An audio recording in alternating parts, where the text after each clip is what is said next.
Shadow Slave. Chapter 601 to 601, Kingdom of Hope. 1543 words. Sunny dreamt of boundless blue skies. Beneath them, a patchwork of islands floated in the air, laid on the backdrop of velvety darkness like a beautiful mosaic. Some islands were verdant and green, some were desolate and empty, and some were covered by ancient ruins, the weathered stones overgrown by moss. All of them were bound by colossal iron chains that rattled loudly as the islands rose and fell, hovering above the abyss, a scattering of pale stars shining somewhere far, far below them. In the center of the mosaic, an ugly wound gaped, a vast tear in space where nothing but emptiness remained. A lone island soared above that tear, 7 torn chains hanging from its slopes, a beautiful white pagoda standing on its surface in a mantle of clouds. Suddenly, the sun rolled backward, soon disappearing behind the eastern horizon.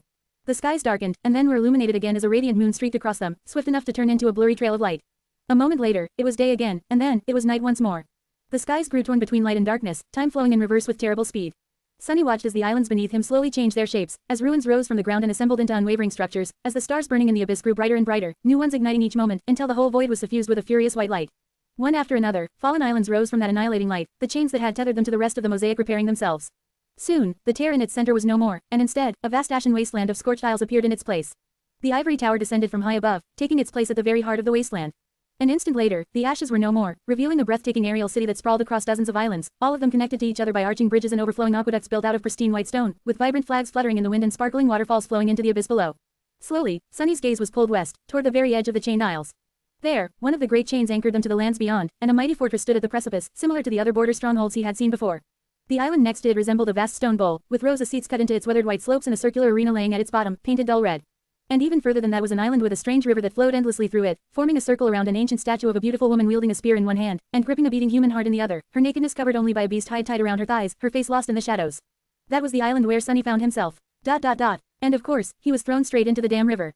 Gee, goddammit, why does this keep happening to me? Sunny was so angry that he didn't even feel any panic, unlike the previous 2 times the spell had decided to give him a cold and wet welcome, first on the Forgotten Shore, then at the Sanctuary of Noctis. This time, at least, he had an idea of where he was, and in which direction to swim if he wanted to reach the surface. Sunny strained his muscles to struggle against the strong current, and finally realized that something was terribly, terribly wrong. His body refused to listen, or rather, it did, but in a way that made no sense at all. His limbs didn't move as he willed them to, and instead of swimming, he simply thrashed around, submerging deeper and deeper into the cold, dark water. His senses were all messed up, too, so he couldn't even understand what had gone wrong. What the hell? Now, Sunny finally was starting to panic a little. This went way beyond what he had experienced in the first nightmare. Back then, the body given to him by the spell had felt almost the same as his own. This time, however, it was way too unfamiliar. Was this what Master Jet had warned him about? Sunny tried to keep calm and swim ashore, but moving through water, especially with such a strong current, was not an easy task. It required a lot of coordination and a fair bit of balance, which he simply lacked right now. No matter what he tried to do, his efforts only made things worse. He fell deeper and deeper into the river, drowning slowly. His lungs were already starting to burn from the lack of oxygen, they also felt as weird as the rest of him. His vision was already darkening. Sunny gritted his teeth, which suddenly sent a wave of pain through his mouth and jaw, and then stopped struggling, letting the current pull him down. Then, he concentrated on his shadow sense, and, as soon as his body struck the rocky bottom of the river, stepped through the shadows to appear near the stone statue. Sunny fell into the grass. Coughing violently, he tried to suck in a breath of fresh air, only to find out that even that was a struggle. His lungs were refusing to work as they were supposed to, and even though he managed to inhale, it was still not enough to chase the sensation of suffocating away. What is going on? Damn it. Sunny sprawled on the ground and closed his eyes, cutting off all of his senses to concentrate on trying to take control of the mess of his new body. Don't think. Thinking will only make things worse. This thing has to have instincts. You now have them, too. He cleared his mind of any thoughts about breathing and oxygen, and soon, his instincts did, indeed, take over. It was like the story of a centipede that was asked how it walked, and fell down, unable to move. As soon as Sunny stopped thinking about inhaling, his body did so on its own. Suddenly, his lungs were full of sweet air, and he was strong and vigorous once more. Oh, thank gods. Sunny did not move for a few moments, breathing deeply, and then tried to understand what type of a vessel, exactly, had the spell chosen for him. Before he could, however, a beautiful voice suddenly sounded above him, full of curiosity and amusement. What a strange thing you are. Sunny opened his eyes and struggled to rise to his feet, turning his head swiftly in the direction of the speaker. When he did, he froze. In front of him, kneeling near the statue, was perhaps the most beautiful woman he had ever seen. She had soft skin and a delicate, exquisite face, her chestnut hair streaming down her shoulders like lustrous silk. Her eyes were suffused with light and shone gently, like 2 silver stars. Sunny had seen a lot of stunning beauties in his lifetime, but no one could even remotely compare to the quiet, breathtaking grace of this stranger. Just one look at her made his heart race, and his face flush. She was more like a fairy than a mere mortal. And, maybe, she was. The beautiful woman was wearing a simple red tunic that left her shoulders bare, and wielded no weapons. Despite that, her presence was vast and permeated the whole island. It was as though the blades of grass bent slightly to be closer to her, the rays of sunshine changed their path to caress her skin. As if she didn't exist in the world, but instead, the world existed around her. And something about her felt strangely familiar. Sunny opened his mouth, stunned, and said, greetings, or at least, he tried to. However, what came out of his mouth instead was a hoarse, bestial growl. What the? He tried to speak again, and once more, his mouth produced a low, threatening snarl. The woman frowned. One of Shadow God's creatures, how curious. I didn't know that there were any of you left here, in the Kingdom of Hope. Sunny stared at her, dumbfounded. Then, he lowered his eyes and finally looked at himself. Oh, crap. Well, at least one of his desires had come true. Sunny wasn't short anymore. In fact, he was at least 2 meters tall. The problem, however, was that he wasn't a human. His skin was light gray, the color of stone. His legs were long and digitigrade, bending backward and ending with powerful, sharp claws. He had 4 arms, each longer and stronger than that of a human, and a long twisting tail. His face was like that of a demon, with sharp features and a mouth full of terrifying fangs. 2 curved horns were growing from his forehead, and his hair was long, black, and coarse. His eyes were fully black, with no irises and 2 vertical, furious pupils. What's worse, Sunny didn't seem to possess the vocal cords of a human. He couldn't speak. Oh, crap. The beautiful woman looked at him, and smiled. Her smile was dazzling and breathtaking, but made Sunny feel cold and scared, for some reason. You shouldn't have invaded my lands, little creature. But don't worry, I will gift you a death most glorious. This, I promise before the gods. She rose, standing tall in front of the ancient statue. After all, I, Sylvain, am nothing if not merciful. Share to your friends. Tap the middle of the screen to reveal reading options. If you find any errors, non-standard content, ads redirect, broken links, etc., please let us know so we can fix it as soon as possible. Report. Shadow Slave. Chapter 602 to 602, Swarm of Shadows. 1001 words. Slow down there, lady. Sunny tried to take a step back, but ended up staggering and almost falling down. Somehow, he managed to keep his balance, crouching as his talons dug into the ground. His forearms rose, sharp claws aimed at Sylvain. All that talk of glory and death made him very, very tense. Sylvain, wait, Sylvain. A low growl escaped from Sunny's mouth as he realized who was standing in front of him. So this beautiful, graceful woman, she was the ghastly living corpse he had destroyed in the cargo hold of the crashed ship. Or rather, would be. He had traveled into the past of the Chained Isles, after all, or at least an illusory reenactment of it. It made sense that Sylvain had not succumbed to her harrowing fate. Yet, Sunny shivered, remembering the silent pleading and boundless torment in the empty eyes of the Wervine's host. How could those terrible eyes be the same as the radiant ones looking at him right now? Suddenly, he was overwhelmed by pity, compassion, and sorrow. And fear, because if he was right and this was really the same Sylvain, then this dazzling stranger who had just promised to gift him a glorious death, was a saint. And a saint promising to kill him was not something Sunny had ever wanted to hear. He peered beneath the surface of Sylvain's lovely figure, and saw a single sphere of light burning brightly in her chest, so radiant as to appear almost blinding. Her soul core, the soul core of a transcendent. His vertical pupils narrowed, a single thought ringing in his mind. Run. Sunny felt that his body was much more powerful than his own, inhumanly so, but without knowing how to properly control it, outrunning a saint was out of the question. If it had ever been. So, his only hope was Shadow Step. He already started to fall into the shadows when a beautiful silhouette suddenly appeared near, a graceful hand falling from above to grasp one of his arms into an iron grip. If not for bone weave, his wrist would have shattered like glass. The hold of a saint was as inevitable and inescapable as death. Sunny couldn't escape into the shadows anymore, and summoning any memory would have taken too long to be of any use. All except for one. A ghostly stiletto suddenly appeared in his trapped hand and awkwardly shot upward, leaving a thin scratch on Sylvain's perfectly smooth, silky skin. She glanced at the scratch, which was slowly welling with blood, a single crimson drop falling on the verdant grass. Her luminous eyes glistened. Is this fate, then? A sacrifice of blood was made, on the altar of war. Little Shadow's pawn, how special you are. Ah, so be it. With that, she smiled radiantly. In the next moment, her other hand moved forward, and before Sunny could even feel fear, the world exploded with pain, and then turned utterly dark. Shadows, shadows. Sunny was surrounded by shadows. Some were close to him, and some were far. Some were small, and some were large. Some moved, and some were still. He was one of the shadows, too. No, not one. A swarm of them. A legion of shadows, all hidden in one vast and lightless soul. Silent and tranquil, free of all burdens. Free of all desires, free of reason and will. For now, my head hurts. Slowly, Sunny regained his senses. The first thing he felt was pain, and then, the steady beating of his hearts. Hearts, yes, apparently, he had 2 now. As well as 4 lungs. His body was heavy and unfamiliar, too large, too cumbersome, and too strange. Something hard and cold was pressed against it, making him feel a dull pain in his limbs. His head ached, too, as if he had been struck on it hard enough to shatter a weaker skull. Well, he had been. Had he not? The breathtaking beauty, Sylvain, hit him. She killed him. Damnation, why am I still in pain if I am dead? What nonsense is this? Full of outrage, Sunny tried to chase the pain away. But it remained. Why wouldn't it disappear? It wasn't supposed to torment him still. Unless, he wasn't dead. And the saint had not, in fact, killed him with one strike. Sunny hissed, and opened his eyes. What he saw made him stare for a few moments, and then laugh. Or rather, he wanted to laugh, but what came out of his mouth instead was a chilling, deeply disturbing, uneven wail. Oh, gods, this is just too on the nose, really. Come on. Sunny was so amused because the hard and cold things pressed painfully against his body were the sturdy bars of an iron cage. He was in a cage again, and there was a steel collar wrapped around his neck. Sunny was, once again, turned into a slave. Hey, Spell, is this funny to you? Are you happy with yourself, you wretch? His new cage was way smaller than his previous one in the Night Temple. In fact, it was barely large enough to fit his lanky body with all its limbs, claws, and horns. The cage was hung from the ceiling by a rusty chain, and his every move caused it to sway lightly, the bars digging painfully into his flesh. Sunny growled angrily and looked around, trying to make sense of his previous sensations. What were all the other shadows he had felt close by? Single quote ... Crap, all around him were rows of hanging cages of different sizes, and each of them imprisoned a creature of some sort. There were monstrous wolves, stone gargoyles, giant slithering worms, bulging mounds of flesh with gaping circular maws, and all kinds of abominations, some of which he had seen and fought before, and some that he had never even heard of. There were closed metal boxes that produced the sound of hundreds of small feet wrestling against their surface, and cages large enough to fit a chain worm. In fact, there was a chain worm trapped in one not too far away from Sunny. There were even cages that contained humans. Sunny stared at this dungeon of horrors for a bit, and shivered. What the hell is this place? Share to your friends. Tap the middle of the screen to reveal reading options. If you find any errors, non-standard content, ads redirect, broken links, etc., please let us know so we can fix it as soon as possible. Report. Shadow Slave. Chapter 603 to 603, Menagerie of Monsters. 1,169 words. Sunny stared at the menagerie of monsters for a bit, getting used to the fact that his eyesight was different now, too. His eyes seemed to be much keener and were naturally able to see in utter darkness, as opposed to being gifted this trait by his aspect, but had trouble differentiating colors. The world was basically black and white, or rather consisted of various shades of gray, similar to how he used to see the world through shadows. His sense of smell was also enhanced, overloading his mind with an avalanche of new information. It was hard to concentrate on any one thing, let alone make sense of all this mess. Ah, who cares, let's just get out of here. Just like in the Night Temple, the cage limited his shadow sense. However, this one did not sap him of shadow essence, which was a pleasant surprise. Sunny's joy was short-lived, however. As soon as he tried to shadow step away, he realized that he couldn't teleport through the iron bars.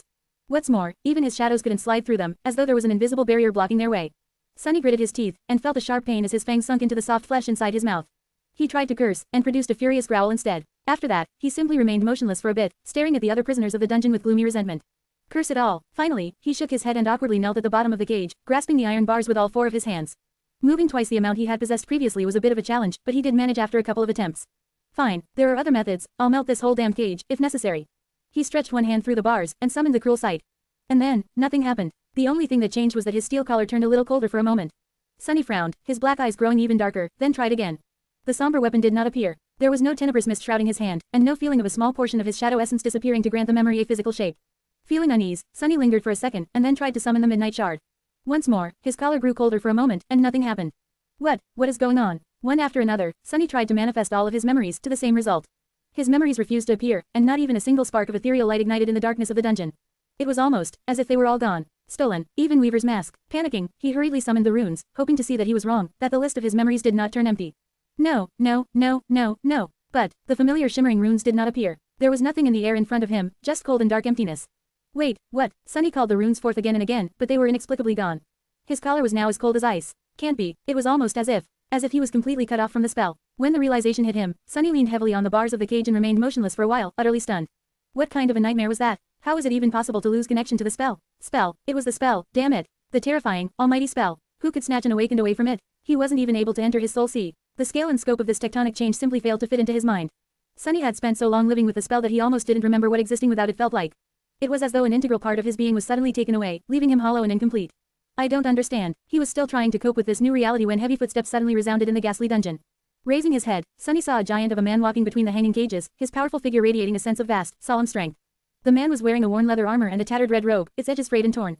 On his back, a barbarous curved blade hung, wide and heavy enough to split any abomination in half, and on his belt, heavy chains rattled with each step. The giant's face was hidden beneath a hood, but Sunny didn't need to see it to know that he was looking at an ascended. And that ascended was walking straight to his cage. Now is my chance. But, to do what, exactly? Sunny was not accustomed to his new monstrous body, and was devoid of the ability to summon memories. He was unarmed and defenseless. He didn't even know if his aspect still worked. What was he supposed to do? Try to fight a master with his bare fists, claws, or whatever, or wait and see what happens? In the end, the cautious part of his mind won. Sunny silently stared as the man in the red robe approached the cage, glanced at him, and then somehow made the iron bars disappear without a trace. One moment they were there, and the next, they were gone, throwing Sunny to the ground. The giant cruelly slammed his massive fist into Sunny's head, and before he had a chance to shrug off the disorientation, a thick chain was already fastened to his collar. Then, Sunny was dragged somewhere, sliding across the dirty floor as the collar dug painfully into his neck. Not too long after that, bright sunlight suddenly blinded him. A sharp pain pierced his black eyes, and a moment later, Sunny was thrown ruthlessly to the ground, landing on it in a graceless heap. Still unable to see, he felt the chain being removed from his collar. Slowly, his eyes adjusted to the light, and even though his vision was not as good as it had been in the darkness, Sunny was able to see that he was sprawled on the stone floor of a circular arena. All around him, rows of seats rose, cut from pristine white stone to form a vast amphitheater. The theater was not crowded, and yet there were a lot of humans seated in it, looking down at him with joy and excitement. They were dressed in simple tunics and other kinds of archaic garments, most of them of some shade of red. The arena itself was not white like the rest of the amphitheater, instead, it was dull red, too. Or rather, it might have been pristine once, but now, its stone surface had absorbed too much blood and changed color. Sunny looked up and saw another monster being let off its chain some distance away. A cold shiver ran down his spine. Yes, he was a slave again. But it seemed that, this time, fate had made him a very different kind of slave. Wait, don't tell me. As the crowd of spectators cheered, the other monster roared, spun around, and fixed its bloodthirsty eyes on Sunny. It's a damn coliseum. Share to your friends. Enjoying this site? Support us via PayPal, Visa, MasterCard or crypto. Your donations help cover site maintenance and hosting costs. Tap the middle of the screen to reveal reading options. If you find any errors, non-standard content, ads redirect, broken links, etc., please let us know so we can fix it as soon as possible. Report. Shadow Slave. Chapter 604 to 604, Shadow Gladiator. 1,567 words. There were wooden fences built throughout the arena, partitioning it into many small enclosures, each connected to a next one by a rusty iron gate. Currently, Sunny was at the very edge of the Colosseum, with one of its stone walls behind him. 3 sturdy fences formed the rest of the killing box, sharp spikes mounted on them to prevent the combatants from trying to escape. And that was unmistakably where he found himself, a Colosseum. A theater of death where slaves fought each other for the entertainment of the crowd, unless they wanted to be slaughtered by the other gladiators or their own masters. Granted, this one was rather strange. For one thing, the slaves were predominantly wild beasts and monsters of all kinds, as opposed to captured humans. The crowd was behaving weirdly, too. After his experience in the dreamscape, Sunny expected to see the spectators overwhelmed by bloodthirst and dark, cruel fascination. Instead, these people seemed to be joyful and proud, almost solemn.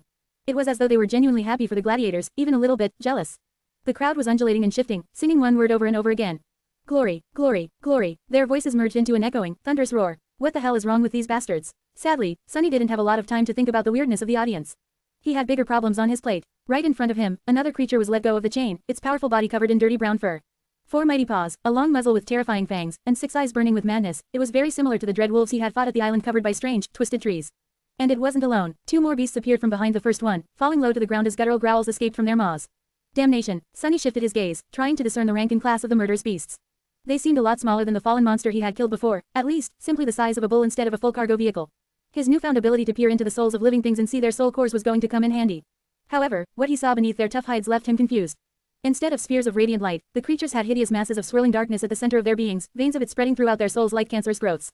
In the depths of that darkness, something unclear seemed to be moving, as if trying to break free. The sight of it was both frightening and repulsive. It reminded him, somewhat, of the harrowing rot he had witnessed in the Ebony Tower, growing from the severed arm of Weaver. Single quote. So this is what soul cores of nightmare creatures look like. Sunny had no idea how to judge the rank of such cores, since he only knew to measure the usual ones by their size and luminosity. The growths of darkness in the dread wolves seemed to have 2 swirling nodes each, which at least told him that they were mere monsters. Not that it helped him very much. How was he supposed to fight against 3 monsters while barely being able to stand upright in this new, unfamiliar body? Curse it, he was also not at all happy with the fact that this gaunt and powerful body was standing more than 2 meters tall, devoid of any fat. And stark naked, with all his stuff hanging loose for everyone to see. Or bite off. Plus, there were a lot of women in the crowd. Hiding his discomfort, Sunny stared at the wolves, his black eyes full of menacing resentment.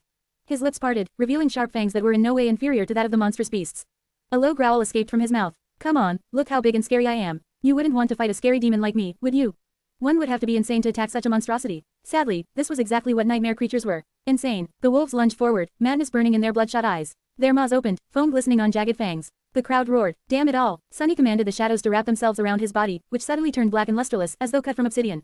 Thankfully, at least that part of his aspect still worked. Almost instantly, his might quadrupled, and so did his speed. He dashed through the darkness and appeared from the shadow of one of the wolves, his forehands shooting forward to grab the beast, sharp claws sinking into the soft flesh. Sunny was still struggling to control his body, and for that reason, his movements were much slower and messier than they could have been. But, embraced by the 3 shadows, he simply used brute power to overcome that disadvantage. Raising the massive monster above his head, he hissed and pulled with all his might. Lean muscles moved like steel cables under his onyx skin, and in the next moment, a river of blood flowed onto his horned head from above as the body of the wolf was mercilessly torn apart.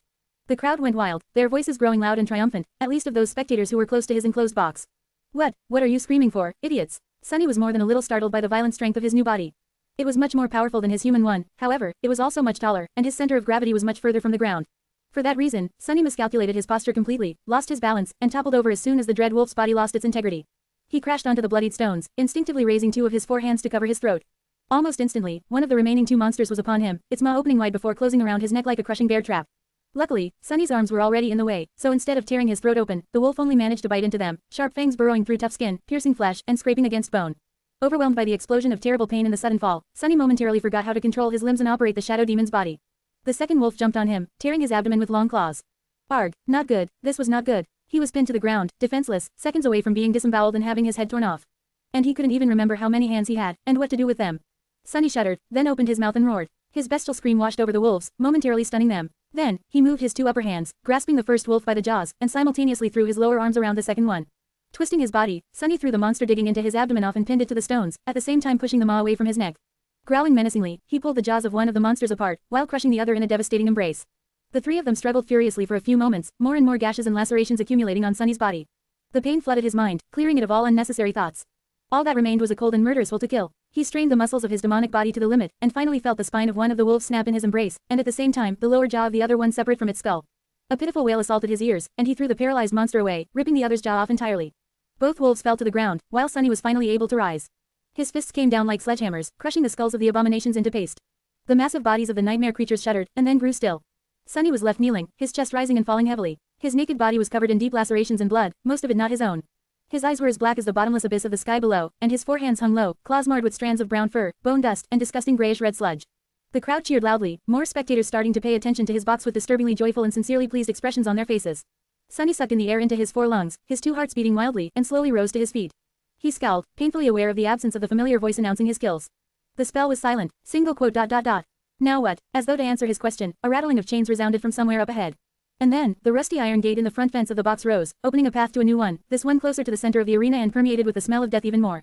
Sunny stared at the newly opened path with a bleak expression, then let out a low growl and walked toward it, now acquainted with his towering body a little bit better. Damn Solvane, that witch, I am going to kill her again, I mean. Anyway, she's going to answer for everything before the nightmare is over. This, I promise before the gods. Radiating a menacing aura of anger and resentment, Sunny passed beneath the rusted gates and entered the second box. Share to your friends. Enjoying this site? Support us via PayPal, Visa, MasterCard or crypto. Your donations help cover site maintenance and hosting costs. Tap the middle of the screen to reveal reading options. If you find any errors, non-standard content, ads redirect, broken links, etc., please let us know so we can fix it as soon as possible. Report. Shadow Slave. Chapter 605 to 605, Hideous Demon. 1180 words. As Sunny was walking toward the next enclosure, he had a few seconds to think. The first thing he realized was that, despite the fact that the spell remained silent, he had in fact received the shadow fragments from the 3 dread wolves. The feeling of his cores, and thus body, growing a tiny bit stronger was there, even though it was hard to sense the minuscule change in all the chaos. Strange, this is all so strange. His connection to the spell seemed to be gone, cut by the steel collar on his neck, and yet not all of his powers disappeared. Sunny couldn't access his soul sea and summon memories or runes, but he still possessed the ability to absorb fragments. He was also able to command his shadows to augment his body, as well as use shadow step. Even though its range seemed to be limited by the walls of the arena. What did it all mean? Well, from the look of it, while the spell was gone, his aspect remained. There was a lot of meaning hidden in this simple fact, but Sunny had no time to unpack it. What else was his aspect capable of? Walking under the rusty gate, Sunny hesitated for a split second and then summoned the soul serpent. A moment later, almost unnoticeable on his obsidian skin, an intricate tattoo of a coiling serpent appeared, wrapped around his arms and torso. When Sunny sent shadow essence coursing through it, the coils shone with dark radiance, revealing themselves for everyone to see. His lips moved, revealing powerful fangs in a frightening grin. So you are here as well, buddy. What did it mean? It meant that Sunny didn't have to fight unarmed anymore. It also meant that Saint was with him, as well. He might not have been the most deadly of creatures at the moment, still unaccustomed to this new lumbering body. But the two of them, together, Sunny and Saint were a duo most fearsome. Full of new confidence, he entered the second killing box, sending his shadow sense forward to encompass it. What he saw there made him squint a little. There was already a battle going on in the enclosure, a pair of humans desperately trying to fight off a swarm of small, swift lizard-like creatures. Both of them wore white tunics, the younger one unarmed, while the older one had a simple sword in his hands and a leather cuirass protecting his torso. There were several human corpses laying on the ground, terribly disfigured by the sharp claws and triangular fangs of the abominations, with their once white clothes soaked in blood. Sunny shifted his gaze and saw the vile darkness spreading through the souls of the lizard-like gremlins. From the look of it, they were all awakened, the same as the wolves he had fought. Sunny measured the strength of the monsters during the battle and judged their rank to be the same as his. The younger man was unawakened, as well, with a single radiant soul core, while the older one had none at all.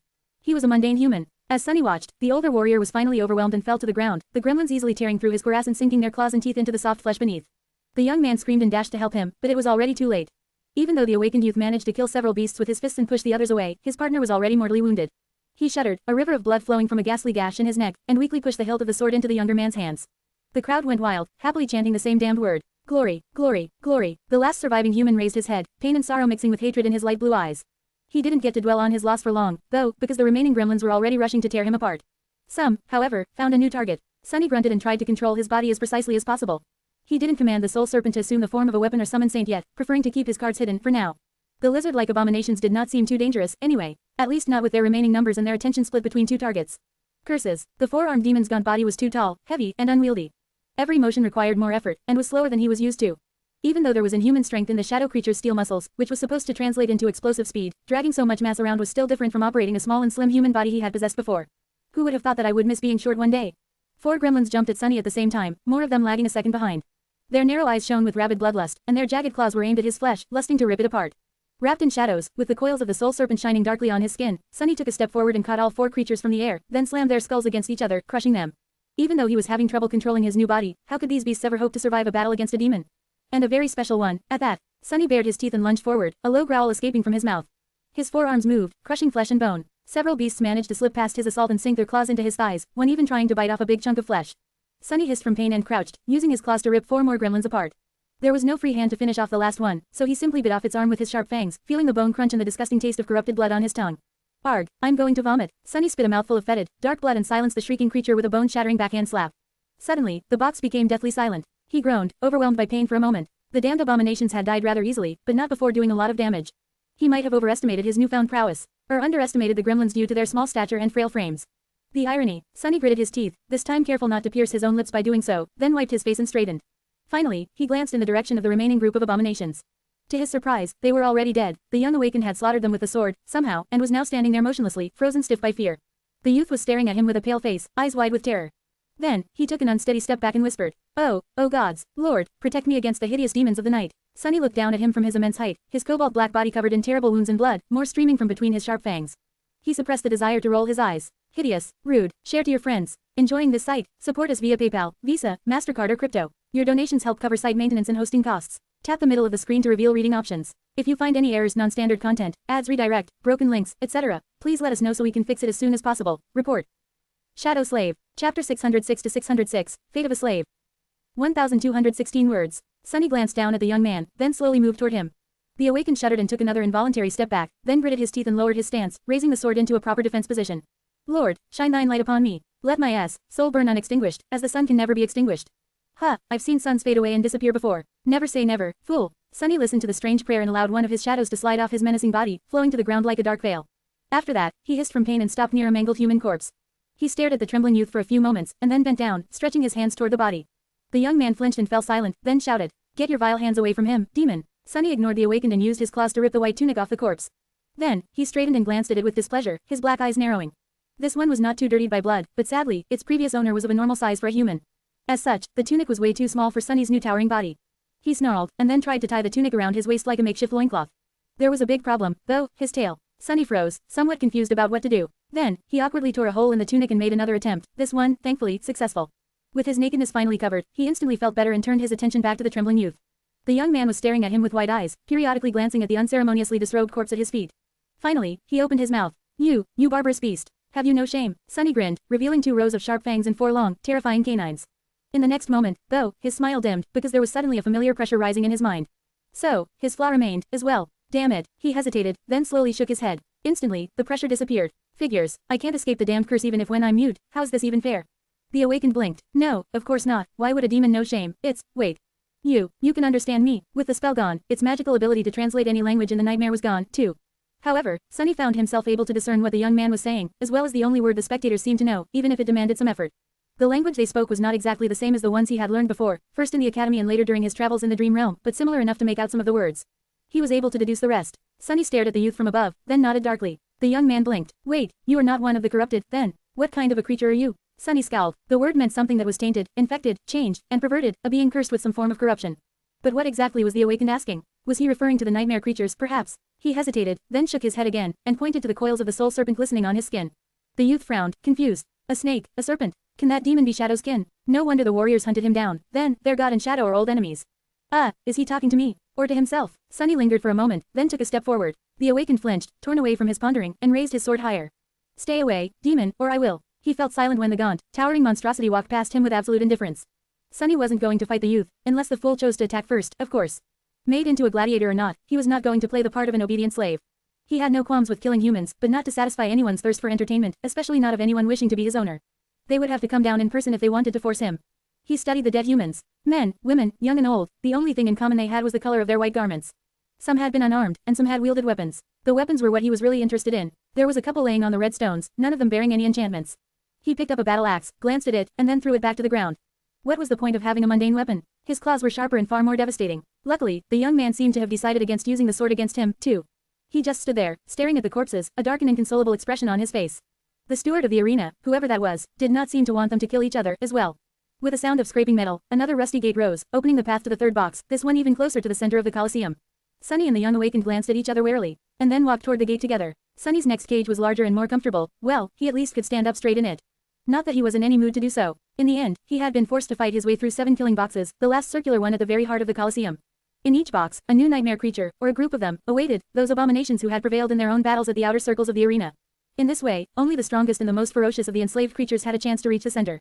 The further they went, the louder the cheers of the spectators became. And on the final stage, their salvation awaited. Kill the final enemy, and get the chance to live another day, only to be forced to go through this meat grinder again, undoubtedly. Collecting more wounds, more kills, more glory. Sunny had received a lot of injuries. As for the glory, he wasn't so sure. Currently, he was sprawled on the bottom of a hanging cage, his body a map of gashes, lacerations, and bruises. Everything hurt, but at least he wasn't bleeding. That was the benefit of losing his chance to receive Shadow God's lineage. He was slowly healing. In the cage next to him, the awakened with light blue eyes sat, an empty and hollow expression on his smooth, youthful face. The young man had somehow managed to survive, as well, but grew quiet and despondent after they were brought back to the dungeon. Sunny didn't blame him. He was a bit desperate, too. Yes, they had survived today, but just barely. And who knew how many such days there were going to be, in the future? Somehow, he had a disturbing feeling that once someone had entered the arena, they never left it alive. Sunny closed his eyes, exhausted. So what if his fate was to die as a slave in this cursed coliseum? Fate was not something immutable. It was just very, very hard to change. Was he or was he not the heir to the demon of fate? If anyone could do it, it was him. Share to your friends. Tap the middle of the screen to reveal reading options. If you find any errors, non-standard content, ads redirect, broken links, etc., please let us know so we can fix it as soon as possible. Report. Shadow Slave. Chapter 607 to 607, Shifting Sand. 1070 words. Caged in the darkness, Sunny had a lot of time to think. All around him, a horde of nightmare creatures waited for their turn to be slaughtered in the blood-soaked arena, a few unfortunate human slaves among them. Here in the nightmarish dungeon, both abominations and people were the same, equal in the face of inevitable death. His thoughts returned to the very start of the trial, to the announcement the spell made. 5 brave ones, someone else had entered the nightmare with them, and Sunny had a good idea who. Mordred, the Prince of Nothing, still lived, against all odds, and had found a way to reach his goal. Perhaps his reflection had hidden in the eyes of Saint Cormac, and then slid unnoticed into either Effie's or Kai's. Was one of his friends dead? No, that didn't make sense. If Mordred had devoured one of the souls aboard the ancient flying ship, then someone would have noticed. The Firekeepers were a close group, and knew each other too well to miss a sudden change in the demeanor of one of them. As for Effie and Kai, if they had fallen victim to Mordred's terrifying ability, then there would have been only 4 souls entering the nightmare. But who was to say that the Prince of Nothing had to invade a soul once his reflection jumped into the person's eyes? Maybe he could just hide in the reflections, biding his time and waiting for an opportunity to find a better vessel. And speaking of vessels, Sunny studied his monstrous body, his black eyes full of a somber apprehension. Why had he been sent into a body of a demon? The spell was supposed to find suitable vessels for the challengers. Had he been made into a hideous abomination because of his 3 shadow cores? After all, it was hard to find a human with a soul worthy of a divine aspect. If so, was Mordred in the body of a terror right now? Hidden in the darkness, Sunny shivered. Yes, this was most likely the case. This fact had the potential to either reveal itself to be a blessing or a curse. In theory, all 5 of them had the same goal, to resolve the conflict of the nightmare and ascend. So, having a terror fight on their side would be a boon, no matter how much resentment Sunny had for the bastard. He also suspected that Mordred wielded the ivory knife, increasing their chances of success even further. But Sunny also remembered what Master Jet had told them, not all of the awakened trying to conquer the trial of the spell had to pursue the same goal. Sometimes, their solutions and ideals clashed, making them enemies. The idea of having Mordred as an enemy in this already insurmountable hell scared him. The Prince of Nothing was maybe the most dangerous opponent he had ever faced. Would Mordred turn on the other 4 humans that had entered the seed? It was impossible to tell. He was not cruel for the sake of cruelty, and was not nearly as insane as everyone seemed to think. His hatred was directed toward Valor, and not them. But at the same time, Sunny could not say that the banished prince was completely of sound mind. Something about him, when Sunny looked Mordred in the eyes, it felt as though something was missing in them. It was a very small difference, but one that made facing the Prince of Nothing strangely unsettling. Mordred was a wild card, one whose actions Sunny simply could not predict. Single quote ... No point in dwelling on it right now. Unless I find a way to escape this morbid place alive, all that awaits me is death, anyway. He shifted and hissed slightly as pain radiated through his body, originating from countless wounds. Sunny thought back to his battle in the arena. Strange, it was all so strange. Some of his powers were gone, but others remained. His aspect seemed to be unaffected, but his connection to the spell was gone. Then, did this mean that an aspect was not a part of the spell, but instead existed outside of it? Trapped in an unbreakable enchanted cage, Sunny scowled. A long time ago, back when he had passed the first nightmare and received his aspect, it had felt as though the power was coming from somewhere deep within him, as opposed to from an external source. Was the spell only awakening inherent powers that were locked inside human souls, and not creating them? Wait a minute, come to think of it, Oro of the Nine had claimed to be an awakened, and while the youth sitting silently in the nearby cage had not said it, he was an awakened too. But in this ancient past, the gods were still alive, and so were the demons. Their terrible war had not started yet, and Weaver had not disappeared to create something that would spell doom for both the 6 gods and the 6 demons, to create the nightmare spell. If Sunny's suspicions were correct, of course, that meant the nightmare spell had not even existed yet, in this era. But awakened did, as well as nightmare creatures, or the corrupted, as the youth had called them. Sunny's vertical pupils narrowed. Were the nightmare creatures, not created by the nightmare spell, as well? What the hell? The very idea seemed strange and ridiculous. The spell had appeared in the waking world, causing the first nightmare creatures to be made from the bodies of those infected by it, and for the first generation of the awakened to be born. It summoned those awakened into the dream realm, which was populated by the abominations, and pushed them toward seeking out and challenging the seeds of nightmares. Unless a seed was conquered, it eventually opened a path for more monsters to enter reality. The very idea of nightmare creatures, aspects, and awakened was inseparable from the spell. And yet, somehow, it was. What does it all mean? Sunny ground his fangs, overwhelmed by a myriad of thoughts, and a lot of confusion. It seemed as though the very foundation of his worldview had suddenly turned out to be built on shifting sand. He closed his eyes and scowled, feeling a dull headache approaching, then raised 2 hands and rubbed his face, careful not to slice it open with the claws. Suddenly, the cage next to his swayed. The young awakened stood up and grabbed the bars, staring into the darkness. A few moments later, he said hoarsely, "Demon, hey, demon, wake up, they're coming, share to your friends." Tap the middle of the screen to reveal reading options. If you find any errors, non-standard content, ads redirect, broken links, etc., please let us know so we can fix it as soon as possible. Report. Shadow Slave. Chapter 608 to 608, reincarnated as a demonic gladiator in a magical world. 1267 words. Glory, glory, glory, Sunny growled, falling to the ground, the heavy body of a stone gargoyle pressing him down, its claws buried in his chest. A dark radiance rose from his skin, the scales of a coiling serpent becoming more visible, and then, one of the forearms of the abomination shattered, pulled apart by his hands. The creature roared, its tail shooting forward like a spear. He had no time to dodge or deflect the blow, so instead, Sunny simply endured the blinding pain of the stone spike piercing his shoulder, and pushed with his feet, straining to jump up. As the result, his horns struck the gargoyle in the chin, impaling it through the skull. Something cold streamed down his face, and, momentarily blinded, Sunny struck the abomination in the chest with all his might, sending the stone Goliath flying back. The gargoyle exploded into a rain of stone shards when its body struck the floor of the arena. Sunny breathed heavily, his torso a mess of torn flesh, and then tiredly searched for the remaining enemy, which was supposed to be fighting the awakened youth, if he was still alive. His second day in the Colosseum had been both easier and more harrowing than the first. It was easier because Sunny was slowly growing accustomed to his new inhuman body. For someone else, this process might have taken longer, but he had always put adaptability and control of his physicality first. Both the flowing battle-style Nefis had taught him and Shadow Dance were meant to make the practitioner as flexible and versatile as possible, the latter especially being the pinnacle of malleability. So, he had plenty of practice to prepare himself for waking up in the body of an actual demon, ironically. Who would have thought? But this day's battles were also much more lethal. At first, Sunny had thought that his luck was just this bad, but after he and the young awakened had barely survived the first 2 boxes, the youth shared a bit of knowledge that put everything into perspective. Apparently, by surviving the previous day's slaughter and making their way to the center of the arena, the two of them earned the privilege of being added to the main herd of gladiators. In other words, everyone, and everything, they faced today had won 7 consecutive fights in the past, as well. This was the cream of the crop of the enslaved combatants, more or less. And the final stage was also going to be different. Damnation, he sensed 2 swift shadows some distance away, then finally saw them. His eyesight wasn't the best in daylight, so Sunny relied on shadow sense more and more. The kid was still alive, wielding a simple sword and a rusty shield that he had picked up in their second fight. He was dancing around the gargoyle, showing a good grasp of combat technique and more than a little bit of talent. The young man was inexperienced, but incredibly talented. His battle prowess was perhaps on par with what Sunny himself had shown on the Forgotten Shore. Or even greater, not that it was going to help the youth. What was the point of knowing how to wield a sword, when that sword had no chance of piercing the enemy's stone skin? Demon, I can't hold it off much longer. Sunny sighed, then stepped through the shadows, appearing behind the gargoyle in a whirlwind of claws. With a loud roar, he crashed into the towering creature and caught it in a deadly embrace. The steel cables of his muscles moved under the obsidian skin, and with a low growl, Sunny lifted the heavy abomination into the air. Gods, is this how much Saint weighs? Even for his demonic body, the burden of a monster of similar proportions, made entirely out of stone, was almost too much. Almost. Without stopping his lunge, Sunny carried the gargoyle forward like a speeding train, and smashed the creature against the spikes mounted on the wall, impaling it on them. The crowd roared, expressing their joy and admiration of his brutality. Sunny watched as mad light was extinguished in the eyes of the abomination, then took a step back and fell heavily to one knee. Can you shut up for a moment, you bastards? Today, he hated the spectators even more than he had yesterday. The awakened youth was already beside him, staring at the dead gargoyle with a dark expression. Then, he glanced at his sword, and finally at the 4-armed monstrosity near him. Demon, you don't look too well. Sunny looked at him with his black eyes, no recognizable human expression on his strange, bestial face. No way, you noticed. Damn, what a fool. Sunny, indeed, did not look too well. In fact, he looked terrible, with his obsidian skin torn in many places and sliced muscle tissue visible beneath. The most disturbing thing about it was the fact that his mangled flesh was awash with crimson blood, but none of it flowed out of the wounds, as if possessing a will of its own. He had not fared as well as he had thought he would in the battle against the gargoyles, in large part because the monsters had turned out to be much more powerful and swift than the similar creatures he had fought before, in the future. Although Sunny was reluctant to do so, he suspected that he would have to reveal at least one of his 2 hidden cards, the Soul Serpent or Saint, before too long. The youth hesitated for a few moments, then suddenly stepped forward and put his hand on Sunny's torn chest.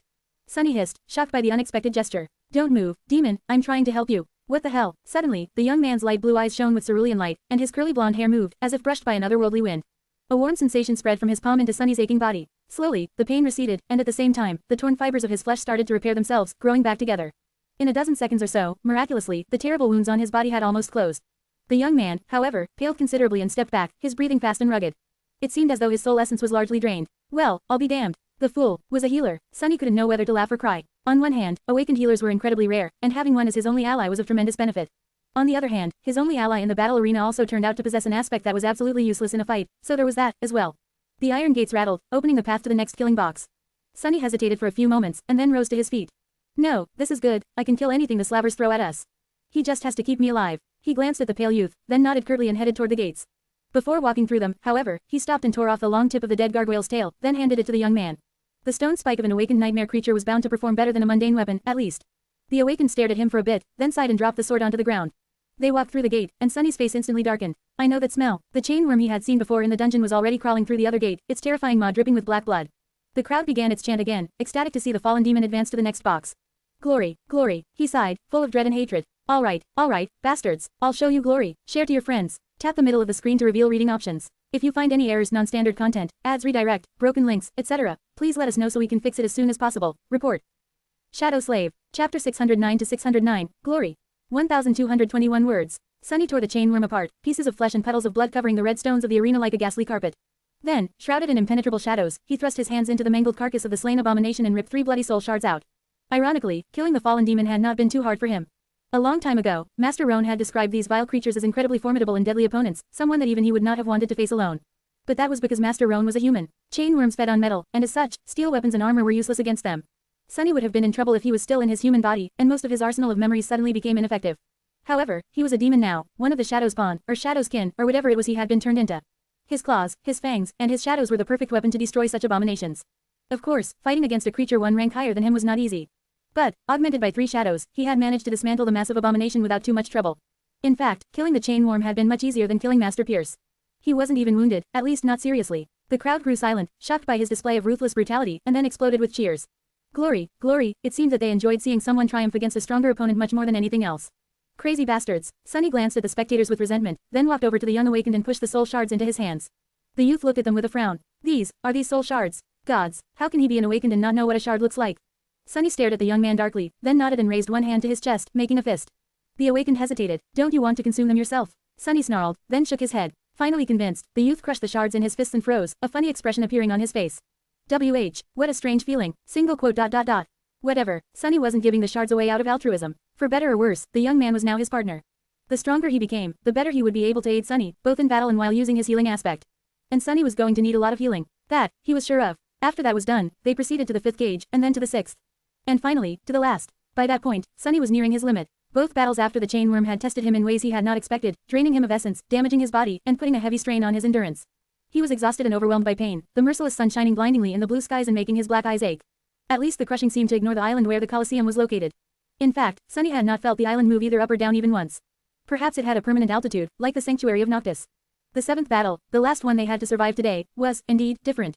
The central stage of the arena was circular in shape, with 6 gates in its walls. 4 were already opened, and 2 still stood closed. Corpses of several terrifying creatures were laying on the red stones, steam rising from the pools of blood surrounding them. And in the middle of the killing stage, 2 humans stood, their faces hidden behind the helmet visors. Both were tall, strong, and clad in archaic armor. Their garments were painted bright red, and so were the plumes of their helmets.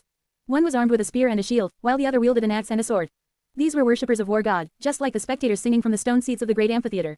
The young man shivered. Warmongers, these mad dogs. Sunny tilted his head, paying no attention to the raging crowd as he studied the 2 humans. Both were awakened, and from the look of it, of sufficient power and skill. They were calm and solemn, their eyes empty of even a hint of fear, and instead full of confidence and savage joy. Glory, that was what all of them were here for, willingly or not. The masters of the arena wanted their slaves to fight for it, but they also wanted to achieve it themselves. After the initial culling had taken place, the final obstacle the gladiators had to overcome each day was to kill some of their slavers. And the slavers had to survive the onslaught of the slaves, if they wished to live. In fact, all of the battles in the arena serve a singular purpose, to deliver the best and the most formidable opponents for the worshippers of war to temper themselves against, or die trying. Mad dogs, indeed, all these people were insane. Sunny was now more sure of it than ever. It didn't change anything, though. He still had to kill the 2 awakened warriors, if he wanted to survive. Or rather, if he wanted to earn the chance to be killed in the arena some other day. With a low growl, Sunny sent one of the shadows to the ground. In this fight, being aware of his surroundings was going to be more important than raw strength. No awakened human could challenge him in terms of raw might, after all, unless their aspect was solely focused on it. But such an aspect was the least dangerous an enemy of his could possess. It was easy to understand and predictable, at least. It was the versatility and unpredictable nature of aspects that made awakened so dangerous. Without much fanfare, the 4 of them lunged at each other, an almost palpable killing intent permeating the arena. The 2 warriors fought with tremendous skill and combat prowess. The 2 warriors fought bravely and furiously, moving like 2 parts of a single organism. The 2 warriors fought with incredible insight and cunning, both wielding clarity like a deadly weapon. Truly, they were worthy of being the followers of war. But in the end, both of them died. How could they resist a creature that could turn their skill against them, who had faced terrors so vast that most humans would have been driven mad by a mere glimpse of them, and who lived his life wearing countless lies like a mantle? Sunny watched as the corpse of the 2nd human fell to the ground, awash in blood, light dimming in his unbelieving eyes, and sighed. Here's your glory, poor fools, how does it taste? Is it sweet? Is it bitter? Or does it taste like nothing at all, like the empty lie that it is? Turning away from the dead men, he glanced at the crowd, expecting to finally see sorrow and displeasure on the faces of the spectators. He had just killed 2 of their own, after all, but his hopes were instantly crushed. The people gathered in the amphitheater were not at all perturbed by the death of their brethren. Instead, they were even more excited, pride and joy gleaming on their faces. Laughing and smiling, they pointed at him and yelled one word, over and over. Only this time, it was a new one. All of them were shouting. ...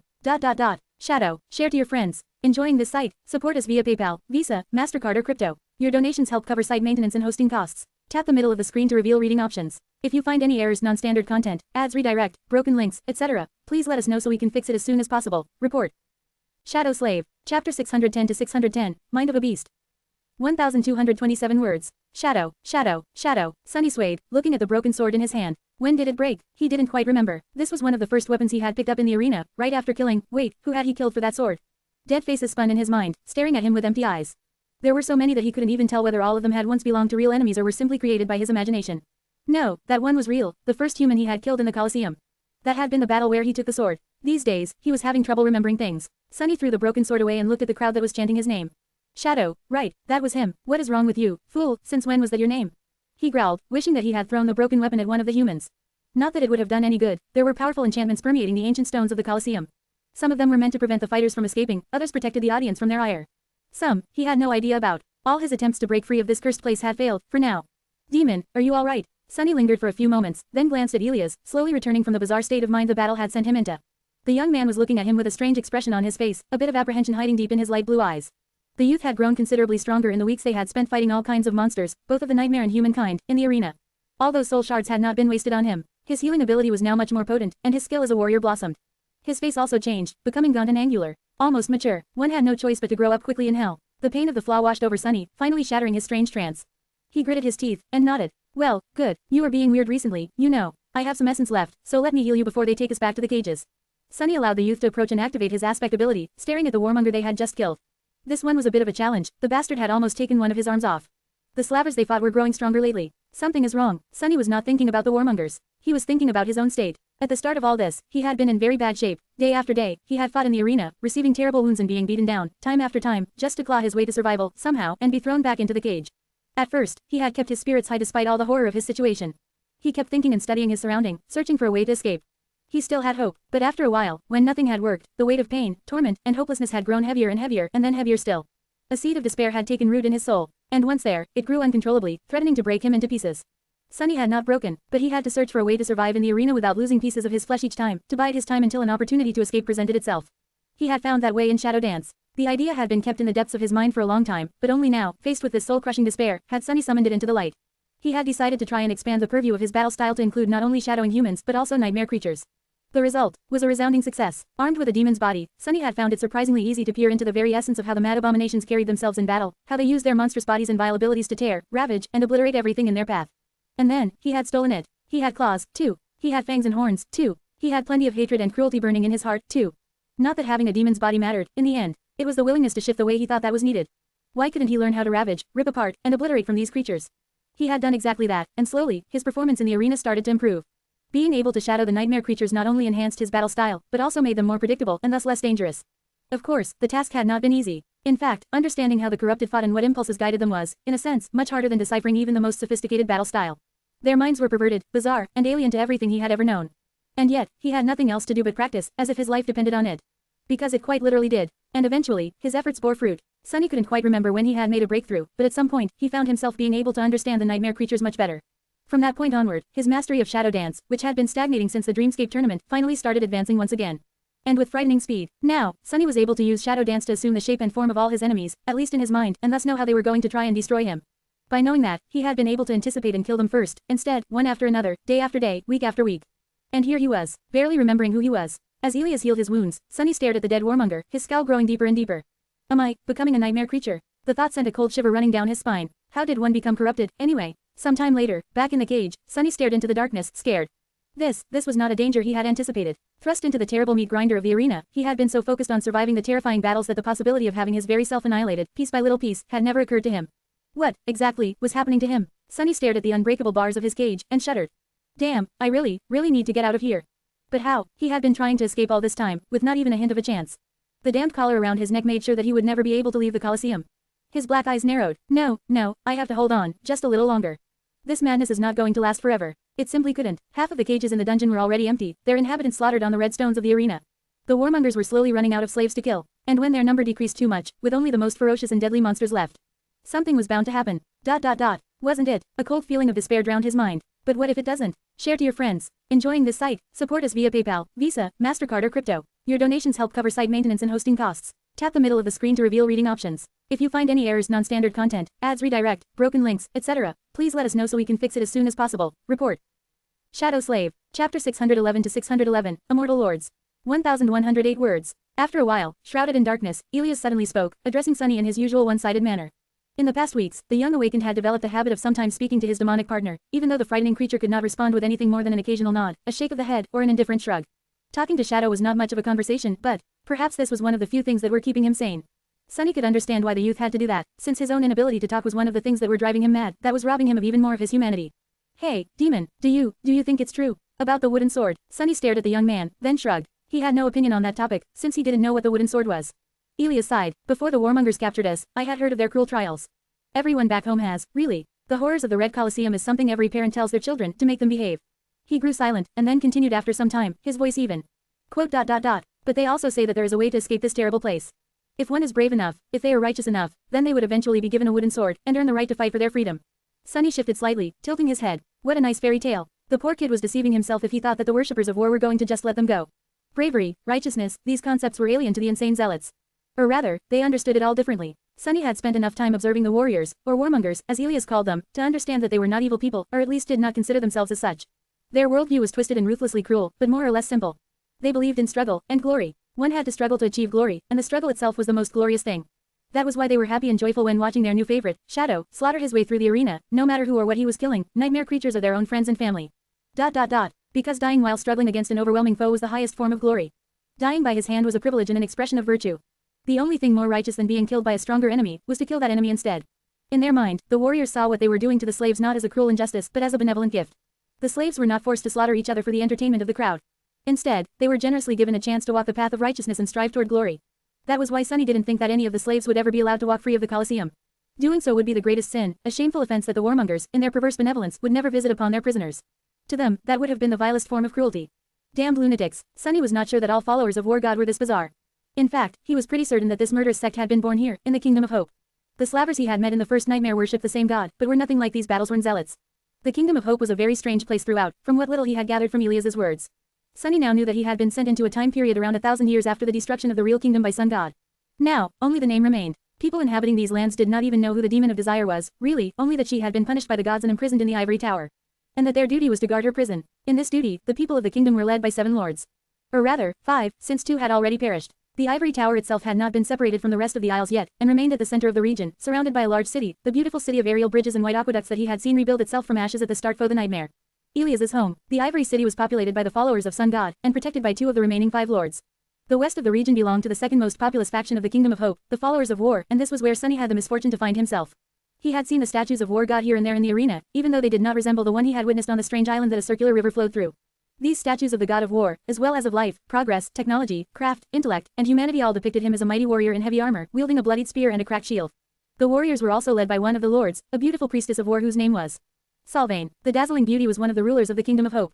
The followers of War God and Sun God seemed to be in conflict with each other, and so were the lords leading them. That was how Elias and his family had ended up captured and brought into the arena, to serve as slaves fighting in the trials. The remaining 2 lords were neutral and of no consequence, since their factions were much smaller and wielded no real power. One resided far to the north, and the other somewhere in the east.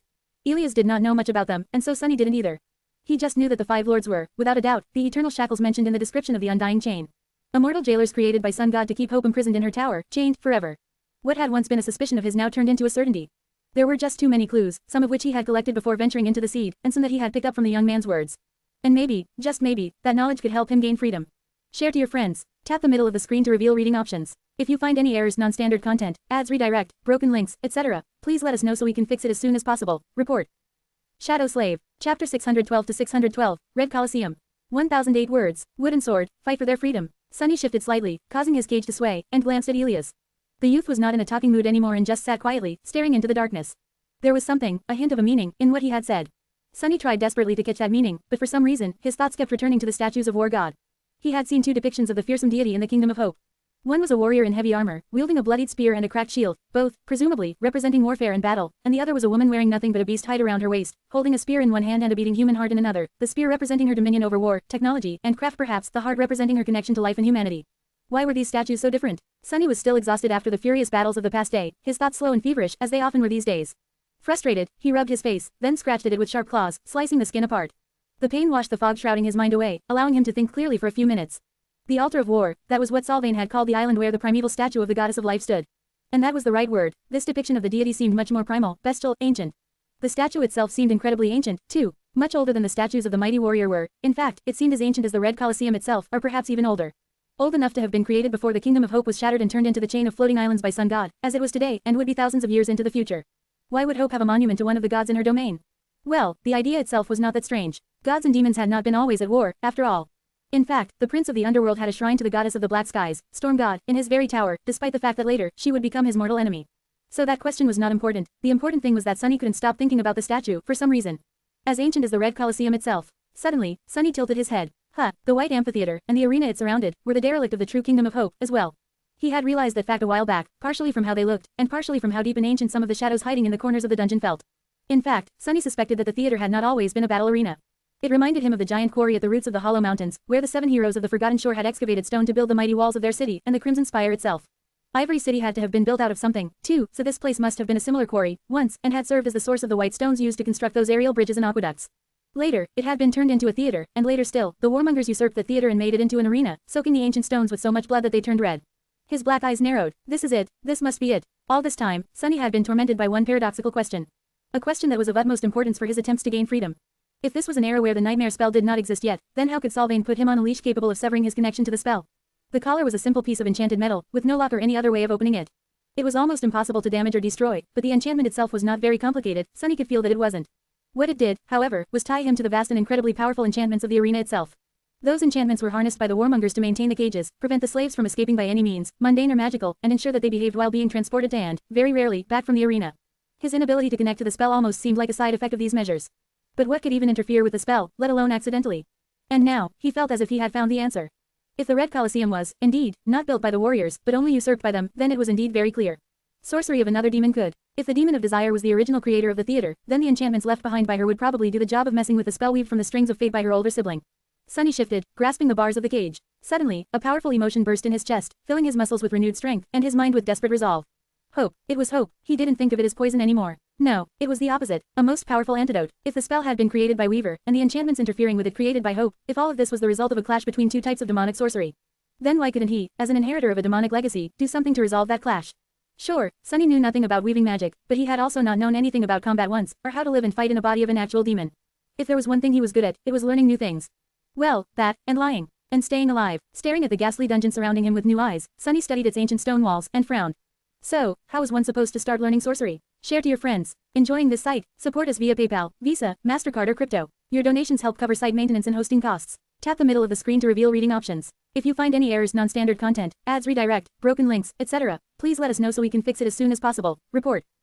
Shadow Slave. Chapter 613 to 613, Schools of Sorcery. 1049 words. There were hours left until they were going to be taken to the arena again. Sunny stared at the walls of the dungeon intently, as though hoping to glean some secrets from the ancient stones. But what could he see? They were just old stones. There was nothing interesting on their surface, and neither was there anything interesting beneath it. After a while, Sunny took a deep breath and sat down again, trying to make himself as comfortable as possible in the narrow cage.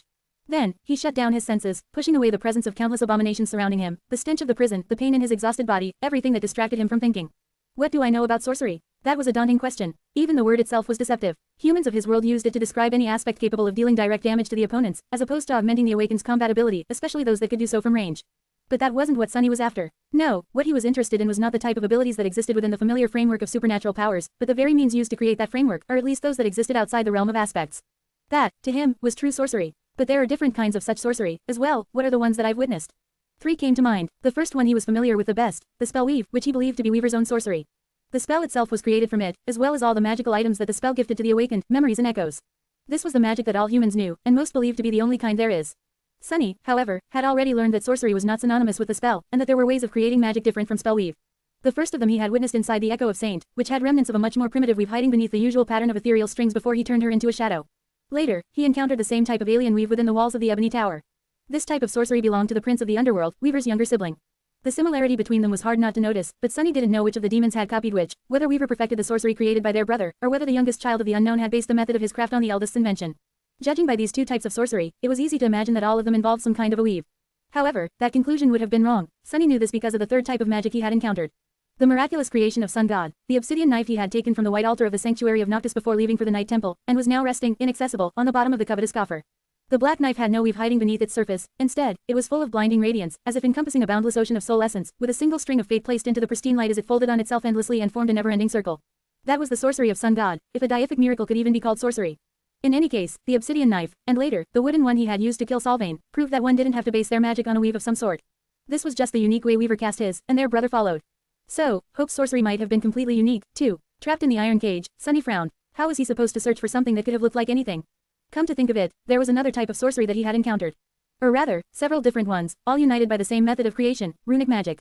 The first time he had seen it was underneath the ruined cathedral of the Dark City, in a small cell where a corpse-wearing Weaver's mask had been chained within a broken circle. That circle was carved into the stone floor, surrounded by countless symbols that Sunny had not recognized. The gateway within the Crimson Spire was surrounded by a circle of runes, too, as well as the stone arch on the last level of the Ebony Tower and the one connected to it, situated in the beautiful white gazebo on the Ivory Island. Another place where he had encountered sorceress runes was the Night Temple. There, they had been either inscribed by someone from Clan Valor, or at least found and repurposed by them. So, basically, he was familiar with three general types of creating sorcery. One was the spell weave, as well as a version of it used by the Prince of the Underworld. The other was the divine miracles of Sun God, which he couldn't even begin to understand.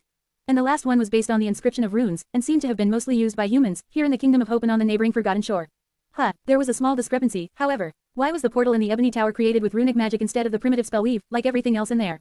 Was it, perhaps, because the connecting portal on the Ivory Island had been? The Prince of the Underworld had built the tower in the sky below long after Hope had built hers, after all. In fact, he had done so after his sister was already imprisoned, to harvest the divine flames that had destroyed her domain. It would have made sense for him to use runic magic to invade an already existing system of portals that had been based on it. So, was Hope, perhaps, the source of runic magic? Or at least a user of it? Sunny sighed, feeling spent and tired, then closed his eyes. He had to sleep at least a little, to allow his body and mind some rest before tomorrow's battles. Especially now that he had not only to survive them, but also do so while searching for any sign of hidden runes throughout the arena. Share to your friends. Enjoying this site? Support us via PayPal, Visa, MasterCard or crypto. Your donations help cover site maintenance and hosting costs. Tap the middle of the screen to reveal reading options. If you find any errors, non-standard content, ads redirect, broken links, etc., please let us know so we can fix it as soon as possible. Report. Shadow Slave. Chapter 614 to 614, Hope's Canvas. 1,374 words. A new day brought with it a new portion of pain, hardship, and despair. Sunny and Elias were dragged into the arena, the same ascended warmonger guiding them by the chains attached to the collars. Sunny stumbled forward, his gaze locked on the man's broad back. The jailer was incredibly tall for a human, his height more than even that of the shadow demon Sunny was currently inhabiting. His figure was solemn and powerful, a sense of terrifying strength radiating from it in almost physical waves. The Apostle of War wore the same ragged leather armor and a tattered red robe, his features hidden behind a deep hood. In all these weeks, Sunny had never seen his face, or heard him speak. The great blade on the ascended warrior's back looked special, too. It was definitely enchanted with very powerful magic. Now that Sunny turned his thoughts to the nature of sorcery, he was silently studying the line of runes inscribed along the edge of the heavy weapon. Runic magic again. That made sense. How else were these ancient people supposed to enchant their weapons? It was not like they could rely on memories and spell weave. That said, magical weapons seemed to be much rarer in the Kingdom of Hope than in the waking world. Most of the awakened Sunny had fought in the arena wielded either mundane ones or those possessing weak, primitive enchantments. It was the far cry from the powerful memories he was used to, although Sunny did not know if that was the nature of this era, or just another sign of the ubiquitous regression that seemed to reign in what remained of the Kingdom of Hope. Everything here seemed evolved, worn out, and on the verge of falling apart. The whole region was obviously in decline, and had been for some time now. While studying the runes on the great blade, he also noticed that it had a few new nicks. The leather armor of the silent giant had more scratches than before, as well. It seemed that the Ascended was participating in the battles in the arena himself. I guess I'll have to fight that monster too, eventually. Finally, a rusty iron gate appeared in front of them, blinding sunlight streaming through its bars. The rumbling voices of the crowd echoed from the stone walls, washing over him like a cursed tide. The gate swung open, and the chains came off of their collars. Sunny and Elias entered the first killing box and watched as their opponents crawled out of a similar tunnel. The young awakened brandished his weapon, a short spear fashioned out of a long twisting horn, and forced out a weak smile. Luck is on our side today, demon. These creatures are called burrowers. On solid stone, their main advantage is gone. Just don't let them swallow you. Sunny snarled, then dashed forward with a roar. Hard. Today was going to be hard. He was forced to use shadow dance to peer into the souls of the nightmare creatures, despite suspecting that doing so too much threatened to destroy his already unsteady mind. He also had to both concentrate on the fight and thoroughly study the ancient theater, in hopes of discovering signs of Hope's sorcery. It was almost like his first training sessions with Saint, when he had to resist the taciturn monster while simultaneously keeping an eye on his shadow to decipher the secret of its dance. The problem was that, back then, he had ended up beaten black and blue by Saint most of the time. Now, he couldn't allow himself to lose. Sunny descended upon the repulsive burrowers, which looked like sacks of bulbous flesh with giant circular maws gaping in them, and tried to slaughter the abominations without being eaten alive. The first fight came and went, and then, it was time for the second one, and then the third one, and then the fourth. Sunny had slain the vicious burrowers, and then a creature that resembled a giant walking skeleton, its bones green and as tough as granite, and then a swarm of monstrous ants that covered the floor of the arena like a carpet, and then a being that was like an oozing mountain of mire sludge that had long, razor-sharp steel sickles protruding from it. His body was torn, and sliced, and crushed, and gnawed on. Elias had healed the most terrible wounds, but the rest remained, not worthy of having precious soul essence wasted on them, yet. Sunny was once again overwhelmed by pain, rage, and the desperate need to fight for his survival. Everything else disappeared. The only thing that remained was battle, blood, and murder. And fear. However, today, that wasn't enough. He fought through the battle fog that encompassed his mind and kept searching, studying every corner of the Red Colosseum, the floor of the arena, the walls surrounding it, the rows of seats rising above, in search of intricately engraved runes. But all he saw were the statues of war god, the jubilant faces of the spectators, and the weathered surface of ancient stones. There was no hint of any engravings anywhere. Where are you? Where? The fifth battle almost cost him his life. While fighting against a familiar foe, a giant worm-like creature that possessed a seemingly endless reserve of vitality, Sunny had tripped on the uneven surface of the floor of the arena, lost his balance, and tumbled down. If not for Elias, who fearlessly jumped forward and pulled the attention of the terrible abomination to himself, he would have been viciously mauled, or even lost his life. Back when Sunny had fought a worm like that the first time, the creature eventually succumbed to the soul damage continuously dealt it by the cruel sight. Today, however, he had no deadly memory to help him, only his claws, his fangs, and his horns. In the end, Sunny had to literally rip the giant abomination to shreds. Only when its body was torn apart completely did the worm stop regenerating new flesh and recovering from all the wounds, and finally died. Exhausted, Sunny fell to his knees and breathed hoarsely, then threw a hateful glance at the crowd chanting his name. Finally, he lowered his head and glared at the wide groove in the red stone of the arena that had almost cost him his life. There were several grooves like that in some of the killing boxes, cutting through the floor of the Colosseum like broad channels meant for the rivers of blood to flow through them. Usually, he took note of their placement in advance to avoid losing his footing at a dire moment, but today, with his attention split between the battles and the need to study the arena, Sunny had failed in that regard. Damn thing, why couldn't they just make the arena flat? Well, the answer was obvious. All that blood had to go somewhere, and if not for these grooves, the whole Colosseum would have slowly turned into one giant crimson pool. He frowned. Wait, that doesn't make sense, though. Sunny lingered, noticing that the gate to the sixth box was already opening. The grooves were as ancient as the Red Colosseum itself, which meant that they had been here long before the warmongers started holding their demented trials here. Long before the name Red Colosseum was even given to it, which meant that these grooves had been cut through the stone back when it had still been pristine white, and had no blood spilled on it. So, serving as channels that took away blood could not have been their purpose. Sunny's lightless eyes narrowed. Suddenly, he realized his mistake. All this time, he had been looking for the sorceress runes while expecting them to look like they had the previous times he encountered them, intricate, small, and numerous, arranged into shapes and patterns. And yet, he had found nothing. But, in fact, the runes were right in front of him the whole time, or rather, beneath his feet. He was just too small and insignificant to notice them, like an ant crawling across a vast painting and failing to see the whole image for what it was. There were no circles of intricate runes carved anywhere in the Colosseum. Instead, the whole vastness of the ancient arena was a runic circle, a canvas Hope had used to create her sorcery.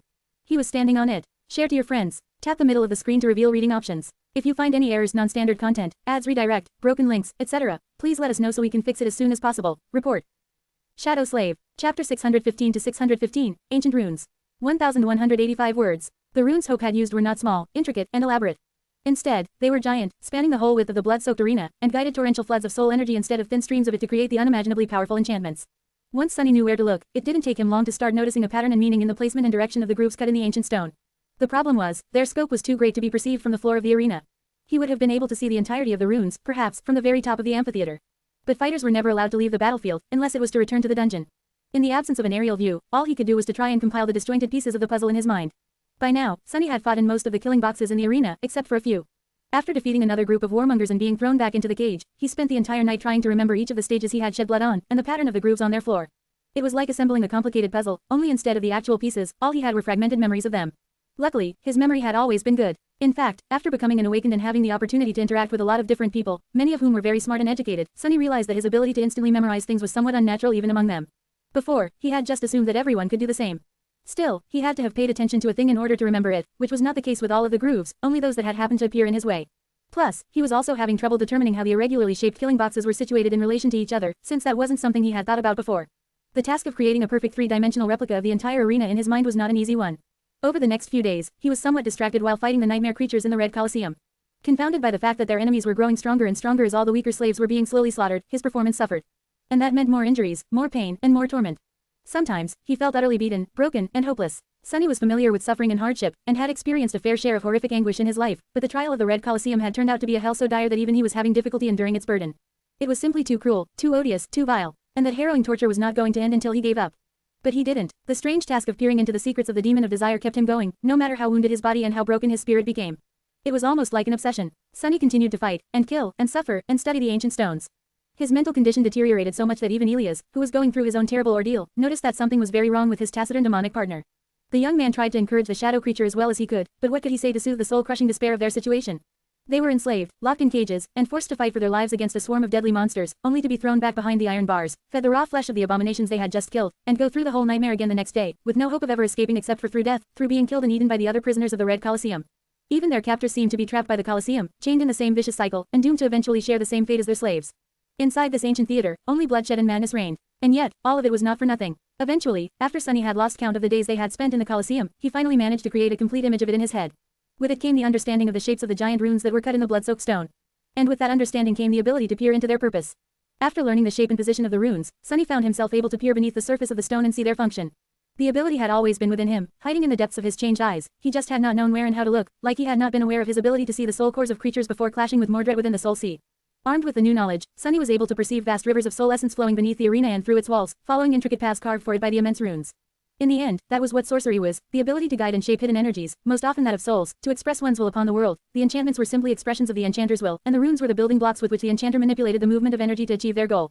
But where was all this soul energy coming from? At first, Sunny assumed that the Red Colosseum was similar to the Crimson Labyrinth, and fed on the souls of creatures slain within it. Slaves slaughtering each other in the arena must have been empowering the sorcery, enslaving them by the very act of slaughter, but after observing the flow of soul essence through the ancient structure for a while, he realized that his initial theory was wrong. Instead of the fighters, it was the crowd of spectators that fueled the enchantments. It was their jubilation, their elation, their sincere excitement that were the source of all the power flowing through the ancient theater. Of course, why would the demon of desire base her sorcery on death?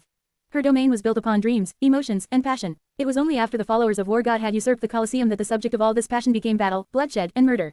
The current state of the arena was not how it had been supposed to be. It was stolen, perverted, and made into something utterly different. Corrupted. More than a month had already passed after Sunny entered the second nightmare. The dungeon was growing less and less crowded, most of the prisoners long killed on the bloody stones of the arena. The end of the hateful trials, whatever it was supposed to be, was approaching. Now, he knew the basic principle of how the enchantments keeping him tied to the Red Colosseum functioned. So, the question was, how was he supposed to use that knowledge to escape? Share to your friends. Enjoying this site? Support us via PayPal, Visa, MasterCard or crypto. Your donations help cover site maintenance and hosting costs. Tap the middle of the screen to reveal reading options. If you find any errors, non-standard content, ads redirect, broken links, etc., please let us know so we can fix it as soon as possible. Report. Shadow Slave. Chapter 616 to 616, Black String. 1066 words. Sunny had no clue how to create, decipher, or manipulate runic magic. His inherent ability to see the weave and inner structure of magical items, the one he had received after consuming the drop of ichor that fell from Weaver's eye, also gifted him with an innate understanding of the essence of spellweave. While studying the memories created by spell, Sunny was not able to fully understand the intricate purpose of the vast patterns of ethereal strings, but he at least could intuitively feel a hint of it. He had no such advantage when it came to other forms of sorcery. So, despite the fact that he had managed to perceive the enchantments encompassing the Red Colosseum, it was not like he could simply change them, or create new ones to counteract the old. He could study the runes, of course, but with no teacher and only his wit and intelligence to help him draw the correct conclusions from observing various enchantments, it would take hundreds of years to gain enough insight to learn how to create any meaningful runic sorcery of his own. Sunny, however, wasn't discouraged. Yes, he would not be able to create runic sorcery anytime soon. But destroying things was always much easier than making them. Locked inside the narrow cage, surrounded by the smell of nightmare creatures and filth, Sunny stared into the darkness and thought. Destroy the enchantments of the Red Colosseum. In theory, it was simple to achieve. He just had to break enough runes to disrupt the paths they created for the soul energy. The problem with that, however, was that the runes Hope had used were giant, and carved into nearly unbreakable stone. Sunny doubted that he would be able to do enough damage to the arena to cause its sorcery to fail. Causing a smaller and temporary disruption, however, was not entirely impossible. He felt that he would be able to achieve that much, at least, perhaps enough to free himself of the binding enchantment for a few seconds. Would several seconds of freedom be enough to escape this cursed place? It was going to have to be. As he waited in the darkness, a seed of a desperate plan started forming in his mind. At some point, Sunny straightened and sat cross-legged at the center of the cage, causing it to sway lightly. Raising one of his 4 monstrous hands, he stared at it for a while, and then commanded shadow essence to stream forward, concentrating at the tips of his fingers. Ever since he had consumed Weaver's alabaster phalanx and acquired bone weave, the tactile sense of his fingers went through a strange metamorphosis. It was now much more nuanced, vibrant, and keen. Even though his hands were currently bestial and covered by thick calluses, this sensitivity remained. As shadow essence concentrated in the tips of his fingers, he felt a strange, ghostly tingling sensation. It was so real as to almost appear physical. Tentatively raising another hand, Sunny hesitated for a few moments, then pinched the air near one of his tingling fingers and tried to pull essence outward. To his surprise, it worked. In his mind's eye, a strand of darkness suddenly extended into the air, summoned by his hand. It didn't look like one of the radiant strings he was used to seeing inside memories, and neither did it look like the flowing liquid that essence was usually depicted as. Instead, the strand of shadow essence looked like a tenebrous fog, similar to the grey wisps that rose from Saint's armor when one of the shadows wrapped itself around her. It was insubstantial, ephemeral, and elusive, not at all like the sharp and beautiful strings that spellweave was created of. Sunny frowned slightly, and pulled the fog with one hand while trying to get a hold of it with the other, wishing to draw it taut, and thus more concentrated. However, this small movement instantly caused the strand to break, dissipate, and disappear, blown away by a gust of wind.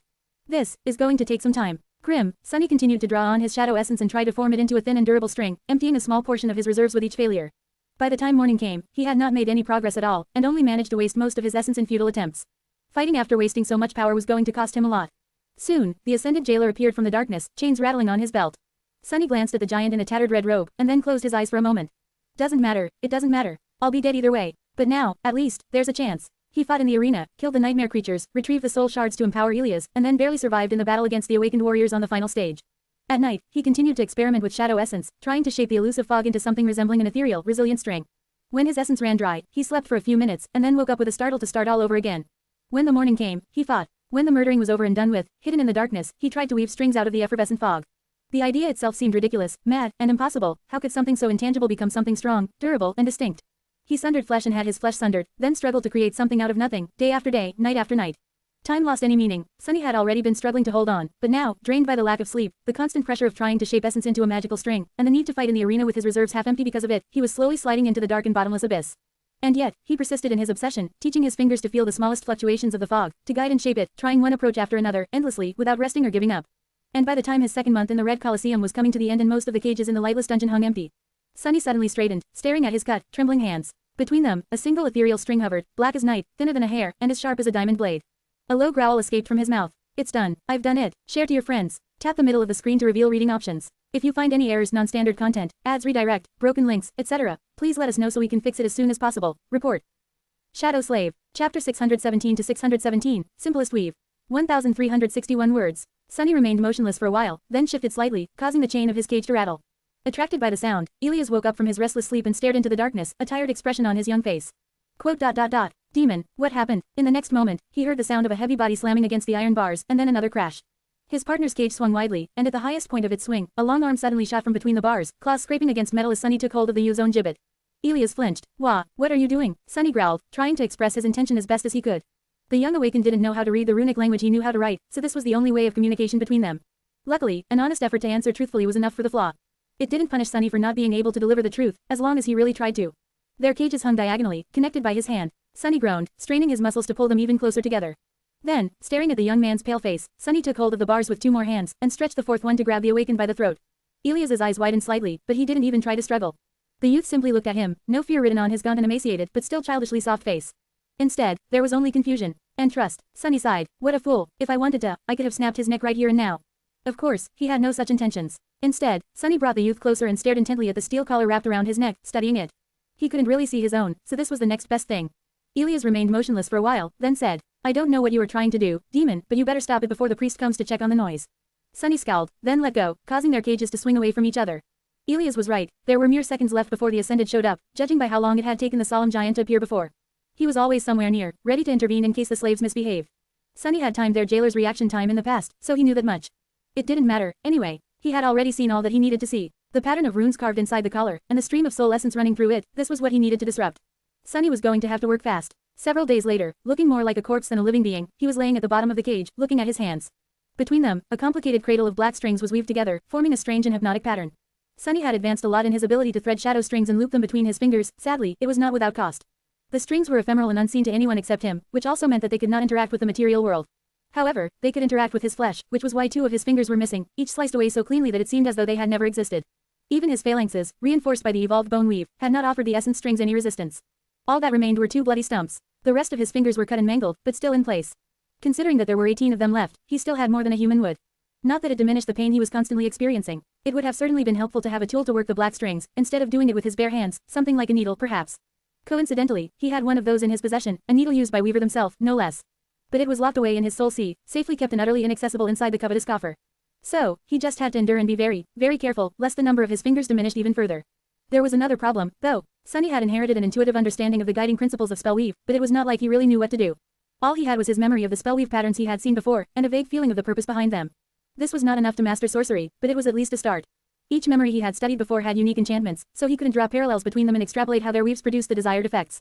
There were magical qualities that all memories shared, however. The ability to be summoned and dismissed, the ability to repair themselves unless completely destroyed, and the connection to the owner's soul. Knowing these three ubiquitous traits, Sunny could, in theory, determine which parts of the weaves were the exact same across all memories and thus were responsible for these effects. Then, he could try to recreate them. Each spell weave was incredibly complex, so recalling even a single pattern perfectly was a challenge, despite him having a very good memory. Sunny, however, had to recall not only many, but also do so with a sufficient degree of precision to be able to compare and find similarities between them. And then, he had to somehow rebuild the repeating parts of those weaves with nothing but his bare hands and shallow reserves of shadow essence. The task seemed nearly impossible, but, fueled by obsession, resolve, and desperation, he had succeeded. And also failed. After thousands of attempts, Sunny was finally able to perfectly recreate one of the three patterns he had managed to isolate. But as soon as the pattern was complete, it instantly fell apart. No matter how many times he repeated the process, the result was the same. For some reason, the weave didn't hold. It wasn't able to sustain itself. Something was missing. Today, Sunny was going to perform another experiment, perhaps the last one. He was tired, drained, and terribly hurt. Whatever hope he had managed to find before, in this blood-soaked hell, was on the verge of running out. He was almost ready to give up. But not just yet. There was one other thing that all memories contained, not a part of the pattern of ethereal strings, but something different. A bright ember that served as the anchor and nexus for the strings, a point around which the whole pattern was structured. Memories of the first tier had one, and those of the higher tiers had several. After considering that fact, Sunny had brought something back from the arena today, a single soul shard that he had not given to Elias, instead keeping it for himself. The shard had belonged to a fearsome awakened demon he killed earlier today, in one of the killing boxes of the Red Colosseum. Now, looking at the cat's cradle of ethereal black strings drawn between his fingers, he hesitated for a long time and then carefully placed the gleaming crystal in its center. Then, holding his breath, Sunny slowly started connecting each of the strings to the shard, moving his fingers with extreme speed and nimbleness. Slowly, a black pattern started shaping around the bright ember, strangely not permeating a different object but instead looping back on itself. And after something that felt like an eternity, with drops of blood rolling down his hands, Sunny finally let go of the strings and stared at the soul shard laying on his palm. A beautiful pattern of tenebrous strings hovered in the air around it, stable, without a single flaw or weakness to cause it to fall apart. He sighed, and then weaved the last string into the pattern, connecting its other end to the shadow core in his chest. Finally, Sunny closed his eyes and gave the mental command. In front of him, the soul shard disintegrated into a rain of white sparks, and then appeared once again, creating itself out of nothingness. Sunny let out a long, heavy breath. This was the first sorcery he had woven. Share to your friends. Tap the middle of the screen to reveal reading options. If you find any errors, non-standard content, ads, redirect, broken links, etc., please let us know so we can fix it as soon as possible. Report. Shadow Slave. Chapter 618 to 618, Plan of Escape. 1114 words. Sunny breathed in, then breathed out, calming down his wildly beating hearts. His hands were trembling so hard that the softly gleaming soul shard almost fell out of his grip. Hey, Elias. Look, it's finished. He tiredly turned his head and let out a low growl, trying to attract the young man's attention. But his partner did not even move, laying at the bottom of his cage and staring into the darkness with bleak, hollow eyes. The last few days, the youth's condition wasn't too good. He even stopped having his one-sided conversations with Sunny, and just sat quietly in the darkness, not moving, until the next morning came and it was time to fight again. Sunny lingered for a few moments, then turned away. It's alright, rest. I'll get us out of here soon. We will be free, Elias. Just hold on a little longer. There wasn't much time left. In all of the vile dungeon, barely 4 dozen nightmare creatures were left alive. Their grotesque forms towered in the darkness, locked inside enchanted cages, the long stretches of empty space between hinting that the trials of the Red Colosseum were going to come to an end soon. And then, Sylvain and her followers would spend another decade hunting down a new hecatomb of monsters to sacrifice to their bloodthirsty god. Sunny's mouth twitched. Who cares? They are all just illusions, anyway. The real Sylvain is long dead. The real Elias is dead, too. Who cares what happens to them? He stole a glance at the crestfallen youth, and then looked away. But were they, really? Forcing his trembling hands to grow steady, Sunny hesitated, then studied the soul shard he had just enchanted. He didn't know what the spell used to create the embers serving as anchors for its weaves. Whatever it was, there certainly was a connection to soul cores. After all, the tier, and subsequently, the number of nexuses a memory spell weave possessed, was directly tied to the number of soul cores that the source of the memory had. However, those embers weren't actual soul shards, most likely, since shards were harvested from the carcasses of nightmare creatures even if the kill had produced a memory.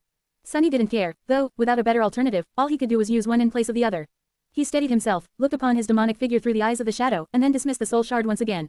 This time, however, Sunny did something strange. He willed the enchanted crystal to remain in an ambivalent state, not quite gone, but also not quite tangible. Then, he reached into the weave of the black strings and slowly untangled it, breaking the loops and allowing the ends of the tenebrous threads to float free. And finally, after that was done, he started to weave the whole pattern, including the ethereal soul shard, into the cold steel of his collar.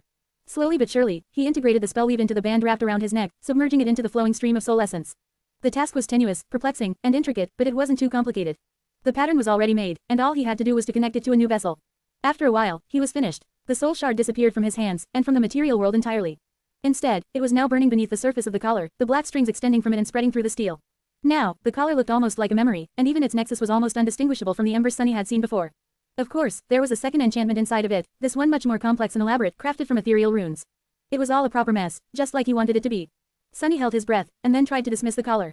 The band of metal around his neck shimmered, and suddenly turned extremely cold. Inside, two energies clashed with each other, both enchantments momentarily failing. He felt a sudden shift, a sudden change in the air, and inside of him, as though a long-forgotten part of his being had awakened from a long slumber. Full of fear and excitement, Sunny did something that he had done countless times before, but never knew to value. 1. He summoned the runes. Familiar symbols appeared in the air in front of him, their sight as sweet as honey. Name, Sunless. True name, Lost from Light. Rank, Awakened. 2. Sunny turned away from the runes and peered into the collar, observing the battle of the two enchantments within.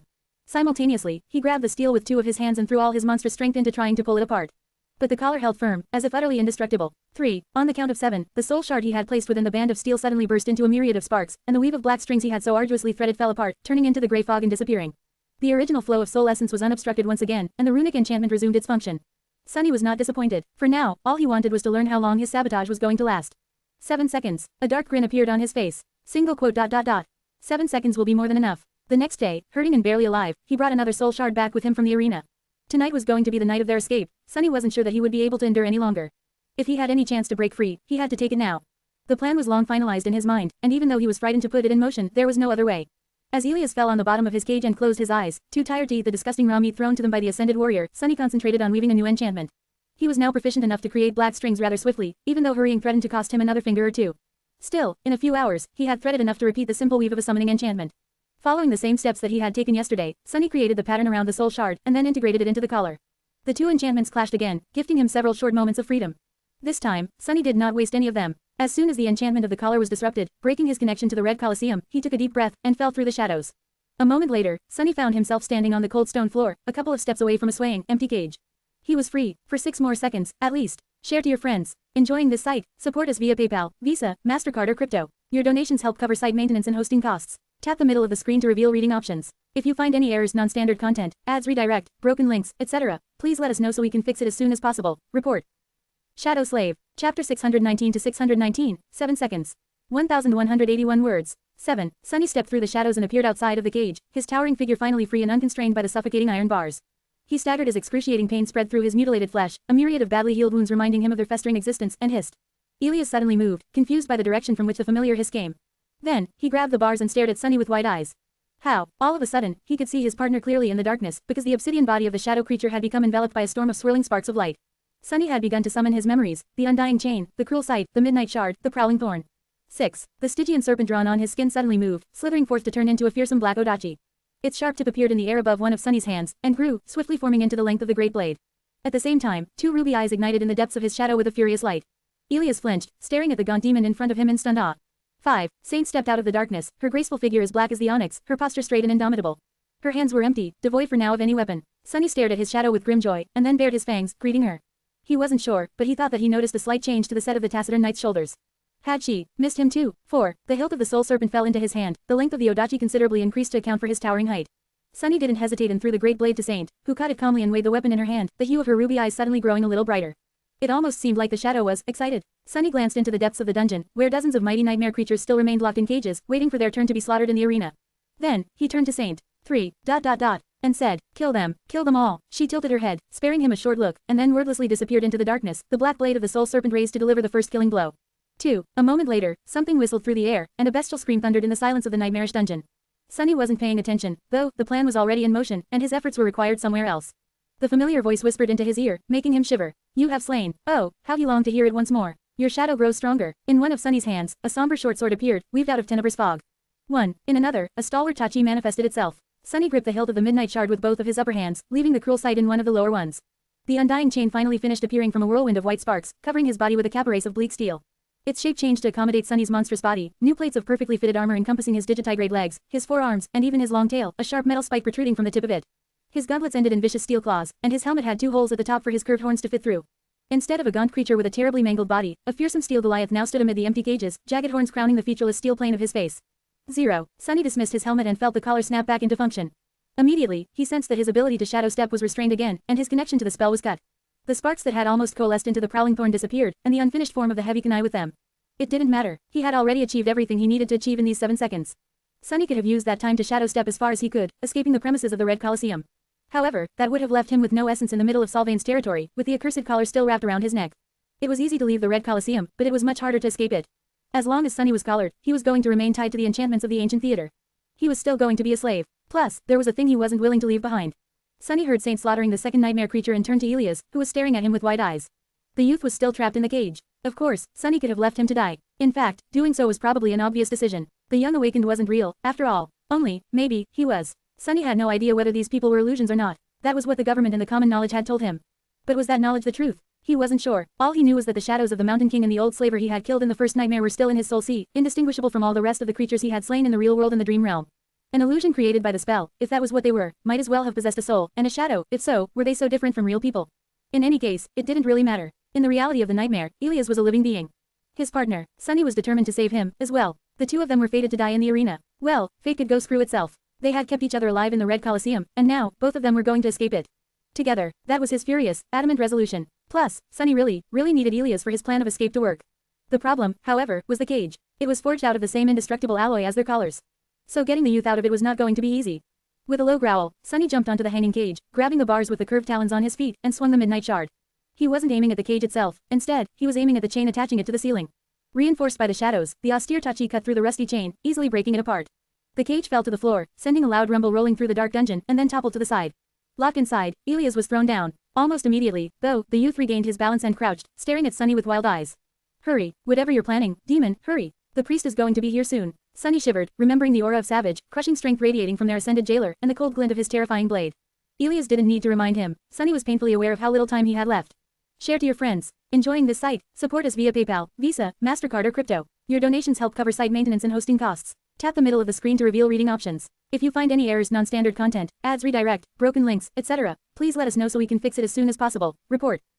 Shadow Slave. Chapter 620 to 620, Death. 1,821 words. The metal of the collars and the cages could not be broken, but it didn't mean that it couldn't be bent. Twisting a band of steel wrapped tightly around your neck would not have been a great idea, however, the iron bars trapping Elias were another matter entirely. Sunny just needed good leverage, and that was why he had cut the cage down. Throwing a nervous look back, in the direction from which the Red Priest usually appeared, he gritted his teeth and thrust one hand through the bars, pushing Elias back. He needed to soften the metal first, and that was going to be a dire process. The blade of the cruel sight suddenly shone with radiant white light, spreading an almost palpable heat into the cold air of the ghastly dungeon. Sunny didn't linger and pressed the somber sword against the steel bars, letting the divine flame contained within share its immolating incandescence with the enchanted cage. Come on, come on. There were two possible results for his actions. One was that he would be able to soften the metal and bend it, the other was that he was going to cook Elias alive inside the gibbet. There was also the chance that their ascended jailer would arrive quicker than usual, which would be really bad. Sunny counted the seconds and stared at the iron bars, willing them to heat up swifter. Slowly, the cold metal turned slightly red, then bright orange. Finally, at the point where the incandescent blade of the cruel sight touched them, a hint of pure white appeared. Sunny would have preferred to wait longer, but there was no more time. Dropping the short sword to the ground and biting down on the midnight shard with his fangs, he grabbed the scorching metal with all four of his hands and endured the pain of the furious heat slowly spreading through the gauntlets to his bare skin. Then, Sunny set his foot on another bar, commanded all three shadows to wrap themselves around his body, and pulled.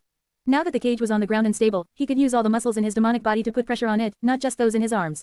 His core, his shoulders, his back, his powerful thighs and calf muscles, the entirety of his body worked in unison in order to bend the steel bars. A stifled roar escaped from his mouth, washing over the blade of the austere Tachi and echoing in the cold darkness.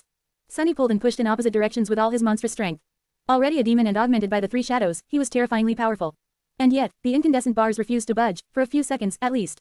Then, when his muscles seemed to be on the verge of exploding from the inhuman strain, the metal finally gave in. With a metallic groan, one of the bars started to bend, slightly at first, and then more, and more. Yes, Elias, however, did not seem to share Sunny's jubilation. Instead, he paled, a frightened expression appearing on his face. Without saying a word, the youth raised one hand, pointing to somewhere behind his partner's back. The priest. And just then, Sunny felt a mighty shadow flying toward him from the edges of his shadow sense, growing closer and closer with harrowing speed. Damnation, the Ascended arrived a few seconds earlier than he should have. Without turning around, Sunny pulled on the incandescent bar one last time, creating enough distance between it and the next one for the youth to squeeze through. Then, he reached inside the cage, grabbed the young awakened, and roughly pulled him through the narrow breach. He already could hear the heavy steps behind him. Crap. Elias stared into the darkness with eyes full of fear. Demon, but without letting him finish, Sunny forcefully pushed the youth away, then swiftly turned around, grabbing the cruel sight from the ground and catching the hilt of the midnight shard. The warrior in a tattered red robe and worn leather armor was already upon him, the terrifying heavy blade cutting through the air with unthinkable speed. Sunny moved his weapons forward, trying to block the obliterating blow. But his exhausted, wounded body seemed to have finally betrayed him. He swayed, missing the timing by a split second. It looked like the tiniest of mistakes. But one mistake was all it took. His luck had run out. The great blade of the mighty Ascended slid past Sunny's defenses, and hit him right in the neck. The sharp metal sliced through his tough skin, his muscles, and his spine, emerging in a fountain of blood from the other side. Sunny felt terrifying pain spread through his whole being, and then the world suddenly spun. The head of the shadow demon flew high into the air, disbelief still frozen in his lightless eyes. It was as though it was screaming. As though it was trying to say something. To share a fatal revelation that had come a few moments too late. That there was no escape. No escape except through death. Elias staggered, a stunned expression contorting his soft, youthful face. Demon, you. In front of him, the legs of the decapitated demon buckled, and his towering body, still clad in bleak steel, fell heavily to its knees. Just like that, his partner was gone. His partner's nightmare was over. The young man froze for a moment, then turned to the indifferent murderer, sorrow and wrath mixing in his hollow, tired, light blue eyes. I'll kill. The priest of war remained silent, disinterested in the rambling of the young slave. He turned to Elias and made a step forward, raising the monstrous blade once again. It was all over, or, perhaps, not. Because at that moment, the decapitated body suddenly stirred and attacked the indifferent slaughterer, the radiant blade of the cruel sight entering the man's abdomen while the tip of the midnight shard pierced his chest. At the same time, the tail of the dead demon shot over his shoulder, penetrating one of the red priest's eyes with the long steel spike. Laying on the filthy stones a few meters away, Sunny's head observed it all with a terribly pained expression.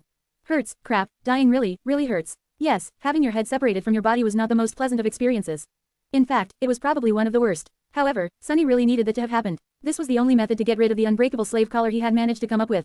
He had even considered chopping his head off himself, but came to the conclusion that his own strength was not going to be enough to overcome the durability of bone weave. So, he had decided to try and use the might of an ascended apostle of war instead.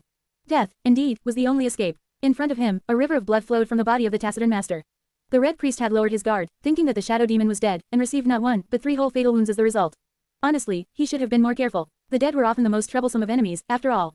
As the body in the tattered red robe slowly toppled and fell to the ground, the headless body of the demon raised one hand, hooked a claw beneath the slave collar, and tore it off its severed neck.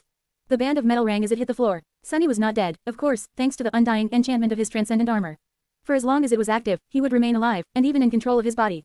This was the good part. The bad part was that the enchantment was devouring his essence with an inconceivable speed, and in the next few seconds, when his reserves ran completely dry, Sunny was really going to die. Before that happened, the headless demon took a few unsteady steps forward, nonchalantly picked up its head, and awkwardly placed it on his neck. Then, he approached Elias and fell to his knees in front of the petrified youth.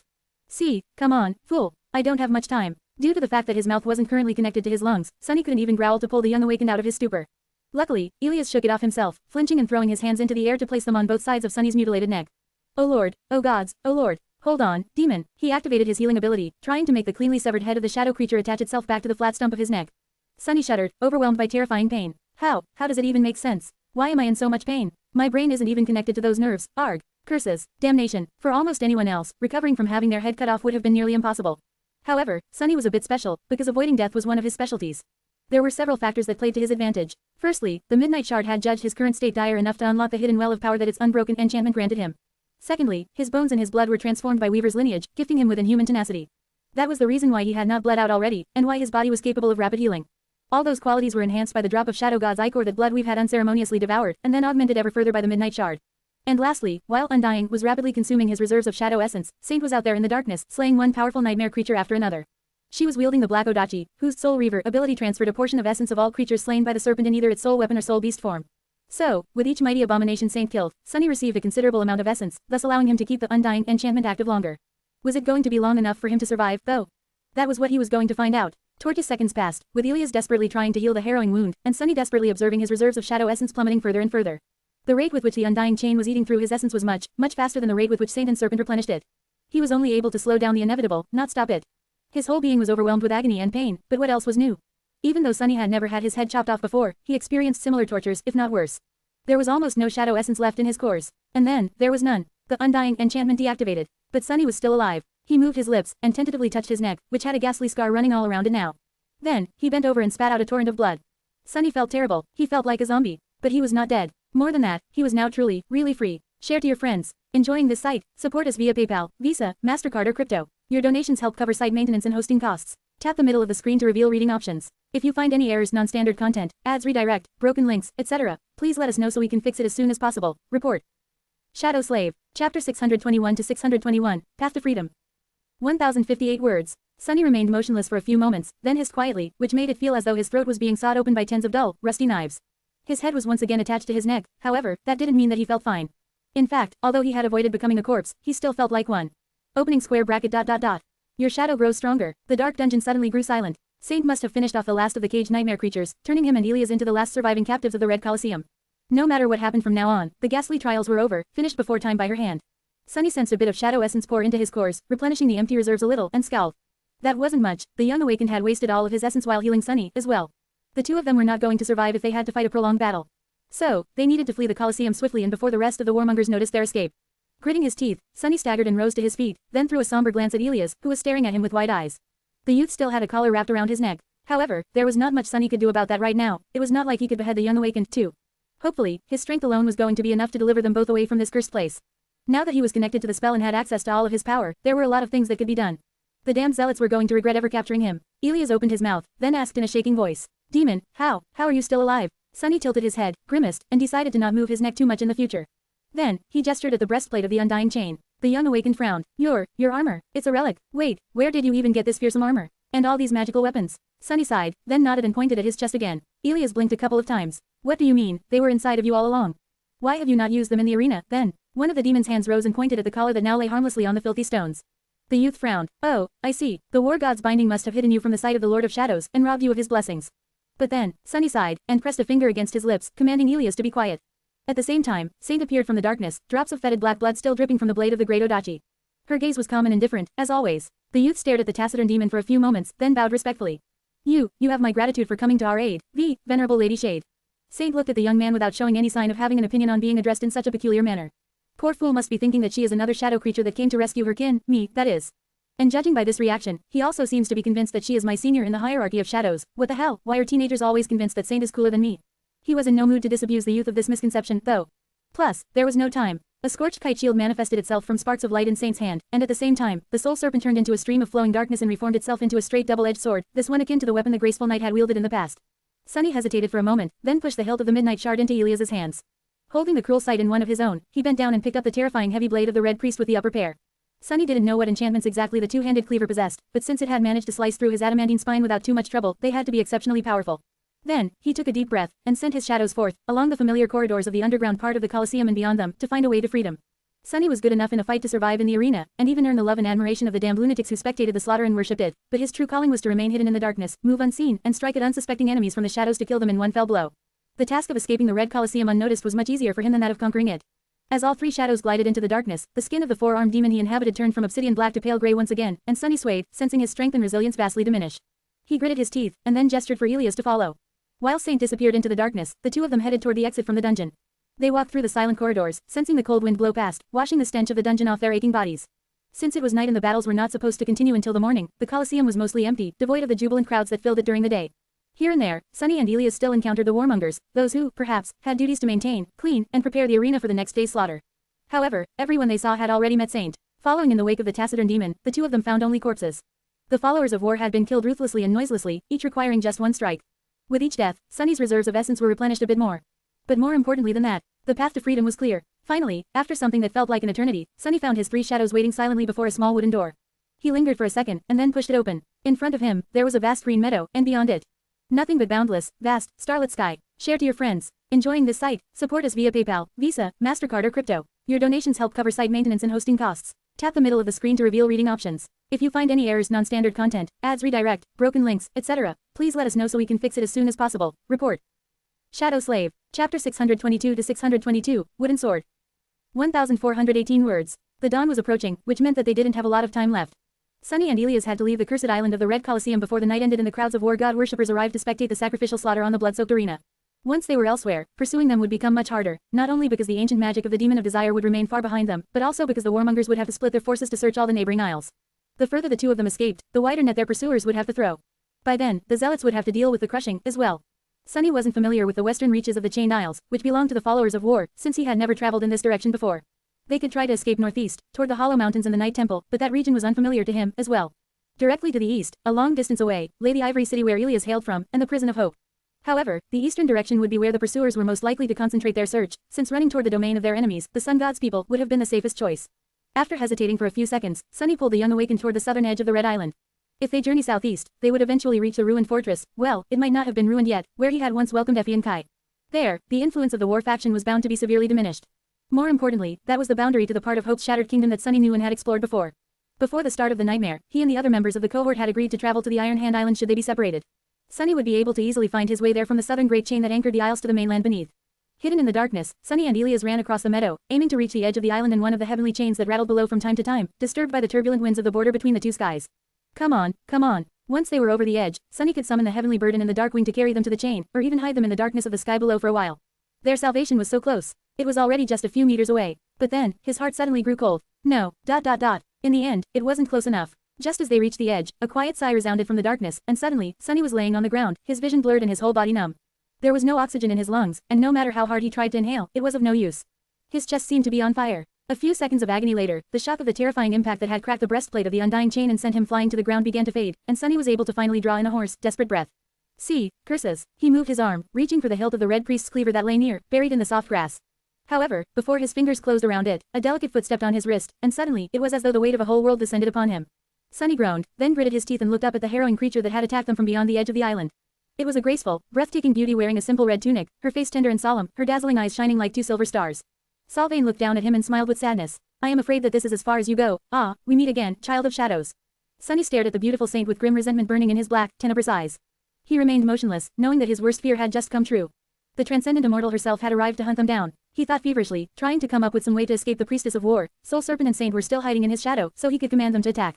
But what could an awakened and an ascended demon do against a transcendent? An undying one that was chosen by the gods and had lived for at least 1,000 years, no less. No, sending them to fight that horror would be just sending them to their deaths. In all of his travels, Sunny had never met a creature more frightening than Sylvain. Of that, he was sure. Even the corrupted leviathans of the Dark Sea had not instilled such caution in him. Maybe only the harrowing rod in the ebony tower had, but he hesitated to call it a living being.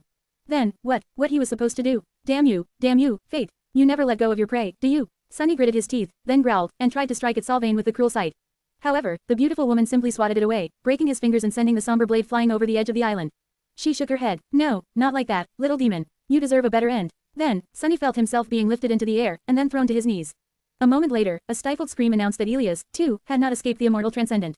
His gaunt figure fell near him, a pained grimace contorting the young man's young face. Soon, the unassailable power that pressed Sunny into the ground disappeared, and he was able to breathe again. Looking up, he saw Sylvain standing in front of them, her silken skin caressed by the gentle starlight. She looked at them with an inexplicable expression, her long chestnut hair dancing softly in the wind. There has to be something I can do, think. The transcendent priestess smiled, the world itself growing brighter from her mesmerizing smile. Ah, the trials of life are over. I congratulate you, champions. Although some of your foes were vanquished under the cover of darkness instead of in the bright light of day, under the gaze of the gods, you have defeated them nevertheless. You have even slain one of my blessed. Thank you for giving that which I was unable to, you have my gratitude. Both of you. Sunny stared at the beautiful saint, frozen in place. Despite all the hatred he harbored against the monstrous priestess, despite how much he wanted to pay her back 100-fold for all the suffering she had caused him, he couldn't help but forget his anger and be enchanted by her beauty. Sylvain was just too splendid, too lovely, her eyes were too lustrous, her smile too charming, her soft lips too alluring. This woman was created to be worshipped, for men to wage wars in hope of earning the right to stand by her side. Snap out of it, idiot. Have you not seen beautiful things before? Beautiful things are always the deadliest. Sunny bit his lip, allowing his sharp fangs to pierce it. Pain sobered him up somewhat. Beside him, Elias was staring at Sylvain with grim eyes. Strangely, the young man did not seem to be affected by her transcendent beauty at all. It was understandable. After all, his whole family had been slaughtered by the followers and on the orders of the dazzling priestess. Meanwhile, something appeared in Sylvain's hands. It was a small object that made Sunny's eyes narrow suddenly, and his breathing become quicker. The saint sighed and stretched her hand forward, a simple knife carved out of a single piece of wood laying on her open palm. Quote. The trials of life are over, and so, I offer you this gift, and the right to fight for your freedom. To struggle for your life, as life is an eternal struggle. Will you accept, champions? Will you take this wooden blade and wield it? It is all I can give you. Sunny's heart skipped a beat. All, be damned. The fairy tale about a wooden sword Elias had once shared with him had actually, inexplicably, turned out to be true. And more than that, Sunny recognized the sword instantly. He had already held that wooden knife once, a long time ago, far in the future. This was the knife he had killed Sylvain with. Share to your friends. Enjoying this site? Support us via PayPal, Visa, MasterCard or crypto. Your donations help cover site maintenance and hosting costs. Tap the middle of the screen to reveal reading options. If you find any errors, non-standard content, ads redirect, broken links, etc., please let us know so we can fix it as soon as possible. Report. Shadow Slave. Chapter 623 to 623, Ardent Desire. 980 words. Sunny stared at the wooden knife, suffocating pain still radiating from the spot where Sylvain had hit him. The transcendent was so fast that he had not even seen or sensed her strike, not that it mattered anymore. As he studied the familiar blade, different pieces of knowledge suddenly clicked together, revealing a chilling truth. Stunned by the grim revelation, Sunny shuddered. Of course, finally, the purpose of the Red Colosseum made sense to him. The cruelty of the trials, the perverse faith of the zealous warriors, their worship of struggle, battle, and death, the tale of a wooden blade that granted the champion a chance to win their freedom. When he looked back, it all seemed so obvious. The strange cult of war that had blossomed on the ruins of the Kingdom of Hope was built around the tenet of glory. Glory was both the highest virtue and the highest of honors, and it could only be won by prevailing against overwhelming odds, through mortal struggle, which was the essence of life, and war, as far as these zealots were concerned. So, they enslaved a horde of abominations and threw themselves against it, fighting to the death against their slaves in the arena. With each battle, the weak were slaughtered, and the strong got to live and fight against more powerful enemies the next day. All under the beaming gazes of the jubilant crowd. Those who died perished in the pursuit of glory, and those who lived came closer and closer to earning it. That was the sacrificial ritual the followers of war performed every decade or so, spilling blood in the name of their glorious dream. However, there was one problem with this demented arrangement. A glaring flaw that made the trials of the Red Colosseum seem futile, hollow, and senseless. What was the end of all this? Was everyone participating in the battle destined to die? Would there be no victor? What happened to the person, or creature, left standing at the very end, devoid of enemies to struggle against? Where was their glory? Now, looking at the wooden knife that contained Sylvain's death, freely offered to them by the immortal transcendent herself, Sunny finally understood everything.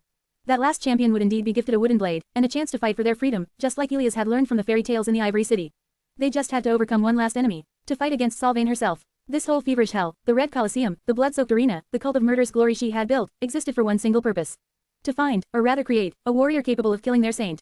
Eternal Sylvain, undefeated Sylvain, wanted to die. The madness of this nightmare was born out of the 1,000 years of immortality the beautiful priestess had endured, out of the desire to be free of her eternal duty as Hope's warden. However, Sylvain didn't just want to die. She wanted to die a glorious death, one worthy of a true servant of war. Or rather, she simply could not allow herself to give up. Giving up without struggle was a sin against her faith, her God, and her conviction. So the beautiful transcendent could only allow herself to die if she was defeated. That was her goal, finding someone valiant enough to kill her was Sylvain's most ardent hope. Her deepest desire. Feeling a hint of vague suspicion, Sunny frowned. He was certain that he was right, that his reasoning and insight were correct. But at the same time, there was still something out of place. Something still didn't make sense, he just couldn't say what. And there was no time to think. Sylvain was still offering them the wooden knife and a chance to save their lives.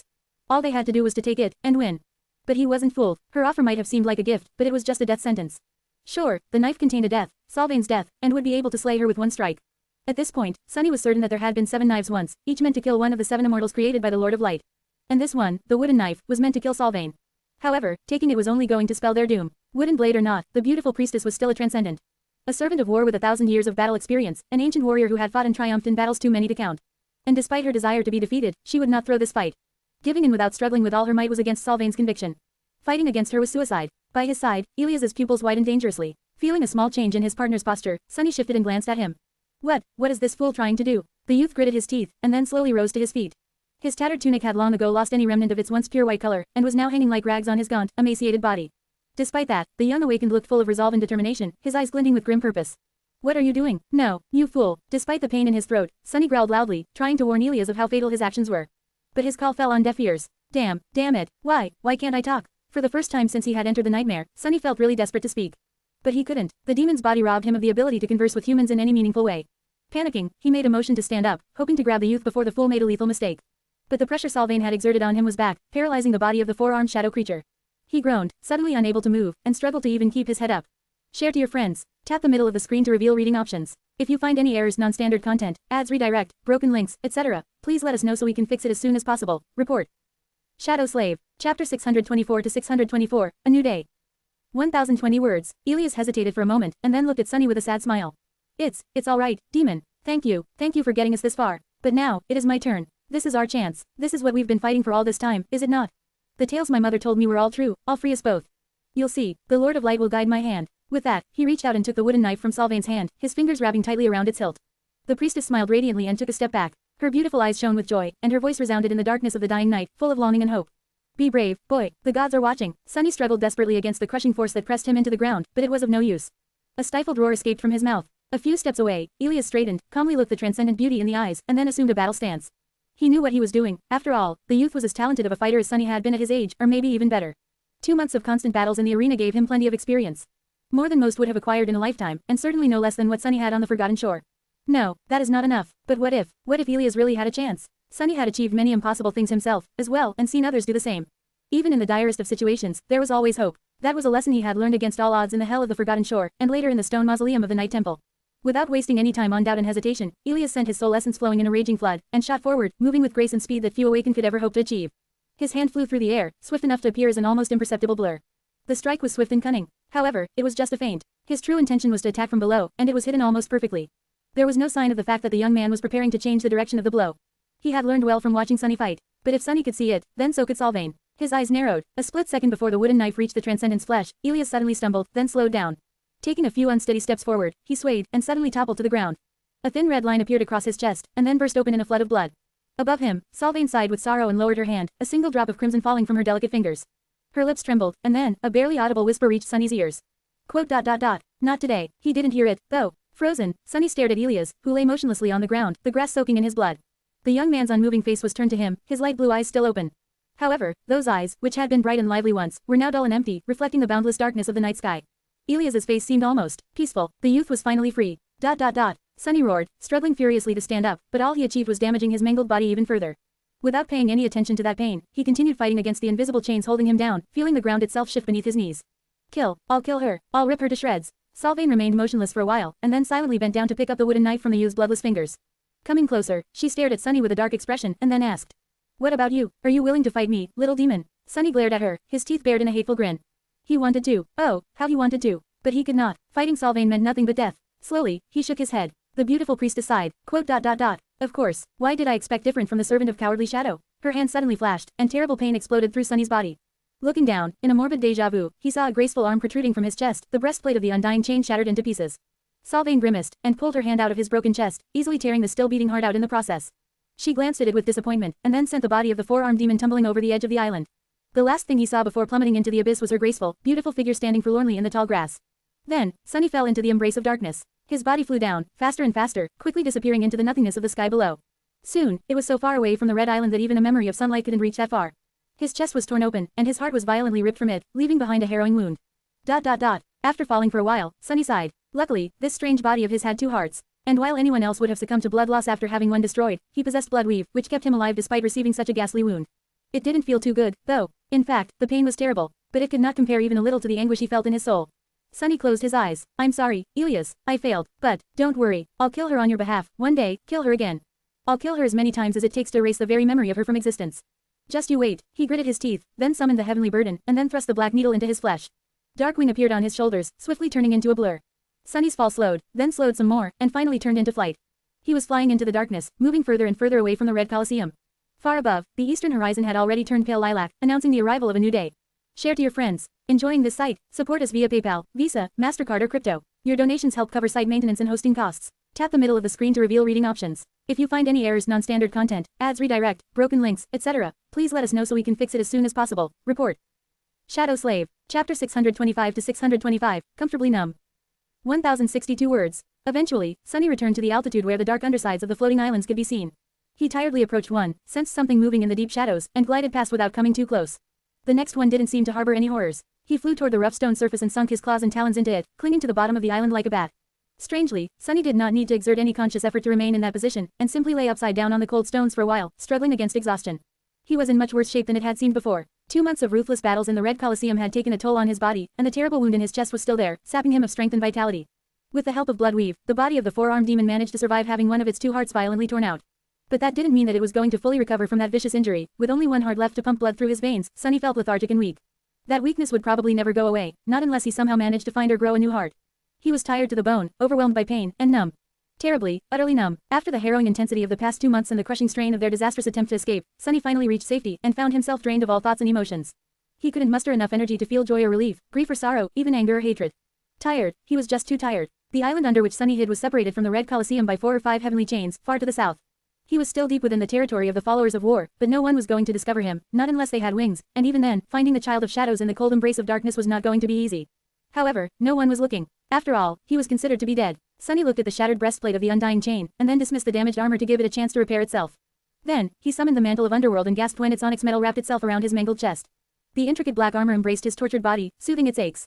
Sunny doubted that anyone from the real world would be able to spy on him here, in the depths of a nightmare, but even if they could, he didn't care anymore. He just wanted to be safe and protected. As soon as the fearsome mantle hid his wounds, Sunny tiredly closed his eyes, and plunged into the nothingness of a deep, dreamless sleep. Thirst, and pain, those were the first things Sunny felt before slowly remembering who he was, what he was, and where he had found himself.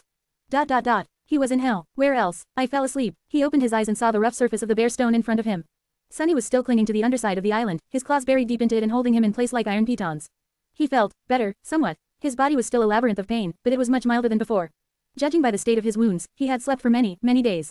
No wonder he was so thirsty. Sunny shifted slightly and freed one of his 4 hands, then summoned the endless spring and drank a few gulps of water. Then, he turned his head and stared into the darkness, indifferent to everything.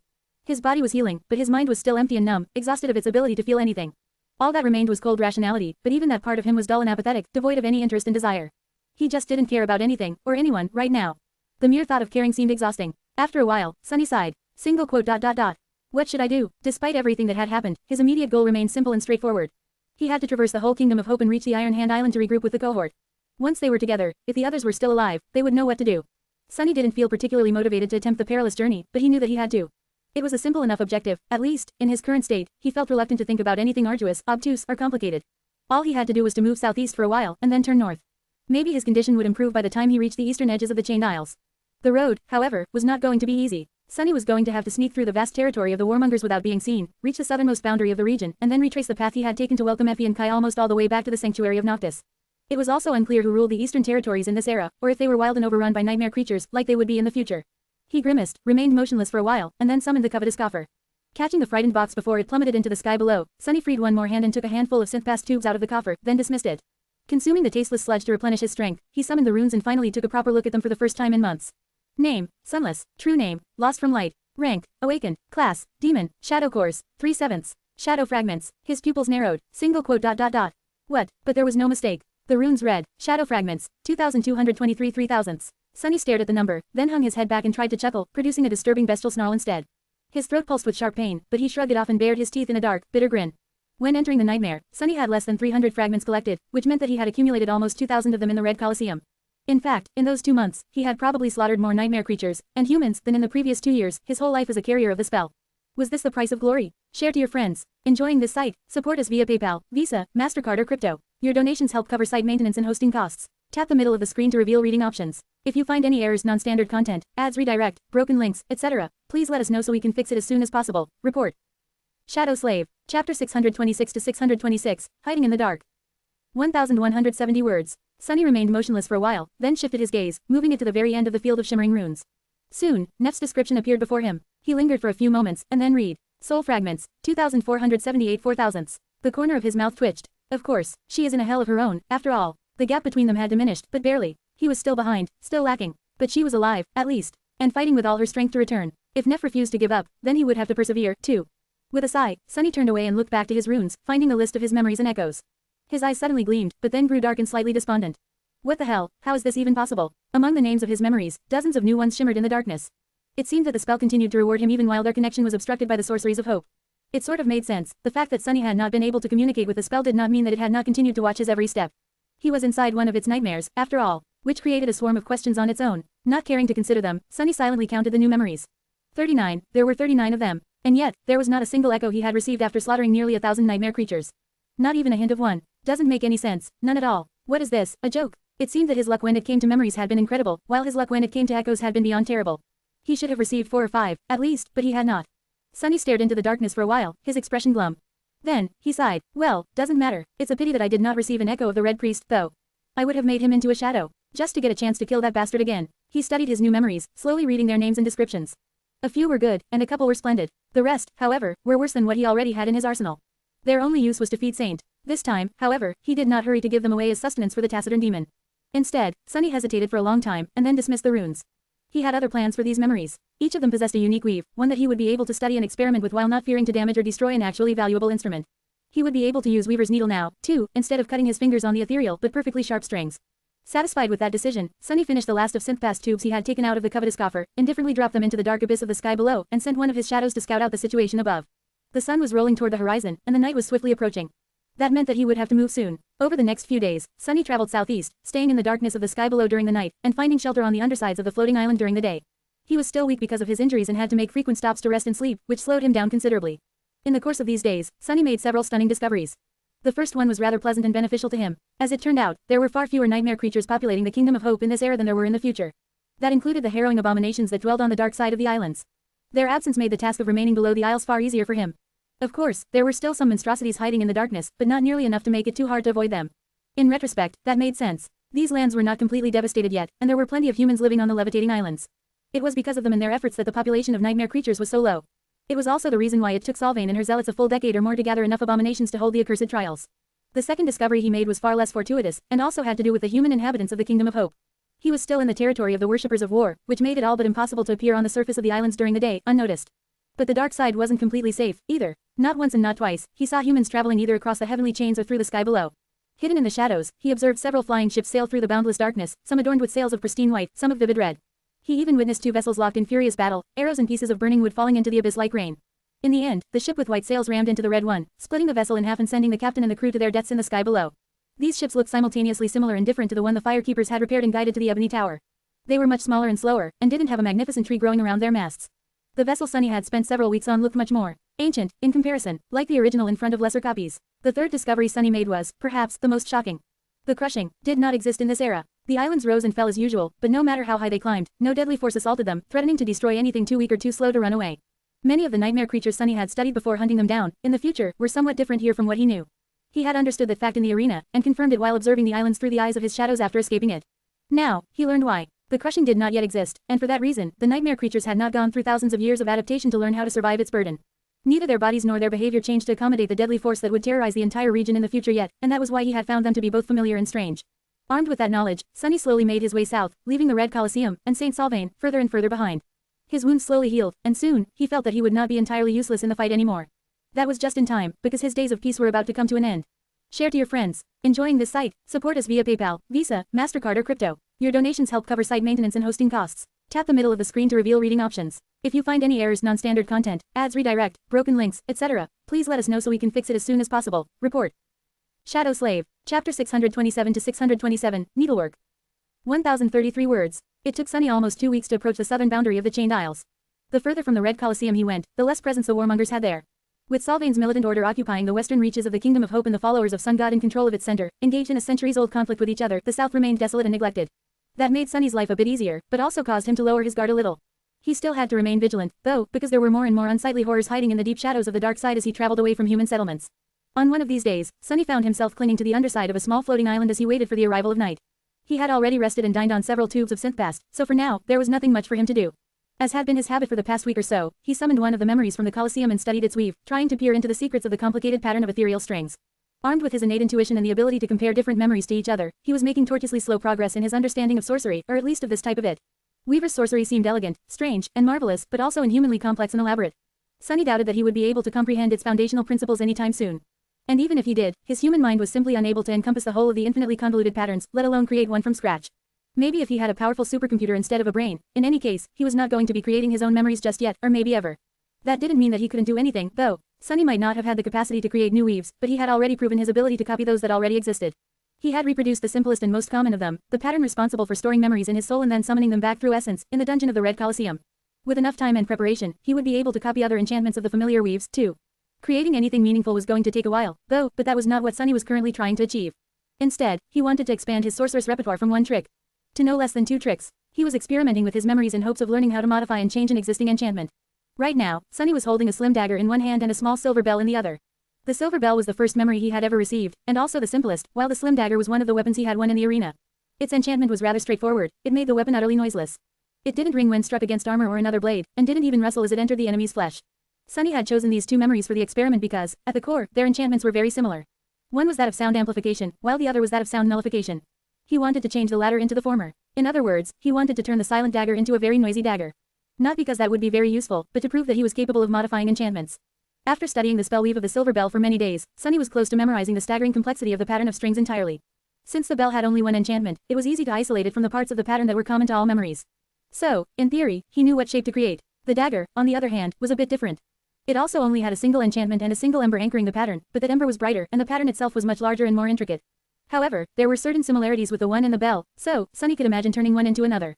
He hesitated for a while, then sighed, and raised Weaver's needle. Just like on the day he had found it, the long and narrow needle was enveloped in a faint, weak golden shine that only he could see. Thousands of years ago, or maybe sometime in the future, it had absorbed some of Weaver's deific blood, along with tiny traces of divinity. Sunny suspected that the needle had not been a magical tool, and neither had it actually belonged to Weaver. Rather, it had been just a random needle that the demon of fate found in the ebony tower and made use of to sew a new arm to their body, and its magical properties came from being washed in the demon's blood. However, now, the needle did possess magical properties. Just like Sunny's fingers, it was capable of interacting with the ephemeral strings that constituted spell weaves. Sunny threaded a shadow string through the needle, and carefully thrust it into the sorceress pattern that created the enchantment of the silent dagger. He was hoping to replace some of the existing strings with his own, shift others around, and remove some completely. At first, everything went well. Sunny was on the verge of getting excited, but then, the same thing that happened with all his previous experiments repeated itself. At some point, the strings trembled, and then the whole pattern tore and collapsed, turning into a chaotic mess of ripped and fluttering threads. Sunny hurriedly retracted his hand, afraid to lose it, and watched as the slim dagger shimmered and disintegrated into a rain of dim sparks. A few moments later, the spell spoke solemnly. "Your memory has been destroyed." Sunny grimaced and closed his eyes. Damnation, another one. Then, however, he suddenly shifted and turned his head up, staring at the stone surface above him as if trying to pierce its solid mass with his gaze. Up above, on the surface of the small island, one of his shadows had noticed movement. Share to your friends. Tap the middle of the screen to reveal reading options. If you find any errors, non-standard content, ads redirect, broken links, etc., please let us know so we can fix it as soon as possible. Report. Shadow Slave. Chapter 628 to 628, From the Dark Side. 1063 words. The grass covering the surface of the island moved, and strange shapes appeared from beneath it. Some were similar to each other, while some were not, but all shared the same deep emerald color. The shapes levitated upward, slowly coalescing together. The creepy shadow observed the eerie event from the shade of a large boulder, darkly excited. Sunny only understood what it was so excited about when the boulder suddenly split open and fell apart, making way for another of the shapes, this one easily recognizable. It was a massive emerald jawbone, similar to a human one in all aspects except for size.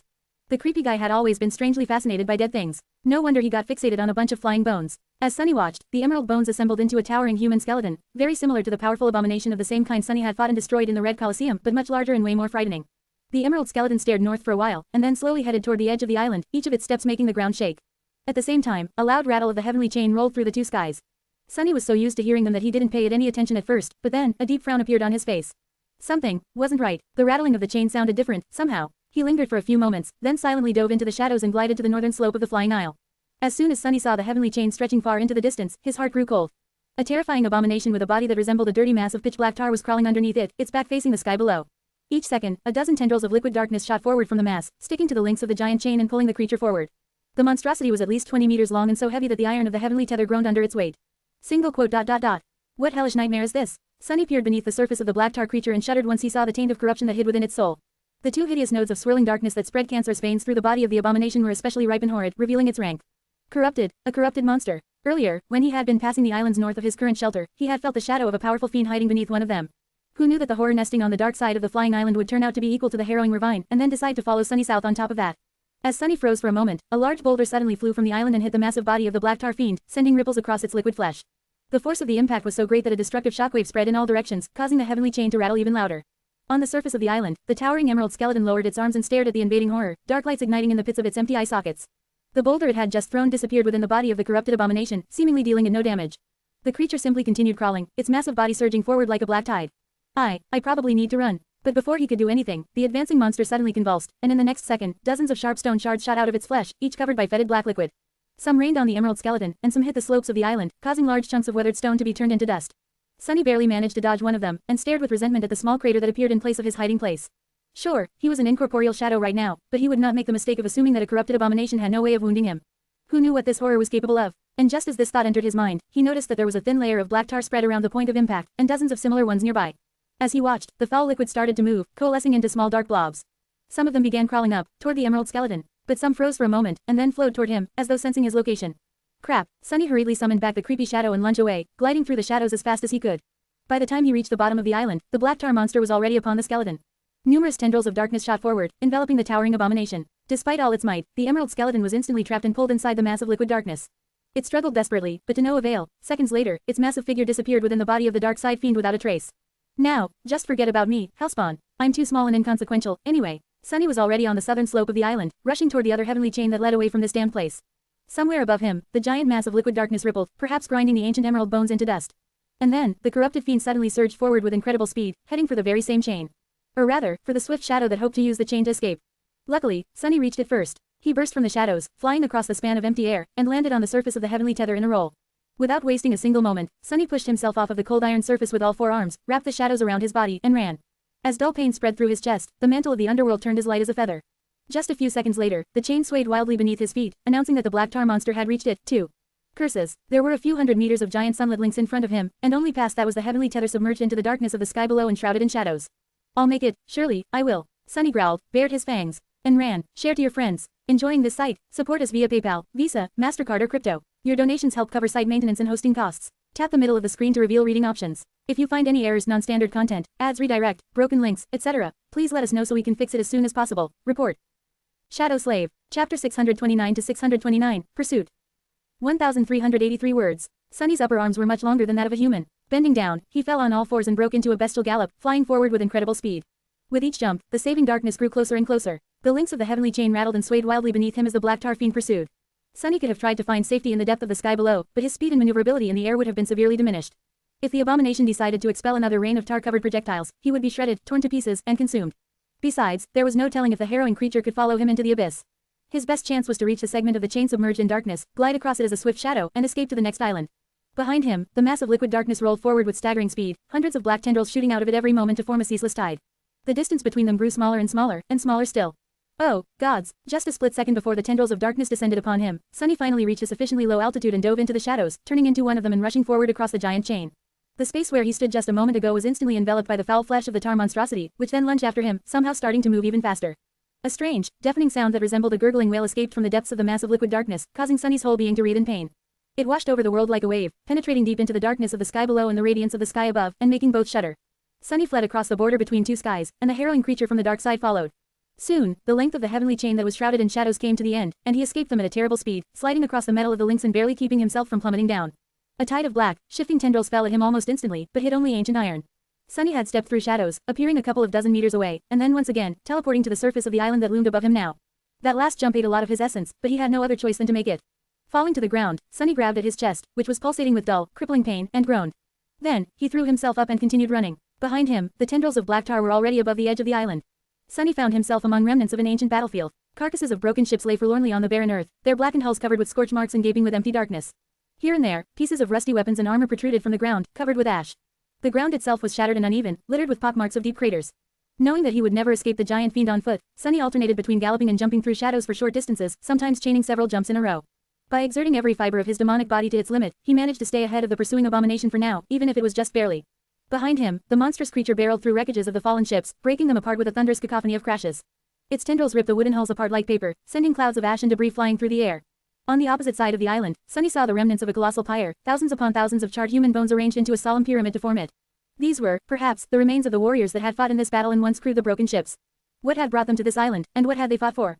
Who had won the terrible battle, and at what cost? Had this pyre been meant to honor fallen heroes, or dispose of dead enemies? Or even prisoners, perhaps? Without sparing a single thought to these questions, he dove down from the edge and fell through the air, reaching another chain and escaping further south. A few moments later, the corrupted fiend flowed over the edge, as well, landing at the heavenly tether with a deafening thud. Sunny was still ahead. The fiend failed to outrun him. For now, the problem was that Sunny was growing tired and slowly running out of shadow essence, while the black tar monster was not. South, south, south, pursued by the fiend from the dark side, Sunny fled south, crossing one island after another. But no matter how fast he ran, the damned monstrosity was faster. Many of the islands he traversed were populated by nightmare creatures of all kinds, but unlike the towering emerald skeleton, these ones did not even try to fight the corrupted abomination. Instead, they fled, too, scattering to the neighboring islands in something that resembled panic, or being consumed if they were not swift enough. At some point, Sunny found himself running side by side with all kinds of nightmare creatures that would have usually not hesitated to attack him. They were like forest animals escaping from a raging fire. When a forest fire spread like an insatiable monster, devouring all in its way, predators and prey were made equal before its terrifying strength. Besides, with his monstrous body and his mind still clouded by the countless times he had shadowed the abominations of all kinds in the Red Colosseum, Sunny was less unlike the nightmare creatures than he had used to be. The black tar monster, however, was making a clear distinction between him and all the other creatures. It only paid attention to those abominations that were directly in its way, while its only goal, for some damned reason, was singular, to catch and consume Sunny. Curse it all, what's so special about me? Was it the fact that he followed the path of ascension instead of corruption? Was it his nature as a shadow? Or maybe, was it the flame of divinity that burned in his soul and flowed through his veins? Was that flame an irresistible lure for a creature like that? There was no answer. All Sunny could do was run, run, run. Run as his chest became consumed with pain, and his soul became empty and barren, devoid of any essence at all. Some time later, he escaped from the shadows one last time and fell on the emerald grass of a new island, almost completely spent of essence and sapped of all stamina. He was done for. His single heart was beating wildly in his aching chest, drowning as it tried to do the work meant for two. His four lungs were on fire. This was it. This was as far as he could go. Sunny drew in a hoarse breath, and then slowly rose to his feet. His eyes shone with grim darkness. So be it. Good. Come and get me, beast. Let us see which one of us is stronger. I have killed creatures mightier than you before. Granted, during the battle with Ravine, he had months of preparations and a whole cohort of firekeepers supporting him. Sunny used the last of his essence to summon the cruel sight and turned around, ready to face the assault of the black tendrils. However, something was off. The rattling of the heavenly chains. It had grown quiet. He frowned, then took a few steps toward the edge of the island and looked down. The black tar monster was some distance away, its massive body hanging motionlessly from the heavenly tether. It was frozen and unmoving, with only its tendrils pulsating in a bizarre and nauseating rhythm. The abomination seemed to be reluctant to approach this particular island. It was as though there was an invisible boundary that it refused to cross, for some reason. Sunny stared at the harrowing creature for a few moments, and then snarled. He had escaped an inescapable situation once again. He had successfully fled the pursuit of the terrifying fiend. It seemed that luck was on his side, in the end. However, was it, really? Sunny shivered. But what, exactly, can scare a corrupted monster away? Share to your friends. Tap the middle of the screen to reveal reading options. If you find any errors, non-standard content, ads redirect, broken links, etc., please let us know so we can fix it as soon as possible. Report. Shadow Slave. Chapter 630 to 630, Wicked Warlock of the East. 1074 words. Sunny stared at the terrifying fiend for a few moments, then suddenly grimaced, clutched his chest, and fell to one knee. A bestial growl escaped through his sharp fangs. Arg! His heart was beating wildly, sending waves of pain rolling through his exhausted body. He felt weak and lightheaded, beads of sweat glistening on his obsidian skin. This condition was only worsened by the usual sense of frailty that came from utterly depleting reserves of essence. Sunny felt infirm. God damn it, am I having a heart attack? He groaned, remained motionless for a bit, and then slowly stood up. Still clutching his chest, he hunched awkwardly and looked around, trying to determine which island he had found himself on, and what wicked creature might have kept the corrupted monstrosity at bay. His pupils widened slightly. No way. The night was slowly advancing, and the island was drowned by the dimming resplendence of a beautiful crimson sunset. Despite only having been here once, Sunny recognized the place, the vastness of the island, the emerald grass that veiled its surface like a soft carpet, the rolling hills, the moss-covered ruins. He had reached the southern island, where the crumbling fortress lay at the estuary of the Great Chain, one of the anchors which connected the isles to the mainland of the dream realm far below. Well, the fortress had been ruined in the future. Currently, it might have been still standing. Such luck. Sunny was glad to learn that he had arrived at the southernmost point of the chained isles during his mad escape from the black tar fiend. However, he was still uneasy about the fact that the abomination refused to approach it. He was in no condition to fight anything, let alone a creature capable of scaring a corrupted monster. But what choice was there? Sunny glanced at the massive body of the terrifying abomination that loomed in the distance, then toward the center of the island. The choices, really, were simple. He could either jump back on the heavenly chain and try his luck in a battle against the black tar fiend, or remain on the island and risk meeting the unknown horror. He hesitated for a bit, and then started limping away from the edge. Yes, an unknown danger was almost always worse than that which was familiar, but who knew, maybe he was going to get lucky. Maybe the unseen horror was going to turn out friendly and nice. Yeah, why not? Sure, statistically speaking, a thing like that is bound to happen, one day. By the time Sunny reached the center of the island, the night had already descended upon the world, and a full moon was climbing up the velvet surface of the starlit sky. The hills became shrouded in darkness, which hid and protected him, and there was a little bit of shadow essence, now, filling his three cores. The pain in his chest had subsided somewhat, but Sunny still felt weak and feverish. He was heading toward the southern edge of the island to take a look at the current status of the boundary fortress and studied his surroundings carefully in search of any sign of danger. If there was indeed a terrible threat somewhere on the island, it would be better to discover it before it had the chance to discover him first. Cresting the top of a tall hill, Sunny suddenly froze and then crouched down. Safely veiled by the shadows, he looked at a shimmering white light that danced some distance away, in the center of a small valley that was formed by the hill he was standing on and several others. What is this? He hesitated for a moment, then commanded the gloomy shadow to slide off from his body and get closer to the source of light.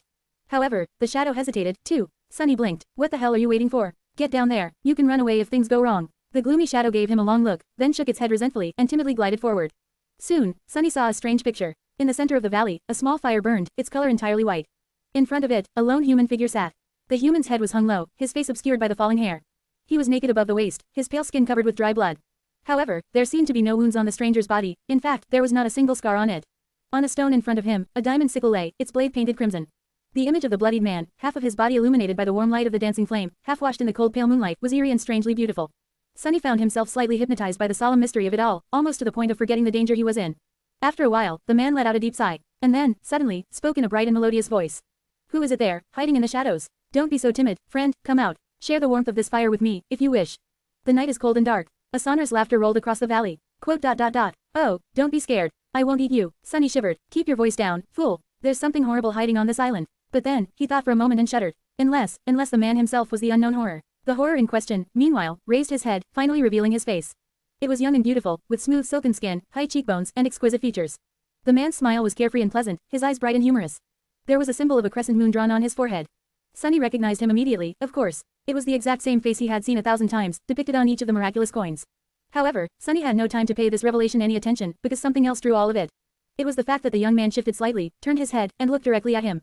Not even at the gloomy shadow that hid some distance away from the fire, but at the distant top of the hill where Sunny himself crouched in the shadows. See, crap, the young man beckoned him with a finger, still smiling. Come, it is rude to refuse a sincere invitation, especially one coming from such a nice person as me. Oh, where are my manners? I didn't even introduce myself. Rejoice, stranger, you are in the brilliant presence of Noctis, the great sorcerer of the East. Share to your friends. Tap the middle of the screen to reveal reading options. If you find any errors, non-standard content, ads redirect, broken links, etc., please let us know so we can fix it as soon as possible. Report. Shadow Slave, Chapter 631 to 631, the funniest thing in the world. 1024 words. Sunny froze, unsure of what the wisest course of action would be. What to do? After meeting Solvane, he had a heavy prejudice against crossing paths with powerful figures of the Kingdom of Hope. And Noctis was very powerful, of that, he had no doubt. In fact, Sunny was pretty sure that the friendly young man who was looking at him with a charming smile was none other than one of the 7 immortal shackles of the imprisoned demon, the mysterious Lord of the East. Even without taking into account the otherworldly presence that all transcendence seemed to possess, it was easy to tell there was vast and dreadful power within Noctis, hiding behind the deceptively carefree gleam of his lustrous eyes. Plus, there was a citadel in the eastern reaches of the Chained Isles literally called the Sanctuary of Noctis. Who else could have been the ruler there? Who else could have possessed the beautiful flying ship, and had their image put on the miraculous coins? So, Sunny had no desire to meet the strange immortal, even though Noctis seemed weirdly friendly and unthreatening. Actually, that only made him more terrifying. But, was there even a choice? It was not like Sunny was in any shape to escape from a saint, let alone an immortal sorcerer that even corrupted abominations seemed to be wary of. He hesitated for a bit, then sighed, rose, and headed toward the crackling fire. Noticing that, Noctis hummed in satisfaction and then slightly moved his hand. Immediately, droplets of dew flew from the grass, forming a clear stream that swirled around his body, washing the dry blood away. An exquisite silk cloak rose from the ground, wrapping itself around him. The diamond sickle whistled through the air, shaking itself clean, and hung itself on the sorcerer's belt. Sunny continued walking, still clutching his aching chest, and observed the bizarre occurrence with a deadpan expression. Damn, why don't I know how to perform tricks like that? That would make life so much easier. Finally, under the gloating gaze of the vindictive gloomy shadow, he walked into the circle of light and couldn't help but tremble when the saint threw a curious glance at him. It was hard to remain calm in front of a being that could obliterate you with one finger. The whole situation was sort of ridiculous, actually. Noctis looked like a pampered young man in bright silks, with an effeminate face and the body of someone who had never once exerted themselves physically. His hands were smooth and uncalloused, and his build was slender and soft, almost frail. Sunny, on the other hand, was a towering demon clad in an intricate and fearsome suit of onyx armor, his gaunt figure brimming with ferocious might. He had twisting horns, 4 powerful arms, and a mouth full of sharp fangs, his eyes completely black and inhuman. And yet, it was the demon who was afraid of the pampered young man, and not the other way around. Ridiculous. Noctis studied the tenebrous demon in front of him, his smile growing wider.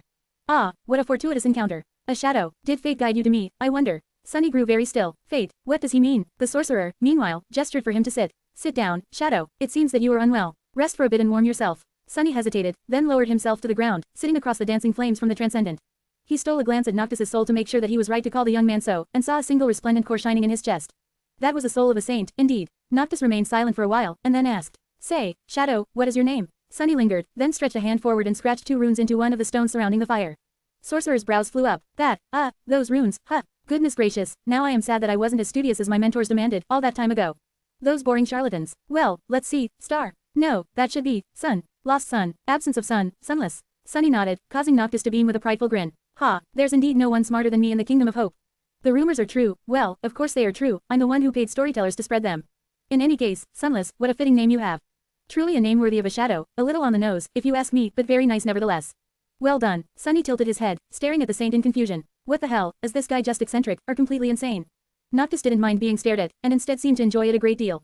He looked at the onyx demon in return, the smile frozen on his face. The humor in his eyes slowly disappeared, making way for a strange, dangerous gleam. Sunless, since fate itself has brought us together, can you answer me a simple question? Feeling tension spreading through his exhausted body, Sunny grew grim and then slowly nodded. This is not good at all, damn it, why is everyone in this place crazy? Noctis leaned forward and said, his voice deceptively calm and friendly. Tell me, do you, perhaps, have a knife cut from a single piece of black obsidian in your possession? Sunny shivered. How the hell does he know? But there was nothing he could do. The question had been asked, and now, he was compelled to answer. He struggled against the flaw for as long as he could, then gritted his teeth and nodded again. The immortal sorcerer stared at Sunny for a few moments, his lustrous eyes reflecting moonlight like two shining pools of pale blue radiance. Then, he suddenly threw his head back and exploded with joyful laughter, as though he had just heard the funniest joke in history. Noctis laughed so hard that tears appeared in his eyes, glistening in the moonlight like crystals. Finally, he satiated his mirth and glanced at Sunny once again, the carefree smile returning to his face. Ah, Sunless, fate is the funniest thing in the world, don't you think? You and I have a feeling that we are going to be great friends, Sunless. Believe it, share to your friends. Enjoying this site? Support us via PayPal, Visa, MasterCard or crypto. Your donations help cover site maintenance and hosting costs. Tap the middle of the screen to reveal reading options. If you find any errors, non-standard content, ads redirect, broken links, etc., please let us know so we can fix it as soon as possible. Report. Shadow Slave, Chapter 632 to 632, Broken Heart. 1,197 words. Sunny froze, his tired body tensing up. His vertical pupils narrowed, and breath escaped through his gritted fangs with a hissing sound. Damnation, despite the strange reactions of the eccentric saint, he wasn't fooled. Out here in the Kingdom of Hope, there was no power greater than that of the immortal wardens that guarded its imprisoned queen. And the only weakness the immortals had were the knives that held their fates hostage. The obsidian knife was a weapon that could destroy one of the eternal shackles, and as such, it was a priceless treasure. The very concept of value was too mundane and pedestrian to be applied to it. And he had just revealed the fact that he possessed one to an infinitely more powerful being. To one of the very immortals whose lives the knife could reap. It didn't matter if the obsidian knife was meant for Noctis himself or one of the other shackles. If it contained his own fate, then the sorcerer would stop at nothing to gain control of it, so that no one else could. If it contained another's, he would be able to exert influence over one of the wardens or dispose of them completely. Noctis would undoubtedly try to take the knife. But, inexplicably, the sorcerer did nothing of the sort. Instead, as Sunny stared at him in confusion, Noctis relaxed and started to hum a joyful melody. Then, he suddenly clapped his hands in excitement. Ah, Sunless, how fortunate it is that I've met you. His smile dimmed a little, and his eyes, for a moment, grew dark and terrifying. Before we met, you see, I was prepared to do something rather drastic. But now, there is no need. The divination truly worked. He remained silent for a few moments, and then seamlessly switched back to his usual carefree persona. This wonderful occasion demands a celebration. Yes, we simply must celebrate, while you're still alive, which won't be for long, regretfully, so, better keep it simple. Sunny flinched. What? Meanwhile, something rustled in the air, and a figure of a very tall man suddenly appeared out of the darkness. Sunny tensed, surprised that the stranger managed to approach them unnoticed. Why had he not sensed the bastard? The figure calmly stepped into the light, revealing itself to not be a man at all. Instead, it was a wooden mannequin carved into a semblance of a man, wearing an elegant livery with embroidered sleeves and hem. It had simple features and held a tray with grapes, fresh fruit, and several beautifully painted amphors of wine. The mannequin looked disturbingly familiar. In fact, it bore a close resemblance to a far less feral, ancient, and corrupted version of a sailor doll, who had been the nightmare creatures populating Shipwreck Island before Sunny and the Firekeepers eradicated them. The strange sailor doll placed the tray in front of them, stepped back into the darkness, and froze, becoming indistinguishable from a dead piece of wood. Noctis smiled and reached out for one of the amphors. Sunny's thoughts, meanwhile, were in turmoil. What the hell does he mean? I won't be alive for long. He opened his mouth, then closed it in frustration and hurriedly traced several runes in the ash. What? Why? The sorcerer scowled as he tried to read them, then gave him an unapologetic smile. Why are we keeping it so simple? Yes, of course, you would be confused. See, usually, I would have thrown a great feast to celebrate the occasion. I am the most gracious person in the Kingdom of Hope, after all. But, sadly, we will have to be satisfied with this shameful. Sunny furiously shook his head, and then drew several more runes. Sunless, death, why? Noctis stared at him with surprise. Well, aren't you dying? That broken heart of yours is giving out. I thought that this was why you came here, to spend your last few days near his resting place. Sunny blinked a few times, trying to digest what he had just heard. Was his one remaining heart really failing? It did feel like it was on the verge of tearing apart, during his escape from the black tar monster. It continued to ache dully still. And whose resting place was Noctis talking about? No, that was not important right now. He erased the previous runes and traced two more. Heart, broken. Noctis frowned. Wait, do you, perhaps, not want to die? I didn't say anything before in order to respect your wishes, but if dying peacefully was not your intention, then why are you wasting time drinking wine with me? Sunless, are you crazy? Sunny stared at him for a few moments, unamused, his eyes full of resentment. Then, he ground his fangs and wrote, no, don't know, maybe, heart, heal. The sorcerer scratched his head. You are a very strange shadow, Sunless. Well, mending a broken heart is not easy. And yours is not only broken, you also seem to have misplaced one.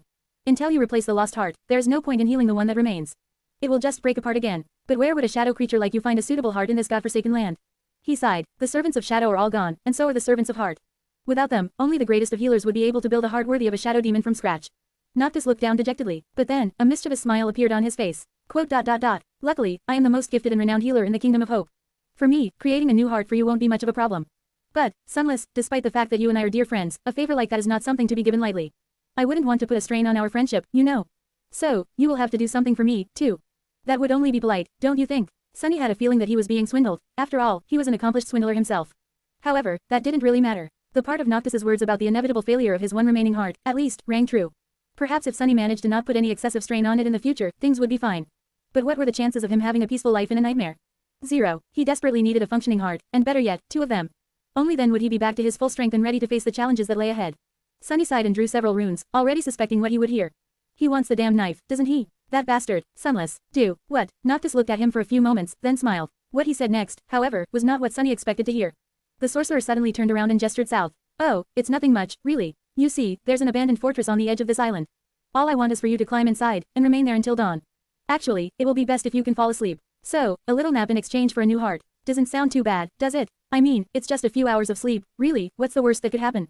The gloomy shadow grabbed its head in utter despair. Share to your friends. Enjoying this site? Support us via PayPal, Visa, MasterCard or crypto. Your donations help cover site maintenance and hosting costs. Tap the middle of the screen to reveal reading options. If you find any errors, non-standard content, ads redirect, broken links, etc., please let us know so we can fix it as soon as possible. Report. Shadow Slave. Chapter 633 to 633, Dead Fortress. 1,422 words. Sunny remained silent for a long time, looking at Noctis with a grim expression. Finally, he shifted and drew several runes, the onyx claw of his armored gauntlet moving through the ash with swift precision. Fortress. Danger. Inside. The sorcerer laughed. Danger. Of course there is danger. But don't worry, it is nothing that you won't be able to handle. I think, believe, even, regardless, there's no one in the entire Kingdom of Hope better suited for this task. Thank you, Sunless. So, hurry up, time's a-wasting. Sunny scowled, unamused by the fact that Noctis avoided the question. Unwilling to let go, he growled and pointed to the runes again. The sorcerer sighed wistfully. It's not that I don't want to tell you, Sunless. It's just that there's no point. You won't remember, anyway, but this will benefit us both, trust me. This fortress once belonged to a friend of mine. He was one of Hope's shackles, just like me, and a shadow, just like you. Do you see now why I think that fate itself has brought us together? Sunny held his breath. So, I was right. Noctis is indeed one of the immortals. And, more than that, one of the original 7 had been a follower of Shadow God. Only 5 wardens were still alive, and none of them held dominion over the south, so, it was safe to assume that this Shadow Lord was dead. Suddenly, the sorcerer's comment about this island being someone's resting place made more sense. If so, maybe there were some relics that the Transcendent of Shadows left behind in the fortress. That changed things, a little. Sunny hesitated for a while, and then gestured to his chest.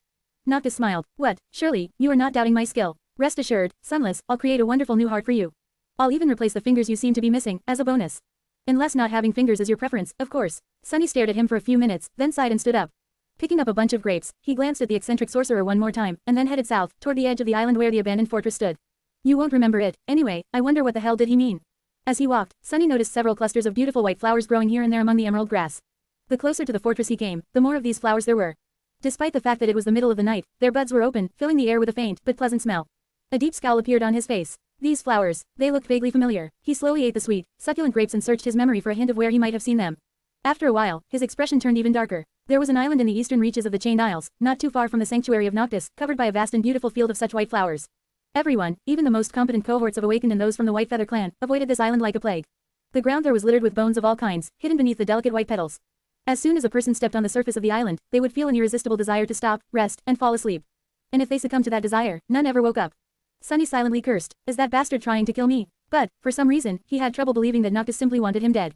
A saint had far easier ways to kill an Awakened, let alone someone as tired and weakened as him. There was no need to go to such lengths. So, what the sorcerer had said must have been true, or at least close to it. He believed that Sunny was uniquely suited for the task and had a good chance of accomplishing it alive. But why? What was so special about Sunny? What could he do that even a Transcendent could not? Was it because he was connected to Shadow God, as the previous owner of the fortress had been? Full of dark thoughts, he crested another hill and saw the familiar silhouette of the Boundary stronghold not too far away. It was in much better condition than it had been in the future. In fact, it almost looked whole. If not for the moss covering its walls, the lack of lights, and the deathly silence that enveloped it, Sunny would have thought that the castle was still inhabited by humans. The tall walls built of grey stone rose high into the night sky, and the massive gates were closed shut. The ancient fortress was bathed in the pale moonlight, looking somber and foreboding, like a cursed tomb. Sunny grimaced. Not ominous at all. Still clutching his chest, he made his way down the hill and approached the menacing stronghold. Its walls had not crumbled yet, so the path he had taken to get inside the last time did not exist yet. Full of grim unease, Sunny thrust his claws into the ancient stone and started climbing. These walls were nothing compared to the Great Wall of the Dark City. Getting to the top was not going to be hard, even for a human. And currently, he wasn't even human. He was a demon, be it a dying one. Soon, he finally reached the top of the wall and crouched on its lip, looking down into the empty courtyard. Here, the signs of abandonment were more pronounced. There were dust and dirt everywhere, with weeds growing through the ancient cobblestones. The fortress was desolate and hollow, devoid of anyone to inhabit and take care of it. He hesitated with a decision for a bit, and then reluctantly sent two of his shadows away to explore the stronghold. If there was indeed a powerful creature nesting inside, they would surely find it. Minutes passed in tense anticipation. The shadows glided through the empty corridors and halls of the abandoned stronghold, through its towers and dungeons. However, no matter where they looked, they did not find any sign of life. What they did find, however, were corpses. Here and there, human skeletons lay, still dressed in archaic garments and armor. There was no sign of struggle around them, no tears on their clothes, and no apparent wounds on their bodies. It just seemed as though the former garrison of the stronghold had lowered themselves to the ground and died for no reason whatsoever. All of it was just too eerie. Curse it all, curse the damned immortals, and curse this damned place. Sunny almost turned around and ran, but then, his chest pulsed with pain, reminding him of the reason for why he had come here. With a deep sigh, he jumped down from the lip of the wall and walked toward the main structure of the fortress. Time to find me a soft bed. Sunny entered the donjon, summoned the shadows back, and walked through the silent halls on his way to the higher levels of the massive tower. Once there, he walked around for a bit, searching for a suitable room, and soon found one that seemed to be both comfortable and well protected. Unceremoniously throwing a corpse in a rotten nightgown off the bed, he lay down in its place and tiredly closed his eyes. Sure, this place was beyond creepy, but he was, in fact, tired to the bone and in desperate need of rest. Some sleep would do him good. What's the big deal? Anyway, I've slept in far worse places. Before falling into the embrace of oblivion, he summoned Saint from the shadows and gave her a mental command to watch over him. After hesitating for a bit, Sunny did the same with the soul serpent. Only once the two shadows assumed guard did he allow himself to relax. In the silence of the abandoned fortress, Sunny could easily hear the strained beating of his heart.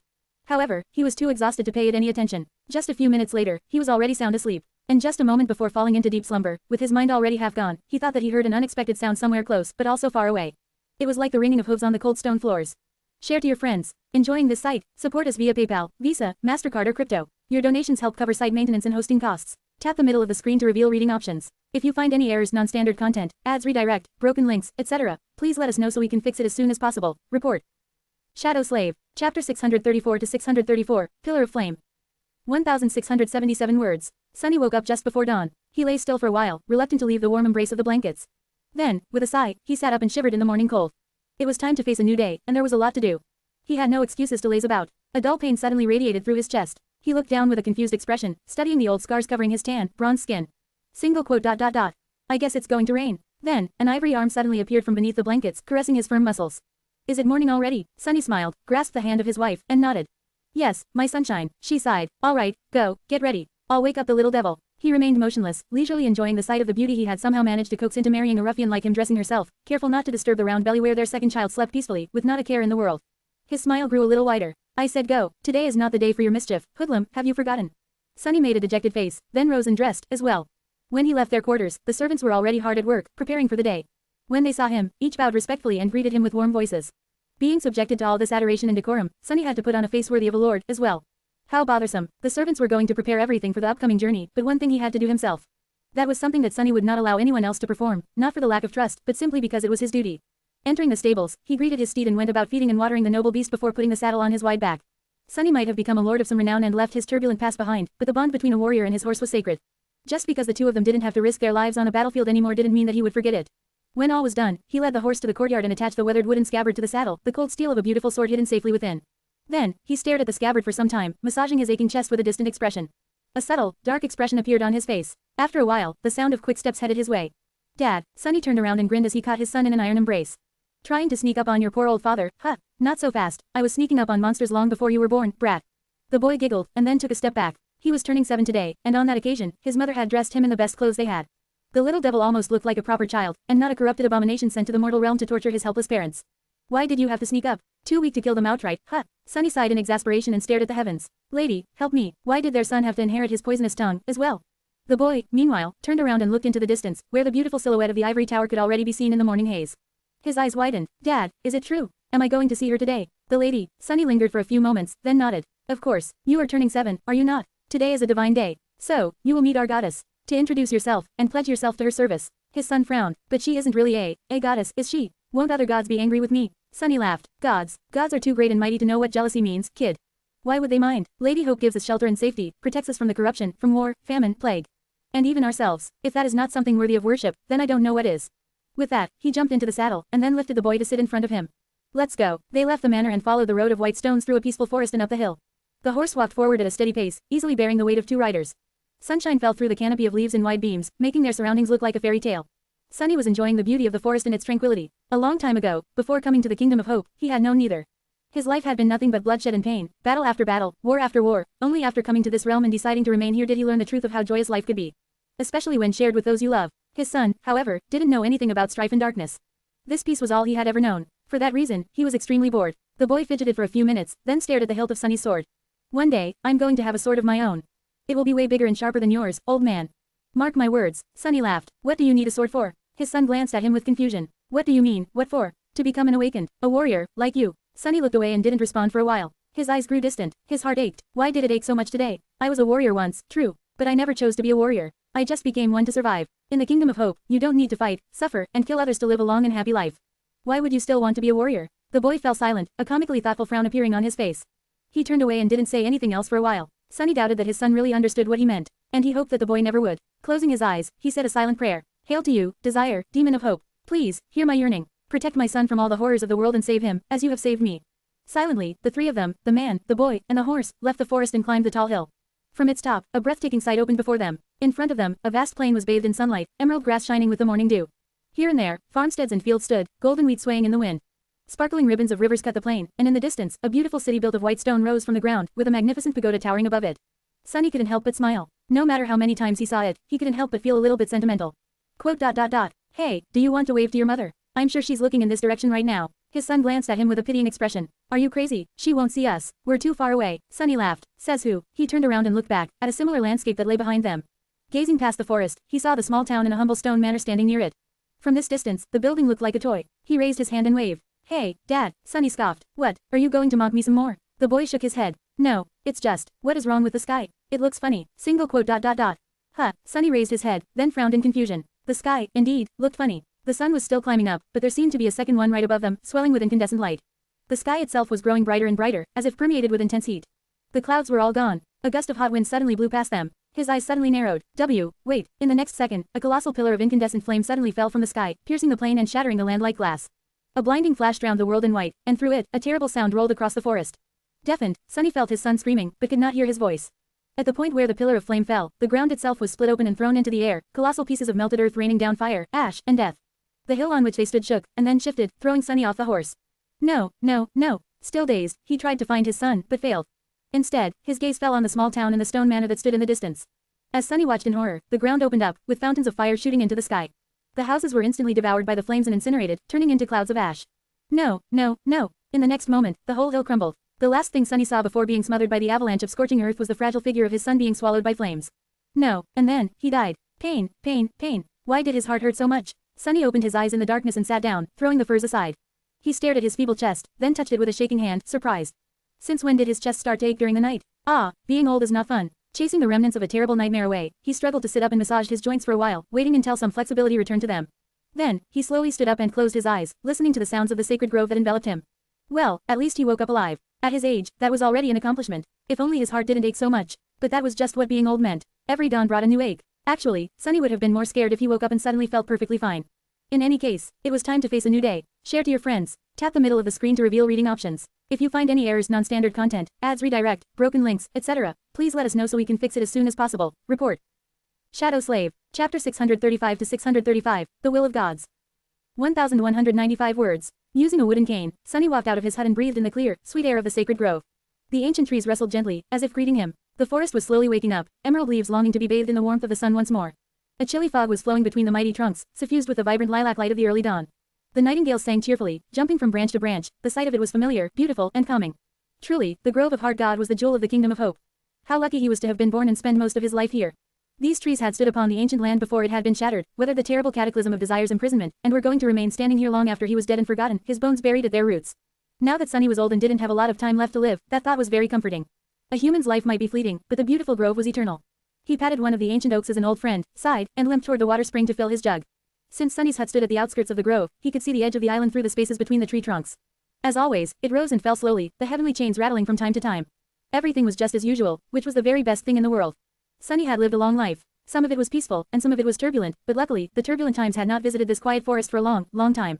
And that was the only thing that he had always wanted, to live a quiet and tranquil life, far away from all the strife and misfortune of the ever-changing world. Change always brought ruin on its wings. Sunny wanted no part of it. However, today, his desires were not meant to come true. Something unexpected did happen, disturbing the familiar routine of his day. At the very edge of the island, a mighty black steed suddenly appeared, as if jumping from below, where a giant chain connected to the soil of the sacred grove. He walked forward at a steady pace, approaching the line of ancient trees. The steed had no saddle, but there was a rider on his back. A pretty young woman in a simple red tunic sat there, her ivory legs svelte and bare. She had a graceful figure, a face so lovely that it simply demanded to be gazed upon, and chestnut hair that fell down like a silken waterfall. Sunny stared at the young woman, mesmerized by her beauty. Then, he scoffed, and shook his head. What are you even doing, old fool? Your days of ogling pretty girls are long over. This beauty is young enough to be your granddaughter. Have some shame, you vile lecher. He chuckled wryly, and then changed his course to greet the unexpected guest. A dozen meters or so away from the line of trees, the young beauty stopped her horse, jumped down with breathtaking grace, and knelt in the soft grass, looking down as other pilgrims would usually do. Sunny made his way toward the girl, panting a little from the strain, and tried to put on a smile worthy of an enlightened elder. For some reason, the closer he got to the beauty, the worse his heart ached. Ah, what's wrong with this frail body of mine today? Greetings, young lady. Welcome. What brings you to the Heart Grove? Tell this old man your worries, maybe I'll be able to help.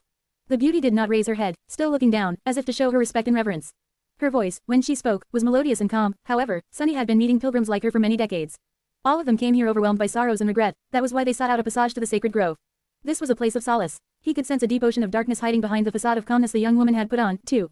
She said, I seek audience with the lady of the grove. Sunny lingered for a bit, then sighed. So young, and yet so troubled, how sad. Then, he leaned on his cane and smiled. Well, she ought to be up and about, by now. How about that? I'll wait with you until the lady arrives. The young beauty didn't answer, and simply continued to stare down, still like a statue. Her breathing was deep and steady. Even her scary black horse seemed patient and indifferent. Suddenly, Sunny felt a strange unease. He took a closer look at the girl, and frowned. Do I have dementia now? What, in the name of hope, is that? His eyes seemed to be playing tricks on him. Sunny could swear that he saw a radiant sphere of light burning inside the young beauty's chest, not that he was looking in that direction. Without any reason, his hand suddenly stretched sideways, his palm opening, as if waiting to grasp something out of the air. Sunny stared at it in confusion. Weird, what are you doing, stupid hand? He awkwardly hid the willful hand behind his back and cleared his throat. Maybe he didn't quite recover from that terrible nightmare yet. As he did so, the young woman suddenly spoke, her head still bowed. Tell me, have you ever seen the ivory tower? What an unexpected question. Sunny grinned. Oh, sure, when I was a senseless youth, not much older than you. Hee, it might not look like it, but this elder was quite a wastrel once. I ran away from home and went on an adventure. That was when I saw the Ivory City, and many other things. But eventually, I came back to this grove. There's nowhere better than home, I believe. He thought for a few moments, and then said, Why do you ask? The young woman remained silent for a while. I heard that there's an evil demon locked inside the tower. That the gods put her there as a punishment for her malevolence, corruption, and pride. Do you think it's true? Sunny chuckled. Sometimes I forget how much knowledge has been lost by us, the inhabitants of the Kingdom of Hope. Yes, young lady, there is indeed a demon imprisoned within the ivory tower. However, she was never evil, malevolent, or corrupt. In fact, Hope was very kind and generous to us, humans. The beauty shifted slightly. Oh, why did the gods punish her, then? Sunny sighed dejectedly. That is the question, isn't it? Why destroy this land and put its kind lady in shackles? Who knows? If mortals like us could know the will of gods, then, maybe, we'd be gods instead. There it was again, the radiant flame in the young woman's chest. He wasn't imagining things, it was really there. Sunny was about to try and get a better look, uncaring of how improper such an attempt would seem, but at that moment, a dearly familiar voice came from behind him. However, he had never heard that voice sound so somber and grave. The lady of the grove said, Why are you here, Sylvain? Share to your friends. Enjoying this site? Support us via PayPal, Visa, MasterCard or crypto. Your donations help cover site maintenance and hosting costs. Tap the middle of the screen to reveal reading options. If you find any errors, non-standard content, ads redirect, broken links, etc., please let us know so we can fix it as soon as possible. Report. Shadow Slave. Chapter 636 to 636, Desecration.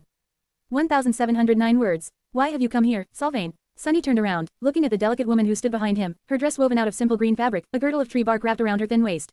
Despite looking only slightly older than their guest, with soft skin and sparkling hazel eyes, she had a calm and confident presence about her that brought peace and a feeling of safety to all who surrounded her. The woman looked beautiful, wise, and young. So young. She also resembled Sunny very much. As always, seeing her brought both warm joy and deep sadness to his heart. Sunny smiled, hiding his sorrow, then said in a tone most gentle and loving. Hey, Mom, we have a guest. The lady of the grove, his mother, looked at him for a short moment, and then answered in a voice that rang with tension and urgency. Get away from her, child. Now. Sunny frowned, confused, then did as he was told, arduously pushing his old body forward with the help of the cane. His heart was sending pulses of pain radiating through his chest. Even walking was hard today. Behind him, a dark smile appeared on the face of the young beauty whom his mother called Sylvain. She slowly rose from the grass and faced the lady of the grove, her radiant eyes burning with grim light. You must know why I came here. There is no need to pretend, Ader. Sunny finally reached his mother and stood beside her, turning around to look at the strange pilgrim. Something isn't right. How does she know my mother's name? Was she, perhaps, a powerful awakened? Well, whoever she was, the eternal guardian of the sacred grove was not going to let things get too out of hand. She was not only his mother, but also transcendent Ader, the blessed of heart god, after all. So, there was no reason to worry. Nothing terrible ever happened in the sacred grove. His thoughts were interrupted by the fact that, suddenly, another brilliant sphere of light appeared in view, this one inside the body of his own mother. Sunny stared at her back for a few moments, then glanced at Sylvain. He even looked at the horse. Ha! Meanwhile, the smile disappeared from Sylvain's beautiful face. Her voice turned cold and sharp as she said, I have heard rumors that across all of the Kingdom of Hope, a cult of her followers was slowly spreading like a virulent plague. Imagine my surprise, my indignation, my rage, when I discovered that you were the source of this disease. You. Sunny's face darkened. Ah, so that's what this is all about. He had warned his mother that this might happen. Saying anything good about a demon was tantamount to offending the gods, these days. Maybe he should have followed his own advice and kept his mouth shut earlier. Damnation. Sylvain, meanwhile, clenched her fists. I came here wishing to be proven wrong, but instead, saw that the accusations were true. Your own son is infected by this heresy. How could you betray us so? You have created a cult of demon worshippers. You have nurtured the very thing that we were created to prevent. The Lady of the Grove scowled. So what if I did? Do you think, perhaps, that I have forgotten the solemn oath we had given? No, you are the ones who are blind to the will of the Lord of Light. You are the ones who have failed in your duty. Sylvain stared at the delicate woman in the green dress for a while, her expression grim. Then, she slowly shook her head. You are so broken. How did you allow your soul to get so twisted? You, out of all of us, should have been the last to become lost. Your God should have protected you. He is the God of souls, is he not? Sunny heard his mother chuckle, her voice devoid of amusement. Be done with it, Sylvain. Did you not say that there was no need for us to pretend? Just say what you have come to say, and leave this place. War isn't welcomed here. The young beauty in a red tunic remained silent for a long time, then slowly raised her hand. Sunny frowned, noticing that there was now a strange knife forged out of a single strip of dull metal in it.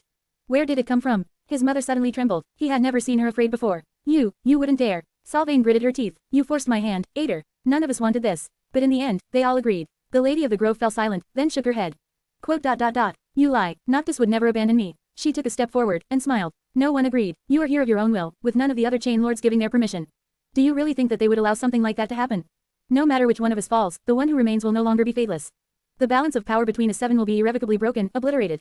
Are you mad? Can you even imagine what kind of disaster will follow? But then, her voice trailed off, and she stumbled. Her beautiful hazel eyes widened. Sunny shivered, feeling that, just then, something had gone terribly wrong. His mother stared at Sylvain, her face growing deathly pale. And then, she whispered, Unless you do, better than any of us. Oh, Sylvain, how ruthless you are. Sunny felt his heartache growing stronger. There was a cold sensation grasping his chest, making him clutch at it with a pained grimace. Arg, what are they even talking about? I don't understand. What is going on? Ader of the Sacred Grove looked down for a long time, then spoke. Her voice was quiet and full of sorrow. I see now. I understand. I should have known, that out of all of us, you are the bravest. This sacrifice, Sylvain, even in the realm of shadows, I won't forget it. With that, she turned to Sunny, who was really confused by what was happening, and smiled sadly. And you, I'm sorry, child. Please forgive me, if you can. With that, his mother faced the beauty in the red tunic and raised her delicate hand, a knife carved out of a single piece of wood suddenly appearing in it, as though out of nowhere. Her voice grew firm and determined. However, Sylvain, you should have never challenged me on this hallowed ground. I won't give up without a fight, and neither will my grove. The young woman facing her smiled, her radiant eyes shining with a furious light. Quote. Prove it, Mom. Sunny crawled through the ash, suffocating on bitter smoke. Tears streamed down his wrinkled cheeks, evaporating because of the terrible heat. His heart ached. Oh, it ached so horribly. All of him was in pain. And all around him, the sacred grove burned, enveloped by incinerating, raging fire. He could hear the screams of its inhabitants echoing in the dim darkness, humans and beasts alike, burning alive as their whole world was being slowly turned into ash. How can this be? How? Pushing himself forward with the weak hands of a useless old man, he crawled toward the delicate figure lying on the ground a few meters, so far, away. He refused to die before he reached it. The ground was scorching his palms, which were now covered in terrible blisters, but he persisted, unwilling to give up. Mom, and then, finally, he reached her. The Lady of the Grove lay dead amidst the fire, shards of a strange iron dagger sizzling in the blood-soaked mud around her. Swallowing tears, Sunny awkwardly hugged her body and let out a stifled howl. Why did it feel so familiar? As though he had felt this pain once, a long time ago, already, in another world. Why are you dead? Weren't you supposed to be immortal? How can this be? No, this is just a bad dream, a nightmare. I need to wake up. Wake up, you old fool. Wake up. But no matter what he did, he couldn't. Even if it was just a nightmare, he was trapped in it, unable to escape. Trapped, in a nightmare. As this strange thought rang in his mind, a trunk of an ancient tree suddenly fell nearby, a whirlwind of fiery sparks and burning debris raising into the air. Sunny stared at it, feeling his vision darken and his thoughts disappear one after another. He was coughing, unable to stop, he couldn't breathe, he was suffocating. How did this happen? The old man stared at the burning forest, his eyes aflame with grief and mad disbelief. How could the sacred grove be destroyed? Wasn't it supposed to stand tall, beautiful and tranquil, long after he was dead? Wasn't it supposed to outlive him? A sense of utter, lightless sorrow and despair drowned his mind, just like smoke was drowning his lungs and pain was drowning his body. This is a nightmare, just a nightmare, it can't be real, no. That bitter thought was the last one that appeared in Sunny's mind before he fell into the searing darkness. And in that darkness, alone and hurting, he died. Pain. Terrible, torturous pain. His heart was in pain, but so was the rest of him. Sunny couldn't open his eyes, because they were glued together with dried blood. But if he did, all he would see would be the dark walls of a dungeon cell, where he was strapped to a rusty torture device, red-hot metal spikes thrust into his body. Lost and forgotten, far away from the light of the blessed sun. A familiar voice invaded his ears, making him shudder. Quote. Ah, you're awake. Good. You've been out of it for so long this time, my friend. Shall we continue? More torture. Sunny sighed, knowing what awaited him all too well. He could barely remember who he was before ending up in this cold dungeon, or why he was being tormented by the owner of the cursed voice. All he knew was pain, darkness, and despair. However, this time, all of it didn't seem so terrible. What could have been worse than the harrowing nightmare he had just seen? Sylvain, Ader, Noctis, the names sounded familiar. Had he known these people once, perhaps? Before this hell, if anything even existed outside of it, of course. In any case, that didn't matter. All that mattered was pain, torment, and hopelessness. He gritted his teeth. It was time to face a new day. Share to your friends. Tap the middle of the screen to reveal reading options. If you find any errors, non-standard content, ads redirect, broken links, etc., please let us know so we can fix it as soon as possible. Report. Shadow Slave. Chapter 637 to 637, Iron Cage.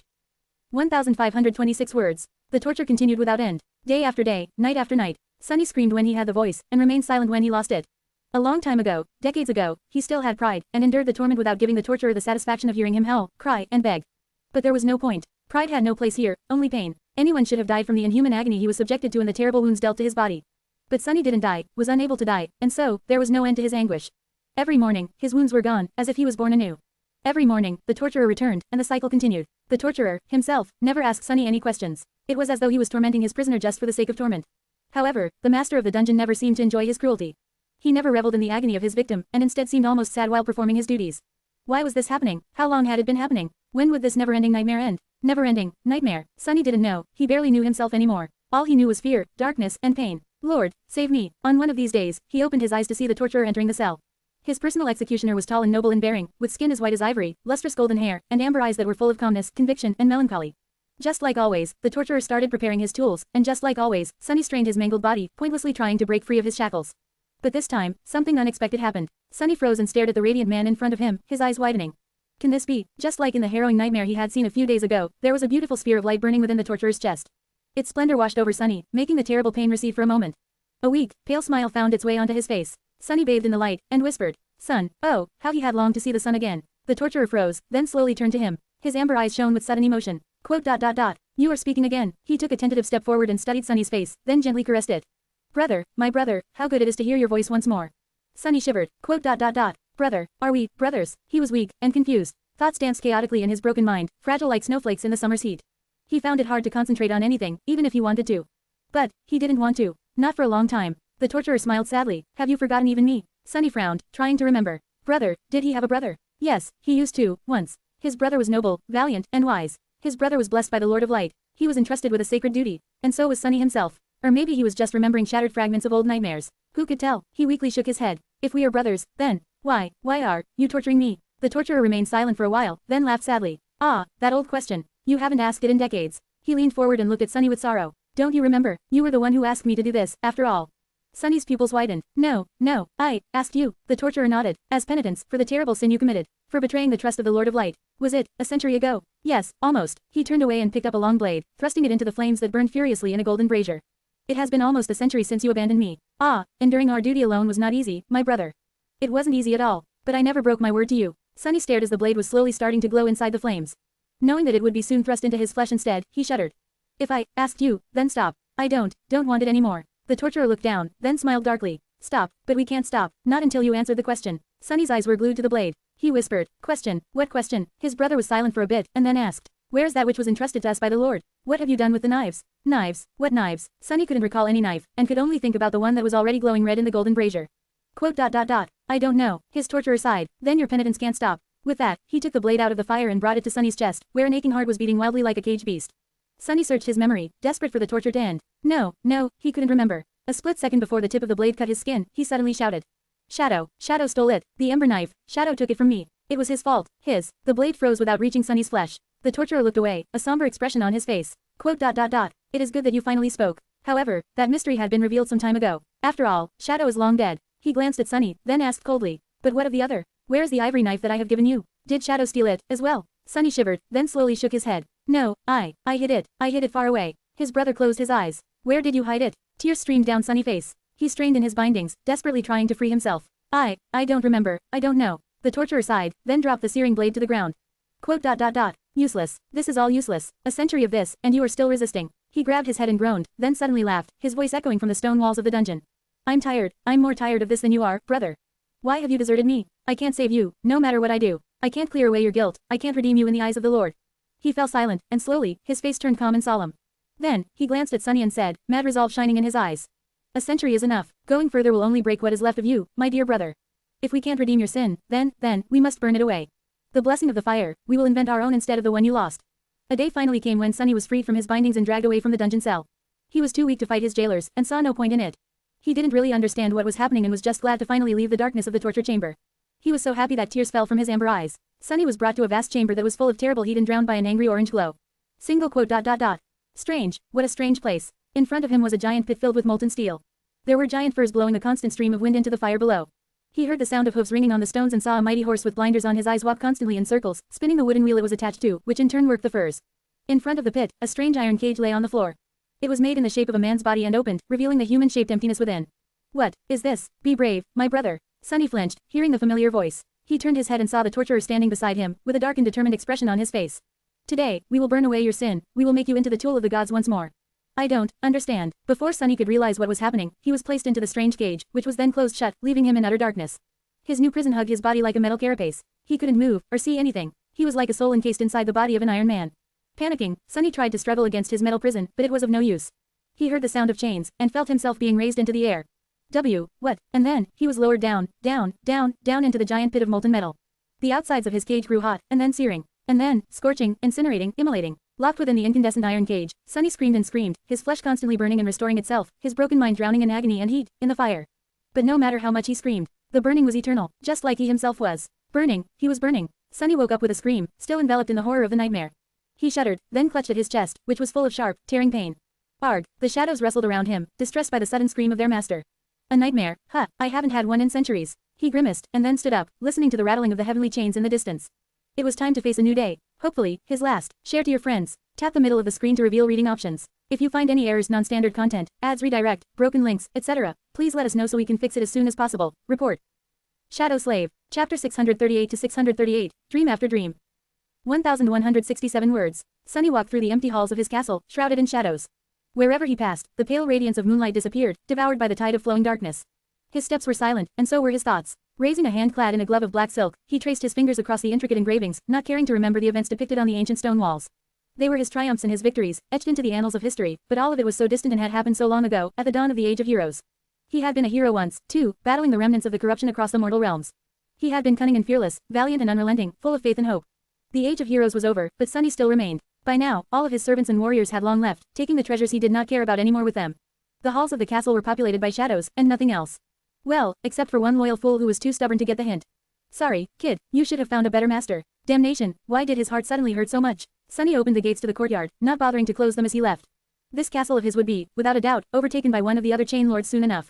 Or maybe even a ragtag gang of random bandits. He did not care too much about it, either. Standing in the darkness, Sunny hesitated, and then took out two knives from the hidden sheaths on his forearms.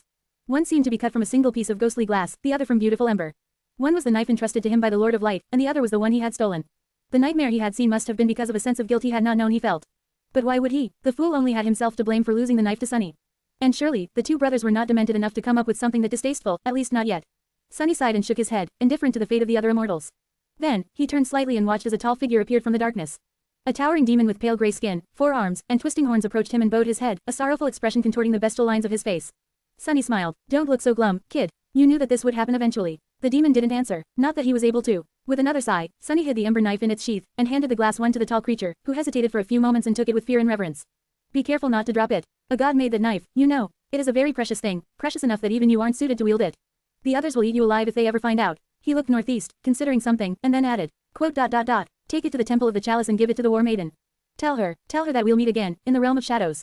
That is my last order to you, kid. After that, you will be free. The demon clenched his fists, then slowly shook his head. Sunny chuckled, and yet, this is how it has to be. Now, go, your master commands you. The creature looked down, then growled sorrowfully, and disappeared into the darkness. Sunny watched him go. Soon, the towering demon left the castle, crossed the hills of emerald grass, and climbed down to one of the chains leading away from the island. Making sure that the creature was gone, Sunny recalled his shadow scouts and then clicked his tongue. Tisk, he didn't even look back once. What a heartless little imp. With that, he walked toward the gates of the castle, followed by a sea of shadows.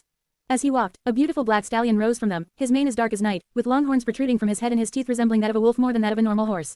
The stallion's eyes burned with menacing crimson flames. Sunny smiled. Greetings, old friend. Will you let me ride on your back one last time? He jumped into the saddle, and sent his terrifying steed galloping across the land. They flew through shadows and raced across the chains that swayed between two lightless skies, jumping from one island to another, full of bliss and exhilaration of speed. Ah, this is the one thing I will miss. After centuries of being burdened by the crushing weight of knowledge and duty, Sunny was finally free and at peace. The night sky above him was vast and beautiful, and so was the one below. Everything was perfect, except for one thing. Why did his heart have to hurt so much? Surely, he didn't have any regrets left. Just before dawn approached, they reached a secluded and lonesome island. Sunny jumped off the horse, patted him on the back, and said his farewells. The steed then turned into a vast, sprawling shadow and disappeared, as though he had never existed at all. The black stallion even made an attempt to hide his heartbreaking grief, to not burden his creator with it, and not turn their final farewell bitter. Sunny remained still for a few moments, and then made his way to the edge of the island. There, he undid the strings of his tunic and bared his chest, then knelt, looking down into the endless darkness of the sky below, the divine flames burning in its depths. The others didn't know yet what awaited them all, none except for maybe Sylvain, who had sealed their fates with her merciless hand. Had she known the consequences of her cruel choice? Or had she been simply too blind to see? In any case, Sunny wanted no part of what was to come. He had always prided himself on being a cheat and a coward, and so, he chose an easy way out. The moon was already gone, and the sun had not yet risen. In this darkest of hours, he was surrounded by nothing except shadows and the singing of the wind. A deep sigh escaped from his lips. Came like dew, disappears like dew. With that, Sunny raised his hand and, without even flinching, thrust the beautiful ember knife through the intricate scales of the serpent that coiled around his chest. As terrible pain drowned his mind with agony, a pale smile appeared on his face. Free, I am, finally, free. His body swayed, and then fell down into the endless abyss of the sky below, disappearing from the edge of the island just as the first ray of sunlight appeared over the horizon. Sunny fell into absolute darkness. Wrapped in its soothing embrace, finally, he died. Sunny woke up, his chest hurt, for some reason, but he couldn't allow himself to sleep any longer. It was time to face a new, single quote. What the hell, doesn't this seem awfully familiar? Share to your friends. Enjoying this site? Support us via PayPal, Visa, MasterCard or crypto. Your donations help cover site maintenance and hosting costs. Tap the middle of the screen to reveal reading options. If you find any errors, non-standard content, ads redirect, broken links, etc., please let us know so we can fix it as soon as possible. Report. Shadow Slave. Chapter 639 to 639, Never-Ending Nightmare. 1,372 words. Sunny woke up from a nightmare where he was a shadow that had lost the will to live, who woke up from a nightmare where he was a prince being drowned in a fiery tomb of molten steel, who woke up from a nightmare where he was an old man dying as he held the body of his murdered mother, who woke up from a nightmare where he was a mortal watching his world being destroyed by a god.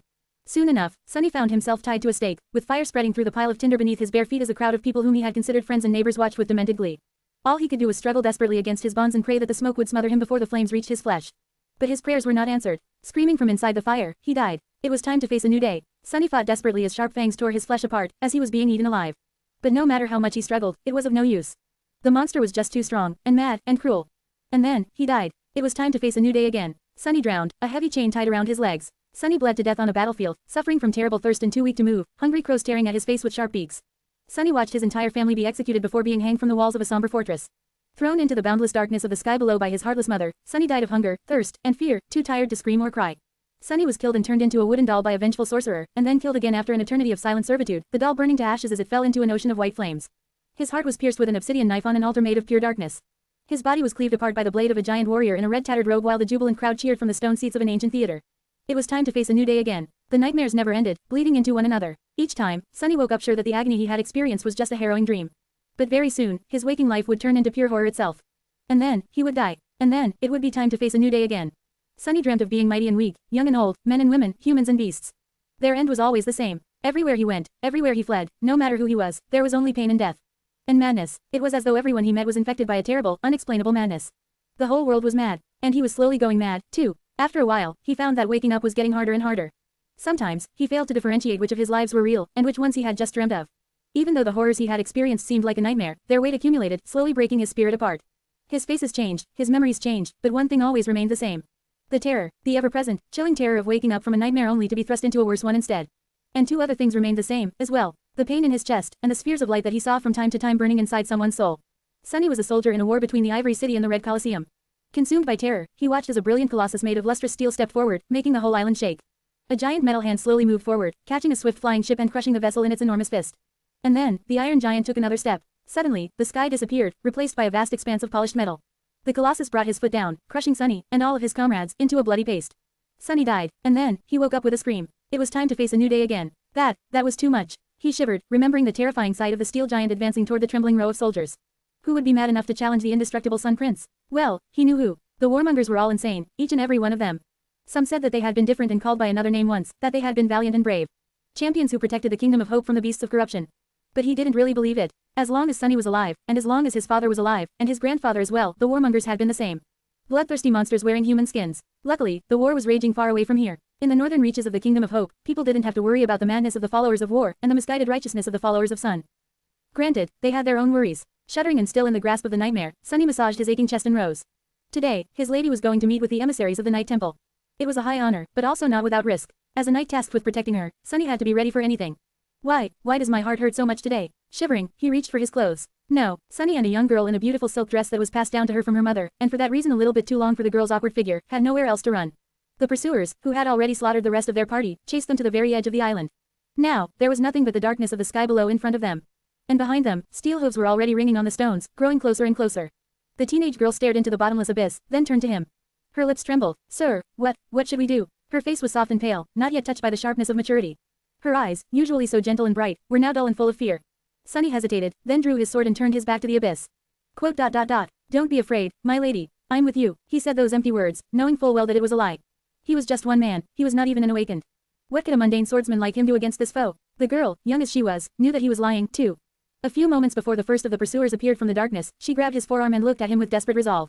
Don't let them take me alive, sir. Please. Sunny gritted his teeth, remained silent for a second, and then slowly nodded. His heart hurt. It hurt so much. The pain was almost blinding. A second later, a mighty black stallion appeared in front of them, bearing an armored rider on his back. The rider jumped down, moving with a speed that no mundane human could ever hope to match. He unsheathed his own sword and glanced at Sunny, his eyes hidden behind a visor of a menacing black helmet. His voice sounded like a voice of an ancient monster. Quote. Step aside, warrior. We only need the maiden. You can still walk away alive. Sunny laughed. Why did his heart hurt so much? Dying was already painful enough. He looked at the awakened hunter in front of him, then at the young girl he had sworn to protect. Why does this nightmare never stop? And then, he lowered his sword, and stepped aside. Both of them looked at him, the pursuer with dark amusement, his lady with shock and disbelief. Her voice trembled. Sir, what are you doing? Sunny remained silent for a few moments, then sighed. Why is this world so insane? I am very sorry, my lady. Please, don't hold a grudge against me. But, you see, how do I say this? He looked at her, then in the direction of the awakened hunter. Then, he shook his head and said, I am pretty sure that you are not real. Share to your friends. Tap the middle of the screen to reveal reading options. If you find any errors, non-standard content, ads redirect, broken links, etc., please let us know so we can fix it as soon as possible. Report. Shadow Slave. Chapter 640 to 640, World That Has Gone Mad. 1089 words. Sunny looked at the terrified young girl, and then, laughed. His laughter sounded more than a little bit unhinged. His lady shuddered. Sir, you. Sunny waved a hand in the air. No need, I understand. I sound crazy. The night sky above them was covered in an impregnable veil of clouds, and the one below them was empty and dark. The ancient stones they stood upon were slick with rainwater, and it was too dim to see anything except for vague silhouettes. The silhouette of the awakened hunter was towering, menacing, and embodied the very concept of terror. But Sunny didn't care that much. Massaging his chest, he smiled crookedly and said, his voice hoarse and raspy. Quote. But then again, this whole world is insane. Someone told me once, I don't quite remember who, that we can only reflect what is in front of us. Is it my fault that there is nothing in front of me except for madness? He looked down, his smile turning into a wicked grin. And someone else once told me that they wanted to destroy the world. Back then, I thought them insane, I think, but now, I wonder. The awakened hunter took a step forward, his monstrous voice permeating the darkness like an insidious murmur. Weak, so weak, his mind is broken. Sunny laughed again. Yes, I am very, very weak. But I am not weak enough, I guess. Somehow, I have a feeling that I wasn't supposed to be able to last that long. Who would be able to endure that much pain, that much horror, and that much suffering without losing their mind completely? He glanced at his sword, then at the approaching enemy. And yet, I did. Actually, while some of those nightmares, gods, how cruel they were, did hit a nerve, overall, I am surprised to admit that. They really weren't that bad. Sunny stared at the awakened hunter with a concerned expression, then scratched the back of his head. Crazy, it is almost as if after you have already been gutted once, nothing else can impress you that much. Or if you have already watched your mother die once, the second time won't be as, well, maybe it would. I don't know, I am a bit confused about what is real, and what is not. Maybe I am myself not real. There's one thing I'm sure about, though. The young girl slowly backed away from him, her face painted with fear. The awakened killer tilted his head a little, then asked with curiosity. What? Sunny shrugged. Well, it's that, real or not, I am really hard to break. As it turns out, at least not to the point where I'll be unable to think. And notice things. Oh, and I did notice a few things. He slowly raised his sword and pointed it at the approaching hunter. One thing I noticed is that my heart always seems to ache, doesn't matter whether it's in a nightmare or in the real life. So, that demands a question. If the heartache is the same, then maybe the nature of both the dream and the reality is the same, as well. He took a step forward, a confused expression on his face. The second thing I noticed was that many of my thoughts, actions, and reactions don't really make sense. Sometimes my hands will try to do something on their own, and sometimes fragments of feelings, ideas, and judgments that I have no cause to possess will just appear on their own. Easy to explain in a dream, not so much in the waking world. And I am awake, am I? Or am I not? Sometimes, it's hard to say. He laughed again and assumed a defensive position, waiting for the terrifying awakened hunter to attack. Well, and the last thing I noticed were the radiant spheres of light I seem to be able to see inside the souls of living beings, or vile orbs of darkness in those of the corrupted. It took me a few nightmares to realize that those were soul cores. Strangely, once again, this ability pursued me from the nightmares into reality, making the two seem so much alike. So, with all that said, I am really only curious about one thing. Sunny smiled, ready to meet his death, once more. You see, in my nightmares, I met all kinds of creatures. Awakened warriors, corrupted monsters, even transcendent immortals. Some of them had one soul core, some two or three. He lingered for a moment, and then looked past his enemy, at the mighty black steed standing motionless behind him, barely visible in the shadows. So, my question is, why does this damned horse always have 6? With that, he dashed in the opposite direction from where the hunter's sword flashed, abandoning the young girl he was sworn to protect without a second thought. Sliding on the wet stones, Sunny dove under the flying blade and jumped to his feet, putting all of his weight into an attack of his own. However, his strike was not directed at the menacing killer, instead, it was directed at the tenebrous steed. Unobstructed, the tip of the sword touched the mighty beast's sonic scote, and shattered, as if striking adamantine stone instead of a living being. In the next moment, the awakened hunter's blade pierced him from behind, exiting out of Sunny's chest in a fountain of blood. Ignoring the terrible pain in the blood that was flowing from his mouth, Sunny grinned and looked at the motionless horse. The stallion looked at him back, his eyes dark and full of boundless, terrifying malevolence. A gargling laughter escaped from Sunny's lips. Doesn't matter, it doesn't matter. Kill me again, bastard, kill me as many times as you want. In this nightmare, I am just a mundane swordsman, but in the next one, or the one after that, or the one after that, I'll be someone powerful enough to rip you to shreds. And then I will kill you again, and again, and again. Let's see which one of us is going to break first, you wretched pony. The black steed looked down at Sunny, his eyes igniting with ghostly crimson flames. He snorted quietly, and then opened his mouth, full of sharp teeth that were more like those of a wolf than that of a horse. And then, the nightmare bit down on the trembling human's head, easily crushing it between his mighty jaws. Sunny died, and woke up with a tortured scream. It was time to face a new day. He rolled out of the dingy tent he had been sleeping in and grinned, mad sparks igniting in his dark eyes. It was time to hunt an evil horse. Share to your friends. Tap the middle of the screen to reveal reading options. If you find any errors, non-standard content, ads redirect, broken links, etc., please let us know so we can fix it as soon as possible. Report. Shadow Slave. Chapter 641 to 641, Dream Battle. 1009 words. Sunny and the diabolical steed of the fallen Shadow Lord battled across an endless tapestry of nightmares. Both were possessed by an insatiable desire to destroy the other, burning with bloodlust, fury, and relentless killing intent. Their blood flowed across 100 harrowing dreams, dissolving into the crimson rivers that had been spilled in the Kingdom of Hope across the centuries. As the weaker of the two, it was Sunny who bled most of the time, but every time he was torn apart and killed, he made sure to at least leave a mark on the stallion's tenebrous black body. No matter how many times the damned horse killed Sunny, he had to share in the pain. Sunny was not only being hunted, no, he was a hunter himself. What did it matter how many deaths he experienced, what ghastly torments the nightmares held in store for him?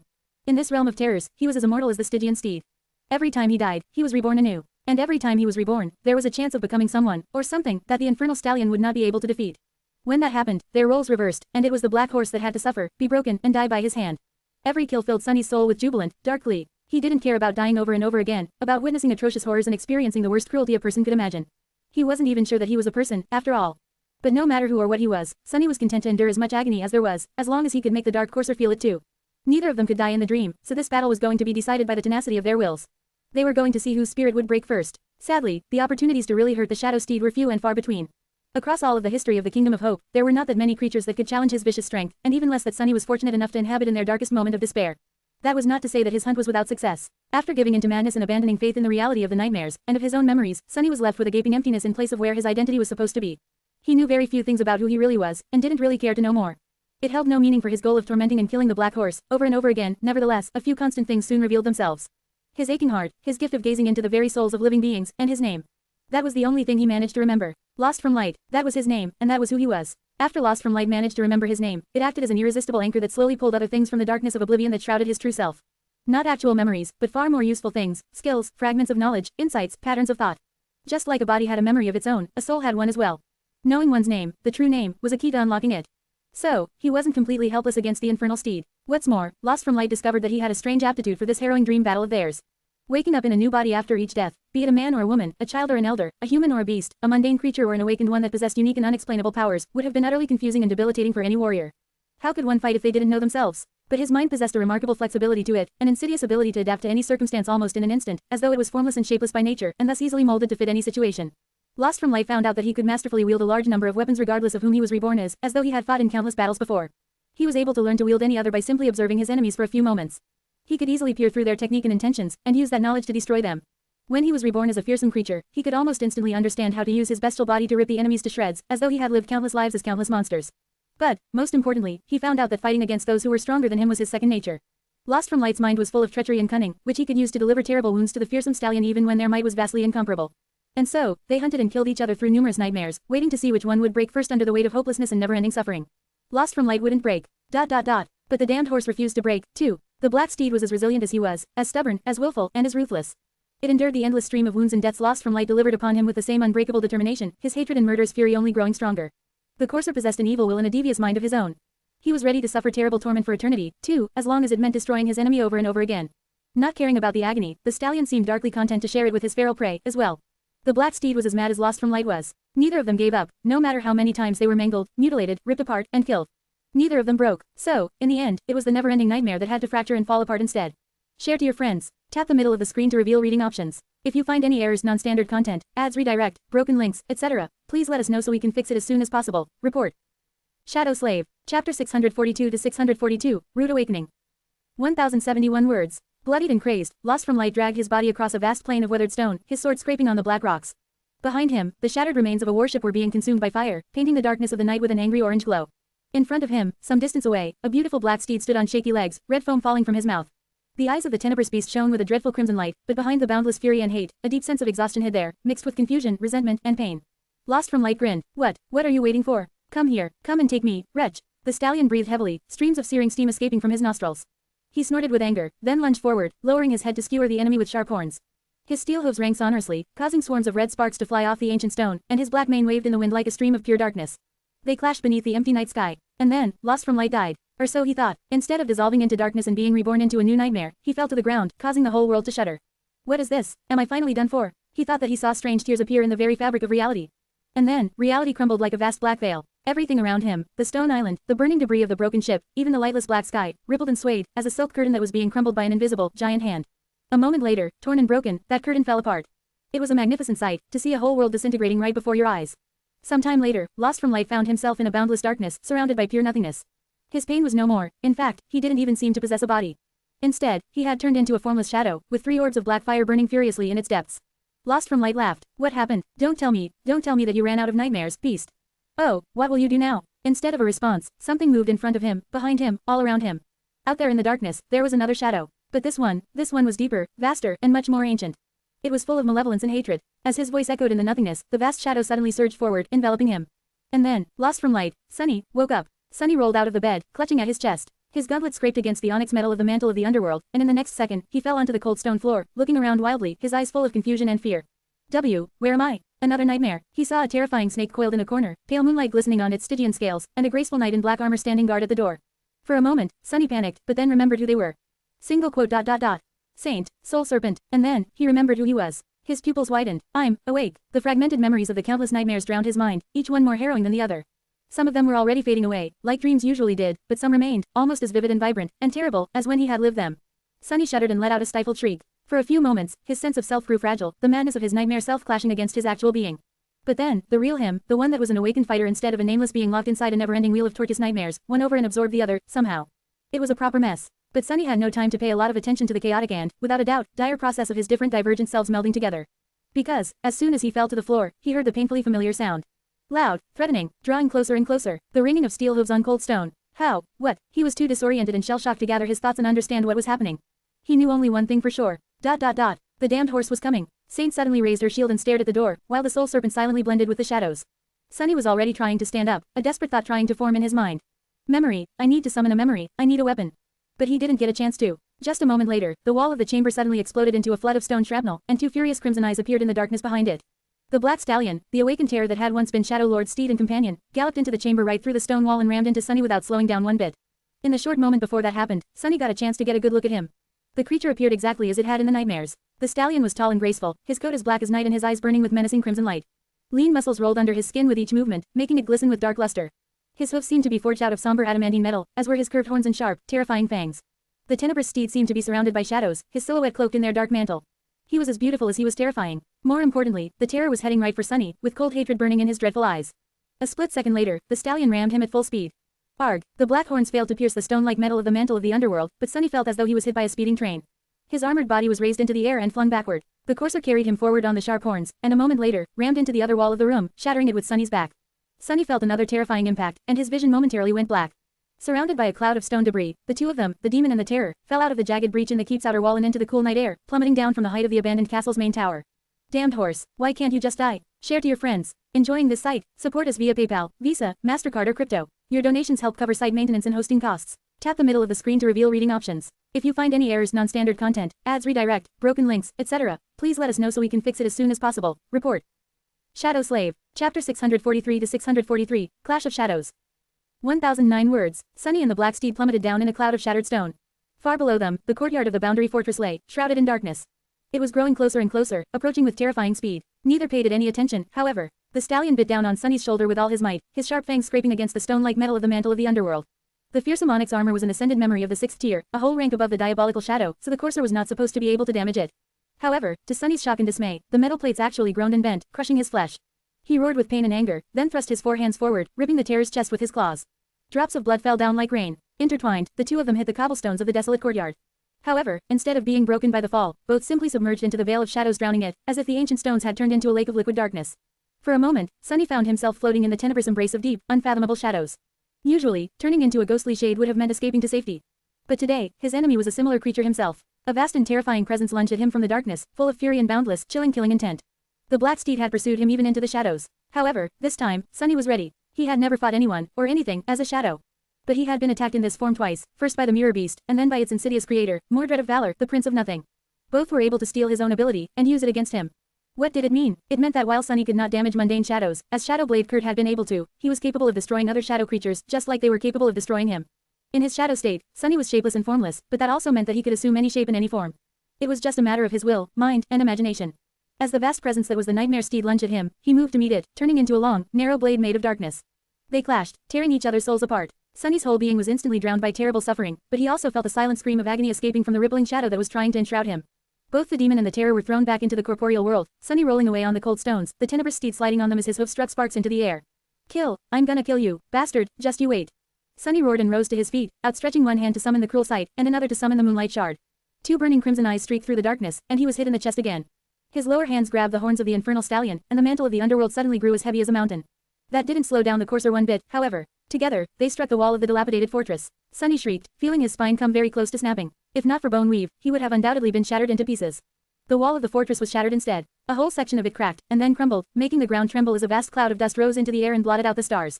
The damned terror carried him through the cloud, emerging from the other side of it a split second later, and then threw Sunny to the ground, trying to impale him with the horns. But his enemy never let go of them, so instead, the 4-armed demon was dragged across the emerald grass, tearing the soil apart. One of his hands flashed forward, piercing one of the stallion's eyes with a ghostly stiletto. Or at least, trying to. At the last moment, the black horse snapped its head sideways and bit down on the blade of the moonlight shard with his fangs, then jerked his neck and sent Sunny flying through the air. Damnation! Sunny spun in the air and landed on his feet, sliding back a dozen meters as the soles of his armored boots tore the ground. A moment later, he grasped the shaft of the cruel sight from the air and raised the somber spear, ready to strike the enemy. But the black steed had somehow disappeared and was nowhere in sight. His vertical pupils narrowed, and then Sunny spun, sensing a swift and vast shadow circling him from behind. The blade of the cruel sight suddenly shone with pure light, tearing the darkness apart. The nightmarish courser was forced back into the corporeal form, and instantly came under attack. The tip of the spear bit deep into his shoulder, causing more blood to fall on the grass. Uncaring, the terror twisted and shifted his weight, standing on his front legs as both hind ones were thrown into the air, drawn like powerful springs. Sunny shivered. Craw! In the next moment, the black horse struck backward with both legs, catching him square in the chest. The breastplate of the mantle of the underworld rang mournfully as a thin net of cracks appeared on it. Stunned and blinded, Sunny was sent backward, flying above the ground with terrible speed. He collided against an ancient tree and went right through it, the thick trunk exploding into a cloud of splinters. Then, he hit the ground and bounced from it, flew some more, then crashed down again and rolled for dozens of meters, blood shooting out of his mouth. Hurt, arg, that hurt. His heart hurt, too. It hurt way too much. Gulping for air and unable to force it into his 4 lungs, Sunny shakily rose to his feet and stubbornly raised the cruel sight. And then, the black steed shot from the darkness and rammed into him again. This time, both of them slid off the edge of the island. Share to your friends. Enjoying this site? Support us via PayPal, Visa, MasterCard or crypto. Your donations help cover site maintenance and hosting costs. Tap the middle of the screen to reveal reading options. If you find any errors, non-standard content, ads redirect, broken links, etc., please let us know so we can fix it as soon as possible. Report. Shadow Slave. Chapter 644 to 644, My Enemy. 1481 words. Sunny and the Stygian courser continued their battle in the darkness of the sky below, then fell on the swaying surface of a heavenly chain. Turning into swift shadows, they clashed again and again as they glided across its length with terrible speed, ripping each other's souls to shreds. Traversing many kilometers in a matter of a dozen heartbeats, they emerged from the shadows and shot upward, then crashed on the surface of the next island, wrecking and destroying anything that appeared in their way. The courser rammed Sunny again and again, carrying him further and further away through the night, not giving Saint and the Soul Serpent any chance to catch up. The stallion used his devastating hooves, his adamantine horns, and his sharp fangs, anything he had to deliver as much pain and damage to the wicked, tenacious, hateful enemy of his. But Sunny was consumed with the same murderous fury. He returned the favor with his weapons, his claws, and his own fangs and horns as well, forgetting everything except for the crazed desire to obliterate his foe. They rolled across the unfamiliar island like a wave of destruction and flew high into the sky, Sunny with the help of the dark wing and the heavenly burden, the terror with the help of nothing but the force of his hind legs and the terrifying range of his dashing jump. His fangs caught the fragile fabric of the transparent cloak, tearing it apart, and then both of them plummeted down once more, landing on another chain and instantly submerging into shadows. Just like that, they fought without stop, overwhelmed by the maddening desire to destroy the enemy. When they clashed in their corporeal forms, Sunny was always on the losing side, receiving more wounds and being thrown around like a tattered rag doll. However, when they became shadows, he held the advantage. Despite the fact that the black steed was 3 whole classes ahead of him, they were of the same rank.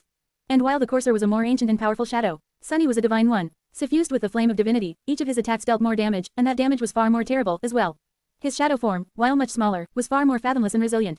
Held together by the bond of a true name, his soul was much harder to destroy. They fought, and fought, and fought, flying through the night as their bodies became broken and bloodied, and their souls became tattered and torn. And yet, neither was willing to give up. Neither was willing to let the enemy live. Sunny had never experienced a battle that was so ferocious, swift, and devastating. Everything happened too fast, and hurt too much, for him to properly perceive and comprehend. At some point, he stopped trying to, giving in entirely to his intuition and battle instinct. There was only one truth and one unbreakable law, after all.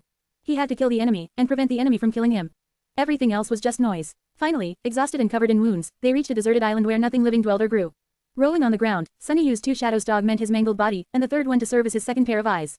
Deep in the battle trance of clarity, he was able to perceive the whole world as one interconnected picture, with each part of it existing within the same complicated pattern as all the rest.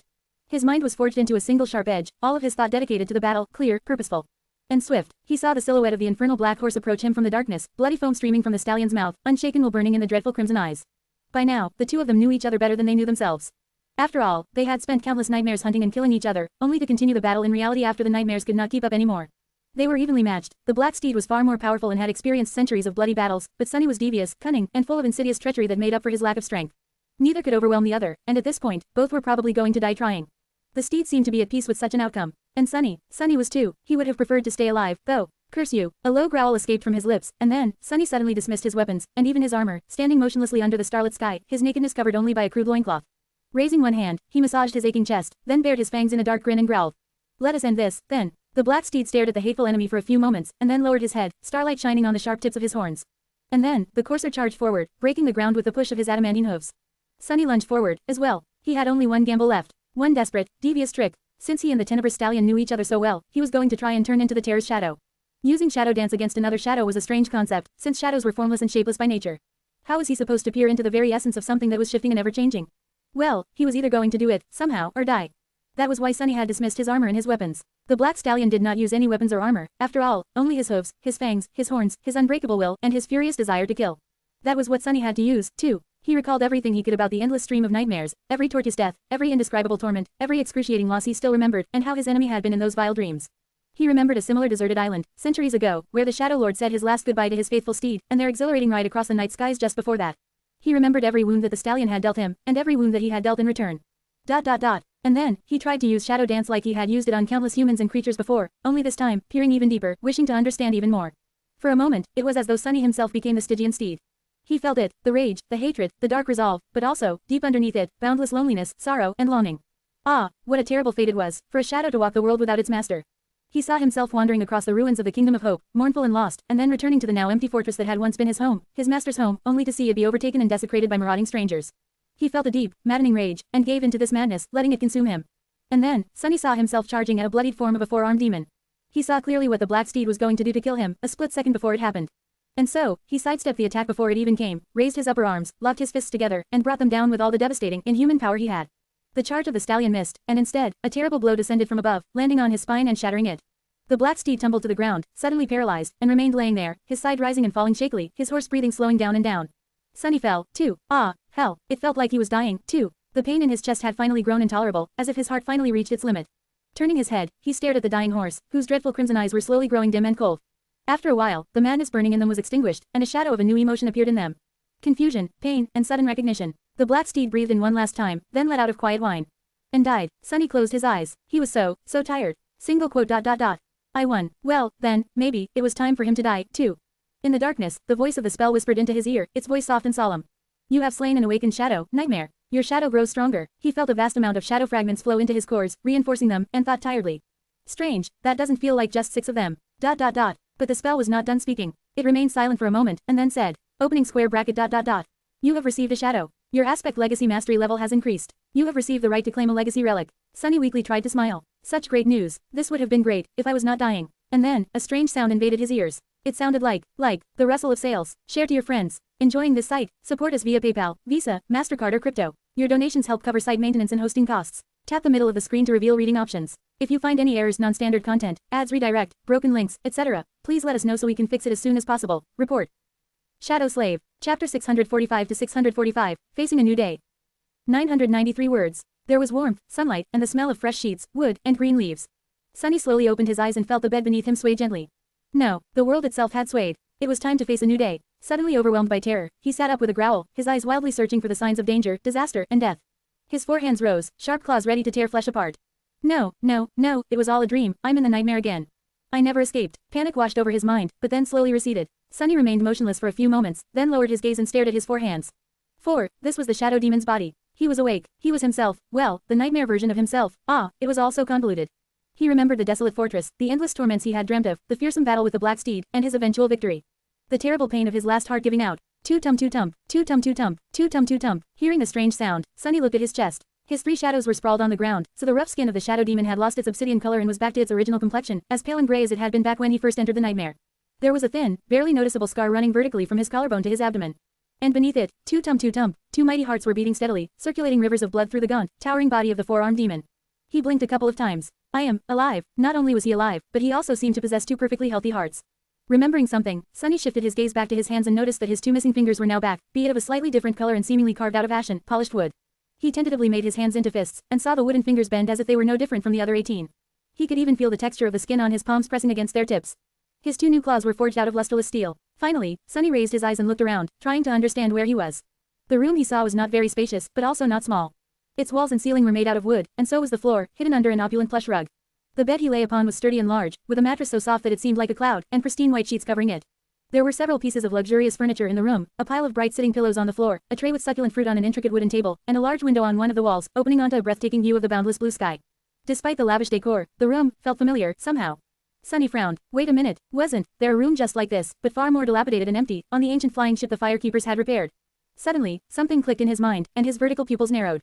Noctis, that lying crook. Sunny was back on board the magnificent sky vessel that had a beautiful tree growing around its mast, only that vessel had not been shattered and wrecked, then recovered and restored by Cassie's cohort yet.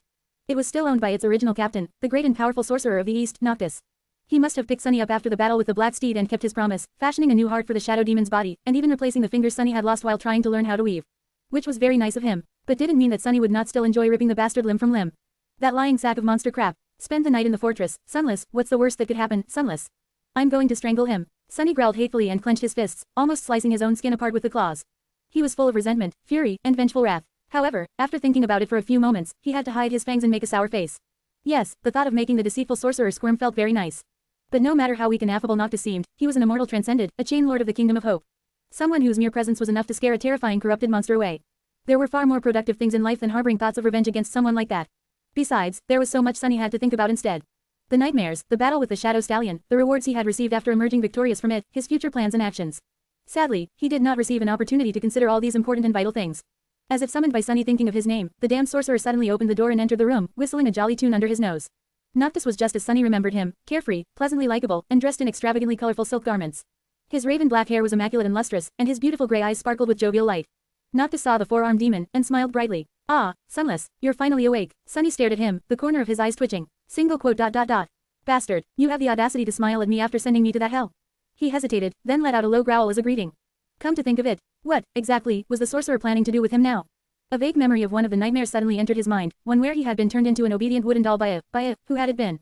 Sunny suddenly shivered. Noctis continued to smile, and then said in a strange voice. Well then, since you're up, why don't you come with me, Sunless? Sunny gulped. Somehow, he felt that this invitation was not really something he could refuse.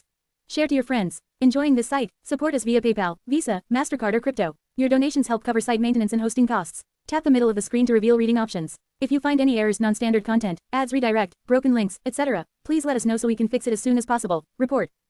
Shadow Slave. Chapter 646 to 646, Familiar Sights. 1120 words. Thinking that it was unwise to refuse the immortal sorcerer, Sunny rose from the bed and hesitated for a moment, noticing that he was completely naked. Numerous wounds that he had received in the Red Colosseum and later, in the battle with the Black Steed, had turned his gray skin into a map of scars, with lean muscles rolling under it like mountain chains. Noctis gave him a funny look, then cleared his throat and pointed to a chair that had a black kimono hanging on its backrest. The garment was made out of silk, intricately stitched, and fit his towering figure perfectly.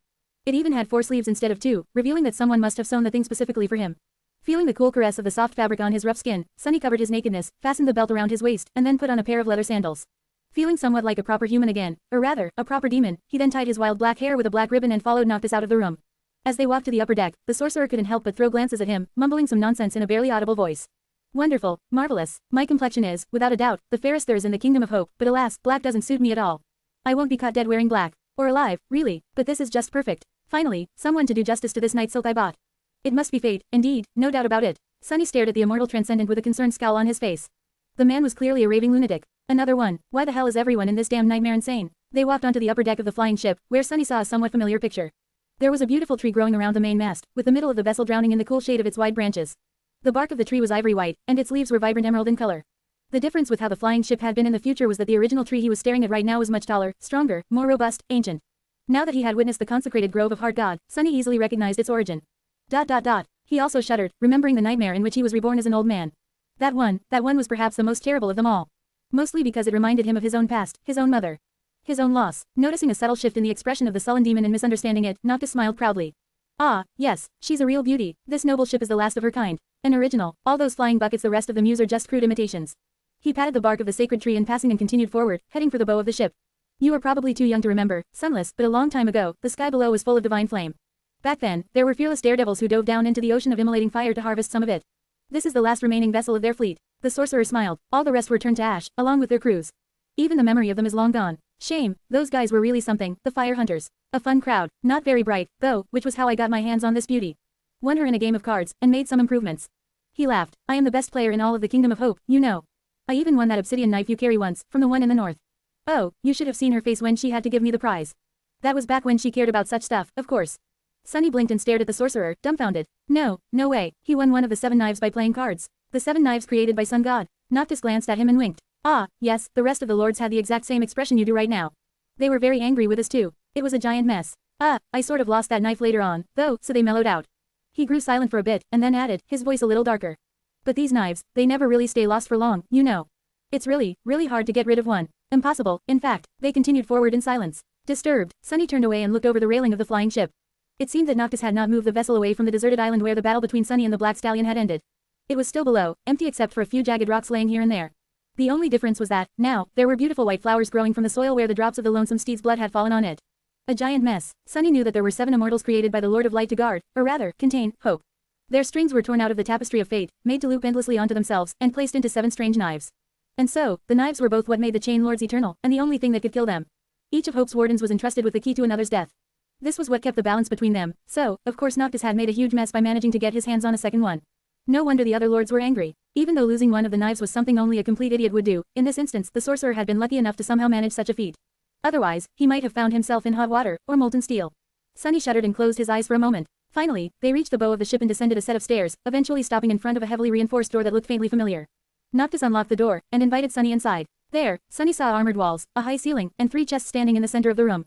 Staring at one of them in particular, he suddenly paled terribly and took an involuntary step back.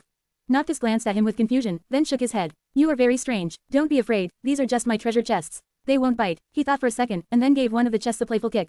Well, except for this one. This one will eat you alive. Share to your friends. Enjoying this site? Support us via PayPal, Visa, MasterCard or crypto. Your donations help cover site maintenance and hosting costs. Tap the middle of the screen to reveal reading options. If you find any errors, non-standard content, ads redirect, broken links, etc., please let us know so we can fix it as soon as possible. Report. Shadow Slave. Chapter 647 to 647, 2 answers. 1043 words. Sunny stared at the painfully familiar chest, his black eyes full of fright and venomous resentment. Of course, he had recognized it instantly. It was his old nemesis, the mordant mimic, the vile creature that had almost eaten him alive once, in the distant future. Granted, he had ended up being the one to feast on the flesh of the abomination instead. Which had been a traumatic experience in and of itself. But who was to say that he would be able to kill the fallen devil again? Sure, Sunny was much stronger and more experienced now. He had more cores, thousands more shadow fragments reinforcing them, much better equipment, and inhabited the body of an actual demon. But there was also no crushing in this era to help him hold the creature down while the broken oath did its job. Thankfully, the bastard seemed to be behaving itself, maybe out of fear of its master. Actually, Sunny looked closer and frowned, noticing that the chest had only 3 soul cores, none showing any sign of corruption.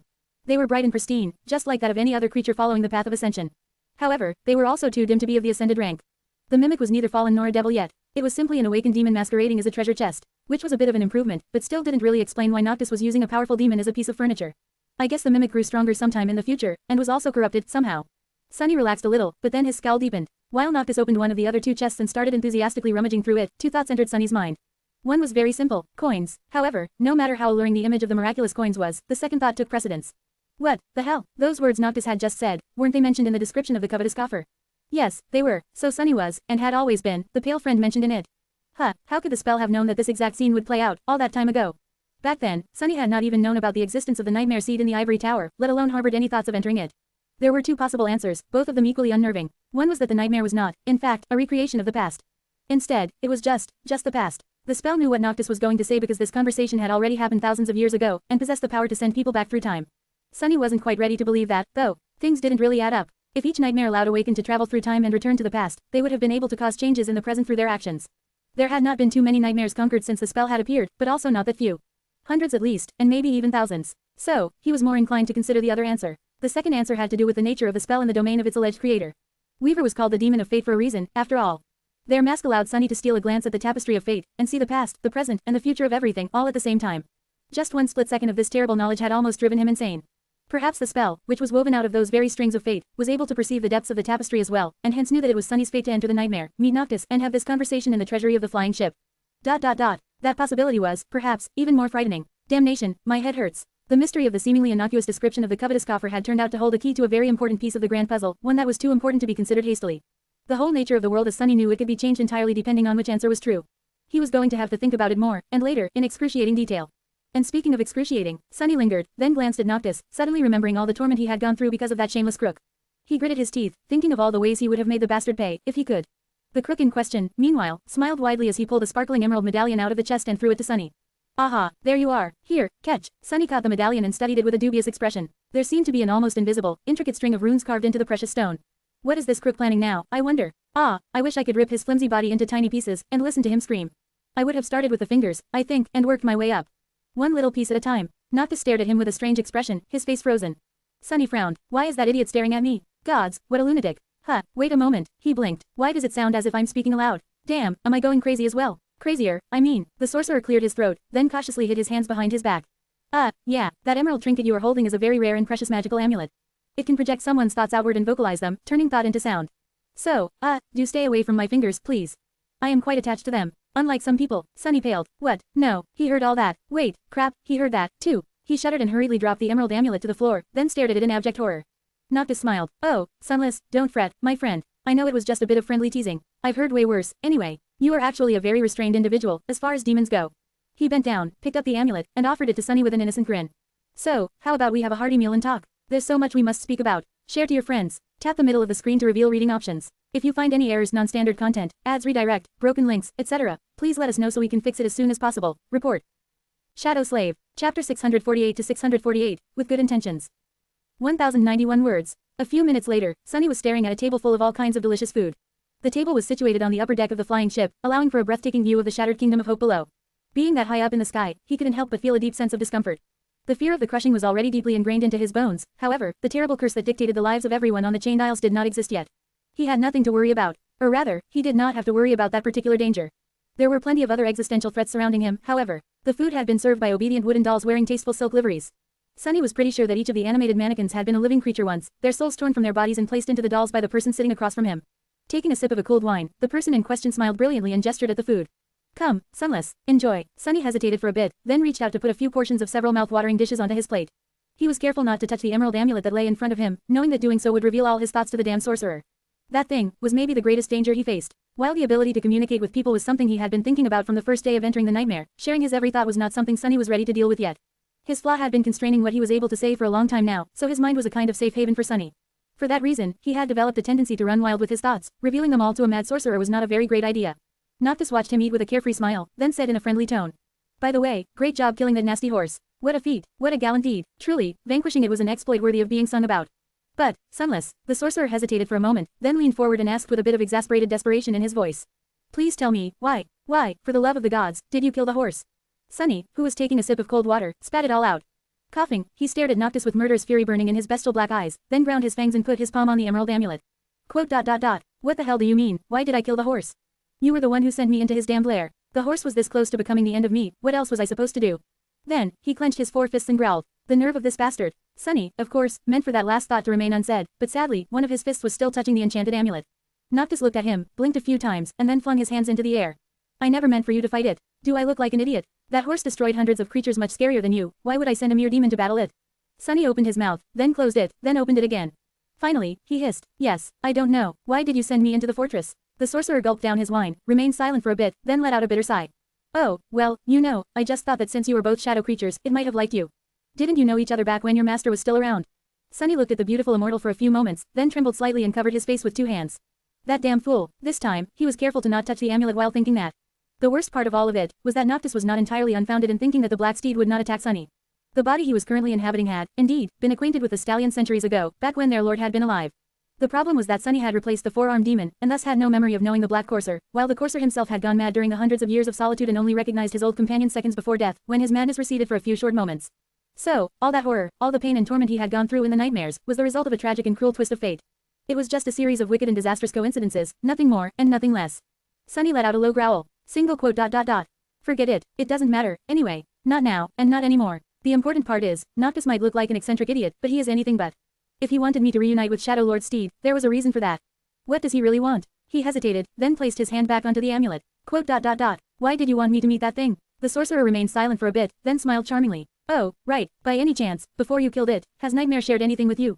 The location of a certain glass knife, for example. Sunny snorted. Ah, so that's what all of this is about. He took a bite out of a loaf of delicious freshly baked bread, chewed it unhurriedly, thinking about nothing at all, and then responded in a calm tone. Sure, there's something that I learned. Why? Noctis cleared his throat, glanced at the scenery, then back at Sunny. Finally, he said with a bit of visibly forced indifference. Oh, well, would you mind sharing? Sunny stared at him for a bit, then grinned. With his bestial face and 2 rows of sharp fangs, that grin looked truly frightening. Would I mind? Huh, that depends. Why do you want that knife? Noctis smiled with his usual carefree attitude, then waved his hand dismissively. Ah, it's nothing much. A small thing, really. You see, I just want to gather the knives, start a war against both the Ivory City and the Red Colosseum, kill all of the Chain Lords, defy the Lord of Light, break the will of gods, and release the demon of desire out of her prison. And then maybe have a cup of tea. The sorcerer grew silent for a moment, and then added thoughtfully. Actually, on second thought, maybe I'll have the tea first. Share to your friends. Enjoying this site? Support us via PayPal, Visa, MasterCard or crypto. Your donations help cover site maintenance and hosting costs. Tap the middle of the screen to reveal reading options. If you find any errors, non-standard content, ads redirect, broken links, etc., please let us know so we can fix it as soon as possible. Report. Shadow Slave. Chapter 649 to 649, Kingdom of Madness. 1125 words. Sunny stared at the immortal sorcerer, stunned by those words. The scale and scope of the bloodshed and adversity Noctis was striving for were simply beyond comprehension. And yet, he had confessed this terrible desire with the same carefree, nonchalant, jovial attitude, as though he was indeed talking about brewing tea instead of waging war on 4 deathless saints and their armies. Sunny remembered the first time he saw Noctis, bloodied, crestfallen, sitting motionlessly in front of the fire with a diamond sickle laying at his feet, its blade marred with crimson. A grim and somber thought formed in his mind all by itself. Insane, you are insane. All of you are. He flinched, then removed his trembling hand from the emerald amulet. Noctis threw his head back and laughed, as if he heard the funniest joke in the world. The silent sailor dolls stood around him, motionless, staring into emptiness with their crudely carved eyes. The scene that was strange and fantastical a few moments ago suddenly seemed threatening and eerie. After a while, the sorcerer grew quiet, then glanced at Sunny with a mischievous smile and asked. Yes, indeed, I could not have said it better myself. All of us are insane. But don't you get it yet, Sunless? Don't you understand why? Sunny frowned, then shook his head. What the hell is he trying to say? How is he supposed to know why everyone in this damn nightmare seemed completely mad? And then, something moved in his mind. A seed of a thought, a nascent hint of understanding. His pupils narrowed slightly. There was something strange about the Kingdom of Hope. He had first sensed it after escaping the Red Colosseum and facing Solvain, that beautiful and utterly demented fiend. Her actions made a perverse and yet perfect sense. But there was still something wrong about her. Back then, he had felt a vague suspicion. Something seemed out of place, something didn't make sense. And after, when he had been thrust into the never-ending nightmares, this feeling only grew stronger. He just had no time to think about it. Everyone here seemed slightly, or greatly, off. Every emotion was sharper and cut deeper. Every vice or virtue grew out of control until it turned into a destructive obsession. He had experienced it all, lived through all of it in the nightmares over and over again.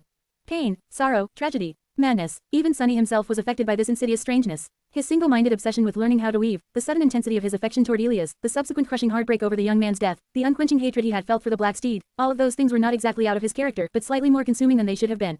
Remembering the past few months, Sunny shivered. Wait. Feverishly, he tried to recall all he knew about this nightmare.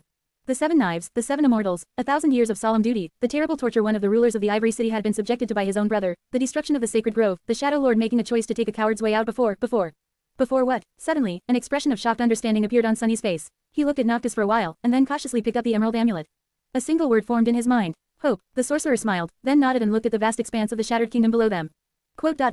Indeed, hope. Noctis took a sip of wine, the smile disappearing from his face. A few moments later, he said indifferently. The Lord of Light bound Hope with 7 brilliant shackles, and made those shackles eternal.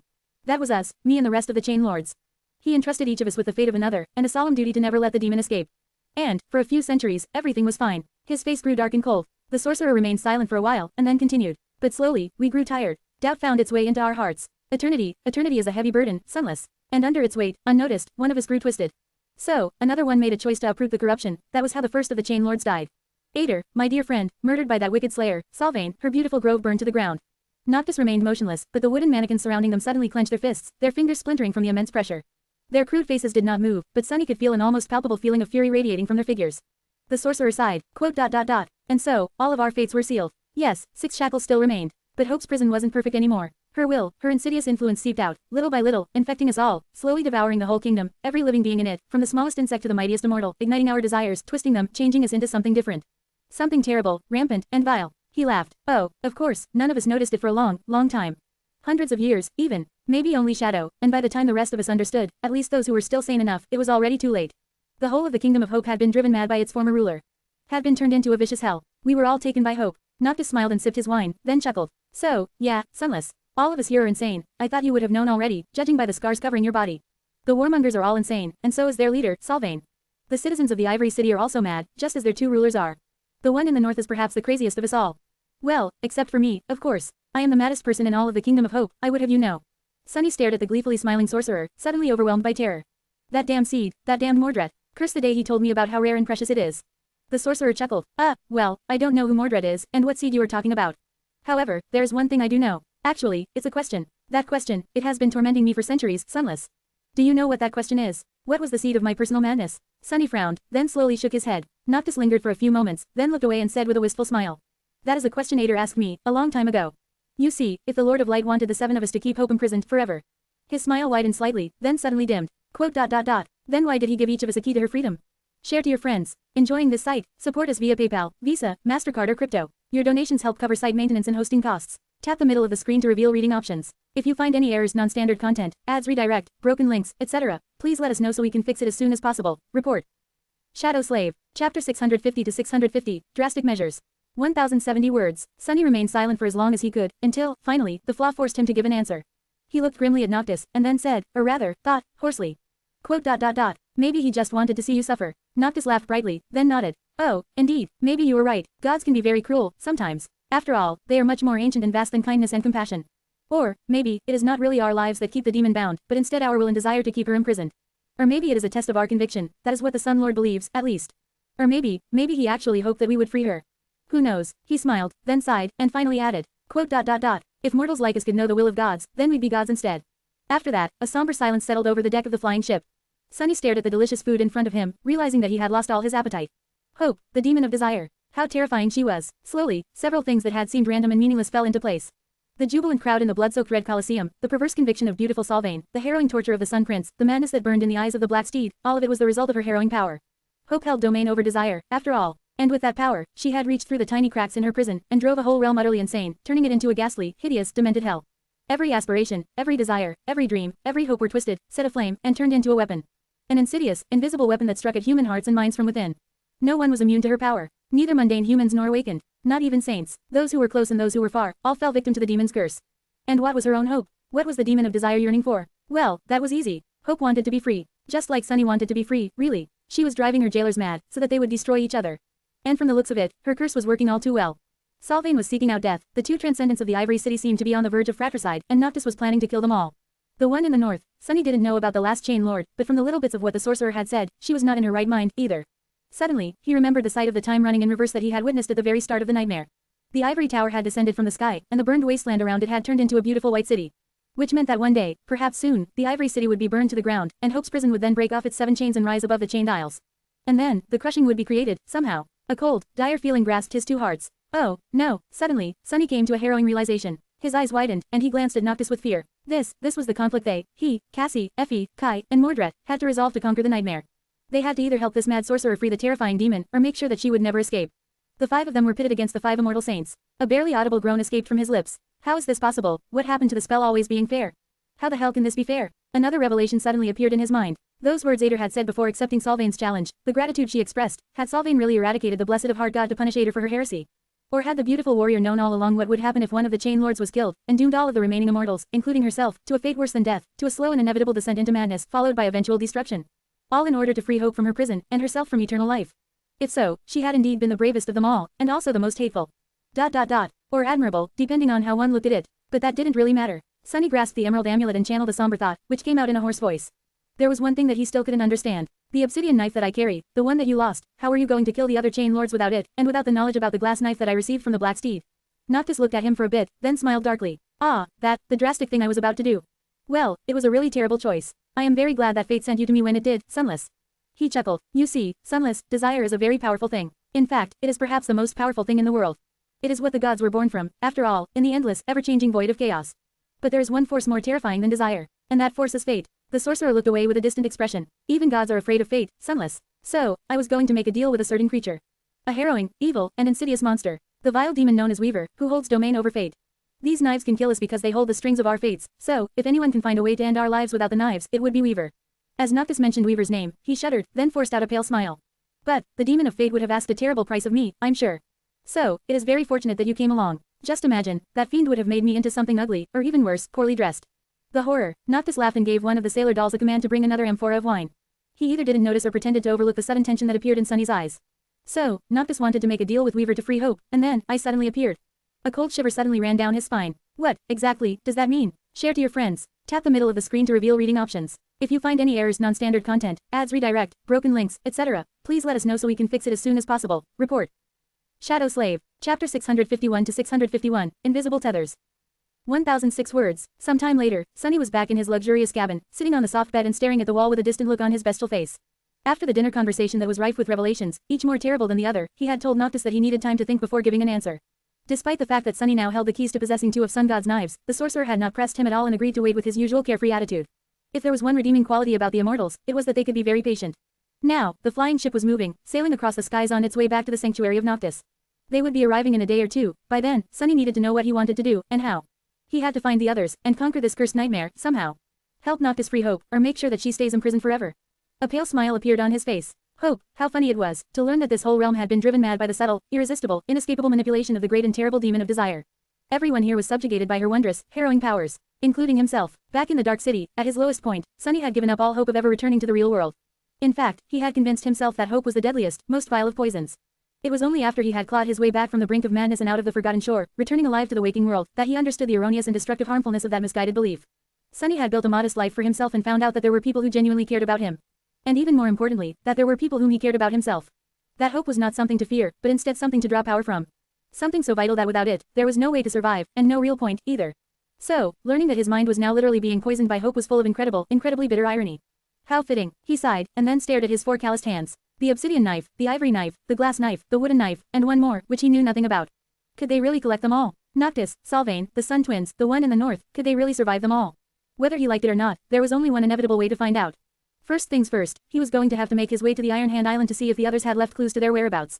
Luckily, it was not that far from the sanctuary. Noctis had said that Sunny's new heart needed a week or two to settle, whatever that meant, so he wouldn't be able to go right away. But the goal was already in sight. After the cohort was reunited, they would have to make a decision about which side to support. The others, Sunny wondered where they were, and how they were doing. Were they even alive? Had their journey in the nightmare been as harrowing as his? Recalling his own struggles, he shivered. The nightmares, most of them had faded from his memory, their details dissipating until all that was left was one dark, chaotic mess of vague images, pressing weight, and sharp emotions. But some were still clear and vivid in all their terrible splendor, especially the first ones he had lived through. He remembered it all, being a father who watched the flames consume his son, wife, and unborn child, an old man who dragged his weak body across scorching ash as his whole world burned around him, an immortal warrior being endlessly tortured by his own brother, and a cunning shadow who had grown too tired and indifferent to care about life. That last one was, perhaps, the most damning. Not because it was especially tortuous, on the contrary, the Shadow Lord had been content and at peace in his last moments, but because it showed Sunny the pain and sorrow of those whom the heartless immortal had left behind. That understanding was only made worse by witnessing how the Shadow's beloved steed had ended up, lonesome, broken, and consumed by madness, guarding the empty castle that his master would never return to until his last pitiful breath. But that was the nature of life. As one went through it, they collected strings and tethers that connected them to others. Everyone's fates were intertwined, and everyone was tied down and bound by those numerous connections, some of them fleeting, some deep and precious. Sunny, too, was not untethered anymore. Which meant that, should he die or be destroyed, his would not be the only fate that was broken and damaged. Everyone connected to him would suffer, too, and that, in a way, made him responsible not only for himself, but also for those whose lives he had made different. The weight of that unfamiliar responsibility pressed heavily on his shoulders. Sunny sighed. Was there really such a thing as freedom? And if there was, would anyone really want to possess it? He closed his eyes for a moment, overwhelmed by all these daunting thoughts. Even though he had forgotten most of the nightmares, they still changed him.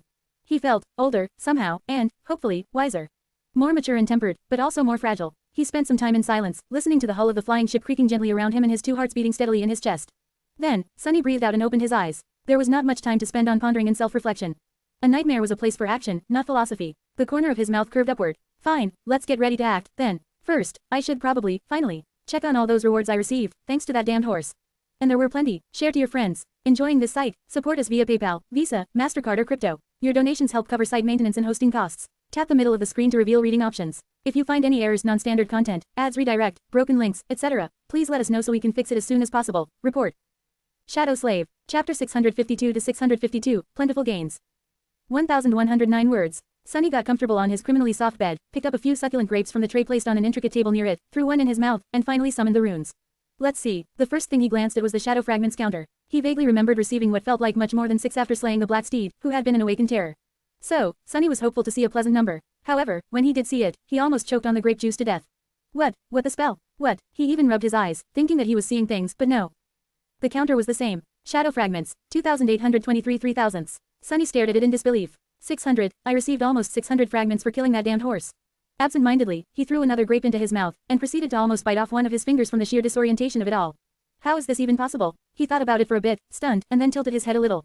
Could it be? One of the advantages, but also inherent drawbacks of Sunny's aspect was that it operated through shadow fragments instead of the usual soul ones.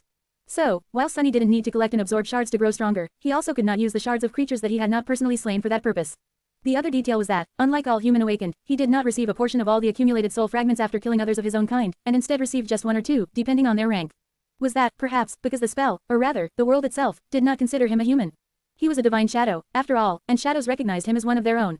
So, would it be safe to say, that in this context, his own kind were actually not humans but shadows instead? The Black Steed had been a shadow created by one of the Chain Lords. An awakened terror possessing 6 cores, and with 1,000 years of battles and bloodshed behind his shoulders to fill them to the brim with shadow fragments. Did Sunny receive a portion of the fragments accumulated by the Tenebrous Courser throughout his long and grim life, as a normal awakened would after slaying another human? The math certainly supported the theory. Sunny's eyes ignited. That is it. Not only was he correct, he might have just stumbled on one of the most crucial secrets about his own aspect, power, and future. Ever since finding out that his aspect allowed him to form and possess multiple cores, Sunny had been wary of the eventual toll hunting down enough nightmare creatures to create a new one would exert. As a sleeper, or even an awakened, he was too small and vulnerable. Any powerful abomination would have been able to snuff him out of existence with no more than a glance.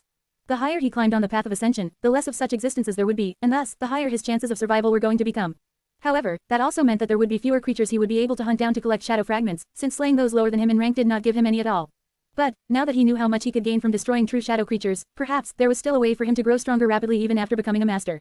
In any case, his progress was already staggering. First, the 1,000 fragments he had earned in the blood-soaked arena of the Red Colosseum, and now these hundreds he gained by slaying the Nightmare Steed.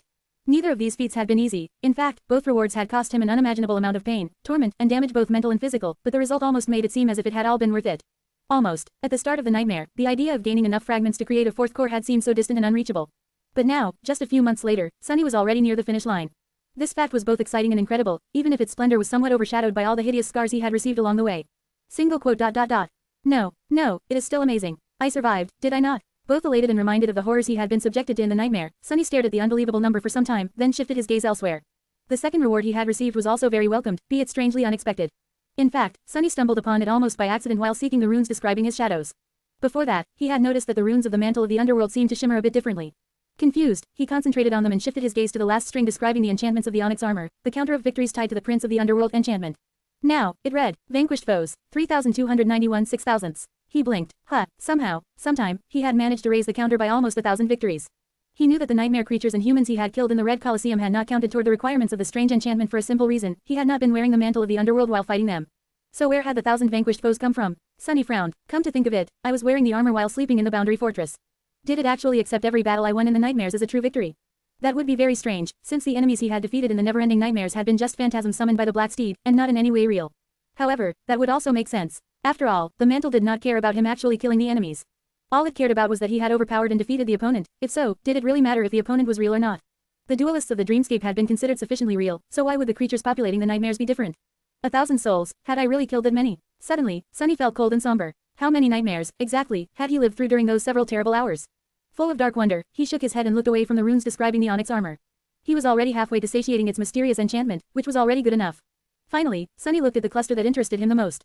His shadows. A few runes shimmered beautifully in the darkness. They read, Shadows, Marble Saint, Soul Serpent. And then, a new one. Nightmare. Share to your friends. Tap the middle of the screen to reveal reading options. If you find any errors, non-standard content, ads redirect, broken links, etc., please let us know so we can fix it as soon as possible. Report. Shadow Slave. Chapter 653 to 653, Cute Little Snake.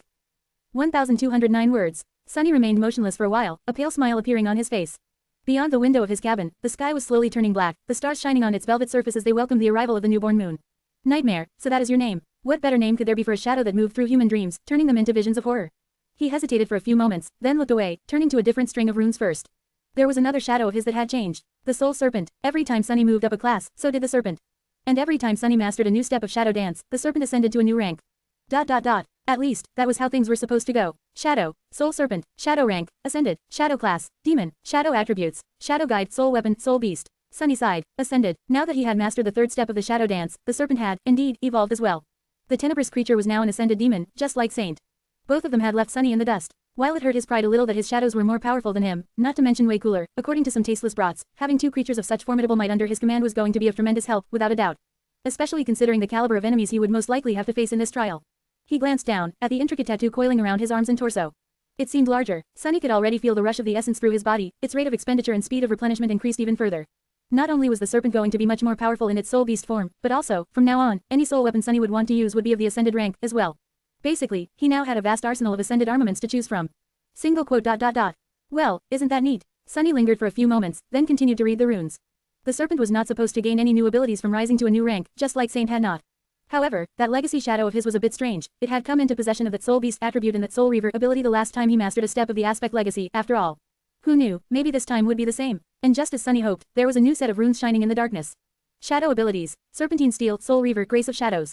He frowned. Grace of Shadows. Sunny concentrated on the new ability, and read. Ability description. The master of the Soul Serpent can grace another with the trust and companionship of their shadow guide. One should be careful whom they bestow with their grace. Entrusting others with the loyalty of shadows is the same as sharing one's soul, and thus should not be offered lightly. He tilted his head. What? So, basically, this ability allowed Sunny to transfer the ownership of the Soul Serpent to someone else, as if the shadow was just an echo. No, not quite. Echoes could be transferred only to other awakened, while the grace of shadows could be bestowed upon anyone with a shadow, presumably. If Sunny wanted to, he could gift the Soul Serpent to a random nightmare creature. Like the Mordant Mimic, for example. That would have been funny. What? No, it wouldn't have. Why would he give away his precious serpent? Especially considering that the description hinted that doing so would leave him vulnerable. What nonsense was this? Sunny grimaced. Well, not every ability could be a winner. This one was rather useless. He could imagine a situation where lending the Soul Serpent to one of the cohort members would be beneficial, but just barely. It would be easier to just command the creature himself. With a sigh, he commanded the serpent to slither off of his skin and present itself for inspection. A few moments later, Sunny flinched back. What? Where did my cute little snake go? The shadow had changed a lot, indeed. Before, the Soul Serpent had not really been a cute little snake, but its size was at least not too terrible, no more than 6 meters in length, at best. But now, a Stygian creature of at least twice that size sprawled through the cabin, its mighty body covered in adamantine jet black scales and as thick as a tree trunk. Its terrifying maw was wide enough to swallow Sunny whole, well, at least his real, human body, and its triangular head hovered near the ceiling, two tenebrous eyes looking at him from above. The Soul Serpent was so large that it barely fit into the confines of the cabin, suddenly making it look small and fragile. Sunny gulped. What a good boy, you are. Nice snake.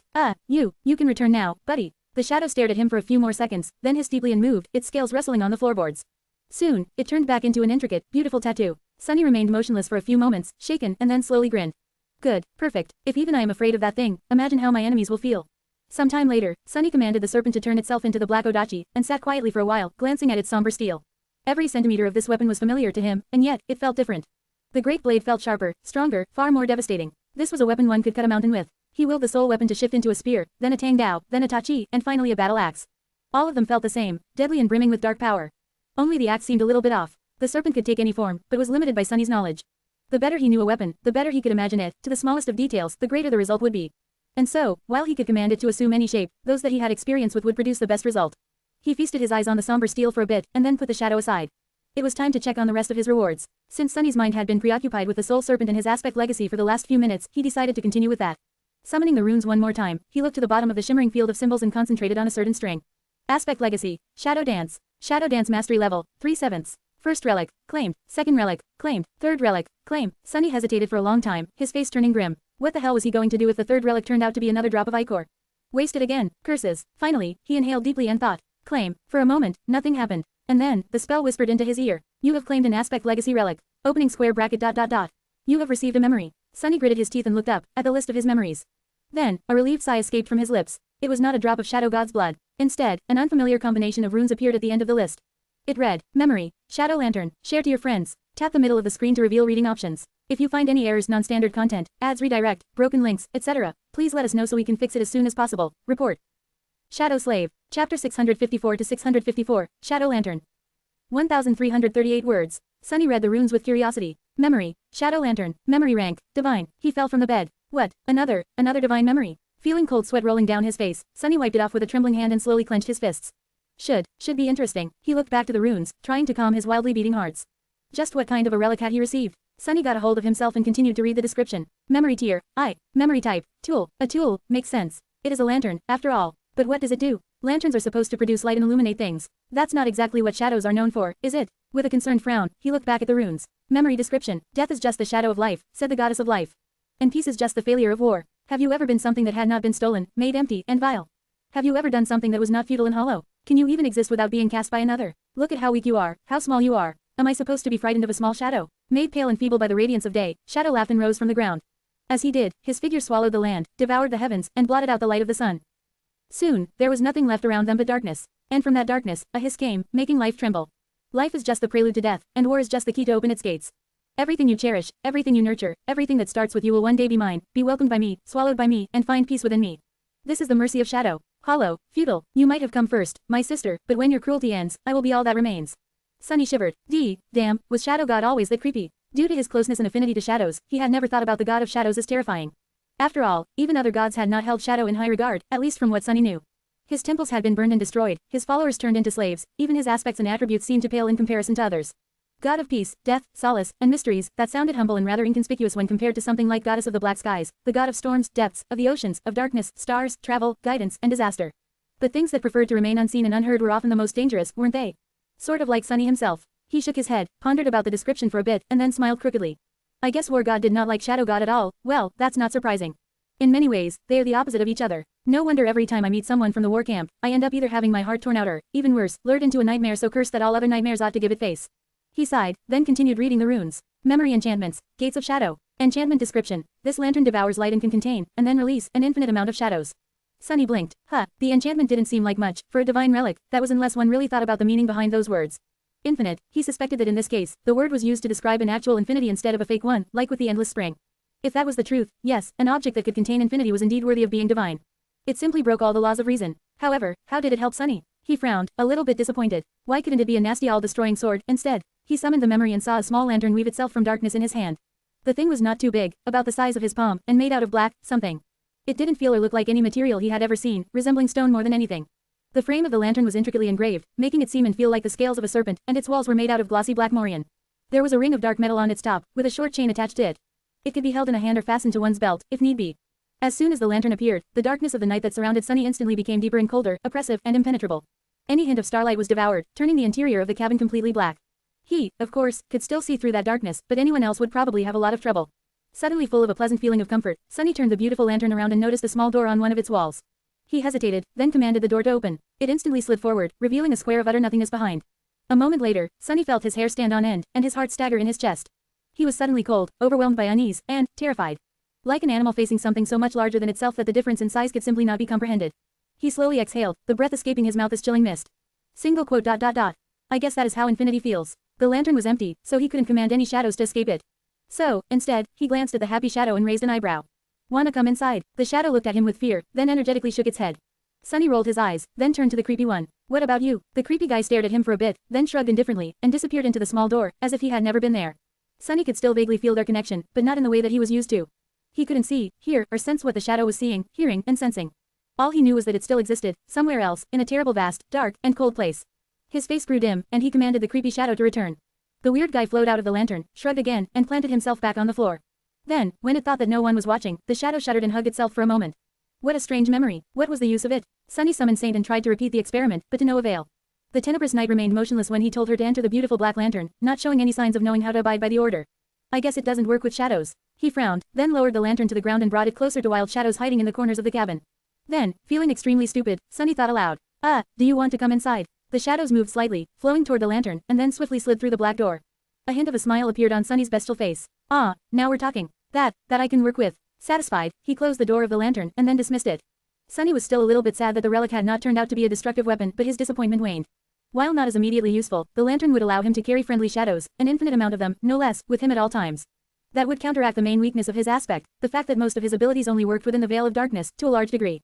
And, without a doubt, as his powers grew and the number of his abilities increased, having a swarm of deep shadows at hand would only grow more useful. Plus, he had a feeling that he had not discovered all the secrets of the shadow lantern yet. But now it was time to study his last, and most important reward.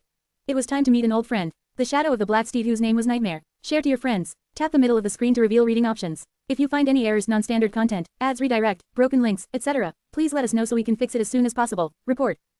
Shadow Slave. Chapter 655 to 655, Nightmare. 1,600 words. Sunny sighed, then closed his eyes and dove into the soul sea. The tranquil, lightless expanse of his soul was the same as ever. The black water was still and silent, reflecting the three dark suns looming in a perfectly even triangle above. Only the rows of motionless shadows were different from how they had been before, crowded with countless victims of the Red Colosseum. Despite the fact that Sunny's body was now very different, his soul remained the same. He walked to stand between the three shadow cores, and called upon Nightmare. A beautiful black steed walked out of a whirlwind of dark flames in front of him and stopped, its adamantine hoof sending ripples through the silent waters. The shadow was just as he remembered it, tall and graceful, with a lustrous jet black coat and lean muscles rolling under the skin. Its mane was long and luscious, and its tenebrous eyes glowed with fearsome crimson flames. The courser had two long horns and a mouth full of sharp fangs that resembled that of a wolf. The horns, the fangs, and the hooves were all forged out of a strange black metal that seemed to be able to compete with the impenetrable onyx of the mantle of the underworld. Sunny shuddered, remembering the pain and shock of being struck and bitten by them. As soon as Nightmare appeared, he felt a whispering fear appear in his mind. Strangely tense, Sunny took a step forward and raised one of his hands, patting the stallion on the muzzle. Hey there, we meet again, old friend. Nightmare was, indeed, an old friend of his, at least of the part of him that had relived the final day of the Shadow Lord's life in their last exhilarating ride together. But just like Sunny was a different person now, this beautiful shadow was, too. The madness was gone from the stallion's crimson eyes, and so was the burden of hundreds of years of sorrow and loneliness. It was as though the black steed was now reborn, still remaining the same being, but also somehow renewed by the purifying darkness of death. As Sunny patted his muzzle, Nightmare pressed it against the calloused hand and looked at his master with a pale, distant hint of recognition. The crimson glow of his eyes ignited with a new intensity, and the black steed snorted, its voice full of quiet affection. Satisfied, Sunny summoned the runes into existence and glanced at them, curious to see what, exactly, his new shadow was capable of. He read, Shadow, Nightmare, Shadow Rank, Awakened, Shadow Class, Terror, Shadow Description. This beautiful steed was tamed by the treacherous lost from light in the depths of a harrowing dream. The two shadows battled across countless nightmares, shattering them all apart. Neither was willing to give up, so in the end, the nightmares did. Sunny sighed, again with that treacherous nonsense. At least the spell did not openly mock me, this time. He still remembered the biting description of Shadow Dance. Shaking his head dejectedly, Sunny rubbed the terrible scar on his neck and turned his attention back to the runes. Shadow Attributes. Swift Dark Destrier Dreadlord Dreamwalker. Swift Attribute Description. This shadow is especially swift and enduring. Dark Destrier Attribute Description. This dark horse was meant to be a shadow warrior's steed, and accompany its rider into battle. It is fierce, loyal, and knows no fear. Its speed, strength, and resilience grow when surrounded by darkness and shadows. Dreadlord Attribute Description. This shadow's might grows the more he is feared. Dreamwalker Attribute Description. This shadow can travel through dreams. Sunny studied the black courser with a thoughtful expression. So, Nightmare was incredibly swift and enduring. He was also a warhorse, bred to ride into battle without hesitation or fear. What's more, he had two passive attributes that both increased his speed, strength, and resilience, one when the Destrier and his rider were surrounded by shadows, the other when the Destrier inspired terror in the hearts of their enemies. That was an insidious and frightening combination, especially because one effect fed into the other, creating a vicious cycle. Perhaps Sunny had only survived the battle with the terror due to the fact that, at some point, his tortured mind had become too broken to experience fear. An awakened terror was already an immensely powerful creature, and with two passive augmentations added into the mix. He shivered, scary, and then there was the last attribute, Dreamwalker. That one, Sunny didn't even know what to think about. We'll see about invading people's dreams later. Wouldn't it be fun to jump into Mordred's mind one day and give him a taste of his own medicine? With a dark grin, Sunny slowly exhaled and continued to read the runes. Attributes were, without a doubt, very important, especially excellent ones like what Nightmare possessed. But it was the abilities that mattered the most. Shadow abilities. Flowing Shadow, Mantle of Fear, Nightmare, Dream Curse. Flowing Shadow ability description. This steed can dive into shadows and move through them with incredible speed. Sunny smiled. So, basically, it is like Shadow Step without the teleportation part. Still very useful, and works perfectly with my own ability. He turned back to the runes, his mood elevated. Mantle of Fear ability description. This shadow is capable of delivering a continuous mind attack around it that infects its foes with crippling fear. Sunny couldn't help but whistle. That is just. Damn, the ability to radiate an aura of terror was already incredible enough. It could debilitate weaker enemies completely, and even if more powerful creatures were able to resist some of the effect, a seed of dread was still going to be planted into their minds. And that was directly tied to the Dreadlord attribute of Nightmare, which made him stronger the more he was feared. Scary, so scary. It was a good thing that Sunny had been wearing the mantle of Underworld when he met the Black Steed. The onyx armor gifted him with a good amount of protection against mind attacks, after all. With his smile growing both wider and a bit pale, he moved to the next ability. Nightmare ability description. This shadow can create and subjugate nightmares. The more nightmares serve it, the more powerful it grows, both inside and outside dreams. Dormant nightmares. Oh, Sunny stared at the runes for a while, trying to make sense of them. So, Nightmare's Tyrant ability, the one that allowed him to create minions, was meant to subjugate real nightmares, not any kind of beings made of flesh and bone, but actual dreams. And the more of them served him, the more powerful he grew. These nightmares, it seemed, possessed a rank of their own, which was currently dormant, one lower than the Black Steed's own. Additionally, there were currently 0 of them under his authority. But how could one create a nightmare? Or subjugate it? Sunny had no idea. What he did understand, though, was why his own journey through the countless nightmares had ended when it did. It seemed that each of the harrowing dreams Sunny experienced had been either collected or made by the original nightmare throughout the centuries, and once all of them were destroyed, he broke free of the Black Steed's hold. Single quote. Interesting. Sunny was going to have to figure out how to get his shadow some minions of its own. Something told him that the process was going to be neither straightforward nor easy. With a sigh, he glanced at the last ability that Nightmare possessed. This one was called Dream Curse but looked different from all the rest. The runes constituting the string were dull and lifeless, as though the ability was not accessible. And indeed, when he tried to concentrate on it, a few new runes appeared. Nightmares required. 0.001. Sunny grimaced. Damnation, I guess being a true terror is not that simple. Still, his new shadow was a fearsome one. Not only was it a swift and mighty steed, it was also a force on the battlefield in its own right, one that could instill fear in the hearts of his enemies and then feed on it to grow stronger. More than that, it was a true shadow creature, which meant that its attributes and abilities went perfectly with his own. Sunny had experienced the terrifying fury of the Black Courser himself, so he felt giddy knowing that this fearsome creature was going to be fighting on his side from now on. Gods knew he was going to need as many powerful allies as he could find. His smile dimmed a little. There was one very obvious flaw about Nightmare. It wasn't the Black Steed's fault, of course, but saddened Sunny nevertheless. He let out a deep sigh. Yeah, if only you came with a saddle. How was he supposed to ride this scary horse without a saddle? What nonsensical injustice was this? Not wishing to disparage the noble steed, Sunny hid his dismay, patted Nightmare on the back, and grinned. Good horse, Nightmare, don't you worry, you and I are going to terrorize so many humans, nightmare creatures, and vile immortals that you'll collect some nasty dreams in no time. They will all be scared of us, you'll see. The only thing scarier than a treacherous shadow is a treacherous shadow atop a magnificent shadow horse, after all. I think that's how the saying goes. Or not, in any case, you and I will do great, and terrible, things together. If there is no such saying yet, there will be soon. With a satisfied grin, Sunny dismissed the Black Courser, then left the Soul Sea and lay down on his bed, enjoying its immaculate softness. Tiredly closing his eyes, he thought, I really deserve some rest. And as the flying ship of a mad sorcerer sailed across the sky, he fell peacefully asleep. Share to your friends. Enjoying this site? Support us via PayPal, Visa, MasterCard or crypto. Your donations help cover site maintenance and hosting costs. Tap the middle of the screen to reveal reading options. If you find any errors, non-standard content, ads redirect, broken links, etc., please let us know so we can fix it as soon as possible. Report. Shadow Slave. Chapter 656 to 656, Gardens of the Moon. 1089 words. By the time Sunny woke up, the ship was already approaching the sanctuary. Looking out of the window, he saw a familiar island below them. In his time, it was occupied by a fearsome corrupted abomination. He wondered if it was still, or rather, already, nesting there. In any case, from here, the sanctuary was just a couple of chains away. With a sigh, Sunny dressed himself and left the cabin, heading for the upper deck. Once outside, he saw sailor dolls moving around with graceful precision, hoisting sails and performing other tasks. Noctis was standing at the helm, wearing a completely new extravagant robe and whistling a light-hearted melody. Noticing Sunny, the sorcerer smiled. Ah, Sunless, how fortunate it is that you are awake. We are almost home. He glanced forward and waved a hand, accidentally sending the ship into a lateral spin. The wooden mannequins somehow remained attached to the deck, but Sunny had to grab a handrail to not be thrown overboard. He gave the immortal transcendent a resentful look. Noctis smiled sheepishly. Oh, sorry about that. Shaking his head, Sunny ascended the stairs and joined the sorcerer at the bridge, which was situated at the stern of the enchanted vessel. From there, he observed the landscape of the Kingdom of Hope in silence, until a familiar silhouette of a vast ring of menhirs standing atop a small island appeared in sight, surrounded by a white cloud of water vapor that came from several beautiful waterfalls.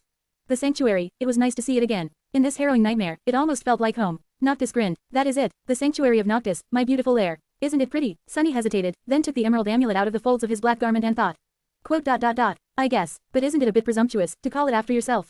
The sorcerer laughed. Oh, no, you misunderstood. Initially, it was called the Temple of the Moon. I built it as a shrine to my great-grandmother. I was perfectly content living there alone, but as the Kingdom of Hope went from bad to worse, stragglers started coming to my lands in search of a safe shelter from all the madness. I didn't have the heart, or rather, didn't care that much, to turn them away. So, they started calling it the Sanctuary of Noctis. Why, it's a very nice name, if you ask me. Sunny stared at him for a few moments, then said in a somber tone. Quote. Who is your great-grandmother? Noctis turned to him and blinked a couple of times, an expression of surprise clearly written on his beautiful face. Well, who else? The goddess of the moon, of course. Sunny paled. Quote. How does this even make sense? He opened his mouth to say something, then shut it and decided not to think about it too much. Noticing this reaction, Noctis shrugged with a confused expression. Whom did you think I inherited my unparalleled looks from? People as gorgeous as I don't grow on trees, you know. Well, usually, unless it is a very special tree, I guess. Sunny gritted his teeth and tried very hard not to think anything aloud. Soon, the flying ship descended from the skies and hovered in the center of the ring of giant menhirs, the sacred tree that grew on its deck situated right above the one growing on a small island surrounded by the pool of clear water, an altar of pure white stone drowning in the shade of its wide branches. Sunny saw dozens of people staring up with odd expressions, and involuntarily searched for familiar faces. It was futile, of course. Even if others were somehow here, they were going to look different from their real selves, after all. Noctis grinned. Welcome to the sanctuary. You'll like it here, for sure. Everyone here is very reasonable and nice. Just like me. Hearing that statement, Sunny shivered. Together, they left the flying vessel and walked through the garden, heading to the sorcerer's private quarters. Coincidentally, the residence was situated in the same place where the White Feather clan had established their stronghold in the future. Noctis built his home inside the ring of menhirs itself, however, instead of on top of it. As they walked, Sunny studied the inhabitants of the sanctuary of the past. Most of them seemed like normal people. Some of them were mundane, and some were awakened. They didn't seem to be in the throes of madness. However, after the cruel lesson that had been taught to him in the Red Colosseum, he couldn't help but keep his guard up. Sunny's gaze shifted from person to person, evaluating them for potential danger. That young woman holding a young child by the hand seemed harmless, but why was the child so frightened? That man with a neatly trimmed beard seemed gentle and kind, but why was the hilt of his sword so polished and worn? That beggar who sat lonesomely by himself, his body and face disfigured and wrapped in bandages like that of a leper, seemed too weak to pose a threat, but why was his gaze so sharp, his fingers so calloused? And that old woman with a basket of fruit in her arms? Why was she watching them so intently? Sunny shook his head, then looked away. Being vigilant is good, but this is just the madness speaking. Wishing to be safe is also a desire, and so, it can also be twisted by hope's influence. After the torments I experienced in the Red Colosseum and the nightmares, my mind is already unstable. I need to keep myself in check, or something terrible will happen. What dangers could there be here, in the stronghold of an immortal saint? As long as Noctis himself did not decide to attack Sunny, he would be more or less safe. And speaking of Noctis, the sorcerer led him to a beautifully engraved wooden door, then opened it and led Sunny inside. His residence was just as one could expect, spacious, decorated with the most exquisite furnishings, and populated by all kinds of magical servants. Staring at a mop that was dutifully washing the floors without anyone holding it, Sunny felt cold shivers running down his spine. He had a suspicion of how the sailor dolls were made. Don't tell me that the lunatic actually used someone's soul to enchant this damned mob. Noctis grinned. I know what you were thinking. Sunny flinched and stared at the immortal with tense apprehension. The sorcerer nodded solemnly. Quote. What is for breakfast, right? Oh, don't you worry, Sunless. I take breakfasts very seriously. Let us eat, then drink, then talk. He sighed. I'm sure you have a lot of questions. I have a couple myself, to be honest. Share to your friends. Enjoying this site? Support us via PayPal, Visa, MasterCard or crypto. Your donations help cover site maintenance and hosting costs. Tap the middle of the screen to reveal reading options. If you find any errors, non-standard content, ads redirect, broken links, etc., please let us know so we can fix it as soon as possible. Report. Shadow Slave. Chapter 657 to 657, Chance of Victory. 1,376 words. After a full and delightful meal, the two of them sat in silence for a while, enjoying their drinks. Noctis was consuming a truly unwise amount of wine with an absent-minded smile on his face, while Sunny stuck to tea. The beautiful porcelain cup looked tiny and fragile in his massive clawed hand, sunlight reflecting from the amber surface of the fragrant drink. In this rare moment of peace, he suddenly found himself overwhelmed by apathy and melancholy. Sunny was used to often feeling his heart beating with anger, fear, and resentment, but this strange lethargy was new and unwelcome. He didn't like it at all. Searching for a way to entertain himself and chase it away, he suddenly glanced at the immortal sorcerer with a dangerous gleam in his eyes. Sunny lingered for a few moments, and then picked up the emerald amulet. Lord Noctis, you have been a very gracious host to me. You have given me shelter, showered me with gifts, and provided me with many delicious foods. Let me share the traditional food of my people with you, as well. That will make me feel better. The immortal transcendent raised an eyebrow and looked at him with doubt. Then, a curious grin appeared on his face. Oh, exotic food, how wonderful. Do you need any ingredients to cook it? Sunny calmly shook his head, then summoned the covetous coffer. The toothy box weaved itself from sparks of light and appeared on the table. Then, it saw the sorcerer, trembled, and scurried over to hide behind one of Sunny's hands. Noctis watched the coffer appear with sincere amusement. Ha, that little creature of yours reminds me of someone. What a cutie. Sunny reached into the box and produced a tube of synthpast, then handed it to the immortal with a polite smile. Noctis took the tube, stared at it in confusion for a while, then brought it closer to his face and sniffed it. Such a peculiar container. It doesn't smell like anything. Sunny nodded solemnly and made a twisting motion with his hand. You twist the cap off, pierce the membrane, and then squirt the contents into your mouth. Be warned, though, some people have said that its flavor is simply unmatched. Unparalleled, even, and that there is no other food like this in the entire world. Many shed tears just from tasting it. The sorcerer blinked a couple of times after hearing words like membrane and squirt, then twisted the cap off the tube and removed the foil membrane. Finally, he raised the tube with enthusiasm, opened his mouth wide, and sent a stream of viscous, colorless sludge into it. Noctis closed his mouth, chewed a couple of times, then froze. Slowly, his face changed, becoming pale and almost panicked. He glanced at Sunny with wide eyes, shuddered, then slowly chewed some more, and swallowed with visible effort. Sunny continued to stare at him. Remarkable, isn't it? The immortal transcendent shivered, then forced out a weak smile. That, is an unforgettable flavor, indeed. Truly, truly a dish worthy of being eaten by those following the god of death. Thank you very much, Sunless. I've been, really enlightened. Sunny grinned. Don't be shy then, eat some more. Noctis dropped the tube on the table and energetically shook his head. No, sadly, I am very full. Thanks for the offer, though. He reached out with a trembling hand and grabbed his glass, then gulped down all of the wine in one go. Sunny sipped his tea with a satisfied expression. Serves you right, bastard. The sorcerer poured himself some more wine, glanced at the tube of synthpast with unrestrained horror, and then furtively moved it further away from himself. Finally, he looked at Sunny and lingered for a few moments. Then, the immortal asked, So, Sunless, now that we had a splendid and unforgettable breakfast, are you going to tell me where the glass knife is? Sunny hesitated for a bit, then answered with a measured thought. I need to know a few things first, though. Noctis sighed with disappointment, then reluctantly shrugged. Knowing things is very overrated, if you ask me. But I understand, creatures of shadow are known to be drawn to mysteries, after all. What is it that you are curious about? Sunny slowly inhaled, thinking. There were many things he wanted to learn, but the most important of them was rather simple. It carried the most weight for his plans and his future. Was Noctis really capable of defeating the other immortals and breaking Hope's chains? It certainly didn't seem so. As far as chain lords went, the sorcerer was not the most fearsome and terrifying. In fact, his whole persona and attitude made him look rather harmless. Sunny knew, of course, that it was just a mask, and that there was vast and dreadful power hiding beneath it, but would that power be enough to challenge the likes of Solvane or the rulers of the Ivory City? Both factions had armies, countless awakened, and enough resources to wage a war for centuries, while Noctis only had himself and a few sailor dolls. So was his desire to unleash hell upon the shattered kingdom just madness, or did he have a solid reason to be confident that there was at least a chance of victory? Sunny was going to make a decision on whether or not to join the sorcerer in this insane endeavor, after all, so knowing the answer was of utmost importance. His life depended on it. He hesitated, and then said, or rather, thought, how many knives do you already possess? Noctis smiled radiantly, then answered in a carefree tone. His answer, however, was not at all what Sunny hoped and expected to hear. What do you mean? I don't have any. Sunny's face twitched, and the porcelain cup suddenly exploded in his hand. He was too shocked to pay it any attention, though. What? How? How can you not have a single knife? You have to have the one entrusted to you, at least. The sorcerer waved a hand. Oh, I used to have one, true, but it is, sort of, well, things happened, and now I don't have it anymore.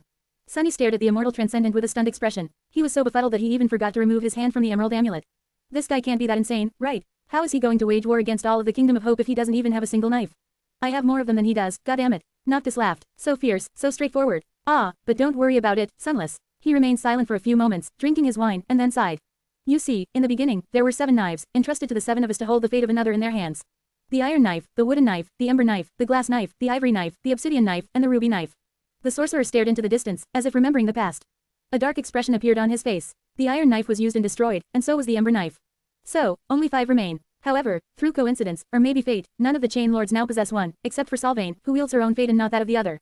He smiled. You see, the shadow hid the glass knife before his death. No one knows where it is. The obsidian knife had been entrusted to the one in the north, but she lost it to me in a game of wit. Sunny growled. Wait, didn't you lose that one, too? How the hell did you manage to lose 2 of the damn knives? Noctis giggled. Oh, actually, I lost 3. I had the ivory knife too, at some point. Sunny groaned, then grabbed his head. What is wrong with you? Why is all of this so confusing? The sorcerer remained silent, smiling politely. Finally, he sighed. Oh, you were right. It is very convoluted, I guess, for someone who hasn't been living it all for centuries. So, let me start at the beginning, and explain to you the fate of each of the knives. Then, you will understand why I dare to challenge all the other chain lords, and how I hope to defeat them. Sunny grimaced, then nodded dejectedly. Noctis poured himself more wine, remained silent for a few moments, and then spoke. The glass knife is the most simple to trace. Share to your friends. Enjoying this site? Support us via PayPal, Visa, MasterCard or crypto. Your donations help cover site maintenance and hosting costs. Tap the middle of the screen to reveal reading options. If you find any errors, non-standard content, ads redirect, broken links, etc., please let us know so we can fix it as soon as possible. Report. Shadow Slave. Chapter 658 to 658, 7 Knives. 1,463 words. Sitting on a plush cushion with a glass of fine wine in his hand, Noctis recounted the fates of the 7 divine knives. The iron knife was destroyed when Lady Ader was murdered, and the ember knife was stolen and destroyed when the shadow took his own life. Of the remaining 5 knives, the glass knife is the most simple to trace. It belonged to the shadow, and now, it is where the shadow had hidden it.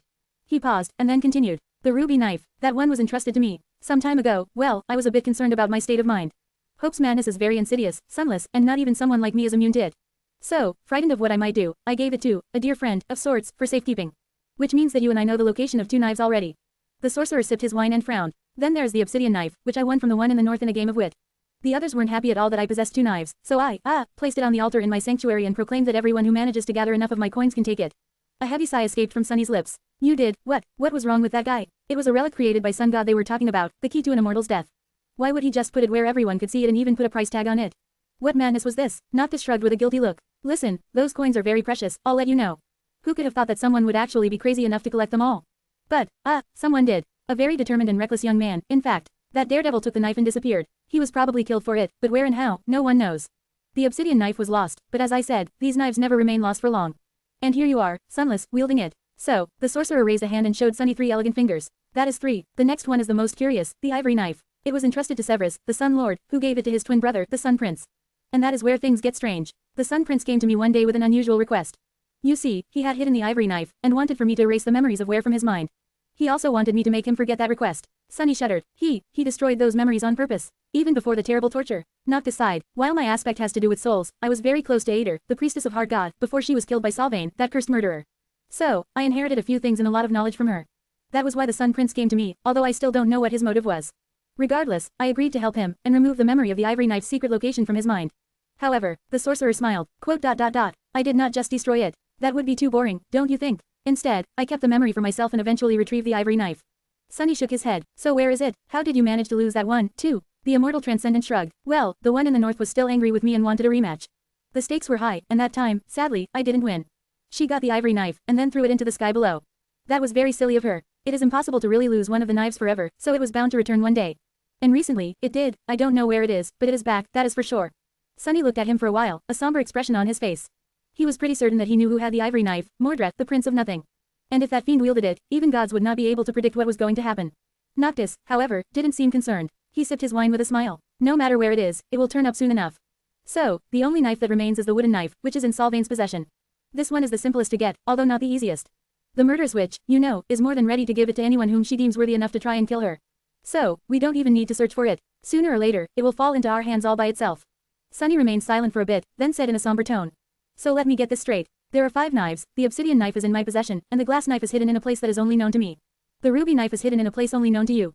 The wooden knife will be given to us by Sylvain if we defeat her, and the ivory knife is somewhere out there, being pulled toward all this mess by fate.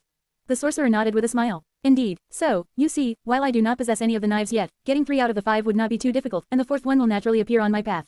4 out of 5, it doesn't look that crazy anymore, don't you think? Sunny hesitated. Yes, it only looked very crazy instead of utterly crazy now. But all he needed was to know that there was a chance of victory, and now, it seemed that there was. Noctis, eccentric and unreliable as he seemed, had not made the decision based on nothing. The sorcerer glanced at him and raised an eyebrow. So, Sunless, are you going to share the location of the glass knife with me, and help me free Hope? Shall we break her chains and free this land, and ourselves, of a fate worse than death? What do you think? Sunny sighed. That was a very troublesome question, and completely inescapable, at that. However, he could not answer it yet. Looking at the immortal sorcerer, he said, I can't make that decision alone. I need to discuss it with my friends first. Noctis blinked. Oh, well, why not? It is always good to have loyal friends. Where are they? Sunny shifted slightly. I don't know. The sorcerer scratched the back of his head with a perplexed expression. I guess we'll have to find them first, then. Tell me, what are their names? Sunny looked away, then cleared his throat awkwardly. I don't know that, either. Who knew what names the members of the cohort received in the nightmare? Noctis stared at him for a few moments, then asked in an even tone. Quote. You don't know the names of your friends? How? Interesting. Well, how do they look, then? Sunny smiled sheepishly, or rather, he tried. With his bestial face and sharp fangs, the result was far from being as innocent and apologetic as he would have wanted it to be. Actually, I don't know how they look, either. The immortal transcendent slowly took a sip of wine, remained silent for a bit, then spoke. So, if I understood correctly, you won't tell me about the glass knife until you have consulted with your friends, but you don't know where they are, what their names are, and how they look. Did I get it all? Sunny shifted awkwardly, then shrugged. Yes, but, they were supposed to leave me clues of their whereabouts on the Iron Hand Island. That's something, right? Noctis emptied his glass and looked at him with a strange smile. Sunless, how do I say this? There's no island by that name in the Kingdom of Hope. Oh, right, the Iron Giant might have been still alive and in possession of both of his arms, so there would not be an Iron Hand Island, indeed. Sunny shook his head. Ah, you just know it by another name. It does exist, don't worry. Actually, it is right here, near the sanctuary. So, I will have to go there first, before giving you an answer. Noctis looked at him, blinked a couple of times, and then sighed. Quote. Alright, then, in that case, wait for a week or 2 before your new heart settles. Traveling before that would be very unwise, but after that, do go and find your friends. Invite them here, actually. I doubt that there's a friend of yours who is better, smarter, and more beautiful than I, but I'm sure that they are all nice people, or demons, or whatever they are. He smiled, and then winked at Sunny with a slightly mischievous look. Quote. I can't wait to meet them. Share to your friends. Enjoying this site? Support us via PayPal, Visa, MasterCard or crypto. Your donations help cover site maintenance and hosting costs. Tap the middle of the screen to reveal reading options. If you find any errors, non-standard content, ads redirect, broken links, etc., please let us know so we can fix it as soon as possible. Report. Shadow Slave. Chapter 659 to 659. Arrest before the war. 1017 words. Sunny did not fully understand what the sorcerer meant by saying that the new heart needed time to settle.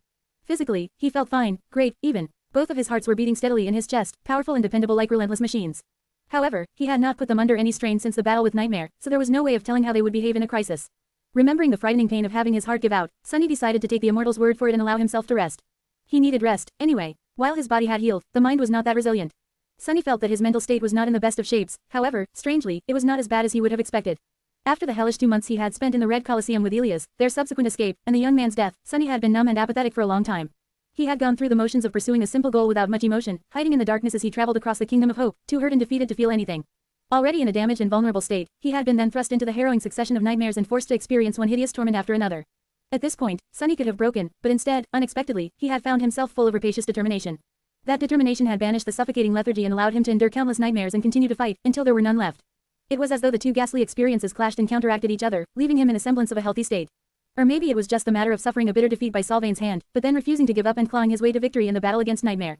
That victory, costly as it had been, ignited his tortured spirit despite all the suffering it brought, the same way that the previous defeat had extinguished it. Well, healthy was a strong word. Perhaps functioning was more suitable. He could still feel barely closed wounds in his mind, which sometimes made their existence known. And added to that was the invisible, insidious poison of hope.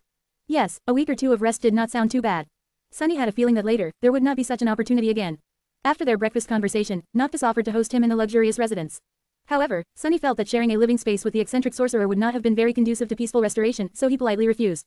In the end, he settled in spacious quarters on the opposite side of the Ring of Menhirs, close to where his small room had been in the future.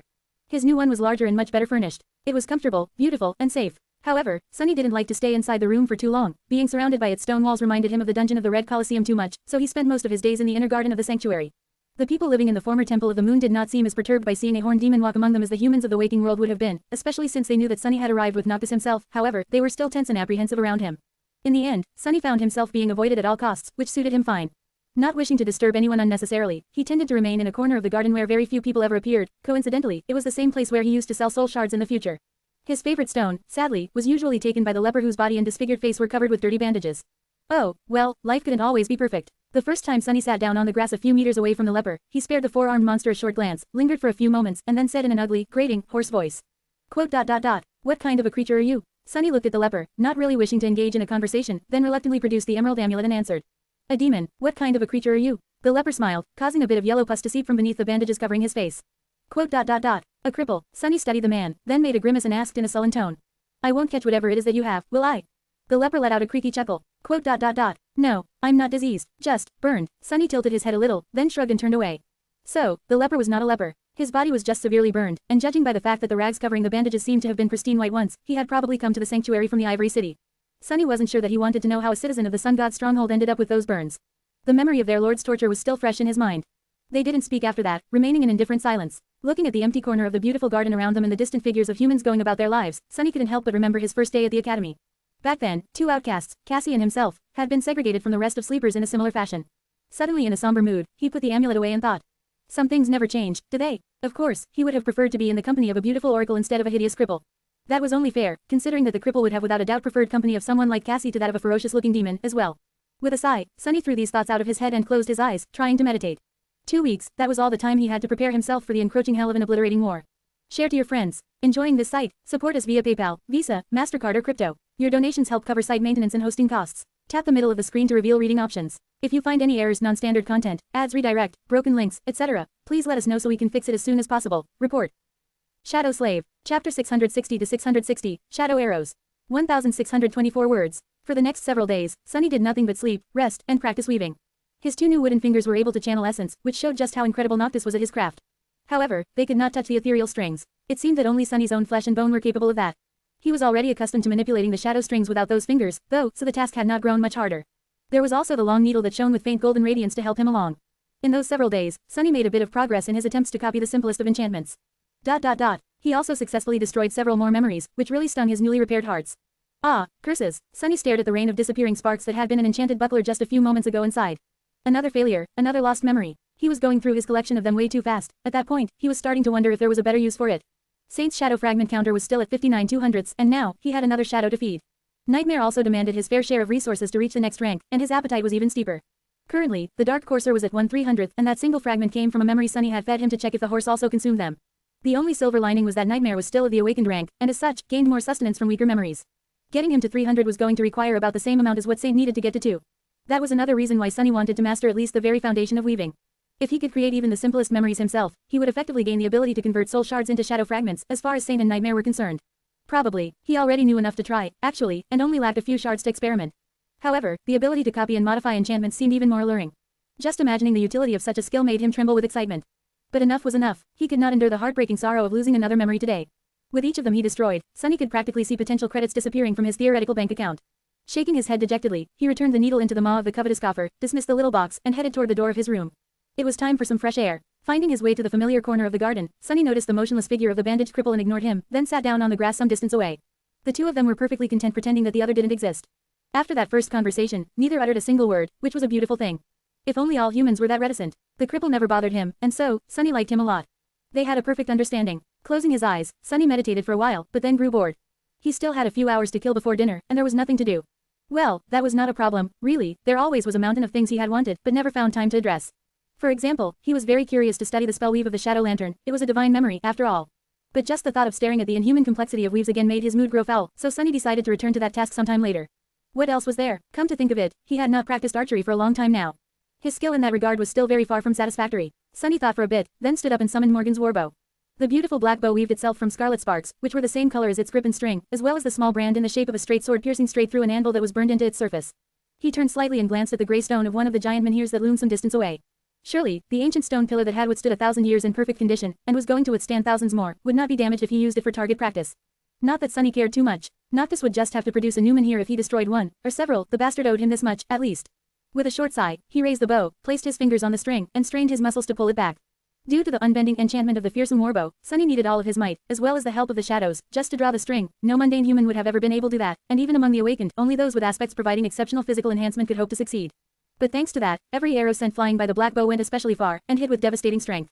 And speaking of arrows, as Sunny was drawing the string, a shadow appeared on it, then grew heavy and solid, turning from a ghostly shade into a sharp arrow.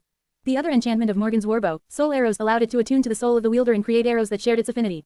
The arrow Sunny just created was utterly black, with dark fletching and an arrowhead that seemed to be made out of a sharp piece of obsidian. This was a shadow arrow, which flew swiftly and didn't produce any sound at all. It was also perfect for finding cracks in the enemy's armor. Actually, he could create a different kind of arrow, too, due to his high divine affinity. Those arrows were lustrous and seemed to be forged out of pale gold, their broad heads perfect for slicing flesh and causing terrible wounds. There was probably another quality to them, but Sunny had yet to figure it out. In any case, that didn't matter right now. Bringing the string to his ear with some effort, Sunny struggled to hold it in place, then closed one eye, took aim, and jerked his fingers away from the arrow. The string hit the inner side of Sunny's forearm, and the black arrow shot forward with incredible speed. Attracted by the sound, the cripple turned his head and stared at Sunny from beneath his dirty bandages.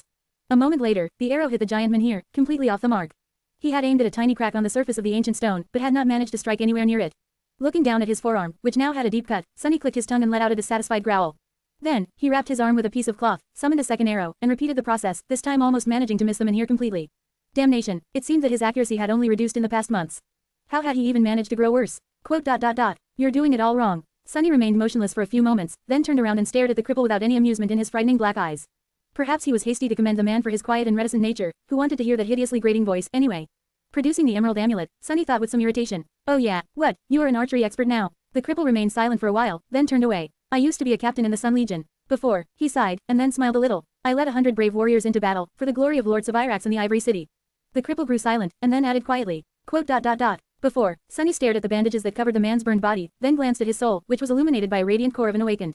So this guy used to be an officer serving one of the Sun Immortals.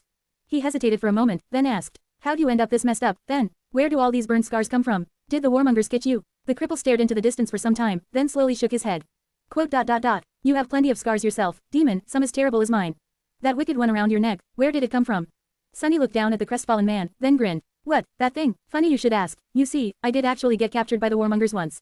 So, to escape, I tricked the biggest and meanest of them into cutting my head off. Then, I killed him, picked it up, and put it back on.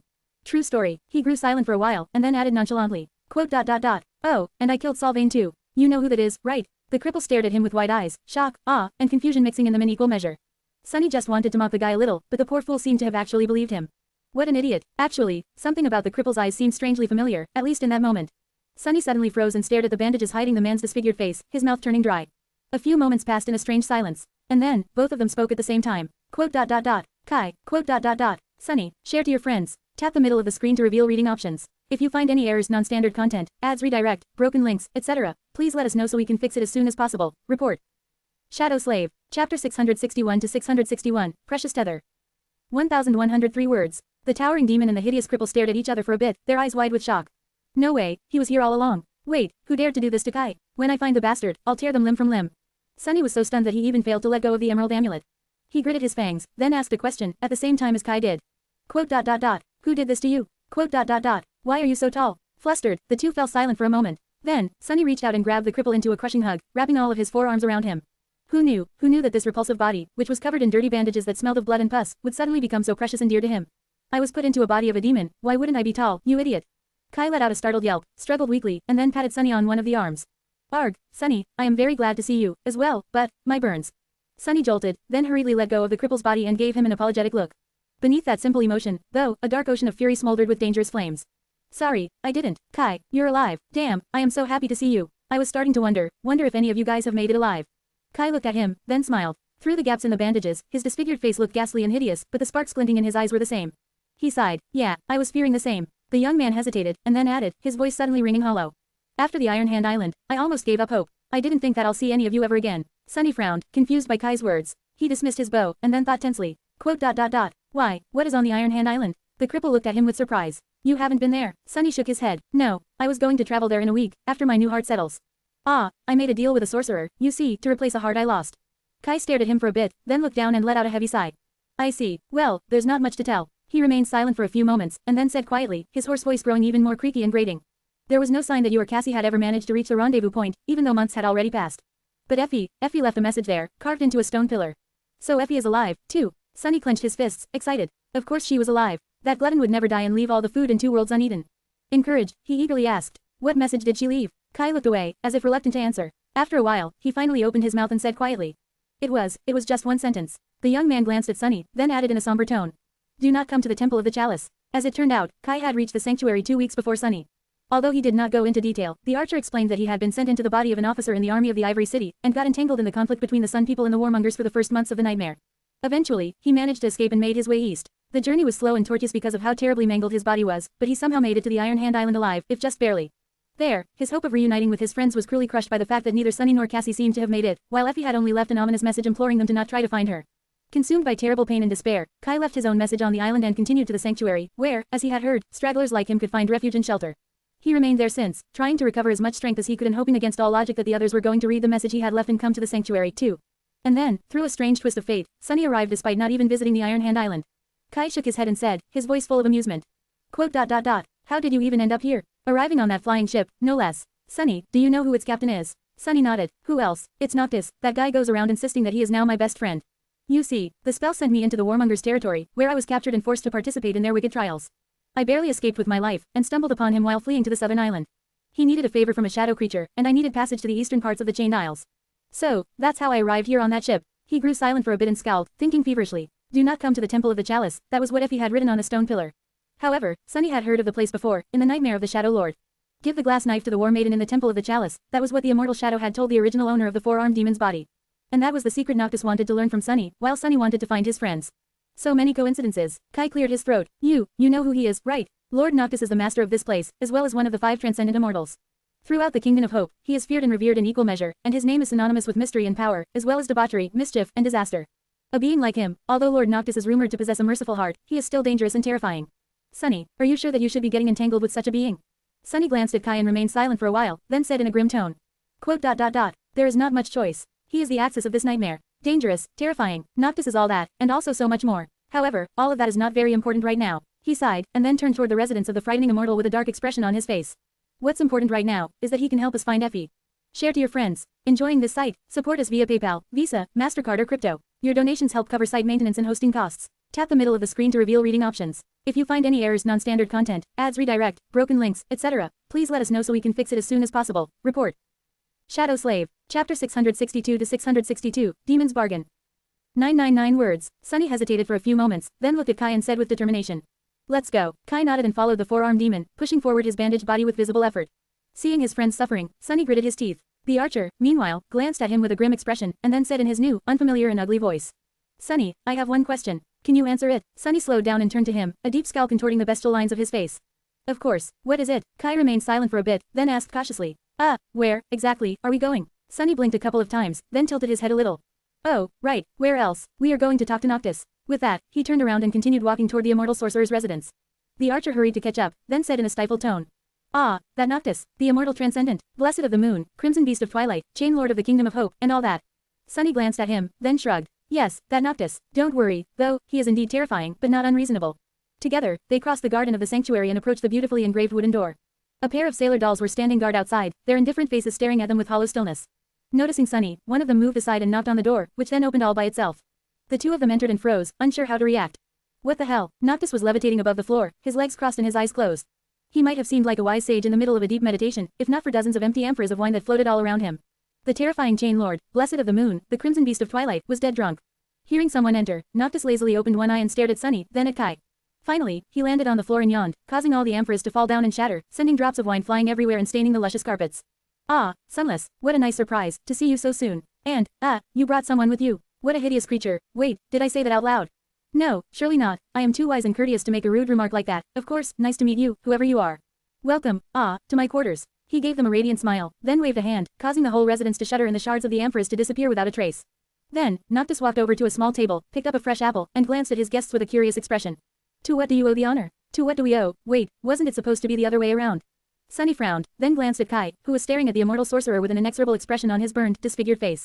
Finally, he cleared his throat and turned to Noctis. Actually, I am here to deliver some good news. Do you remember the friends I told you about? Well, this is one of them. And, yes, you did say it out loud. The sorcerer stared at Kai, blinked a couple of times, then took a bite out of the apple. Oh, so this is one of the friends that you were supposed to find after visiting an island that doesn't exist, despite not knowing how they look, where they are, and what they are called. He just happened to be here, in my sanctuary. How fortunate, Sunny smiled. Indeed, this is Nightingale, my dear friend. A man with a voice of an angel, and a face to go along with it. Kai spared him a sidelong glance, then bowed slightly and forced out a grating, creaky greeting. It is, nice to meet you, Lord Noctis. The sorcerer shuddered and looked right and left, then shook his head. Gods, Sunless, do not ever mention those creatures again, even in jest. Angels are not something to be called upon, whether by name or in passing. Then, he briefly touched the symbol of the moon on his forehead and sighed. Quote. Anyway, I am glad that you have found one of your friends. Have the two of you discussed my proposal? Sunny hesitated for a bit, then answered somberly. No, we have not. We still need to find 2 more friends for that. However, he sighed, knowing that the luxury of having a choice was looking more and more distant by the day. But he needed the sorcerer's help and his knowledge to find and retrieve Effie from the mysterious temple of the chalice. In that particular matter, he was willing to compromise. Even if he gave up the secret of the glass knife, he would still be in possession of the obsidian one. Sunny crossed 2 of his forearms, and said, I am willing to share the location of the Shadow Lord's knife with you, in exchange for some assistance. Noctis stared at him for some time, then suddenly grinned. Really, what assistance do you require? I am the most helpful person in the Kingdom of Hope, you know. Sunny raised 2 fingers. First, you will help treat my friend's wounds. Second, you will help us rescue another of our other friends from the place she is being held in. He thought for a bit, and then raised a 3rd finger. Oh, and also, coins. You will give me lots of Noctis coins. The sorcerer ate his apple in silence for a bit, then laughed. Well, I think I can do 2 out of those 3 things, at least.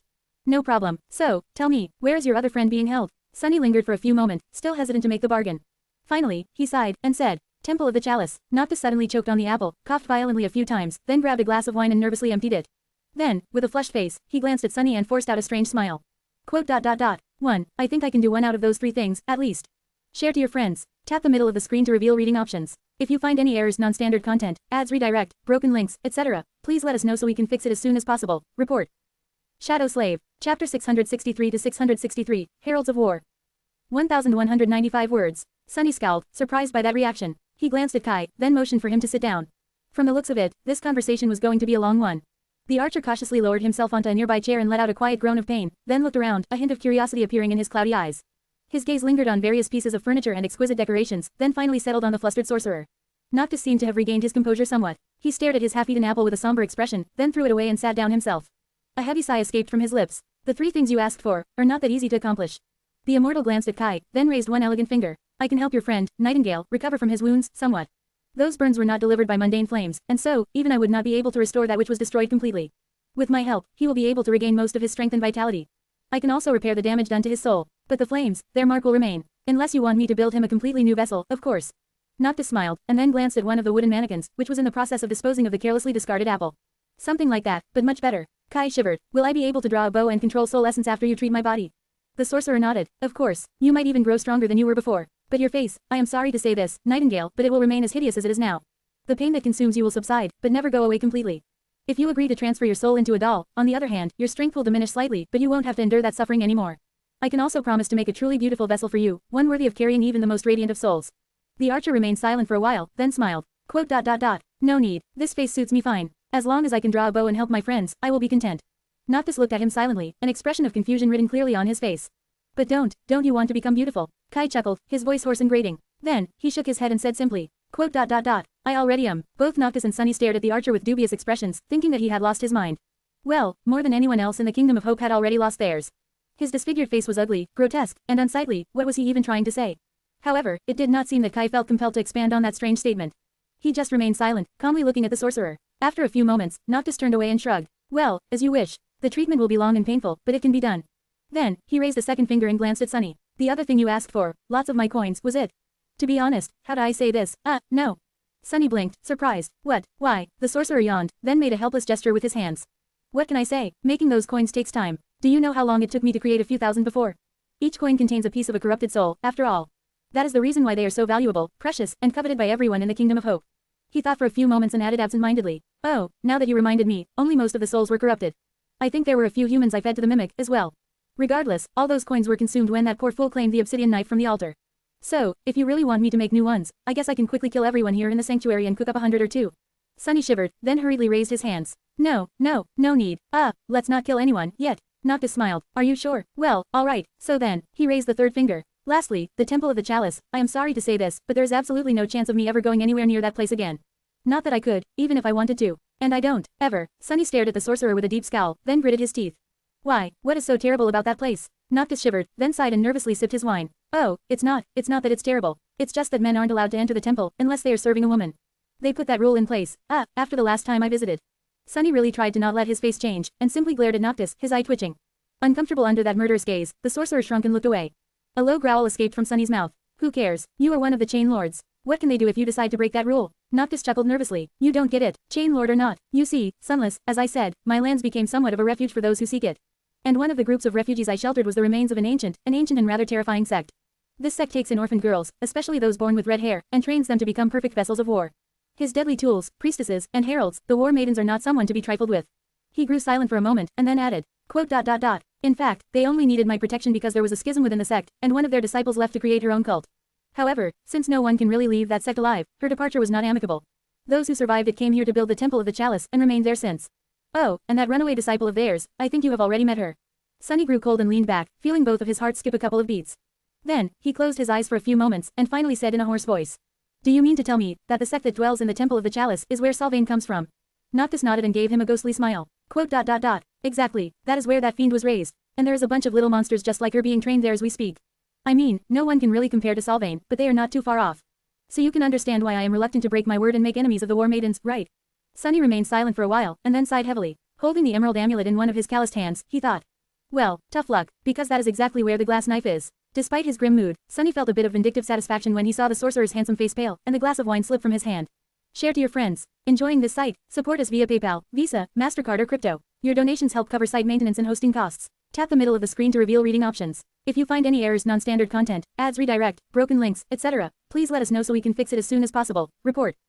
Shadow Slave. Chapter 664 to 664, Basic Logic. 1,167 words. A tense silence settled in the opulent residence of the mad sorcerer, who, meanwhile, was staring at Sunny with an indescribable expression on his pale, beautiful face. Noctis didn't seem happy at all despite finally learning the secret that he had been searching for all this time. In that silence, Kai's hoarse voice suddenly resounded, full of polite curiosity. I am very sorry, but that glass knife you were talking about, why exactly do we need it?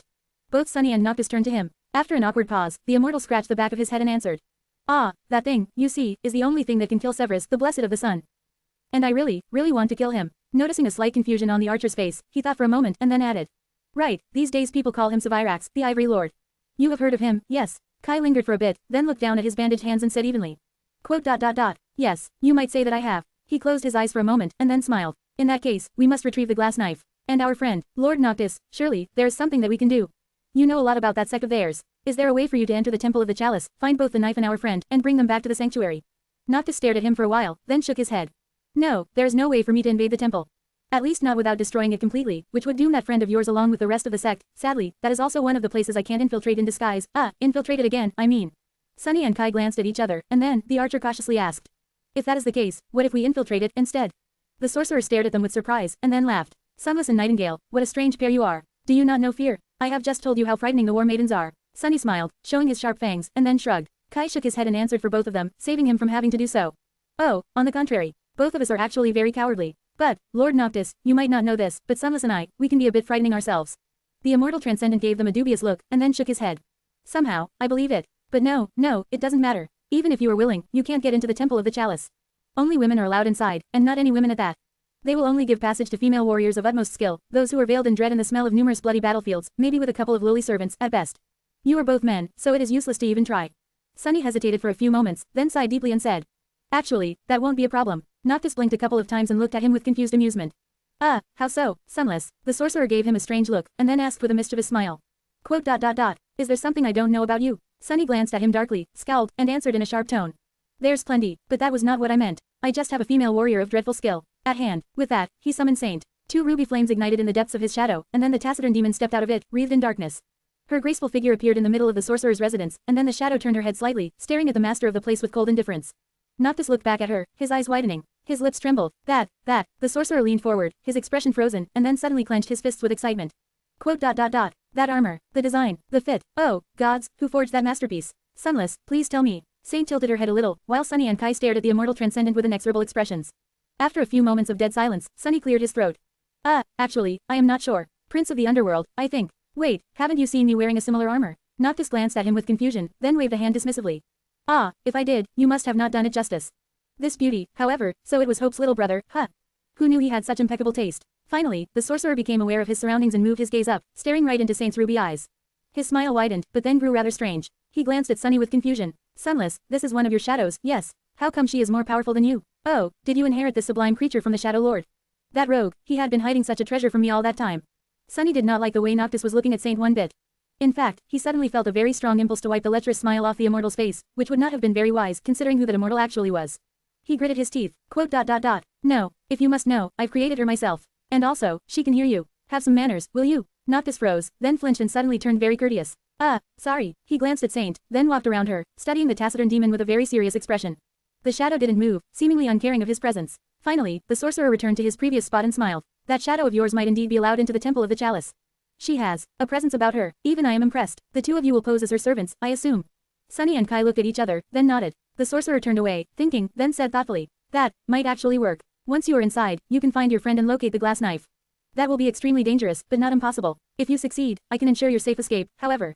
Noctis glanced at them, his expression growing somber. Sunless, Nightingale, if things go wrong inside the Temple of the Chalice, even I won't be able to save you.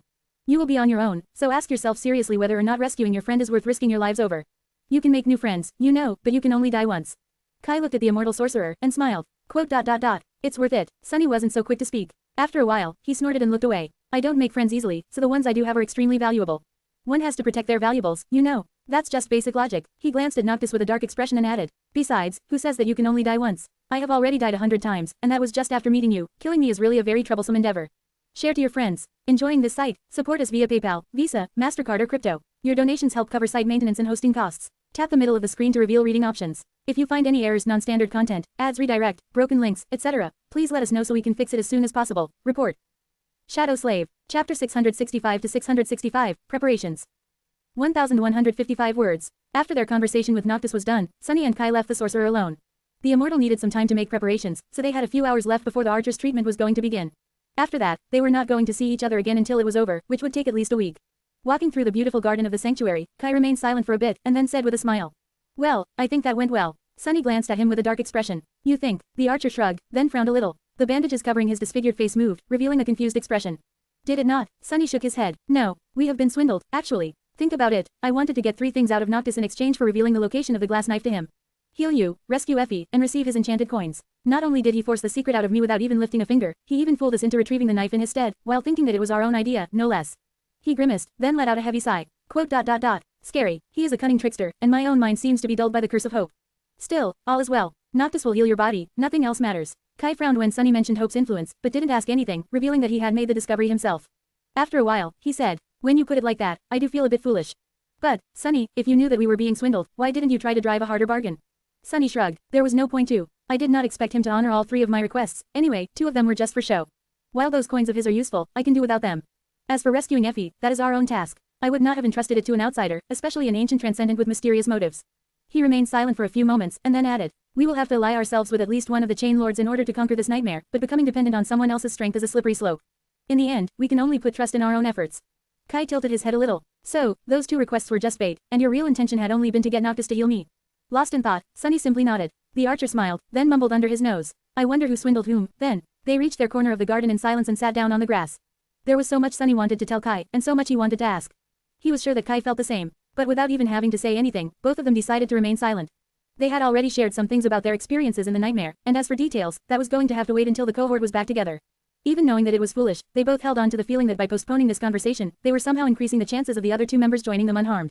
After a while, Kai asked, Do you think that she is all right? Effie, from what Noctis said, that sect is incredibly ancient, formidable, and cruel. If Effie was sent into the body of a disciple, with her temper, I hate to admit it, but I am afraid for her. Plus, none of the maidens is allowed to leave the temple alive. How are we going to take her away? Sunny remained silent for a few moments, then shook his head. Effie is more resilient than any of us. Don't forget, she survived in the Dark City far longer than you or I, completely alone. She held the line during the siege of the Spire and survived that, too. Effie will be fine. The war maidens are not as formidable as you might think, either. After all, the Temple of the Chalice is destroyed in the future, and all of them are dead. I've seen the bones myself. His face grew somber when he remembered the furious wraiths whom he had slain to create his 3rd core. Who could have known that the ruin he had already explored in the Temple of the Chalice were one and the same? Judging by the destruction that reigned over the ancient temple in the future, someone was going to obliterate the fearsome sect between then and now. The war maidens weren't invincible. Kai sighed. Quote. What about Cassie? There is no sign of her. She is not like the rest of us. Her combat skill is commendable, but her aspect is not tailored toward direct confrontation. And with how terrible her flaw is. He grew silent, reluctant to finish the thought. Sunny grinned. Cassie, she is the last person you should be worried about. Believe me, she is doing fine. Probably better than any of us. At least, that was what Sunny wanted to believe. His flaw did not prevent him from saying those words aloud, so he must have been convinced that the statement was true to some degree, at least. However, that didn't stop his hearts from growing cold and heavy. He sighed, and then added in a grim tone, "Who you should really be worried about is our fifth friend." Kai frowned and looked at him with a dark expression. "It has to be that person, right? The Prince of Valor." Sunny hesitated, then nodded. "That is what I believe, as well." The archer gritted his teeth and turned away. Quote. "It doesn't matter. Here in the nightmare, all of us are allies. Are we not?" Sunny looked down, his black eyes growing even darker. After a while, he said, "We are meant to be. However, that doesn't mean that we have to be." He sighed, and then looked at the people going about their lives in the distance. Mordred is unpredictable and dangerous. I don't know what his goals are, but in this nightmare, his power would have grown considerably. Don't forget that he was the one who discovered this seed, in the first place, and that wasn't by accident. He was searching for it on purpose. He is after something. Sunny grew silent for a few moments, and then added, his voice turning grim. Plus, there was already something wrong with Mordred in the waking world. Who knows what effect Hope had on him? If he had truly gone insane. He shuddered. Quote. Then the immortal saints might end up not being our biggest problem. With that, Sunny stood up and summoned the embrace of the puppeteer's shroud, then glanced at Kai with a strange glint in his eyes. Anyway, since we have a few hours left before Noctis straps you to a table and dispel knows what to your body. How about you show me how to properly use a bow? While you still can. While there's a chance, I mean. Share to your friends. Enjoying this site? Support us via PayPal, Visa, MasterCard or crypto. Your donations help cover site maintenance and hosting costs. Tap the middle of the screen to reveal reading options. If you find any errors, non-standard content, ads redirect, broken links, etc., please let us know so we can fix it as soon as possible. Report. Shadow Slave. Chapter 666 to 666, Dark Rider. 1230 words. The sun was slowly drowning in the darkness of the void, and as it did, a veil of shadows was devouring the world. The western horizon was still aflame with the scarlet pyre of the sunset, but the somber night was already approaching from the east. On a desolate island covered by tall pillars of jagged rock, a numinous temple stood, its beautiful stone walls painted red by the light of the drowning sun. All around it, countless swords were thrust into the petrous ground, rising from it like a solemn graveyard of steel. There was only one path through the forest of blades, and as the twilight of dusk approached it, a dull, echoing ringing suddenly resounded from the darkness, then traveled through it, slowly growing closer and closer. It was the sound of adamantine hooves ringing against stone. Soon, 4 crimson flames ignited in the shadows, and then revealed themselves to be 4 eyes. 2 belonged to a Stygian destrier, the other 2 to its dark rider. The steed was black as night, with dreadful horns crowning its head. It walked forward with a steady pace, fearsome and noble, lean muscles rolling under its lustreless coat. The rider was a graceful woman in intricate onyx armor, her face hidden behind the visor of a closed helmet, with only ruby lights shining through it with indifferent resolve. Her presence was both calm and fearsome, full of quiet confidence and frightening strength. The blade of a great odachi rested on her shoulder, its steel as dark as the heart of the night. 2 steps behind the taciturn knight, 2 creatures walked with their gazes lowered to the ground. One was a towering, 4-armed demon dressed in a black kimono, his dark hair tied with a silk ribbon. The other was a strange human with skin that resembled polished bark, wearing a fitting dark garment made of soft silk, his disfigured face hidden behind a wooden mask and drowning in the shadow of a deep hood. Neither of them was armed. The dark knight led her horse to the first steps of the path through the graveyard of swords and stopped, waiting. Her ruby eyes burned with cold calmness, as if the woman had a heart made of stone, incapable of feeling fear, unease, or trepidation. Her servants, however, were not as aloof. Both stole glances at the magnificent stone temple, tension clearly written on their faces. A few moments later, the human asked quietly, "It is too late to turn back, isn't it?" The demon did not respond, not that he was capable of speaking in the human tongue. Instead, he simply nodded, then froze, as if sensing something. The other servant sighed and grew silent, as well. There was no one and nothing around them, just the pillars of jagged rocks and the swords thrust into the ground. The island was awash in the blood-red radiance of the dying sunset, with deep shadows nesting in the spots from where the sunlight had already fled. A gust of wind suddenly blew, bringing with it the smell of iron. And then, out of nowhere, they were surrounded by a dozen silent figures. All of them were beautiful women, wearing light garments made of red silk. Their bodies were slender and supple, their skin smooth and soft. The sight of them might have been alluring if not for the sharp coldness of their eyes, the ruthless expressions written on their tantalizing faces, and the murderous glint of their blades, all aimed at the uninvited guests. Sunny shivered. Damnation, Noctis had not been joking when he described the war maidens as fearsome. Even though these women were just awakened, his intuition was screaming that they represented mortal danger. However, Sunny did not need the help of his enhanced sixth sense to understand that. The feeling he got from the female warriors was the same as he had experienced a few times before in his life, when facing true battle masters. Morgan of Valor had given him the same frightening sensation, as well as Oro of the Nine, Master Jet, Nephis, and a couple of others, all of them elite combatants of the highest tier. Some of these fiends he had fought and somehow survived, but not without shedding a lot of blood and receiving deep scars, if not on his body, then on his soul. And right now, he was staring at 12 of such monsters, and these were just the sentinels, no doubt. Who knew what kind of battle saints would he meet inside the temple? No wonder this sect had been Sylvain's cradle. Full of bad premonitions, he made sure to not make any sudden movements and continued staring at the ground. His role during this part was rather simple. He just had to do nothing. Her master might have been apprehensive, but Saint didn't seem concerned at all. She turned her head slightly and looked down at the war maidens, her gaze as calm and indifferent as always. Noticing her calmness, a few of the female warriors gripped their weapons tighter. One of them, a tall woman with red hair and eyes the color of steel, frowned a little and then asked in a raspy voice. "What brings you to the temple of the chalice, demoness?" Saint, of course, remained silent. Instead, Kai took a step forward and bowed, then spoke, his ugly voice sounding like grating scritching of rusty metal. "Greetings, warriors, my lady." The war maiden looked at him with distaste and interrupted. "Who allowed you to speak, man?" Kai remained bowed for a few moments, then straightened and looked at the woman from beneath his hood. "My lady's voice is not for you to hear. She only speaks to those who bested her in combat, and thus, she has not spoken ever since taking this solemn vow." The war maiden remained silent for a few moments, studying Saint's graceful and fearsome figure. Then, she smiled darkly. Quote. She must not have fought anyone worth fighting, then. You are her servant. Kai nodded. Indeed, I am her voice, and that creature over there is her shadow. We serve the lady. The woman lingered for a moment, then glanced at him and raised an eyebrow. What is a human like you doing in the company of two shadows? The archer remained silent for a few seconds, and then responded. A long time ago, evil people captured me and locked me in a deep, dark well. I was going to die in there of thirst and hunger, but my lady lifted the heavy grate and helped me escape, while that demon slaughtered the evildoers. I owe them a debt of gratitude that can never be repaid.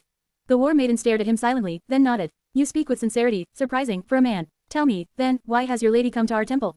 Kai glanced at Saint and hesitated for a bit. Sunny felt his heart start to beat faster, as well. This was the most dangerous part of their plan. In fact, he was still not entirely sure that it was going to be a wise move.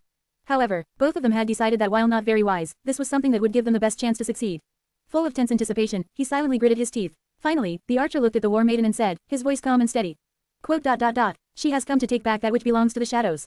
To retrieve the death of the Ivory Lord from your hands, whether you are willing to return it or not.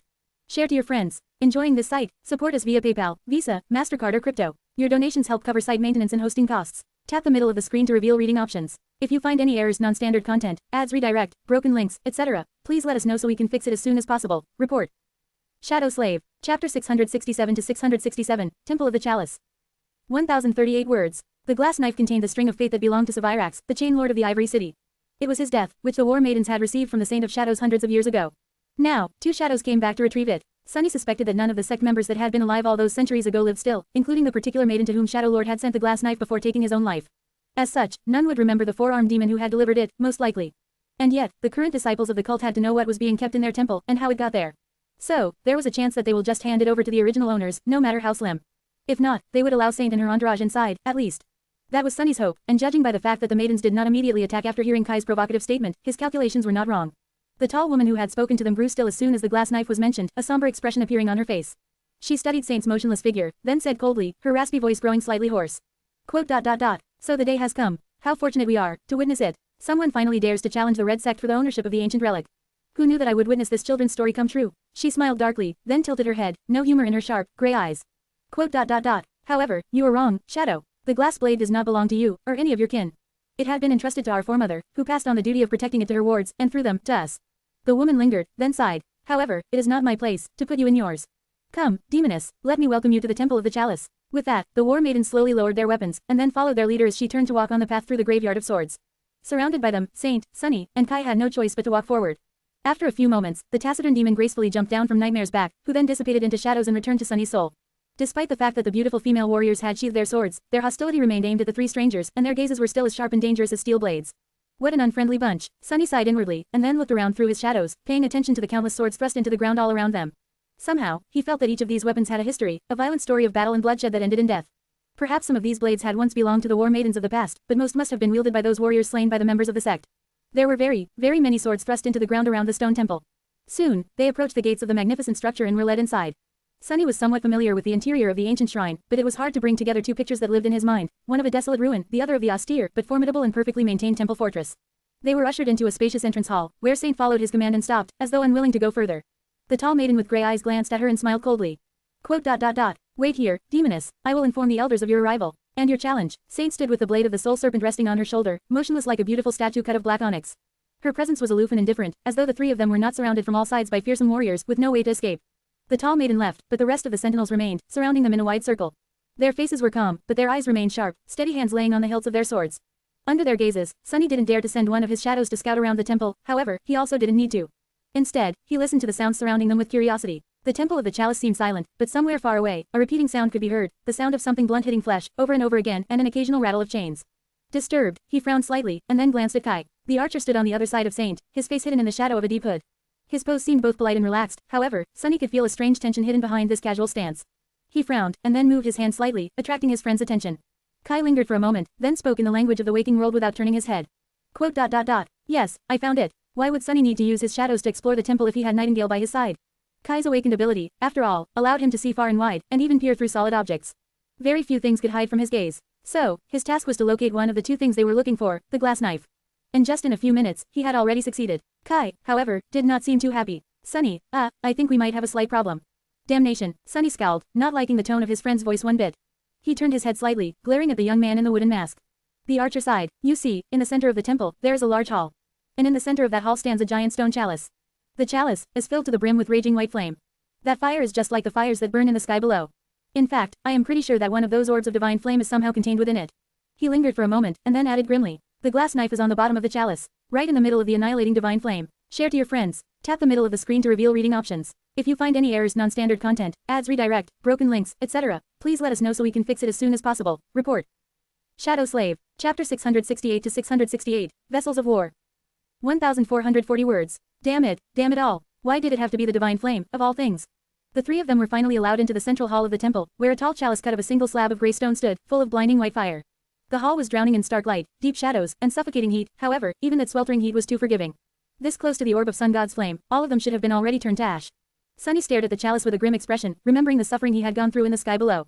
This was a true remnant of the obliterating pillar of white fire that had been brought down on the kingdom of hope by a god, and then continued to burn in the depths of the shattered land, slowly devouring it until nothing but an empty void remained.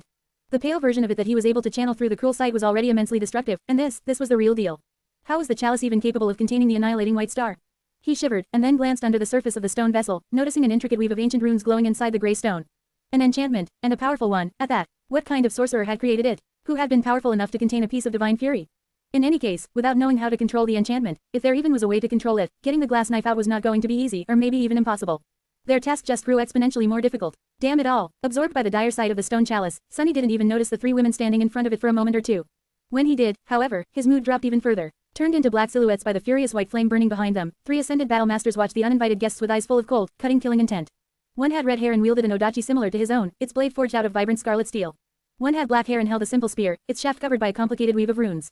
One had white hair and was unarmed. That last one scared him the most. Sylvain, too, didn't feel the need to wield a weapon. If the first two maidens seemed like warriors of terrifying skill, the third one gave him a sensation of being something much more than that. A true vessel of war, perhaps. He carefully looked around the hall, remembering how it had looked in the future. The stone slabs covering the floor had been cracked and misshapen, the mighty pillars broken and toppled over, the roof had collapsed. The walls of the hall, seemingly so strong and unassailable, had been shattered outwards, suggesting that something had detonated in the center of the hall with tremendous force. The chalice itself had been destroyed, with only a few fragments laying on the floor in a molten pile. And there had been human bones littering the hall, some still covered by the remains of red silk garments, with vengeful wraiths carrying murderous fury even thousands of years after the tragedy. Sunny glanced tensely at the dancing white flame, then shivered. Someone had come to the temple of the chalice and destroyed it, slaughtering all the fearsome maidens in the process.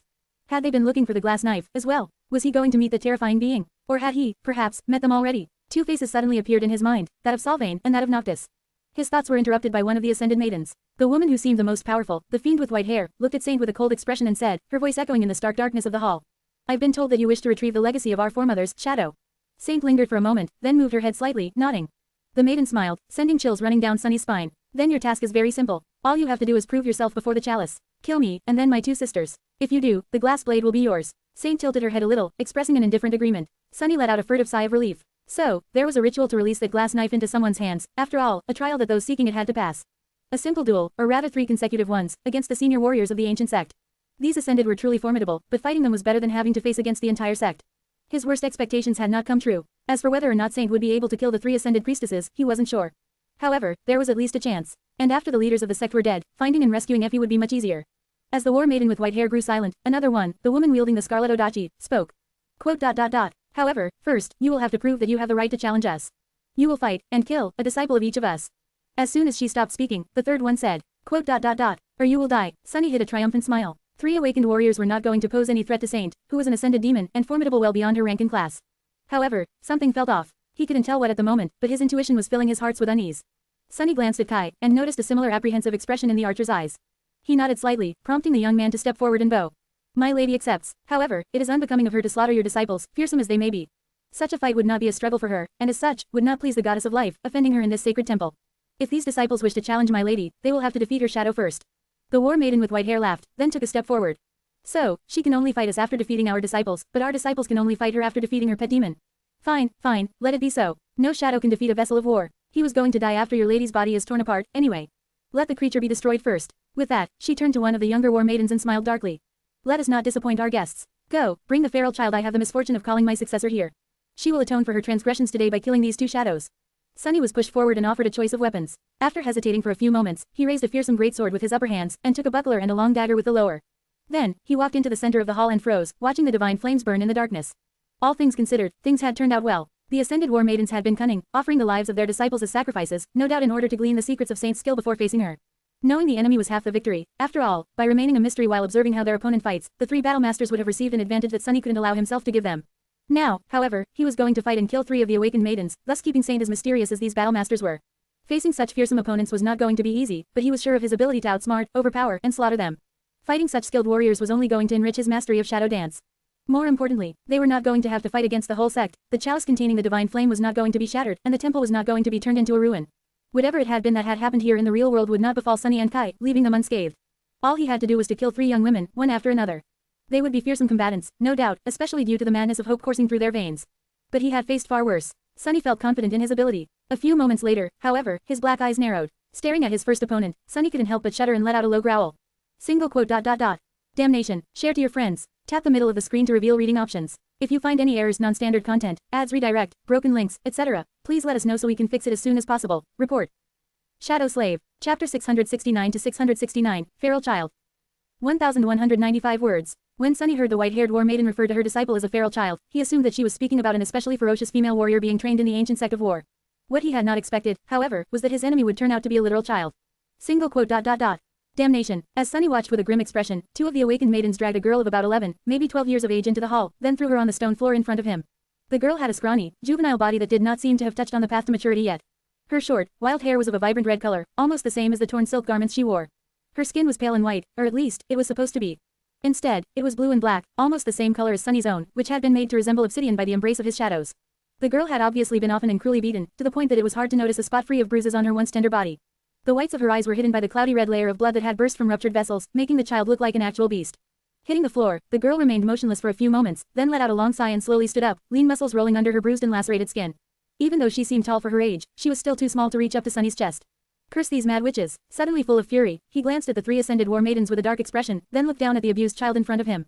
Was this whom he had to kill? Just a few moments ago, the task seemed so easy. The girl, meanwhile, finished picking herself from the floor and faced the war maidens with an insolent, contemptuous expression on her bruised face. With wild flames burning in her eyes, she spat a bit of blood on the floor and then bared her teeth in a feral grin. Quote. What now, you old hags? More training, and here I was just starting to enjoy my daily punishment. Despite the rude words and the recalcitrant tone, the girl's voice was soft and childishly high, and as the result, what she had meant to sound defiant ended up sounding comical instead. Flustered by that, she gritted her teeth, and then proceeded to make a rude gesture with her hand, as if to better articulate her point. Sunny's heart suddenly grew cold. He flinched slightly, his pupils widening in shock. No. He was already torn about the fact that he would have to kill a child, and this was going to be a battle to the death, whether he wanted it or not. The war maidens had made it abundantly clear. Showing mercy would be the same as admitting defeat, thus surrendering both his own life and that of Kai to their slaughter. But when the girl spoke, things took a turn from bad to worse.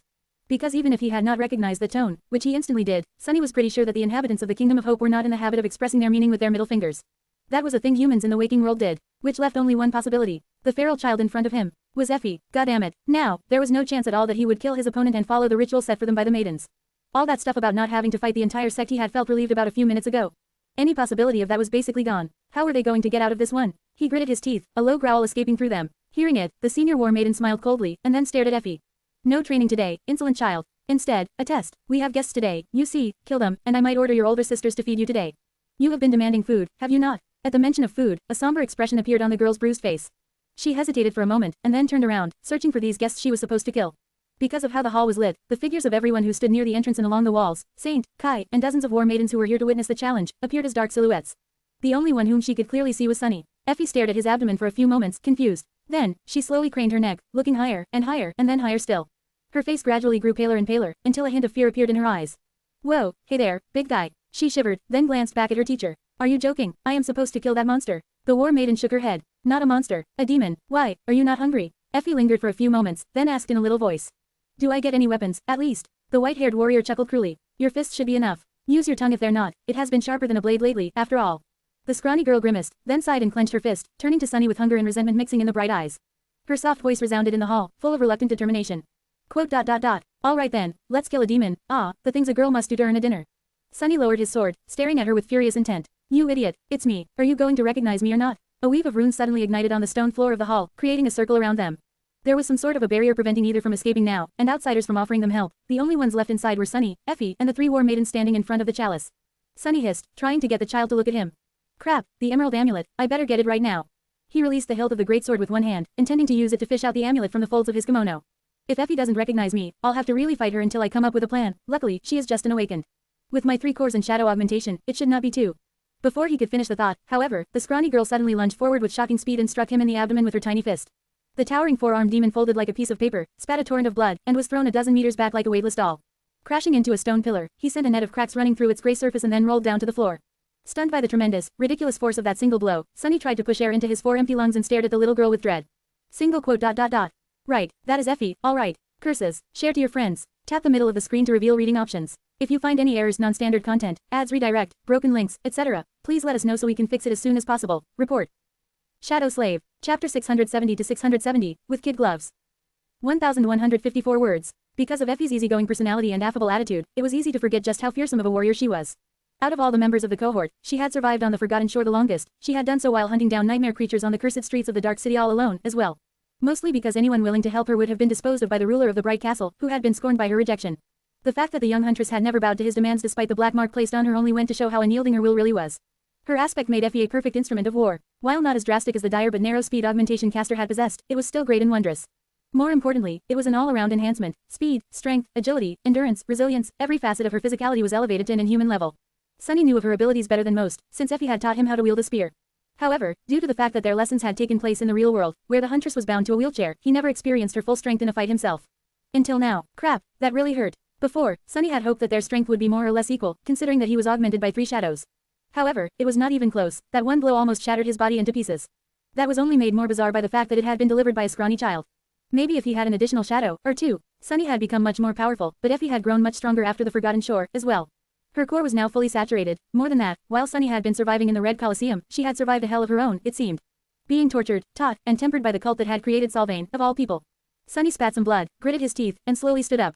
This is not good. The little girl glanced at him with surprise and tilted her head a little. Huh, still alive, damn, tough bastard. He thought of taking out the emerald amulet once again, but Effie gave him no time. A split second later, she was already upon him, her leg flying through the air toward his ribcage.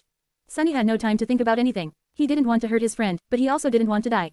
And getting hit by this bruised, wild, monstrous girl was going to kill him soon enough, no doubt. I need to slow her down. Even if his ribs survived Effie's wicked kick due to bone weave, the organs protected by them were not that resilient. The shock would surely rupture something important. Gritting his teeth, Sunny thrust one of his lower hands forward, putting the sharp blade of the dagger in the path of Effie's small, bony, and bruised leg. She was going to have to rethink that attack or risk having her calf cut wide open. Unless, she was using her second aspect ability, of course. Curseda, the dagger slid off the girl's skin without leaving even a scratch on it, as though it was made out of tempered steel. Luckily, Sunny had expected this outcome and was already dodging out of the way. Effie's shin hit the pillar instead of his side, sending a rain of large stone chunks and sharp shards flying through the air. Before Sunny could regain his balance, the next attack came, and then the next, and the next, and the next.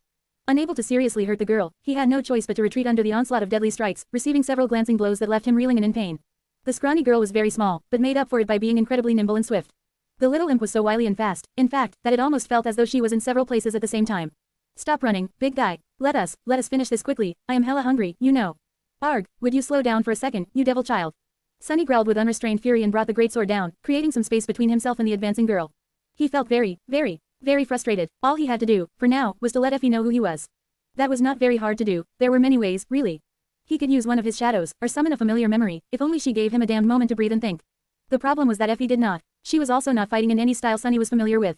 He knew her usual technique pretty well, but this assault had nothing in common with it.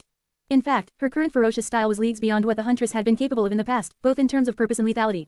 It was sort of breathtaking, even when performed by a scrawny child. A memory was the easiest option, since summoning one took only a thought and several seconds. However, that was also the worst option, because doing so would reveal his ability to summon things out of thin air to the maidens. He and Kai had not gone through the trouble of appearing unarmed just to give that advantage away immediately. Think, you fool, there had to be a better way. Sunny deflected another devastating kick and took a step back, then froze for a split second, and threw his buckler away. The thing was hideously bent by now, anyway. With one of his hands now free, he made it into a fist, sent it flying forward, and extended his middle finger with a vicious snarl. Effie, who was already preparing to launch another attack, blinked a couple of times, then looked up at the towering demon with confusion. Quote. Huh, finally, using Effie's momentary confusion, Sunny lowered his hand and mimed grabbing the rim of a wheel and moving it forward and backward, as if pushing a wheelchair. The little girl frowned, then lunged forward and delivered a crushing strike, but this time, her movements were a bit slower, allowing him to easily dodge out of the way. Purposefully so, making sure that Effie could see his hand, he attacked with the greatsword while simultaneously making a fist again and pretending to have an arm wrestling match with an invisible opponent. The little girl swatted the sword away with her naked forearm, and then, her blood-red eyes suddenly widened. She craned her neck and stared at the towering demon with an inexorable expression, then blurted out in a soft, childish voice. Doofus, thank God, took you long enough. Sunny pretended to attack her with the dagger, then dodged a similarly half-hearted kick, and gave the little girl a short nod. Effie's face trembled, and then, she whispered, Why the spell are you so damn tall? Share to your friends. Enjoying this site? Support us via PayPal, Visa, MasterCard or crypto. Your donations help cover site maintenance and hosting costs. Tap the middle of the screen to reveal reading options. If you find any errors, non-standard content, ads redirect, broken links, etc., please let us know so we can fix it as soon as possible. Report. Shadow Slave. Chapter 671 to 671, Thunderstruck. 1,455 words. Sunny stared at the little girl, trying not to lose his composure. Single quote. What is wrong with these people? He had 2 horns, a mouth full of sharp fangs, long claws, and 4 damned arms, and yet, the first thing that both Effie and Kai had reacted to was his height. Was he not allowed to be tall, for once? Continuing to pretend to fight the monstrous child in earnest, he pointed to his chest instead of an answer. Effie, too, slowed down her relentless assault a bit, just enough to give him some breathing room without making her changed attitude obvious. A few moments later, when they were close to each other, she hissed quietly. Let me guess, you saw the message I left that said to not come to the Temple of Chalice, and, naturally, decided to do the exact opposite. Sunny spun, avoiding her fist, and raised 2 fingers. The girl frowned. Too, someone else is with you. Cassie, Kai, it's Kai, so, both of you decided to ignore my warning. She deflected his dagger to the side, grimaced when it slid over a barely healed laceration on her forearm, and then squeaked in her childish voice. Well, good, I might have been too full of myself, thinking that I would be able to actually escape this damned place. So, I am really glad that you came. Sunny thrust his greatsword forward, narrowly missing the girl's head, and then let out a low growl. Effie gritted her teeth. But, Sunny, we have 2 problems. One is that these lunatics never let their disciples leave the sect alive. The second is that if one of us doesn't kill the other in this duel, my teachers are going to kill us both, so. She caught his sword with one hand, then brought her fist on its blade, shattering it and making Sunny stumble. So I hope that you have a plan. No, I know you do. Don't you? Despite how beaten and bruised the girl was, her soft voice sounded optimistic and cheerful. Knowing that Effie was confident in his ability to get them both out of this dire situation alive, somehow, Sunny felt very validated. The problem was that he did not have a plan. In fact, he didn't have the slightest idea about how to survive this mess. Yet, so, he simply shook his head, making Effie pale and grow silent. As they continued to fight, Sunny thought feverishly. He didn't see any chance of escaping the Temple of the Chalice without a bloody battle against the War Maidens, as well as any way for the 3 of them to come up on top in that battle. Effie was strong and fearsome, but she was not Sylvain. She would not have been able to fight her way out of the sect as that fiend had. With Kai and Sunny added into the equation, however, things still didn't look too good. Out of the 3, Sunny was the powerhouse. Even though his physical might was lesser than that of the Huntress, overall, he was a much deadlier creature. Added to that were his 3 shadows, 2 of which were ascended demons, while the 3rd was an awakened terror. Sunny alone was most likely enough to contain 2 out of the 3 senior War Maidens, at least. Effie would have to handle the 3rd one, which would leave Kai alone against dozens of awakened warriors gathered in the hall. That wouldn't work. No matter how Sunny moved the elements of the theoretical battle, nothing gave them a good chance of escaping alive. However, there had to be a way. The War Maidens had been defeated in the future, after all, so they were not invincible. Thinking of the future, he hesitated for a moment, and then glanced at the massive stone chalice towering in the center of the hall, full of furious white flame. Unlike in the future, it was still whole and imposing, the complex enchantment that permeated the ancient stone holding the mass of divine fire contained inside. His face grew dim. I don't like this idea. No, I don't like it at all. Indeed, he was not happy with the seed of a plan that suddenly appeared in his mind. Not only because it would be extremely dangerous and hard to pull off, but also because going through with it had broader, far-reaching implications he didn't want to think about. But no matter how hard Sunny thought, he couldn't come up with anything else to do. If moving the elements did not work, the only way to achieve his goal was to change them. With a deep sigh, he concentrated for a few moments, and then gestured Effie to keep close. At the same time, several things happened. Outside of the circle of runes, Saint lowered the soul serpent and then outstretched one hand, which suddenly became shrouded in a swarm of white sparks. She took a small step to the side to shield Kai with her body. Both actions caused the War Maidens surrounding them to grow tense, their hands gripping the hilts of their weapons. Within the circle, Sunny had become surrounded by countless onyx threads that ensnared his body. One of his 4 hands was enveloped by a swarm of scarlet sparks, one in a black fog, and the other 2 in a swirling mass of dancing sparks of white light. The 3 senior maidens overseeing the fight frowned when they saw the 4-armed demon undergo a strange transmutation. Although just a little, their stances shifted, revealing their readiness to intervene should a need arise. But they didn't move yet, reluctant to intrude upon the duel without an undeniable reason. A few seconds later, a kite shield forged out of dull steel appeared on Saint's arm, while the odachi she held silently slid into the shadows.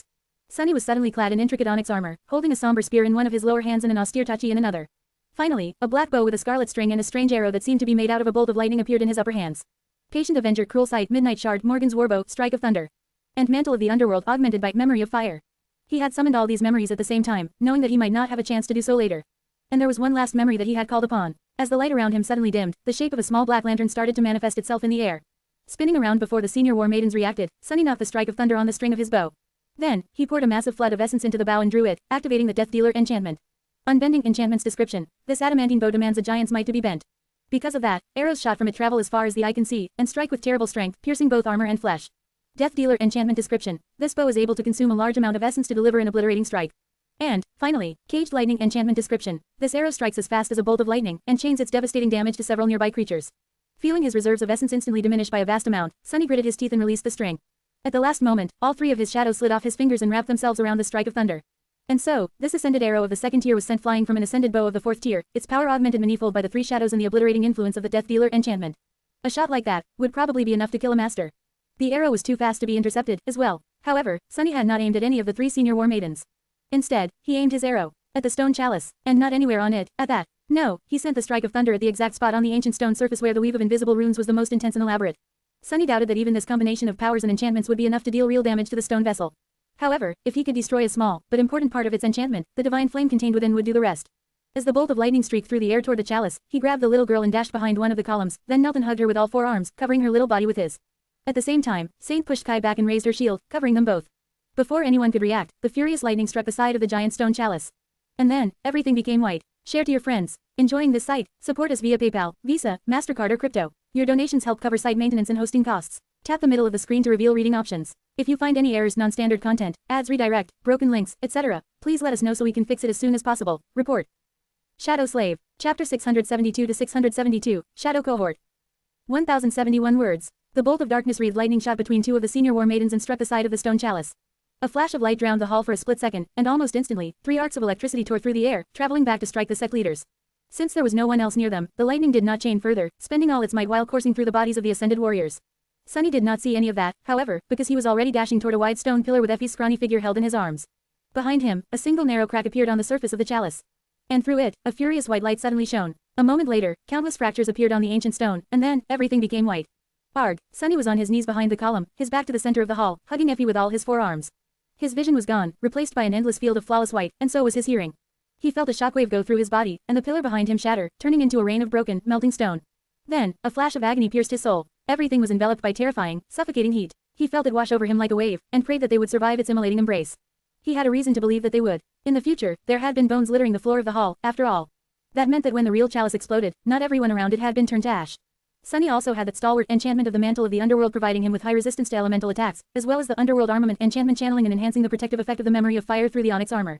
That was not going to be enough to withstand divine flame itself, but could save him, and Effie, whom he was shielding with his towering body, from the heat produced by the flame. A few moments later, the white field veiling his sight suddenly dimmed, and gave way to beautiful darkness. The shadow lantern was devouring the light surrounding its master, uncaring for what had produced it. After a couple more seconds, Sunny was finally able to discern the shape of his surroundings. The sight of the great hall was all too familiar. The stone chalice lay in a molten pile on the stone floor, which was cracked and shattered. Most of the pillars supporting the roof had toppled, and so did a section of the roof itself, revealing a piece of the night sky, with stars shining on its black canvas. The walls of the hall were fractured and had collapsed outward, just like they would be in the future. All over the devastated chamber, small pieces of the divine flame burned. Some danced on shards of stone, slowly devouring them, some on the charred corpses of those war maidens that had been killed in the blast. However, the flames did not seem to be spreading. Strangely, there were numerous runes shining on what remained of the hall's floor and ceiling, weakening them. Perhaps because of those runes, many of the war maidens survived. Curse it, the 3 ascended were all alive, although 2 of the 3 were severely wounded, whether by the lightning of the strike of thunder, the explosion, or the divine flame, Sunny did not know. Some of their awakened disciples had survived, as well, and were now slowly rising from the ground, shock and fury written on their pale faces. And Sunny was alive, too, but not unscathed. His body was not damaged, but one of his shadows seemed to have been too slow to retreat from the chalice and had gotten itself burned a little by the divine flame. Since the 3 shadows were manifestations of his soul, it was burned, as well. Gritting his teeth, Sunny endured the pain and rose to his feet. Soul damage, well, what else was new? Just as he thought that, the shadows slid between the dancing flames and attached themselves to his feet, one cradling its damaged arm with 3 hands. Effie looked around with shock, sweat rolling down her little face.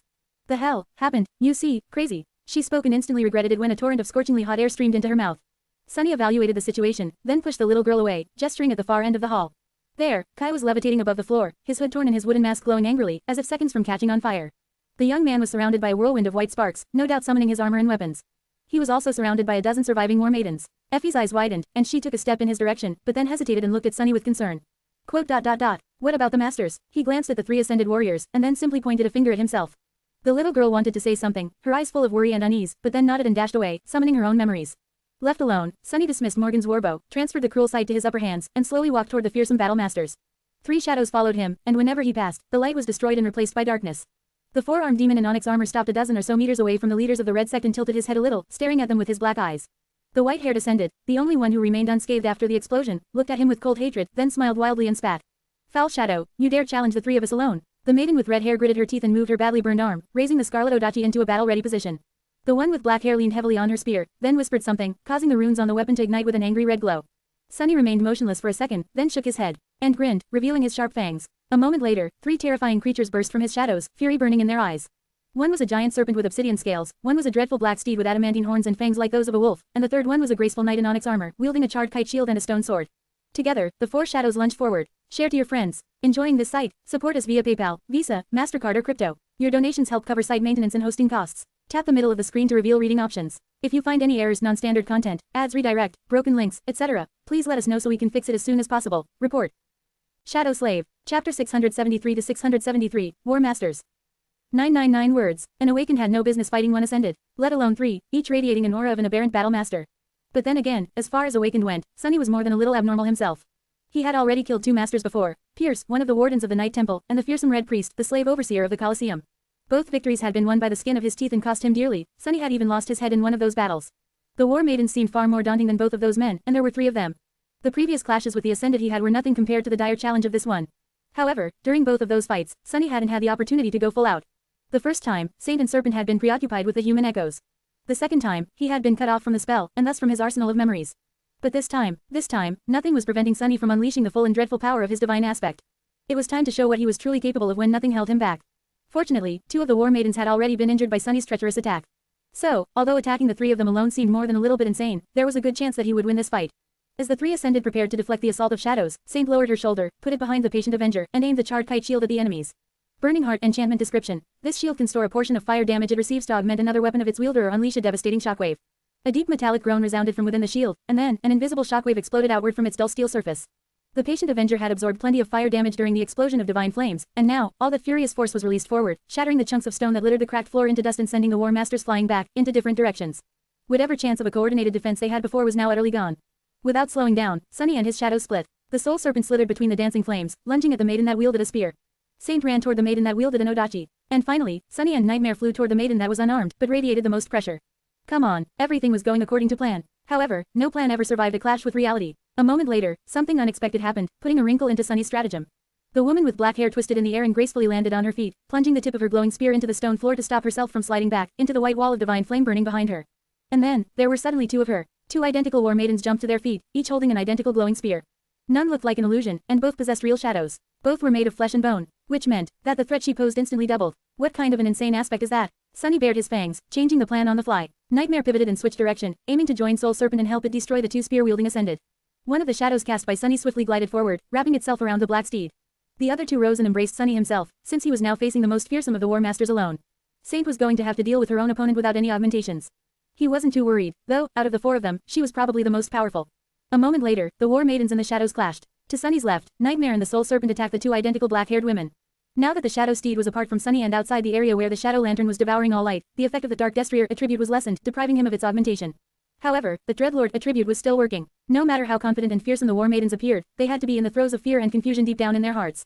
After all, their sacred chalice had just been unexpectedly destroyed, and scores of their sisters had been killed in the explosion. Added to Nightmare's mantle of fear ability, even powerful Ascended like them would not be able to resist the creeping terror, and the more terrified they were, the more powerful the Black Courser would become. So, Sunny was not worried about Serpent and Nightmare, either. To his right, Saint clashed with the red-haired Ascended, their blades crossing with melodious ringing. The War Maiden pushed, causing the taciturn demon to stagger and make a quick step back. Considering how much the living statue weighed, this must have taken tremendous strength, so, this one possessed some sort of a physical augmentation aspect. Her terrible burns seemed to be healing with incredible speed, too, which meant that the aspect gifted her with a miraculous regeneration rate, as well. And lastly, there was a deep nick left on the blade of Saint's stone sword. Either the enchantments of the Scarlet Odachi were especially powerful, or the woman possessed an ability capable of reinforcing her weapons, too. Still, Sunny was confident that his silent shadow would be able to win. The only member of their team he was somewhat worried about was himself. Raising the cruel sight above his left shoulder and lowering the midnight shard to his right thigh, Sunny lunged at the white-haired War Maiden, who was still calm, entirely unscathed, and unarmed. Let's see what kind of a fiend you are, then. Looking at the attacking demon with cold hatred, the woman simply outstretched her empty hands. And in the next moment, the stone shards and the dancing flames around them suddenly moved. Share to your friends. Tap the middle of the screen to reveal reading options. If you find any errors, non-standard content, ads, redirect, broken links, etc., please let us know so we can fix it as soon as possible. Report. Shadow Slave. Chapter 674 to 674, Mercy of Shadow. 1,434 words. What the shards of stone and the dancing flames moved, flying through the air toward the tall woman. Instead of crushing and burning her, however, they somehow assembled around her slender body, the pieces of stone levitating around it to form a strange armor, the fire shrouding her hands like incandescent gloves. Sunny suddenly felt a deep, dangerous sense of unease. How dare you, vile shadow! The voice of the War Maiden thundered in the darkness that the Shadow Lantern had created, and then, 2 furious white eyes ignited in its depths, piercing Sunny with a murderous gaze. How dare you challenge war? A split second later, the maiden disappeared from where she stood, the stone slab beneath her feet exploding into a rain of shards. Almost instantly, she was already upon him, a flame-wreathed palm shooting forward to pierce his chest. Damnation, what is it with women of war always going straight for my heart? This is already the 3rd time this has happened. Sunny awkwardly blocked the devastating blow, and felt himself being thrown back by the terrifying force of the impact. Luckily, the mantle of the underworld had withstood the touch of the divine flames that shrouded his enemy's hands, if just barely, the enhanced enchantment of memory of fire still coursing through its polished onyx. Arg, something wasn't right here, even for a master, the speed and strength of this woman were way too terrifying. With 3 cores nearing full saturation and augmented with 2 shadows, he was supposed to be near the realm of the ascended, at least, if not more or less on par with some of them. And yet, her might was far greater than his. That could have been explained by possessing an aspect that augmented one's physicality, but as Sunny had just seen, the white-haired war maiden seemed to be some sort of an elemental sorceress. Ah, I see how it is. Crashing onto the floor in a roll, he instantly threw the cruel sight forward to prevent his enemy from chaining the next attack after the first, and then slashed at her with the midnight shard. The blade of the austere tachi scraped fruitlessly across the carapace of levitating stone shards surrounding the war maiden's body. It seemed that the effect of her aspect was broader than just elemental control. Not only was the fearsome leader of the red sect capable of manipulating the elements, she also drew power from them. The stone probably enhanced her strength and endurance. The fire, her speed, attack power, whatever it was, it seemed to also allow the white-haired maiden to perceive her surroundings despite the veil of shadows his lantern was creating around them. With a ruthless scowl on her beautiful face, the woman easily swatted both the cruel sight and the midnight shard to the sides. However, she failed to defend against the sharp blade of the ghostly stiletto that suddenly appeared in one of Sunny's hands and slid between the chunks of stone protecting her body. The moonlight shard bit into the maiden's body, failing to sink deep, but still drawing blood. Sunny grinned. There was a benefit to having 4 arms, after all. Not so high and mighty now, are you? The maiden seemed more infuriated than hurt, though. The stone carapace swirled around her, sending the moonlight shard flying away from his hand, and then 2 incandescent fists descended upon him. A spark of flame traveled through the whirlwind of stone shards and licked her body, perfectly cauterizing the wound. Bad. The white-haired warrior and Sunny clashed, their speed and ferocity causing more destruction to befall the devastated hall of the temple. Since they were shrouded by a rolling cloud of darkness, no one would have been able to see what was happening under the veil of shadows, noticing only flashes of white radiance that tore through it from time to time. All they would be able to perceive were the furious sounds of a frightening, inhuman battle. The war maiden was faster and stronger than Sunny. Her aspect was fearsome, and her skill was unlike anything he had ever seen. It was different from how humans of the waking world fought, but in no way inferior. In fact, her murderous technique was utterly sublime in its deadly power, stark perfection, and lethal precision. She was also able to control the flow of essence through her body with such an intricate and ingenious measure of control that it made Sunny realize how crude and clumsy his own, which he had been proud of before, really was. His essence was running low, too, because of how much he had spent on delivering the obliterating shot from Morgan's warbow. However, he was not defenseless in that fight. While the war maiden possessed a sublime technique, Sunny possessed a myriad of them. He was able to shift from one style to another effortlessly, dancing like a shapeless shadow, making it difficult to predict and prevent his next move. The cruel sight danced with him, swiftly changing its form from a somber spear to a mirror sword and jumping between his 4 hands. Sunny had dismissed the midnight shard, knowing that it would not be able to withstand the immolating heat of divine flames shrouding his enemy's arms.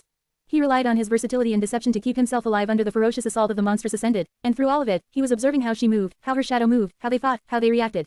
Shadow dance was slowly absorbing the war maiden's sublime battle style, thus making her incredible technique more transparent and predictable. The process was helped by the fact that Sunny had recognized the same foundation in it that he had witnessed when Effie attacked him earlier. The two were a master and a pupil, after all. For now, Sunny was locked into a desperate defense, with no hope of launching an effective attack of his own. It seemed as though his death was only a matter of time, but in reality, he was just biding his time, waiting for the right moment to deliver a single but singularly inescapable strike. And soon enough, that moment came. Sunny was battered and beaten, the onyx surface of the mantle of the underworld cracked and glowing orange in several places, as if on the verge of melting. His reserves of essence were almost empty, and his breathing was labored and arduous. One of his horns was broken, or rather cut cleanly, the edges turned glossy and black by the indescribable heat of the war maiden's fiery palm. But then, he suddenly saw it. An opportunity. There was probably not going to be another one of those in this dire fight.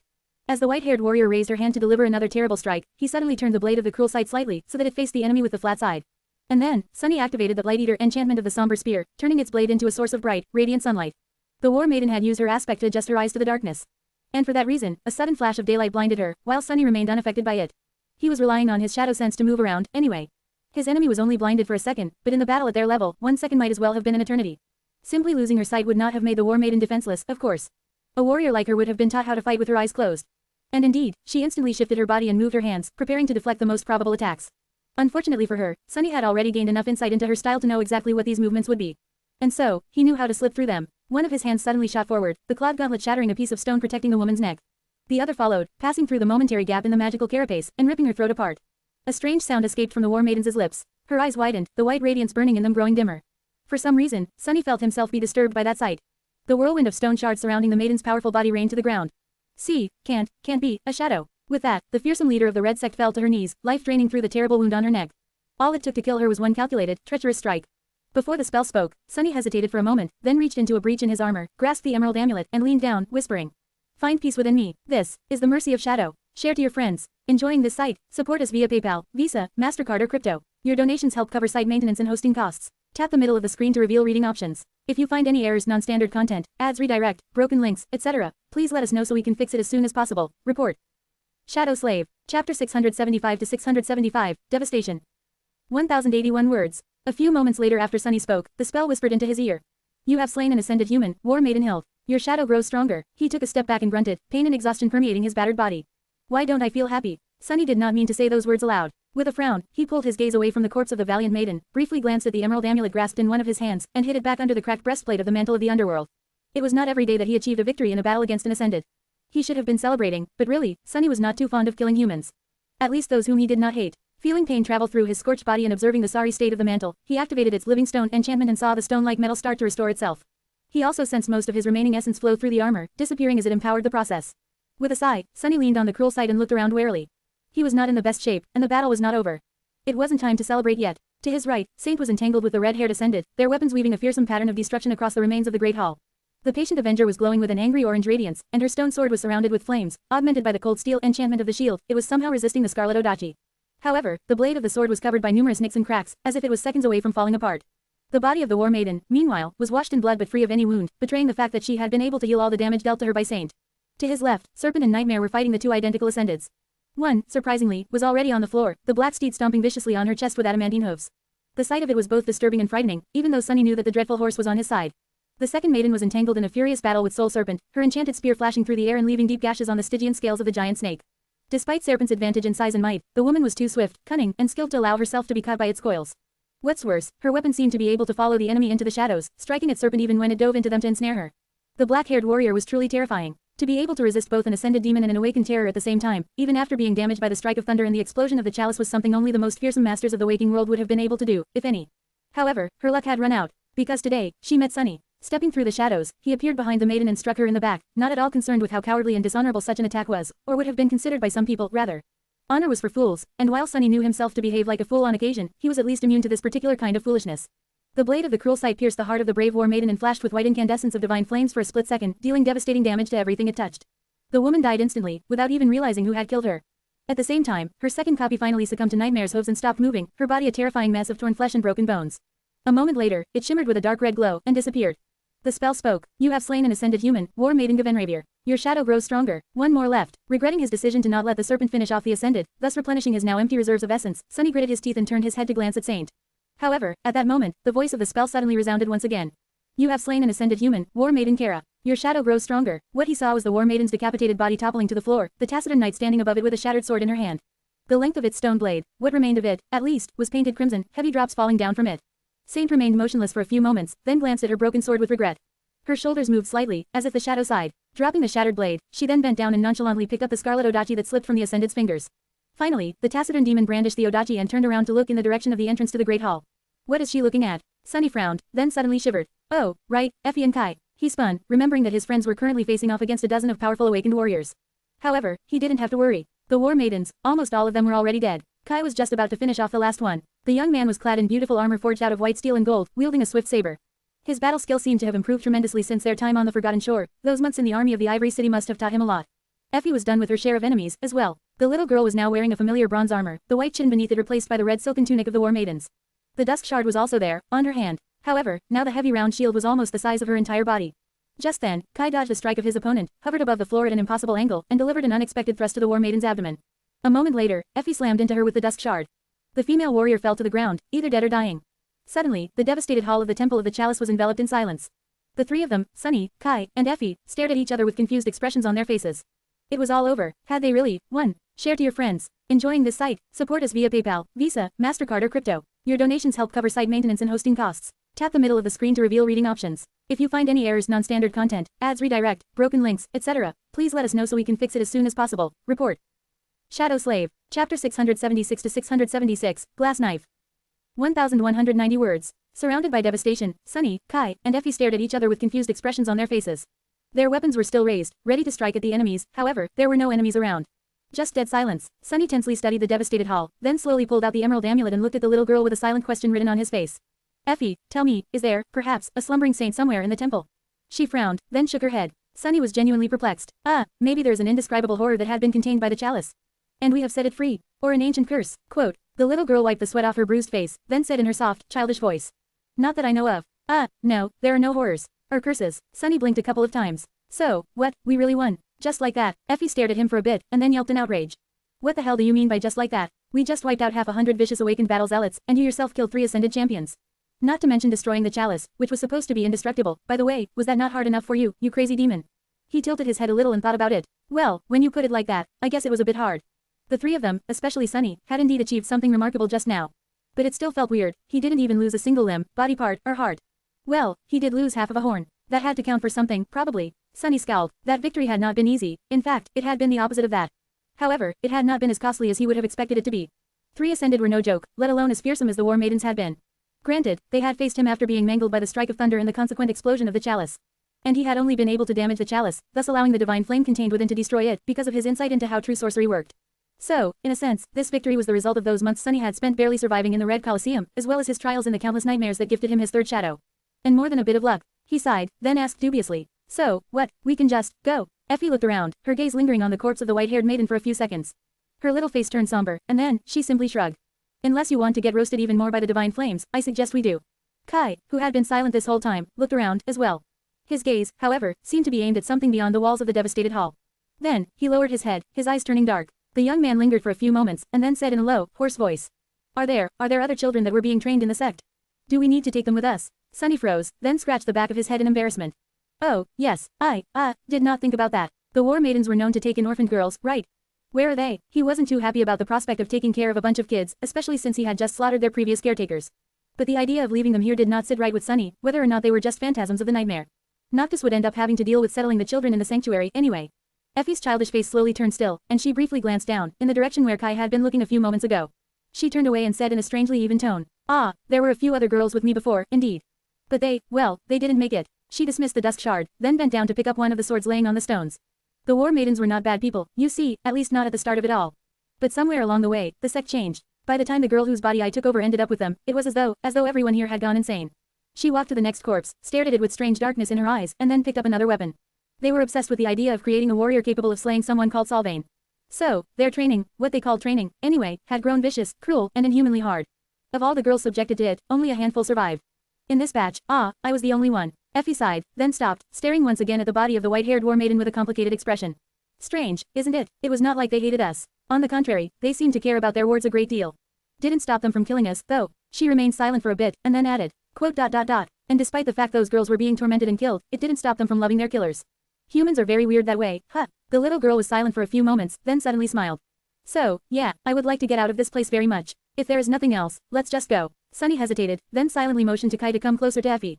She was putting on a brave face, but he could sense that beneath it, the huntress was deeply disturbed by what had happened to her in this temple, and what they had done to the temple themselves. Then, he turned around and headed for what remained of the stone chalice. As he got closer, the heat of the divine flame grew almost unbearable. Sunny once again activated the enchantment of the memory of fire and the augmentation of the underworld armament, then moved carefully between the burning shards of stone. In the spot where the chalice had stood before, surrounded by a ring of flames, a simple knife made of a piece of ghostly glass lay, reflecting the furious white light of the fire. Because of the shape and position of the deep fractures that had spread through the cracked floor, it seemed as though the glass blade had been the epicenter of the terrible explosion. There was not a single blemish on its surface, though. Sunny lingered for a moment, then leaned forward and picked up the glass knife. It was light and cool to the touch. Just how he remembered it. Just to make sure, Sunny glanced beneath the surface of the glass blade and froze for a moment, transfixed by the sight of a single string of fate encased within it, looping endlessly on itself. Even if he had not seen that knife in one of his nightmares, he would have instantly recognized it for what it was. The key to an immortal's death. The Ivory Lord's death. He had found it. Share to your friends. Enjoying this site? Support us via PayPal, Visa, MasterCard or crypto. Your donations help cover site maintenance and hosting costs. Tap the middle of the screen to reveal reading options. If you find any errors, non-standard content, ads redirect, broken links, etc., please let us know so we can fix it as soon as possible. Report. Shadow Slave. Chapter 677 to 677, Current of Fate. 1,242 words. Outside of the now empty temple of the chalice, the dawn was slowly painting the world in a beautiful shade of lilac. Sunny was sitting on the ground, staring at a scarlet odachi and a spear with a blade edged with runes that lay on the ground in front of him. Kai had dismissed his armor and was standing nearby, his wooden mask charred and blackened by the heat of the divine flames. His gaze was distant. Effie was also close. She was standing in front of a pile of weapons, some of them whole, some broken and melted by the fire. Despite her exhaustion and injuries, the little girl, whose body was almost entirely covered by bruises and lacerations, was picking up one weapon after another, then thrusting them into the rocky ground with somber determination. The graveyard of swords surrounding the temple was slowly growing, thanks to her efforts. Sunny observed Effie for a while, then sighed. He did not see a lot of sense in leaving so many enchanted weapons behind, even if most of them were only equivalent to awakened memories. However, he was also not going to stop the girl from performing the wasteful ritual, as long as it gave her some closure, or whatever it was she was seeking by performing the strange burial. It gave him food for thought, however. In the future he knew, there was no such graveyard around the ruined temple of the chalice. Which meant that no one had done this last mercy for the war maidens slaughtered in the Great Hall. Was that the reason they had turned into vengeful wraiths, perhaps? Maybe, or maybe the swords had just been stolen or destroyed at some point later in time. He had not seen the rest of the graveyard in the future as well, after all. So then, what, exactly, was the connection between the nightmares and the dream realm? Before, Sunny had been sure that nightmares were simply recreations of the past. Now, however, he was not so certain. After all, the Temple of the Chalice was destroyed in the same exact manner as it had been in the future. Which meant that, he had always been the one to destroy it. The seed of nightmare was a portal to the actual past. Sunny scowled, then shook his head. No, this didn't make any sense. If that was true, then too many things would have been changed in the waking world every time an awakened conquered their nightmare. The connection was too easy to spot. All he had to do was to go and carve his name into one of the menhirs of the sanctuary, then check if it had actually appeared outside the seed. People weren't fools, they would have known, by now. Nightmares were almost certainly simply recreations of the past of the dream realm, and not the actual thing. However, the coincidence of how the Temple of the Chalice had ended up was too glaring to be natural. Logically, the appearance of Awakened from the waking world should have changed the course of events that had happened in the past completely. And yet, it had not, at least not yet. He could think of two explanations for that, one far less frightening than the other. The first explanation was that this was a simple case of his knowledge of the future informing his actions in the past. Sunny had thought of destroying the chalice because he had already seen it destroyed in the future, and so, the cycle had been complete without any ominous reasons. Just due to a logical connection. The second explanation was far more concerning, at least to Sunny. He knew more about fate than most people. He knew how hard it was to change it, let alone escape its stranglehold completely. So what if fate had a pull on all things, had influence over all of existence, and pushed everything everywhere in a certain direction? To a certain conclusion, no less. If so, the details of what happened could potentially change, but the end would inevitably and inescapably be the same. That was a thought that terrified Sunny beyond belief. He had proclaimed fate to be his sworn enemy, after all. And now, that enemy seemed more fearsome than ever. With a grim expression, he glanced at Effie one more time, then rose from the ground and walked over to the pile of weapons, picking one of them up and thrusting it into the ground. The girl was breathing heavily, her little body seemingly on the verge of collapse. Nevertheless, she glanced at Sunny with a stubborn expression. What are you doing? Sunny picked up another sword and shrugged. Helping. You must be hungry, are you not? The sooner we are done with this, the sooner you can eat. Everyone wins. No. Effie hesitated for a bit, then turned away and nodded slowly. Together, they continued to bury the swords of the maidens in the rocky soil, with Kai soon joining them. Before too long, the pile of weapons had disappeared, joining the countless swords surrounding the empty, silent temple. Sunny did not know if what they had done was going to change fate, even a little bit. But he hoped ardently that it would. The next morning, the inhabitants of the sanctuary saw a very peculiar thing. A man in a wooden mask and with skin that resembled tree bark effortlessly landed on the soft grass of the island, his tall figure covered by a fitting silk garment. A moment later, a towering four-armed demon climbed from beneath the island and joined him. However, that was not all. There was a scrawny girl of about 11 or 12 years of age sitting on the shoulders of the demon, holding his horns with her little hands and swinging her skinny legs wildly. Giddy up, faster. Listening to Effie laugh, Sunny gritted his teeth, then said with irritation. Can you stop swinging your legs? I am not a horse, damn it. The huntress did not listen, so he grabbed her legs with two of his four hands and held them in place. Which was not easy to do, considering the little girl's monstrous strength. Ouch, my bruises. Effie made a pitiful face and whimpered. Oh, no, please don't hurt me, Uncle Demon. I'll be good, I promise. I'll try to recover from the beatings faster, you don't need to get angry. As the people stared at the girl's terribly bruised body with dark expressions, then looked at Sunny angrily, he hissed. I didn't, she's not, you stop it right now, Effie. That is not funny. The little girl threw her head back and laughed again, then leaned down with a mischievous smile. Yes, of course, whatever you say, Uncle. After that, she glanced at the tall menhirs of the sanctuary and lingered for a few moments, then whispered quietly into his ear. So, let me get this straight. Everyone in this nightmare was driven insane by the demon of desire, and to conquer it, we need to set her free, with the help of a mad transcendent sorcerer who wants to defy the gods, start a war against the other four chain lords, and kill them. And it was that guy, Noctis, who sent you to the Temple of the Chalice.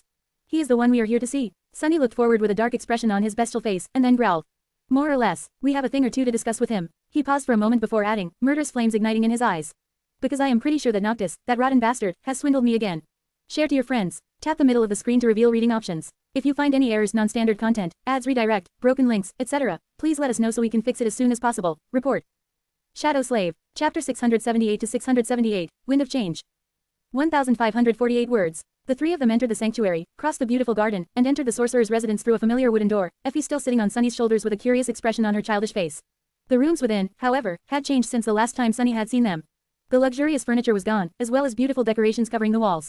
Instead, all that met them was barren stone, with a few broken sailor dolls laying on it, their limbs disassembled and laid out around the bodies like macabre pieces of art.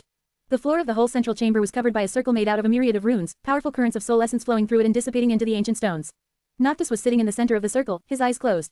Without the familiar carefree smile, his beautiful face seemed ominous and strangely terrifying.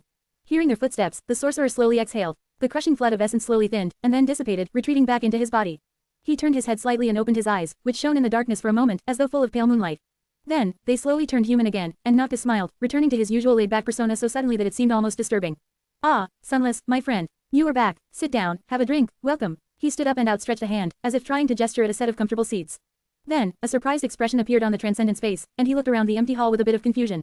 Oh, right, I've been remodeling. Noctis sighed, then clapped his hands together. Well, no matter. Dolls, bring my guests something to drink. They must be parched after their journey. His voice echoed around the residence, however, nothing happened. He hesitated, then glanced at the broken mannequins lying on the floor and awkwardly shifted his feet.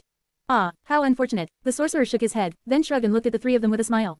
Anyway, welcome. He tilted his head and stared at Effie, then blinked a couple of times. Ah, you have brought a child with you. How curious. It doesn't bite, does it? Sunny frowned, but before he could speak, Effie blurted with feigned outrage. I am not a child. I am 12. Almost. Noctis stared at her with doubt. Quote. It speaks. How bizarre. Sunny slowly inhaled, then said evenly. This child is called Effie. She is the friend I have told you about. The sorcerer's polite smile remained glued to his face. He stared at Effie some more, then furtively glanced at Kai. So, one of your friends is a cripple you randomly stumbled upon in my sanctuary, and the other one is a small child.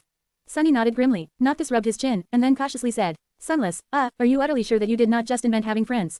To make me value our own beautiful friendship more, perhaps. If so, let me assure you, I value it a great deal already. There's no need for you to feel insecure just because you are not as beautiful, wealthy, wise, generous, and delightful to be around as me.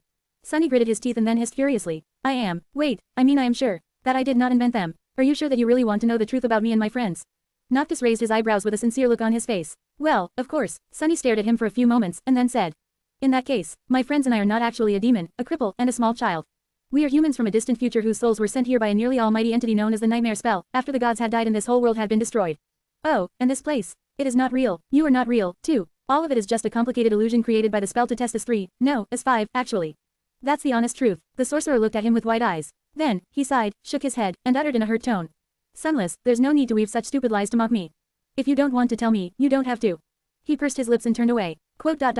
So childish. I take it all went well, then. Since you are in the company of a new friend, you must have successfully infiltrated the Temple of the Chalice, found her, retrieved the glass knife, and fled before the war maidens noticed.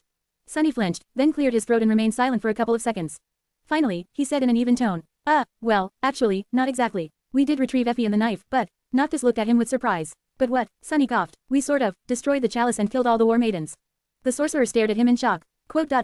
You did what? Kai sighed, and then strained his vocal cords to speak. We were left with no other choice. The maidens were willing to give us a chance to earn the right to take the glass knife away, but they would have never let Effie go. That was a tenet of their sect. So, the sect had to go, instead. Noctis stared at them with wide eyes, his face turning deathly pale. He swayed a little, and then yelped. But what do you mean? You killed all the maidens. How did you manage to kill them? What about their transcendent sect leader? Did you kill her, too? The three of them looked at each other with confusion. Then, Effie cautiously spoke up. The venerable foremother, who was the last transcendent of the Red Sect, died like 200 years ago. There were no other transcendents among the maidens since. The sorcerer blinked a couple of times. Wait, really? So she just went and died? How? Pedestrian. Sunny stared at him, aghast. Did he really forget that real people had a habit of dying from time to time, unlike his own immortal self? How insane could that charlatan really be? But then, he had to stop himself. No, that was not right. Noctis was no fool, he just enjoyed playing one. There was no chance that the immortal would not have known whether or not there were transcendents living in his territory. Which could only mean one thing. Sunny took a step forward and growled. Do not insult us. You knew perfectly well that there were no transcendents in the Temple of the Chalice. And you also knew that you could have easily obliterated that whole place and taken the glass knife, if you wanted to. We three are formidable, as far as awakened go, but not nearly as formidable to be able to do something that a chain lord would not have been able to. He glared at the immortal and said, the emerald amulet almost cracking in his fist. So, Noctis, my friend, why don't you tell me the real reason for why you really sent me and Kai there instead of going yourself? And be very careful about what you say, because our beautiful friendship might depend on your answer. Noctis remained silent for a while, looking at him with an unreadable expression. Then, he sighed and waved a hand. Quote. All right, if you want to be boring, I'll tell you the truth. No need to get angry. He clapped his hands again, and the disassembled sailor dolls suddenly rose from the floor, their limbs flying up and connecting to the wooden torsos. Then, one of them disappeared for a moment and returned with a silver goblet full of fragrant wine, presenting it to the sorcerer with frightened reverence. The others backed away and froze, standing silently near the walls. Noctis took the goblet, took a sip, and looked away with a somber expression on his exquisite face. Yes, it is true that I could have retrieved the knife, saved your friend, and destroyed the Temple of the Chalice myself. That would not have been too hard, with or without the Transcendent guarding it. However, he stared west, his eyes turning dark. Quote. If I made such a move myself, the other four would have learned of it. Then, they would have understood why I made it, and what I am going to do next, as well. They will know my intentions eventually, of course, but now is not the time.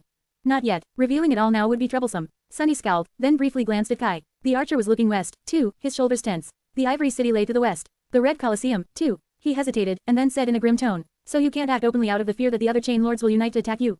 Noctis turned to him and smiled. Quote. Fear? No, nothing that whimsical. It is simply a matter of convenience. You see, until, suddenly, the sorcerer grew silent. His face turned grave, and his eyes shined with a glint of distant moonlight.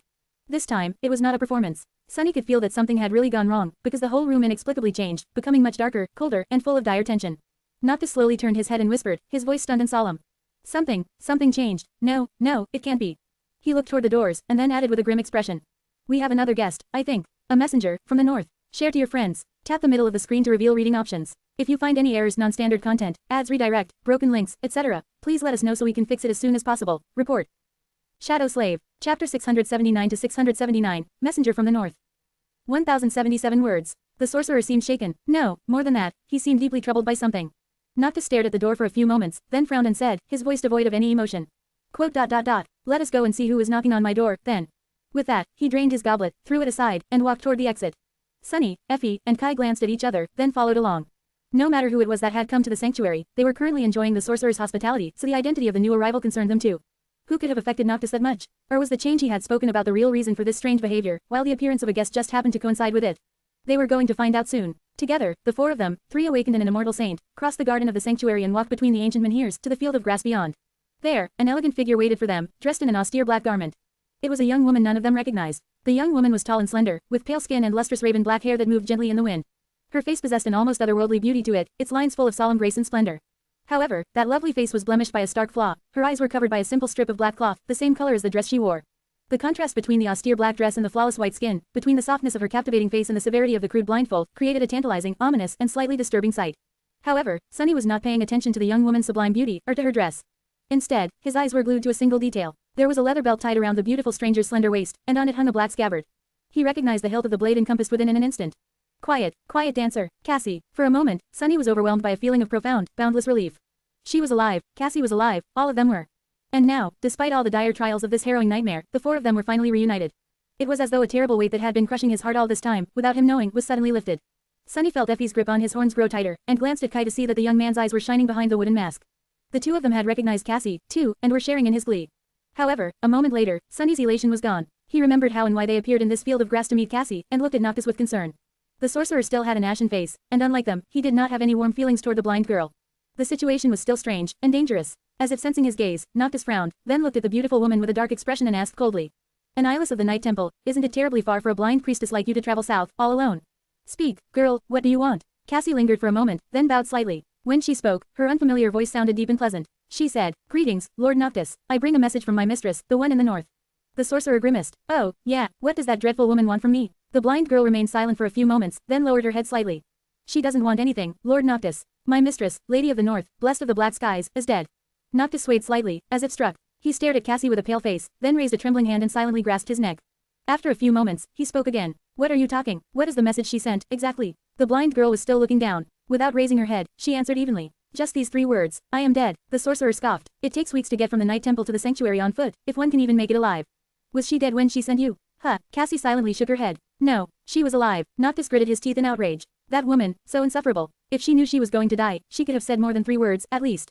After everything we shared, she just had to be frustrating till the very end. Despite the sorcerer's irritated tone, Sunny could tell that Noctis was deeply aggrieved by the stunning news Cassie had brought, as if he had not been planning to kill the one in the north himself all along. The immortals were very strange people, indeed. But Sunny was stunned himself. One of the Chain Lords was already dead. Just like that, after 1,000 years of solemn duty, someone had managed to kill the undying transcendent without alerting the other 4. Suddenly, a feeling of unease grasped his heart. If not one of the Chain Lords, then who could have killed the ruler of the Night Temple? Who else possessed one of the 7 knives? He knew of only one person. As if reading his thoughts, Noctis stared at Cassie and asked, his voice trembling with anger. So, who was it? Who killed her, Sylvain, or the Ivory Lord? The blind girl slowly shook her head. Neither. It was a creature. A creature that came from the fog. The sorcerer chuckled. Quote. I see. So the ivory knife fell into the hands of one of those. She could have saved herself, if she had only wanted, but she grew indifferent to things like that a long time ago, didn't she? That was her madness. Noctis remained silent for a while, and then suddenly asked, his eyes glinting with his own madness. So then, the North is in disarray, the Night Temple is without a leader, and its army needs a new commander. Thousands of soldiers, hundreds of awakened warriors, all hoping to find someone to serve and protect their families. Right. Cassie lingered for a moment, then shook her head again. Quote. No. Noctis raised an eyebrow. What? Why not? She straightened, then answered simply. They are also dead. The sorcerer blinked a couple of times. Who is dead? The young woman remained still as she said, her voice calm and even. Everyone. The soldiers, the priestesses, the awakened, the families. Everyone is dead, and the northern reach stands empty. The creature took them all. Share to your friends. Tap the middle of the screen to reveal reading options. If you find any errors, non-standard content, ads, redirect, broken links, etc., please let us know so we can fix it as soon as possible. Report. Shadow Slave. Chapter 680 to 680, Lost and Found. 1033 words. Everyone seemed stunned into a grave silence by these words. Even Noctis, who must have heard and seen a lot during his long life. Frozen, Sunny stared at Cassie, his lightless pupils narrowing into 2 vertical slits. Everyone was dead. Everyone had Mordred slaughtered an entire region, thousands of people, or even tens of thousands. Mundane humans awakened, ascended, even the transcendent lady of the north herself. Suddenly, a cold shiver ran down his spine. Sunny knew, of course, that the Prince of Nothing, the owner of the friendly voice he had heard once, in the darkness of a bottomless abyss, was formidable and would have grown more formidable still after being sent into the body of a terror. He also knew that Mordred was not completely of sound mind, and that the influence of hope would have only exacerbated that subtle fissure. But a slaughter on such scale, he had never even thought that Mordred would be capable of committing something like that, and why? What goal was the banished prince pursuing? He was never cruel without a cold and calculated reason, or at least he had not been, in the past. Every monstrous act that Mordred had perpetrated before was full of perverse, but deliberate practicality. How could something like that be practical? Even forming a seventh corps would not have demanded a hecatomb of that magnitude. Sunny really did not know how to feel. On one hand, the news of a chain lord's demise was beneficial for his plans. In that sense, the Prince of Nothing had already accomplished more to conquer the nightmare than the four of them combined. But on the other hand, Sunny just couldn't help but feel uneasy about it, about Mordred. What was the son of valor planning? His thoughts were interrupted by Noctis, who let out a deep sigh. Everyone is dead. Ah, I barely remember the last time something like that happened. But when I was young, at the dawn of the Age of Heroes, things like that were rather common. You wouldn't remember, I guess. That is what happens when human champions grow unfit for their duty. He looked away with a dark expression, and then added in a grim tone. And we, the champions of this kingdom, have been unfit for quite a while now, if the lords can even be called champions, still. Come to think of it, I am surprised that this had not happened sooner. He sighed again, then shrugged and turned to Cassie, seemingly having no desire to elaborate on this strange statement. Thank you for delivering this message, girl. If everyone in the north is dead, that makes you the last one, then. The blind woman lingered for a moment, then nodded. Noctis pursed his lips. Ah, well, I am very sorry. For what it is worth, you are welcome to stay here, in my sanctuary. This is a place for those who are lost, lonesome, and have nowhere else to go. Don't hesitate to ask if you need anything. He turned away, as if losing any interest in the conversation, but at that moment, Cassie suddenly spoke. Actually, there is indeed something that I need. The sorcerer stopped, then looked at her with a slight frown and asked with a bit of surprise. Really? Oh, then tell me. I am sure I'll be able to help. The beautiful young woman placed a hand on the hilt of her rapier, and then said, her voice deep and pleasant. I am looking for my friends. I wonder if you would be able to help me find them, Lord Noctis. Noctis blinked a couple of times, then glanced at Sunny, Kai, and Effie with a strange expression on his face. Finally, he answered in a cautious tone. Of course, gladly, but, do you, perhaps, not know how your friends look, where they are, and what they are called? If so, finding them will be difficult. Cassie tilted her head, remained silent for a few moments, and then answered with a bit of confusion. Why would I not know? I am looking for a four-armed demon, a cripple with a grating voice, and a little girl. Their names are Sunless, Nightingale, and Raised by Wolves. They should be here in your sanctuary, my lord, or at least visited it not too long ago. Noctis smiled radiantly. You would, wouldn't you? Not knowing something like that would be very strange. Gods, finally, someone normal. A four-armed demon, you say? A four-armed, The sorcerer's voice trailed off, and then he slowly turned to Sunny, seemingly struggling to say anything else. Before he managed to speak again, however, there was a sound of little feet pattering on soft grass, and a small figure collided with the young woman, hugging her with inhuman strength. Cassie, you're alive. Despite the fact that the blind young woman could perceive several seconds into the future and had to have known that Effie was going to tackle her, a bewildered expression still appeared on her beautiful face. She remained frozen for a few seconds, and then hesitantly lowered a hand to pat the little girl on the head. Yes I am. I am happy to see you too, Effie. The little girl stared up at Cassie, and then made a pouty face. What the hell, Cassie? How is this fair? Sunny was short but became tall, Kai was pretty but became hideous, and let's not talk about that, but you were pretty before and became even prettier now. The injustice. The young woman smiled gently, and then tightly hugged the little girl. Why, I think you became very pretty, too. Noctis stared at all this, then looked at Sunny with an inexplicable expression. The immortal sorcerer hesitated for a couple of seconds, and then cautiously asked. Sunless, is this beautiful priestess one of your friends, too? Sunny glanced at him, and then raised the emerald amulet. Yes, the last friend I wanted to find. Her name is Song of the Fallen. Noctis remained silent for a while, then looked away and mumbled in a barely audible whisper. By the moon, I guess I really need to improve my friend-making skills. Otherwise, I would not be able to call myself the friendliest man in all of the Kingdom of Hope anymore. Hearing that, Sunny smiled. He had a reason to. Their small cohort was finally back together. Share to your friends. Tap the middle of the screen to reveal reading options. If you find any errors, non-standard content, ads redirect, broken links, etc., please let us know so we can fix it as soon as possible. Report. Shadow Slave. Chapter 681 to 681. The Incredible Adventures and Astonishing Deeds of Heroic Dreamer Sunless in the Lonesome Land of Nightmares. Abridged Volume 3. 1563 words. Soon, the four of them were gathered in Sunny's room. There was plenty of food on the table, and a kettle of fragrant tea. They had a peaceful meal, avoiding discussing anything important, but soon, it was time to have a serious discussion. None of the four seemed too excited about the idea, perhaps because doing so would mean revisiting their experiences in the nightmare and opening up wounds that had barely any time to heal. There were a lot of invisible scars each of them was hiding. None of the four had survived these 3 months unscathed. Effie looked at her empty plate for a few moments, and then sighed. Can't we just have a few days off before getting to work? The world won't collapse if we take a small vacation, I think. Sunny glanced at his friends, the bruised girl, the cripple with a disfigured face, and a beautiful young woman whose empty eye sockets were covered by a black cloth, and slowly shook his head. If we do, Noctis might grow impatient. I promise to give him an answer after I find my friends. He has already been gracious enough to abstain from killing me, putting my soul into a doll. Or a mop, and ordering it to give him the knives. So, we better not linger. Cassie turned her head slightly and asked, her deep, pleasant voice still sounding strange and unfamiliar. An answer. To what question? Sunny grimaced, then looked away. Quote. Right, all of you must have already understood what the conflict of this nightmare is. Hope, the demon of desire, Noctis is preparing to rebel against the will of the gods, kill the other immortals and break her chains. And we have to either help him achieve his goal, or somehow prevent Hope from escaping. The former seems insane, but the latter seems impossible, considering that she is already able to influence the world from inside her prison. He shivered, grew silent for a few moments, and then added. Each of the immortals represents, or rather, embodies, one of Hope's eternal shackles. They can only be destroyed by one of the sun god's knives. I am in possession of 2 of the remaining 4 knives, Noctis knows where the 3rd is being kept, and the 4th one is in the hands of Sylvain, who will freely offer it to anyone who can grant her a worthy death. So, while his plan means going to war against 3 ancient saints, it is not entirely crazy. Just, mostly so. Sunny sighed, poured himself some tea, and concluded. So, we need to decide whether we want to help him in this craziness or not. Cassie nodded, seemingly not surprised by what he told them. Then, she lingered for a moment, and said. Then, first, we need to share everything we learned about the nightmare while we were apart. The more information we possess, the better informed our decision will be. Sunny took a sip of his tea and shrugged. That was what he wanted to do, as well. He studied the faces of his companions, and then gripped the emerald amulet tighter. In that case, I will begin, I guess. Effie, Kai, and Cassie turned to him, trying not to show how curious they really were. And who could blame them? Out of the 4, Sunny's situation was indeed the most abnormal. He hesitated for a few moments, and then spoke. As you might have noticed, the spell sent me into the body of a demon, a shadow demon, to be precise. I found myself far to the west, in the territory of the followers of war. Even worse, just seconds after coming to my senses, I stumbled upon a beautiful woman wearing red. That woman was Sylvain, the transcendent priestess of war god. She easily overpowered me, but decided to keep me alive. Effie's eyes glistened when he mentioned Sylvain. Kai, too, seemed to be shaken by that revelation. After all, he had been an officer of the army that was embroiled in a bloody war against Sylvain's cult. To soldiers of the Ivory City, her name must have been synonymous with power, death, and horror. To them, Sylvain was as much of a person as she was an ancient, terrifying myth. Sunny's face grew dark. After that, I found myself in the Red Colosseum, an ancient theater built by Hope, which the warmongers had turned into a perverse temple of slaughter. There were thousands of nightmare creatures locked in its dungeons, as well as a few unlucky humans. Every day, we were forced to kill each other. Those who survived received the dubious honor of fighting against the warmongers themselves, and if we somehow prevailed, well, then we got to live another day, just to repeat the whole process come dawn. He remained silent for a while, and then added, 2 months, I spent 2 months in that purgatory. Of course, I would have succumbed to my wounds very fast if it wasn't for my partner, a captive young man from the Ivory City, Elias. His healing aspect kept me alive, and I kept him alive in the arena. Together, we endured the slaughter, day after day, week after week. Still, our days were numbered, so I kept searching for a way to escape. And after 2 months, I finally found it. Sunny touched the terrible scar on his neck and grinned. Turns out, all I had to do was to trick our ascended jailer into chopping my head off. Free of the collar, I killed him, and then got Elias to attach my head back. Kai, who was in the middle of taking a sip of tea, spat it out. Quote. What? Effie only remained silent because she was in the process of choking on a pastry. Her eyes, however, were similarly wide. Even Cassie seemed stunned. Sunny chuckled. Ah, you see, that transcended priestess, Sylvain, actually, I had already killed her once. She had been serving as the host body for a corrupted monster the Firekeepers, and I had slain in the dream realm to capture the wreck of Noctis's flying ship.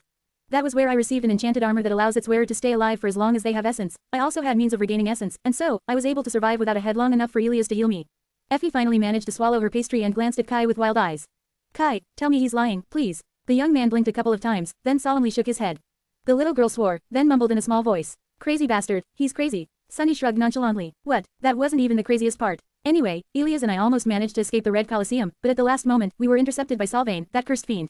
The smile disappeared from his face, and his black eyes flashed with cold hatred for a moment. She killed Elias, tore my heart out, and threw my body into the sky below.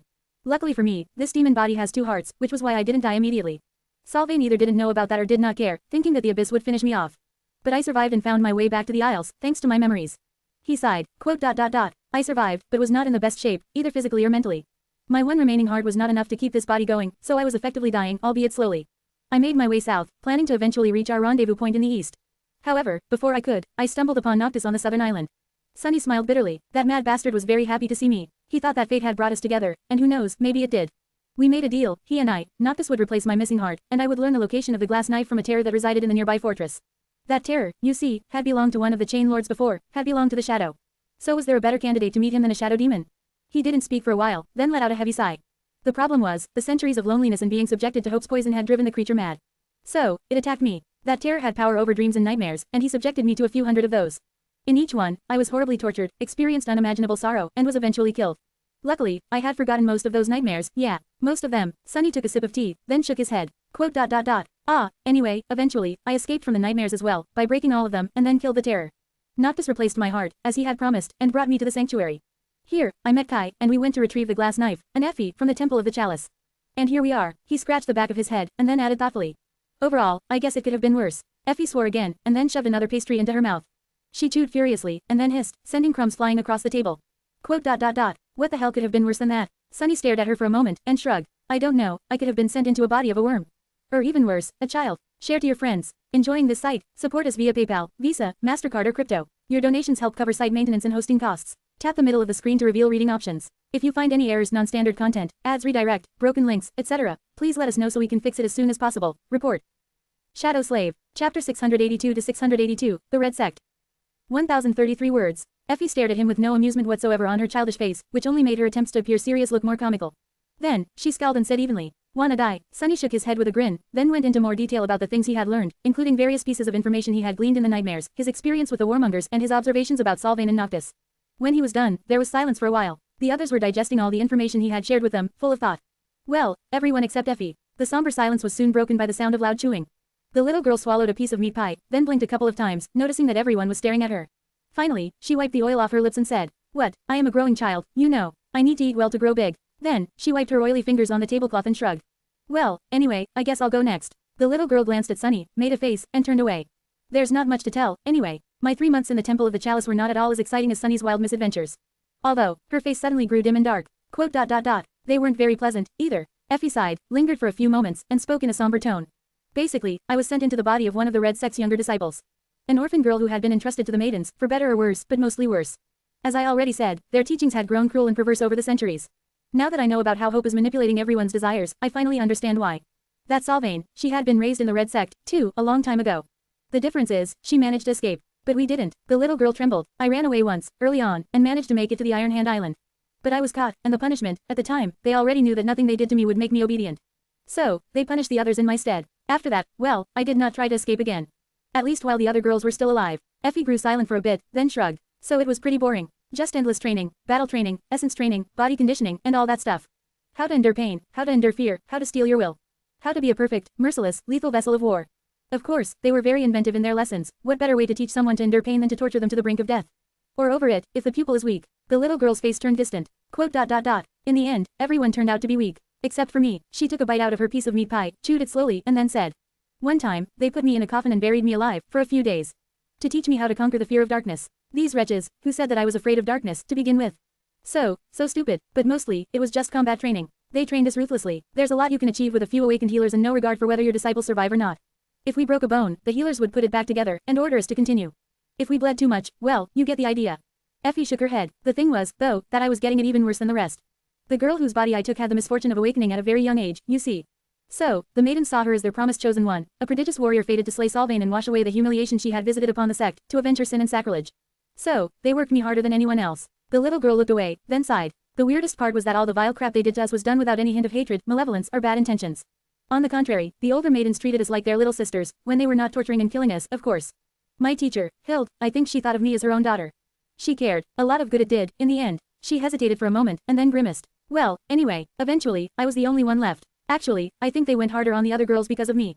My presence reignited their fervor, I think. After everyone else died and the maidens had nothing else to hold over my head, I started planning my escape. I had no idea if I would survive it, but luckily, before I had the chance to find out, Sunny and Kai came and obliterated the whole sect. Cheers, thanks, by the way. She nodded at them, and then stuffed her mouth with another piece of the pie, clearly unwilling to say anything else. Everyone remained silent, until Cassie leaned over and put her hand on the little girl's shoulder. She gripped it softly, and said, "You did well, Effie. You did well to survive." Effie looked down, sighed, and then said darkly, "Ah, but this time, I didn't just want to survive. I wanted to save a few people, too. But I failed. Who cares, though? I am really way too old to be this sentimental. Or maybe that hope already did a number on my brain. This is just a nightmare, after all." Hearing a little girl proclaiming that she was too old to feel grief would have been funny, if it wasn't so sad. No one said anything, until Kai leaned back inside. Then, his grating voice resounded in the stone room, sending shivers running down Sunny's spine. Well, in that case, I guess it is my turn. My story is not that long, though. I didn't do much. He glanced at his hands, with skin that had been replaced by polished tree bark, remained silent for a bit, and then added. I only fought a dragon. And lost. Share to your friends. Tap the middle of the screen to reveal reading options. If you find any errors, non-standard content, ads redirect, broken links, etc., please let us know so we can fix it as soon as possible. Report. Shadow Slave. Chapter 683 to 683, To Kill a Dragon. 1073 words. Kai remained silent for a while, and then let out a heavy sigh. He looked away, picked up his charred wooden mask and stared at it for a few moments, then finally spoke. I was sent into the body of a centurion of the Sun Legion, the army of the Ivory City. The city, you must have seen it when we entered the nightmare, rising from the ashes as the time flowed in reverse. It is a wondrous place, beautiful, peaceful, and full of life, with people who are warm, kind, and care deeply for their neighbors. Dozens of flourishing islands, all connected into a single whole by the aerial bridges and arching aqueducts built of white stone. The young man paused, grimaced, and took a sip of honey tea to smooth his aching vocal cords. Then, he glanced at the mask again, lingered for a moment, and continued. At least that was what I thought, at the start of it. Looking back, I was terribly naive, but it was so easy to be misled by how the Ivory City, and its people, appeared, especially by the stark contrast between the splendor of that enchanting facade and the barefaced vileness of those who wished to destroy it. The merciless, mad killers. Warmongers. Kai shook his head. The people of the Ivory City are just like those we know in the waking world. They have the same values, the same ideals, the same regard for decency and human life. Now that I say it aloud, I realize they might be doing much better than us in that regard. My point is that they seem nice. Their city was like a beautiful paradise. Like a place that all human cities should strive to be. Was it so unexpected, then, that in this nightmare, there was someone who wanted to destroy it? His eyes grew dim. The followers of the cult of glory, on the other hand, were exactly like what one would imagine the forces of evil to be. Merciless, cruel raiders that worshipped war, slaughter, and bloodshed, killing simply for the sake of killing. Their perverse fate, their zealous belief that by destroying the lives of innocent people they were delivering the gift of salvation to their victims, murderers and madmen, each and every one of them. So, you might understand why I was blinded to the truth, for a while. The young man took another sip of tea, then put down the mask and looked at them with a dark expression. In my naivete, I came to believe myself to be a hero of a grim fairy tale. A noble warrior tasked with protecting a beautiful paradise from the tide of evil. I mistakenly considered the fate of the Ivory City to be the true conflict of the nightmare, and so convinced myself that protecting it was what we had been sent here to do. Unable to abandon my duty and reluctant to become a deserter, I remained with the Sun Legion, thinking that, sooner or later, you guys will join me. Kai looked down and sighed heavily. And so, very soon, I became known as a hero of the Legion. His disfigured face contorted for a moment, but then the young man restrained his emotions and smiled bleakly. I know, that fact might sound surprising. Unlike the rest of you, I have never been a fearsome warrior. I have never been a dauntless leader of men, as well. My only real act of bravery was facing the Spire messengers in the shadow of the Crimson Spire, and even then, I only survived because of Cassie. So, I was very surprised to find myself gaining fame and renown as a fearless battle commander. Kai looked at them, lingered for a moment, and then said with uncertainty. The war between the Ivory City and the Red Colosseum, you see, has been going on for centuries. Its bloody tides come and go, like those of the sea. Sometimes, only small skirmishes and raids happen for decades, and sometimes, there are terrible battles happening every day. Sometimes, only mundane soldiers and awakened officers fight each other, and sometimes, ascended champions appear to sow devastation on the battlefield. Sometimes, even the transcendent lords descend. He paused for a few moments, took a sip of tea, then continued in a neutral tone. At the time, I found myself in the center of a sudden shift from a prolonged period of relative calm to the start of a massive offensive by the warmongers. And very early on, I discovered an unexpected truth. He glanced at them, thought for a second, as though carefully choosing his words, and said. You see, I was always under the impression that warriors of this mythical era, when gods were still alive and magic permeated the world, were infinitely more knowledgeable, powerful, and proficient in battle than we, humans of the waking world, are. But as it turns out, that is not so. Maybe a long time ago, during what they call the Age of Heroes, they had been. But now, most of them are far less deadly than we have become, at least those of us who had been forged and tempered by the forgotten shore. Sunny raised an eyebrow, surprised by that statement. Noticing his expression, Kai tilted his head a little. Nightmare creatures are nowhere near as numerous here as they are in the future. There is no spell, no nightmares, no trial of the dream realm, no gates. Unlike them, each of us had been forced into a life of bloodshed and conflict, thrown against unimaginable horrors with no choice to retreat or surrender. The spell might be a cruel teacher, but its vile lessons seem to be morbidly effective. Grow stronger or die, there is no other way for us. So, most awakened from the real world would have experienced more strife and battle encounters than an average awakened warrior of this time period. He sighed, and then added somberly. That was why even I, despite my humble aspect and lacking battle prowess, was able to stand out. I led my soldiers to victory, keeping them alive through the sudden attack by a large force of the warmongers. And then, I kept them alive through the rest of the campaign, wreaking havoc on the enemy anywhere my centuria appeared. Kai grew quiet for a long time, and then added, his ugly voice suddenly sounding especially hoarse and grating. And that was how I gained the attention of the radiant lord of my city, of Savirax, the Ivory Dragon. Share to your friends. Tap the middle of the screen to reveal reading options. If you find any errors, non-standard content, ads redirect, broken links, etc., please let us know so we can fix it as soon as possible. Report. Shadow Slave. Chapter 684 to 684. You must become a dragon. 1,789 words. Kai poured more tea into his cup, then cradled it in his hands and looked away. He remained silent for a bit, then continued the ominous story. After many weeks of battles and bloodshed, the warmongers were pushed back, and my centuria was recalled back to the Ivory City to rest and recuperate from the hardships of war. We were met by a jubilant crowd that showered us with rose petals and sang our names, my name, too, louder than all the rest. Ah, what a beautiful sight it was. Victorious, we returned home, and everything was well. For a while, we enjoyed the beauty of the city and the warm company of our fellow citizens. He took a sip, then shook his head slightly. The more I explored the beautiful Ivory City, the more elated I was by its prosperity and its harmonious way of life. It seemed as though people there were all content and happy, treating others with sincere kindness, love, and respect. It was as though they didn't have a care in the world, and there was a reason for that. The people of the Ivory City could live this way, and be this way, because they were protected by the mighty dragon, Savirax, a true descendant of Sun God. Their lord and protector. The young man shivered, then added in a hoarse voice. The dragon protected them, provided for them, and guided them with his wisdom. It was because of him that the Ivory City was safe, sound, prosperous, and welcoming. Why its citizens were so kind and happy. This was a paradise of his creation. Kai took a sip of tea and smiled sadly. Sounds too good to be true, doesn't it? Ah, but it was. I was just too slow to see it. He remained silent for a bit, then let out a long sigh. At first, I only felt it. A slight, vague, wrongness. As if something was off with these kind, happy, beautiful people. As if there was something hidden behind their sincere smiles. I dismissed it, thinking that it was just my prejudice speaking. A mindset that I brought with me from the waking world. But the more time I spent with them, the more strange details I started to notice. And soon, a harrowing suspicion took hold of my heart. Kai looked at them, his face growing dark. Quote. A suspicion that there was madness hidden deep in their lustrous eyes. The same madness that the warmongers were infected with, albeit of a different shade. I had never felt as disturbed and afraid as when that thought first entered my mind. I was so afraid, in fact, that for a few days, I closed my eyes to the truth and pretended that nothing was wrong. But the suspicion kept gnawing on my heart, and so, I decided to investigate. It wasn't hard to confirm it. A bitter grimace contorted his hideous face. You see, as it turned out, the Ivory City was indeed prosperous, safe, and beautiful because of the dragon. Its people were indeed protected and provided for by the dragon. In return, the dragon only asked for one thing in return. The young man clenched the teacup, almost causing it to crack. Quote. To feed him, he gritted his teeth for a moment, then said quietly, to feed him with human flesh. 7 sacrifices had to be made to him every month, from the ranks of the citizens. And the kind, warm people of the Ivory City, were more than happy to provide. Ecstatic, even, being devoured by the dragon was considered to be a sacred honor, and having a loved one chosen as a sacrifice was a cause for celebration.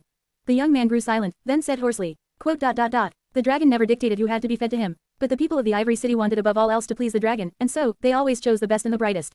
The most beautiful, the most talented, the most innocent, the most desirable. And there we were, young heroes who had just returned from a triumphant war. The month was up, and so, they chose me and 6 of my most brave and loyal soldiers. Kai smiled bitterly. What a reward. The sight of them was the most disgusting thing I have ever seen. Parents surrendering their children to death with zealous smiles, husbands sending their wives into the dragon's maw with wild joy, friends and neighbors singing and laughing as they led their fellow humans to be eaten by a hungry beast. Only little children did not share in their glee. They cried when their mothers, fathers, brothers, and sisters were torn away from them, not understanding what was happening. But the crying children were punished and taught a harsh lesson about how repugnant their behavior was.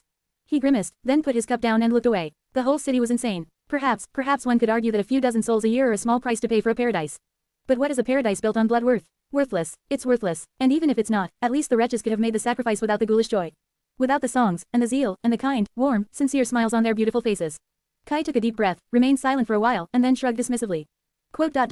Anyway, we were brought to an island that bordered the ivory tower itself, and chained to a white cliff. The jubilant crowd disappeared, and soon after that, we heard the rustle of mighty wings. The dragon landed in front of the cliff, as majestic and fearsome as he was in the legends. A great beast with beautiful ivory scales, and radiant golden eyes that were full of wisdom, nobility, and inhuman intelligence. Effie was listening with wide eyes, biting her fingers. Finally, she couldn't bear it anymore and asked in her soft, childish voice. How the hell did you survive? Why didn't the dragon's flames kill you? A sad smile appeared on Kai's disfigured face. How did I survive? Oh, that was simple, really. When Savirax appeared, I broke my chains and shielded my comrades, ready to defend them until my last breath. Seeing this, the dragon, he spoke to me. His smile slowly disappeared, replaced by an expression of anger, shame, and regret. You must have already guessed that Ivory Dragon Savirax is also Severus, the Ivory Lord. One of the Hope's eternal shackles, a transcendent whose transformation ability allows him to turn into a dragon. He is a human, or at least was a human once, a long time ago. And so, he spoke to me. The young man sighed. He was amused by my reaction. We spoke, and what he told me, it broke me, a little, I think. You see, I had it all wrong. The dragon, he had never once asked the people of the Ivory City to sacrifice anyone, or anything, to him. They had invented the story themselves, and chose the number of the victims themselves, and started bringing him sacrifices of their own free will. Because doing so made them feel as though they were binding themselves to the dragon, that they were becoming a part of the dragon, and so, were of the dragon, and safe from him. Kai shook his head. Savirax, Severus, he had lost a part of himself a long time ago, I think. He told me that, in the beginning, he wanted to be a good lord for the people, someone whom they could see, and whom they could strive to become. And so, he rarely appeared in his transcendent form before them. But as centuries passed, he noticed that people were disturbed by his human face, and were only at peace when he came as a dragon. As if they needed him to be something else, something greater than them. And so, after a while, he abandoned his human form completely. And not long after that, the sacrifices began. The young man lingered for a few moments, and then continued.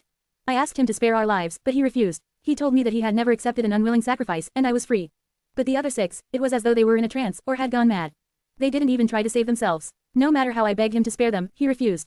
This was what his people desired, what they needed. They might have not been bound to him, but he was bound to them.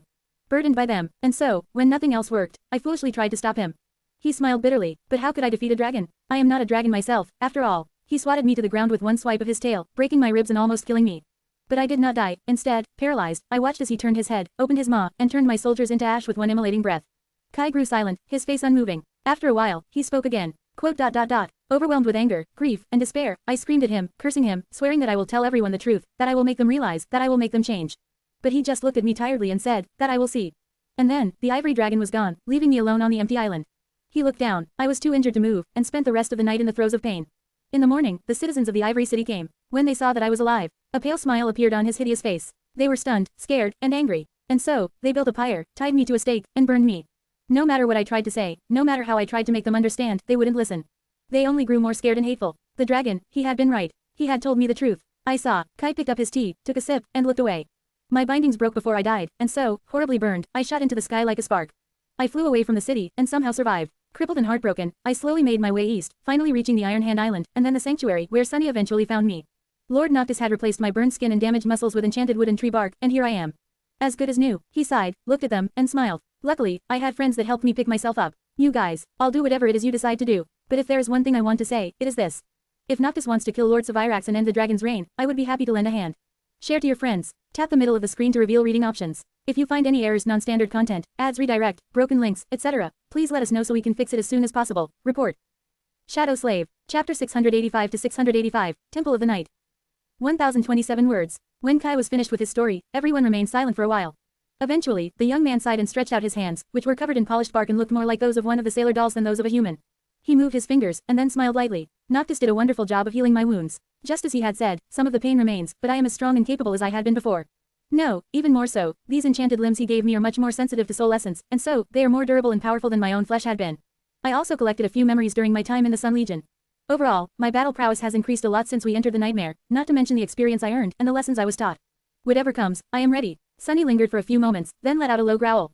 What about the other transcendent of the Ivory City? The Sun Prince. Have you met him? Kai frowned and made a vague gesture with his hand. Yes, I think. The Sun Prince is supposed to be a brother of Sevirax. Among the people, it is believed that his soul resides inside the metal colossus that guards the Ivory City and sometimes leads the Sun Legion into battle. I've seen him once, from afar, and to be honest, I am not quite sure if that thing is sentient or not. He hesitated for a bit, and then added, You've seen him, too. I think that it is his corpse that swings beneath the shipwreck island, tangled in the chain, although I can't quite imagine what kind of force could have destroyed that implacable giant. He is at least 90 meters tall, with a body cast out of solid steel, and nearly invincible. He is also not a living creature, really, and so can't be killed by wounding or damaging his body. Sunny remained silent for a bit, and then said, There is nothing that can't be killed or destroyed. Not even the gods. So then, 3 of the chain lords are accounted for, in the future.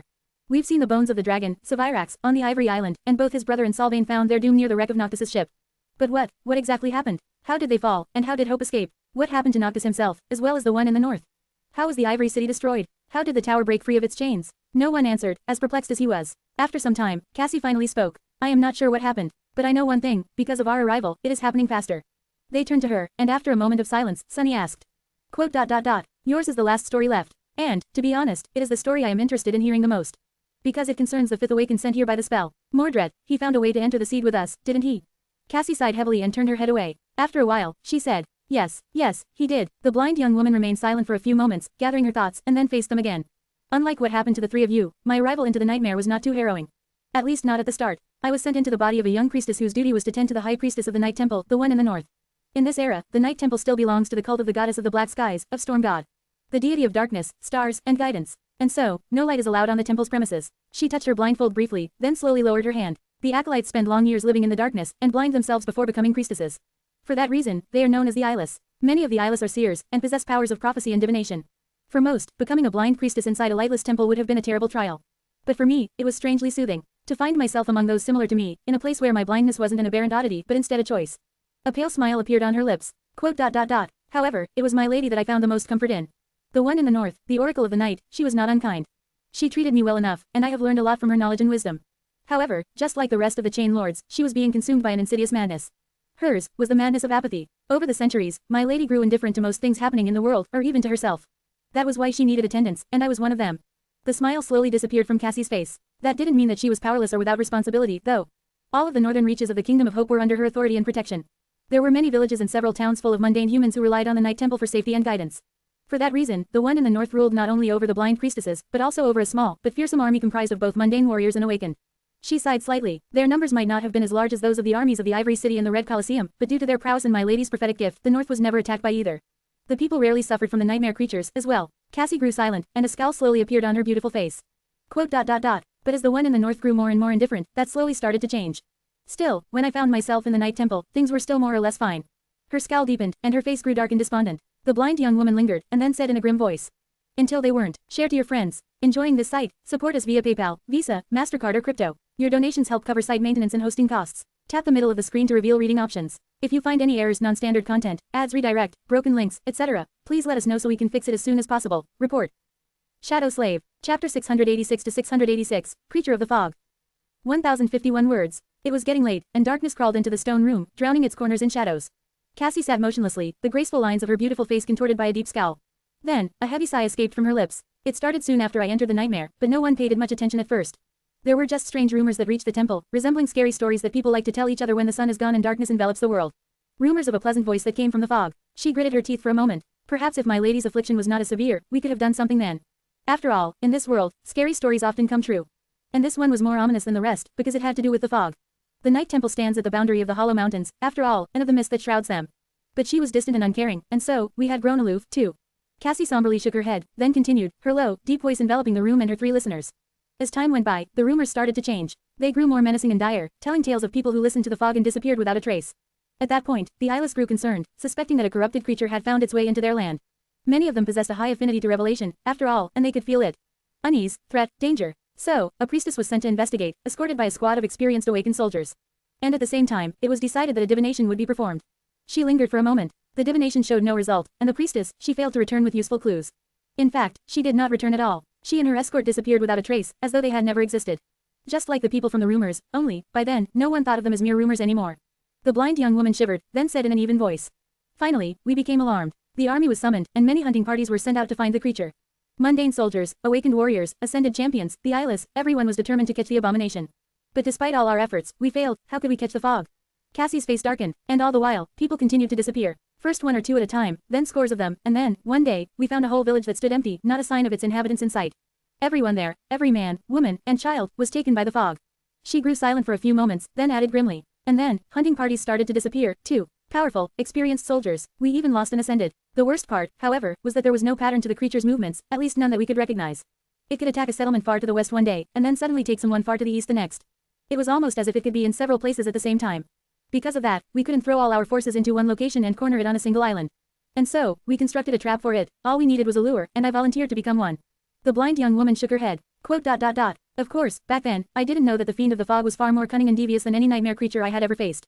But I found out very soon. Because that was when I met him again. And as soon as I did, I realized that what we thought of as a trap for the fiend was, instead, a trap that the Prince of War lured us in instead. Cassie gritted her teeth, because while our forces were concentrated to form the encirclement, most of the northern reach remained unprotected. And so, left without defenders, one of the towns was taken by the fog. 1,000 souls, gone. Slaughtered. A deep scowl appeared on Sunny's face. He leaned forward, piercing her with an intense gaze. What? How? If he was engaged in a battle with the forces of the Night Temple, how did the bastard simultaneously attack the settlement? She lingered for a while, then said with a hint of uncertainty. That, Mordred, he was not how he had been in the future. He had grown, weaker, somehow, as if he did not possess 6 soul cores anymore. But, instead, there were 5 strange creatures helping him, like the lesser versions of the one you had killed on the Reckoning Island. While we fought the prince himself, the 5 creatures attacked the town that we had left unprotected, slaughtering every human who lived there. Sunny leaned back, stunned. Quote. What? 5 of them, 5 reflections. Did he tear his soul apart to create them, granting each a single soul core? Suddenly, a frightening thought entered his mind. No, this can't be. Divine aspect holders like Mordred and him followed a slightly different path than the rest of the awakened. Unlike those with aspects of a lesser rank, they could create 7 soul cores by absorbing fragments, whether of souls or shadows, didn't matter. But there was still a limit to the number of cores they could create, and to grow more powerful after that, they had to challenge nightmares like everyone else. So, Mordred's slaughter did not make any sense. He had already been a terror in the future, after all. Creatures, however, followed a path that was different entirely, and almost reversed. By absorbing fragments, they did not create new soul cores. Instead, they rose in rank, like Saint, for example, who had to consume shadow fragments from memories in order to ascend.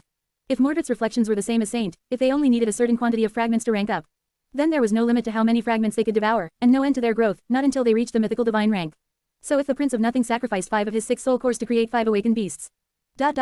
Then what was their rank now, after consuming thousands upon thousands of souls?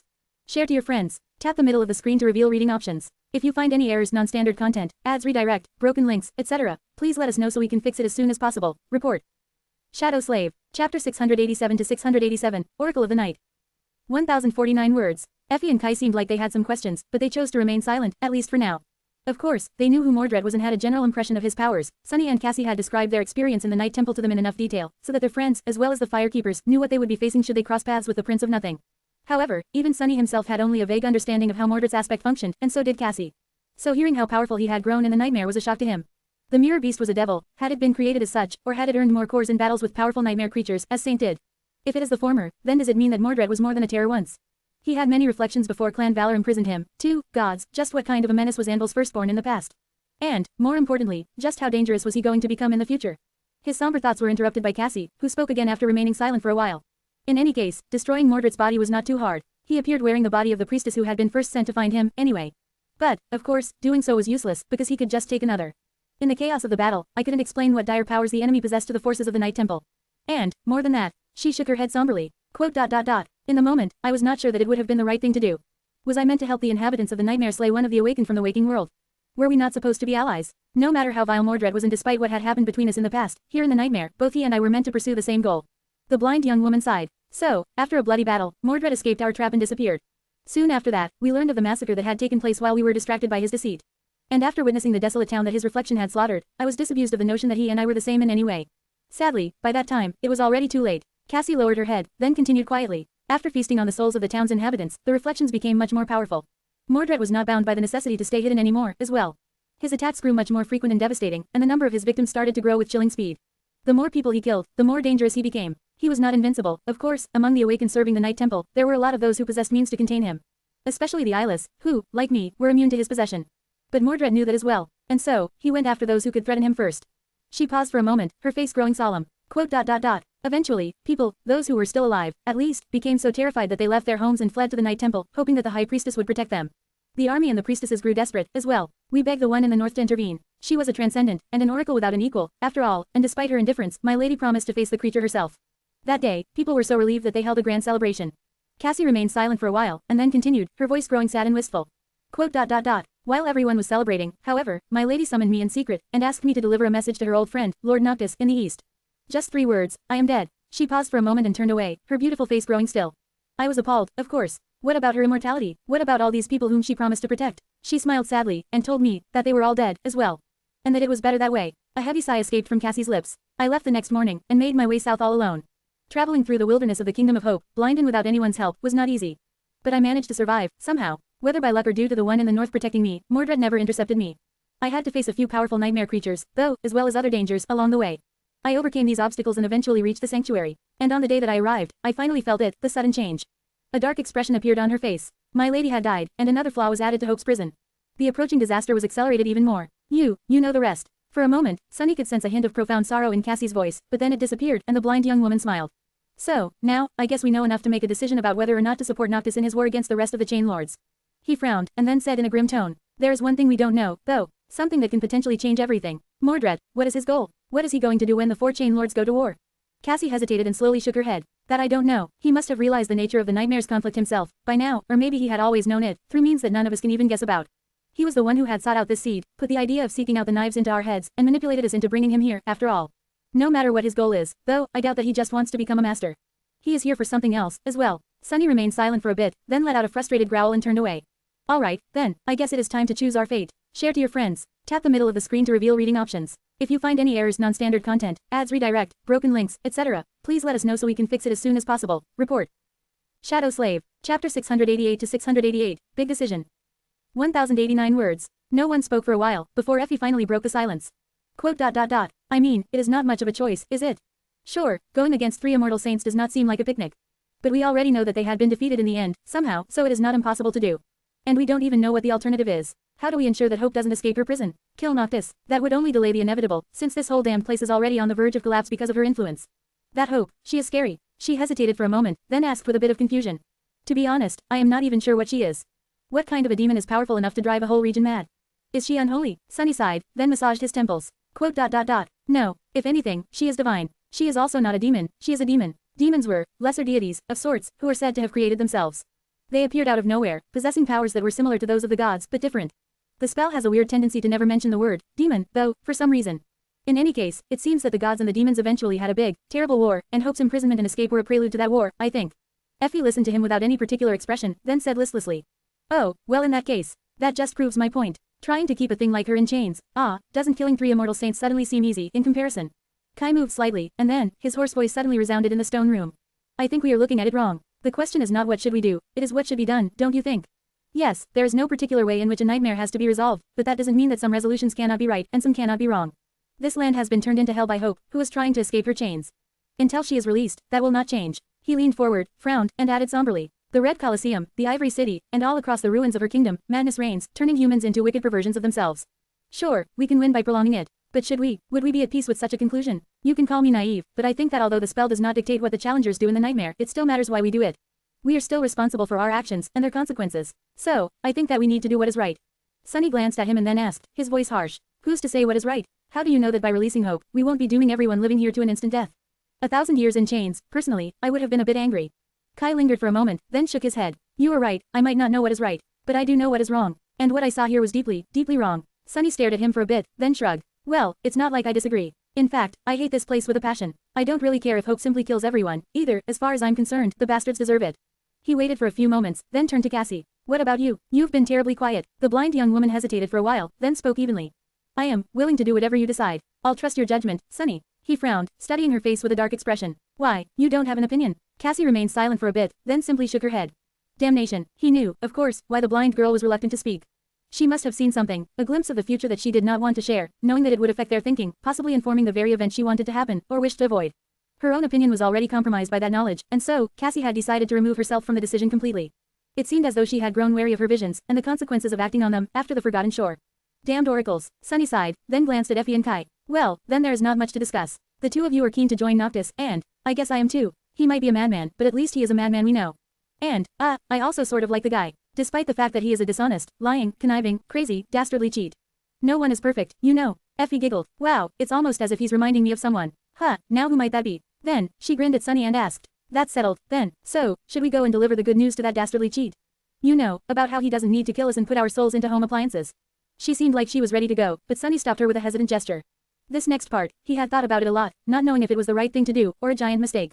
He was still not sure, but had a feeling that the decision he had made in the end was a correct one. At least it felt that way. In any case, there was no going back. Sunny remained silent for a bit, and then glanced at his friends with a tense expression. Before we do, there is something I need to tell you. Effie and Kai stared at him with slight surprise written on their faces, while Cassie's eyebrows suddenly flew up. She already knew what was about to happen, of course. Kai looked at him and smiled. Oh, what is it? Sunny sighed, turned away, then faced them and shrugged. Ah, it's nothing too serious. Just, well, to tell you the truth. He gripped the emerald amulet tighter, and said, my flaw is that I can't lie. I have a true name, which I received in my first nightmare. My aspect is of the divine rank. I have 3 soul cores, actually, shadow cores, which technically makes me a demon.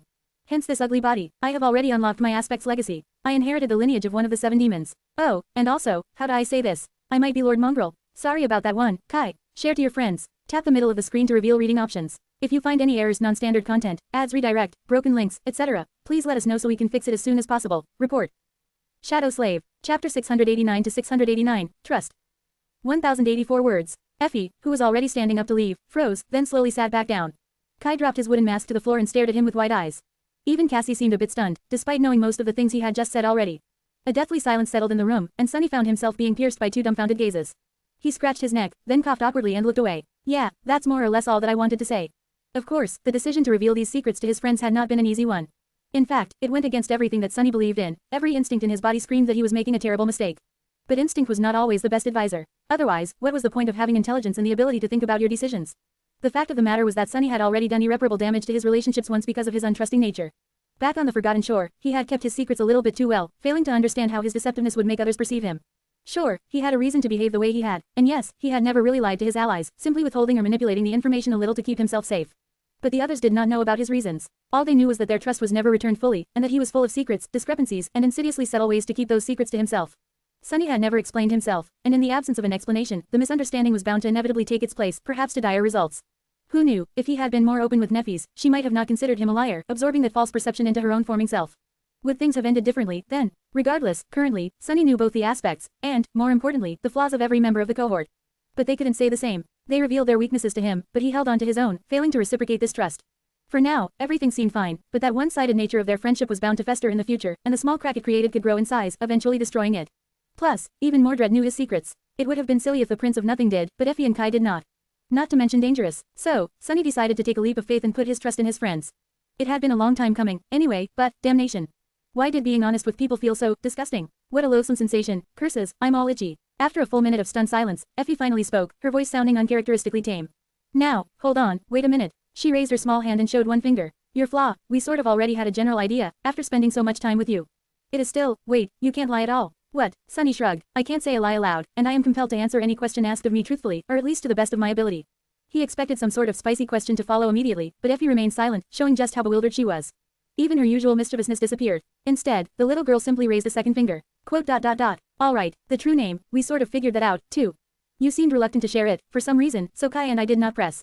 Sunny let out a heavy sigh, hesitated for a moment, then forced himself to speak. That has to do with an innate ability of my aspect. If certain conditions are met, it can make me vulnerable to those who know my true name. That is why I kept it a secret, and also put a lot of effort into appearing as weak and pathetic as possible, so that no one would even suspect that a weakling like me could possess a true name. His face grew a bit dim. Being considered a weakling is generally great, because it makes enemies underestimate you. I'm more than fine with people thinking little of me. But, after I started pretending, things got out of hand really fast. Effie blinked a couple of times, remained silent for a moment, and raised a third finger. Well, I guess that explains a few things. Now, about Lord Mongrel, we knew, of course. I mean, it was sort of obvious. At that point, both Kai and Cassie turned to her and spoke simultaneously. Kai seemed even more surprised than before. What? I didn't know. ... Cassie, meanwhile, seemed a bit confused. She asked hesitantly, I am sorry, but who is Lord Mongrel? Effie stared at them with a funny expression. What do you mean, you did not know? You were the one who helped him buy that armor. Kai opened his mouth, then closed it, then opened it again.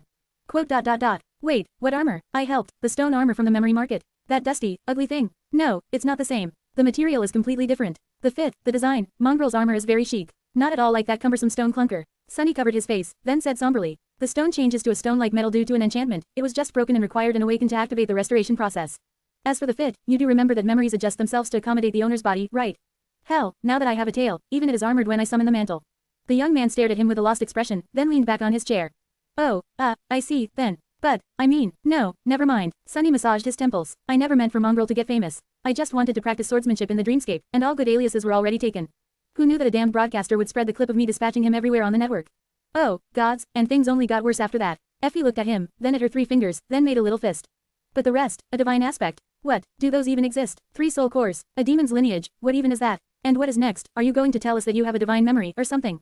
The little girl let out a nervous giggle and mockingly shook her head. Sunny stared at her for a bit, then cautiously cleared his throat. Ah, well, actually, I have too. Share to your friends. Enjoying this site? Support us via PayPal, Visa, MasterCard or crypto. Your donations help cover site maintenance and hosting costs. Tap the middle of the screen to reveal reading options. If you find any errors, non-standard content, ads redirect, broken links, etc., please let us know so we can fix it as soon as possible. Report. Shadow Slave. Chapter 690 to 690. One question. 1,380 words. Some time later, Sunny left the room, walked between the tall menhirs, and entered the sprawling garden of the sanctuary. The cohort had intended to talk to Noctis together, but after his bombshell of a revelation, the others needed some time to digest all the new information and decided to stay behind. Understandable. In truth, Sunny wanted to be alone for a few minutes, as well. Although he felt that he had made the right decision, revealing his secrets was an uncomfortable experience. He felt as if an invisible weight had been lifted off his shoulders, a bit but also rattled and uneasy. He felt naked. Sunny could use a little solitude to gather his thoughts, too. After the initial shock, he had gone into more detail about his capabilities, explaining how a divine aspect worked, and the circumstances of how he earned it. However, it was not like he knew a lot about this matter himself, so the conversation was not too long. It had helped the others better understand his powers, as well as that of Nephis, and, most importantly, of Mordred. Now, they were as ready to face the Prince of Nothing as they could be, should a conflict with him happen. Additionally, due to everyone gaining deeper insight into Sunny's powers, their already profound synergy as a battle unit was bound to grow even more refined.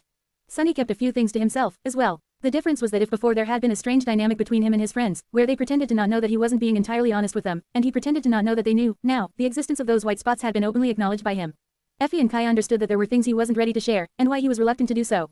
They seemed to respect his wishes. All in all, it went surprisingly well. Walking through the beautiful garden, which was illuminated by the pale light of the full moon, Sunny enjoyed the tranquil air of the sanctuary. At some point, however, a slightly disconcerting thought entered his mind. I wonder, was this decision of mine influenced, to some degree, by Hope's poison? If so, what deep desire of mine had she amplified to push me toward being honest with my friends, for a change? Suddenly thoughtful, Sunny approached the door of the sorcerer's lair, waited patiently for the sailor dolls to open it, and walked inside. Maybe I was always. His eyes suddenly narrowed, and his hand shot to the side, ready to grasp the shaft of the cruel sight.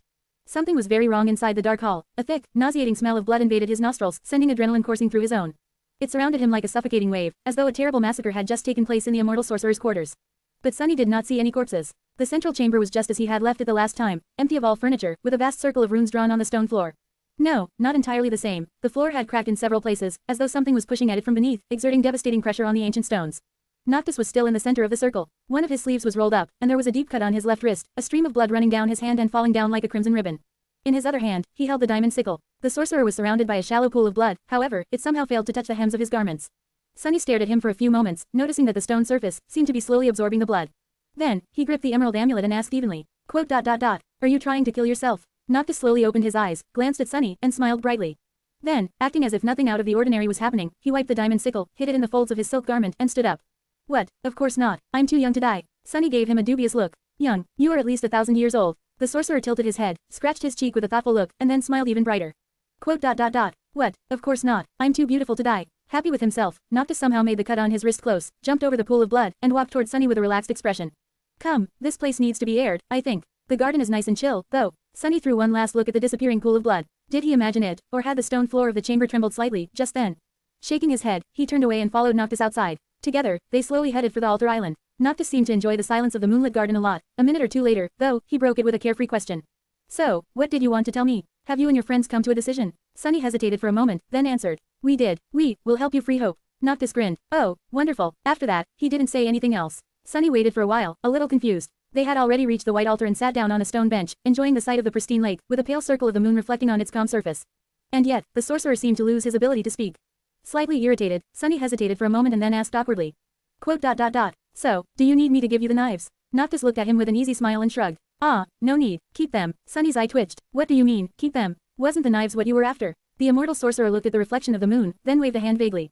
We can deal with them when the time comes. Things will sort themselves out, one way or another. He remained silent for a bit, and then added, his smile slowly disappearing. Now that the one in the north is dead, things will start moving faster. The other chain lords are probably already in motion. Noctis sighed, then leaned back and looked up at the sky. We won't have as much time to prepare as I would have hoped. 2 months, perhaps, maybe even less. You and your friends should spend that time wisely. Once the end starts, we won't have an opportunity to relax like this until it's all over. Sunny grew silent, then looked at the tranquil lake. After a few moments, he said, we will help you, but I have some questions. Amused by that statement, Noctis laughed. You even have questions on a night like this? Sunless, you should learn how to enjoy yourself, from time to time. Take a moment and appreciate the world. Otherwise, what is the point in living? Sunny glanced at him with a deadpan expression. Do I look like someone who knows what the point of living is? Thanks for the advice, I'll take your words to heart. However, I still have questions. The sorcerer made a dour face and sighed. Alright, one question. I'll answer one question, so think well before asking it. Sunny did not speak for a while, staring at the reflection of the moon. His face grew serious, deep shadows veiling his eyes. After several minutes spent in silence, he finally frowned, looked at Noctis, and said. Then tell me this one thing. Why did Sun God destroy Hope's kingdom? The immortal raised his eyebrows, then threw his head back and laughed. By the moon, of all the questions in the world, you just had to ask this one, didn't you? He shook his head, and then looked away. Well, a deal is a deal. I'll answer, like many others who tried to answer this question over the centuries. Some said that it was because she was a demon, others said that it was because she was too powerful. That she had grown too prideful, or that she had grown too radiant, outshining even the Lord of Light. But they were all wrong. In truth, at least what I think is the truth, Hope wasn't punished because she was too powerful, too prideful, or too radiant. He remained silent for a few moments, and then sighed. It was because she was worshipped. Share to your friends. Tap the middle of the screen to reveal reading options. If you find any errors, non-standard content, ads redirect, broken links, etc., please let us know so we can fix it as soon as possible. Report. Shadow Slave. Chapter 691 to 691, Heresy. 1170 words. Sunny remained silent for a few moments, absorbing what Noctis had told him. The altar island was calm and tranquil, the lake surrounding it shimmering in the darkness with the reflected moonlight.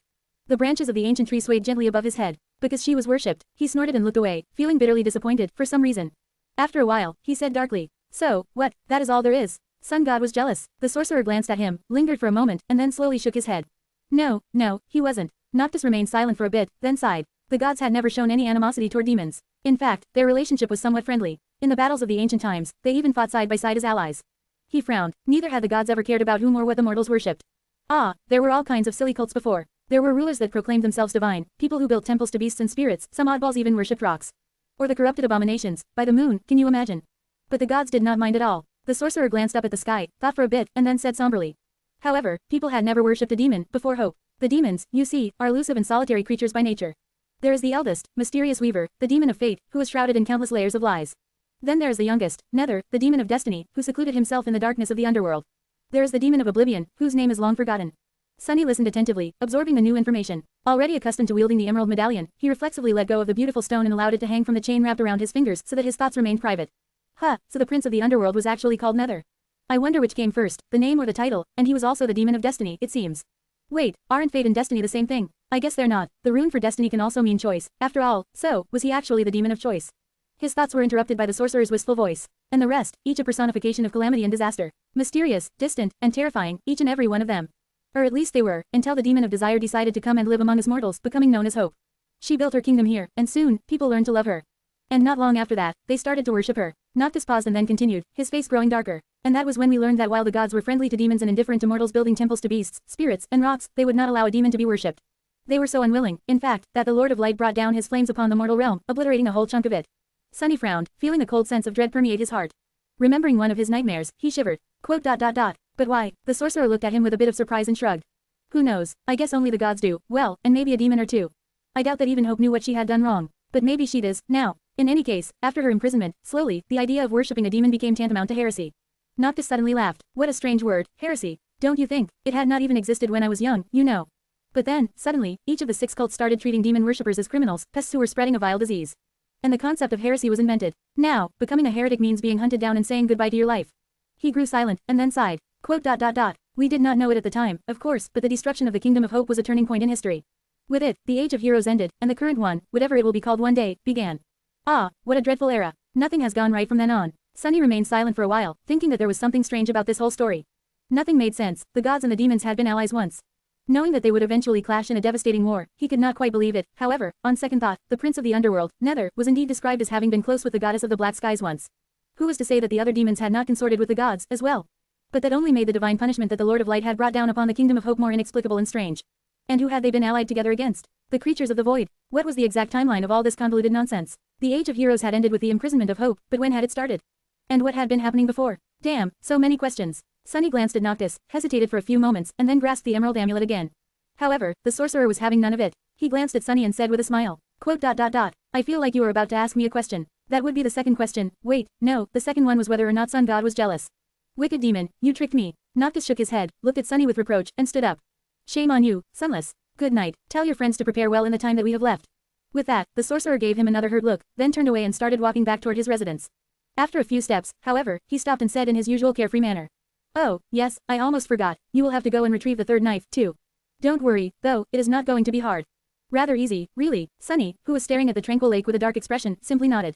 Sure, wait, what? Why do we have to do it? Go and get it yourself. Noctis hesitated for a bit, then sighed. Ah, I wish that I could. But, well, I might have said some nonsense about how my friend should only give the knife to someone of pure thought and heart, or something like that.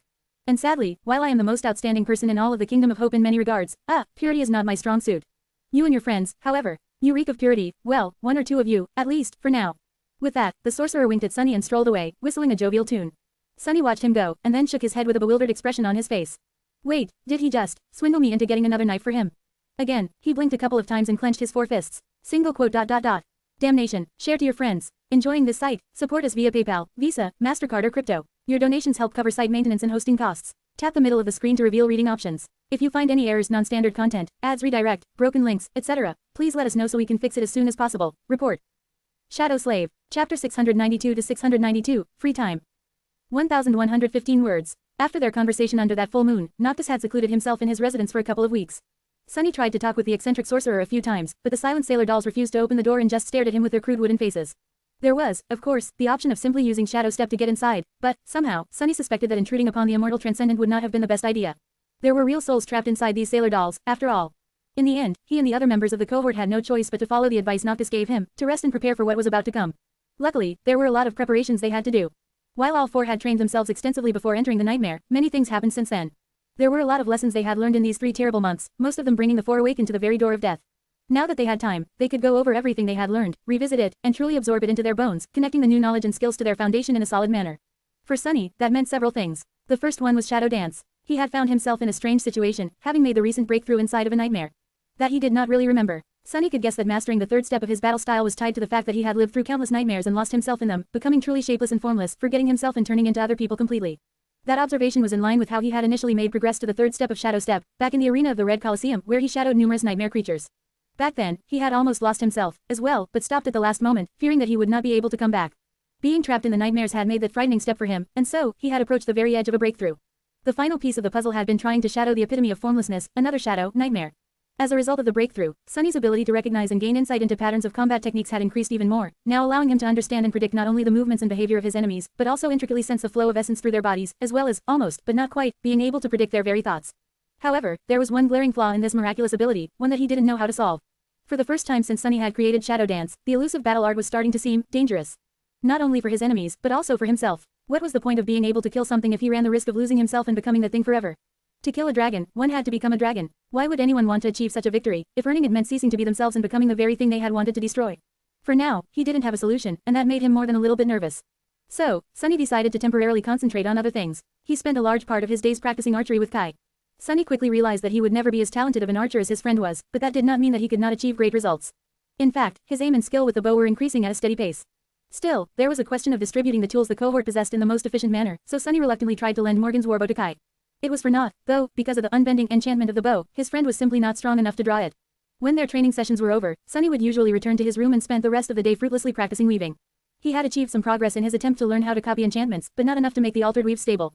The number of memories he had won in the Red Colosseum was dwindling by the day with no apparent result, which made Sunny very frustrated. It seemed that he had hit a bottleneck in his understanding of how spell weaves were supposed to work, and was in need of a mental breakthrough to push himself any further. That breakthrough was not in a hurry to come, though. When the day was over and darkness encroached upon the world, Sunny turned to the third, and most time-consuming, part of his preparations, collecting shadow fragments to form his fourth core. Leaving the sanctuary, he would travel to nearby islands in search of nightmare creatures to hunt, and kill those he could find and that were not beyond his ability to defeat. By now, less than 150 fragments separated him from becoming a devil. The number seemed so small, but at the same time was more troublesome than it should have been. The problem was in the fact that there were not as many nightmare creatures in the Kingdom of Hope as there had been on the Chained Isles in the future, especially not that close to the stronghold of one of the Chain Lords. As the result, his progress was tortuously slow and tedious. To accelerate it somehow, Sunny had made a frightening decision to leave the surface of the islands and take his hunting to their underside, where the true horrors of this land dwelled. Luckily, his new body was somewhat fit to do so. With his sharp claws and talons, he was able to climb any surface, no matter how steep, or even remain mobile while hanging entirely upside down. And if he made a mistake, the heavenly burden was always at hand. In combination with his swiftly improving archery skill and determination to form a new core before the culmination of the nightmare arrived, Sunny was able to slay many dwellers of the dark side. There were indeed terrible and morbid creatures, and more than a few left scars on his body. But it was still not fast enough. By the end of the first 2 weeks, he was still not even halfway to his goal. And on that day, quietly and without any fanfare, something else happened. Somewhere out there, in the wild reaches of the Dream Realm, Changing Star of the Immortal Flame Clan had finally become a tyrant. Share to your friends. Enjoying this site? Support us via PayPal, Visa, MasterCard or crypto. Your donations help cover site maintenance and hosting costs. Tap the middle of the screen to reveal reading options. If you find any errors, non-standard content, ads redirect, broken links, etc., please let us know so we can fix it as soon as possible. Report. Shadow Slave. Chapter 693 to 693, Knowledge of Everything. 1,282 words. Sunny was in his room, watching as a memory disintegrated into a whirlwind of shimmering sparks, a dark expression on his face. He didn't need the spell to inform him to know that he had just lost another one.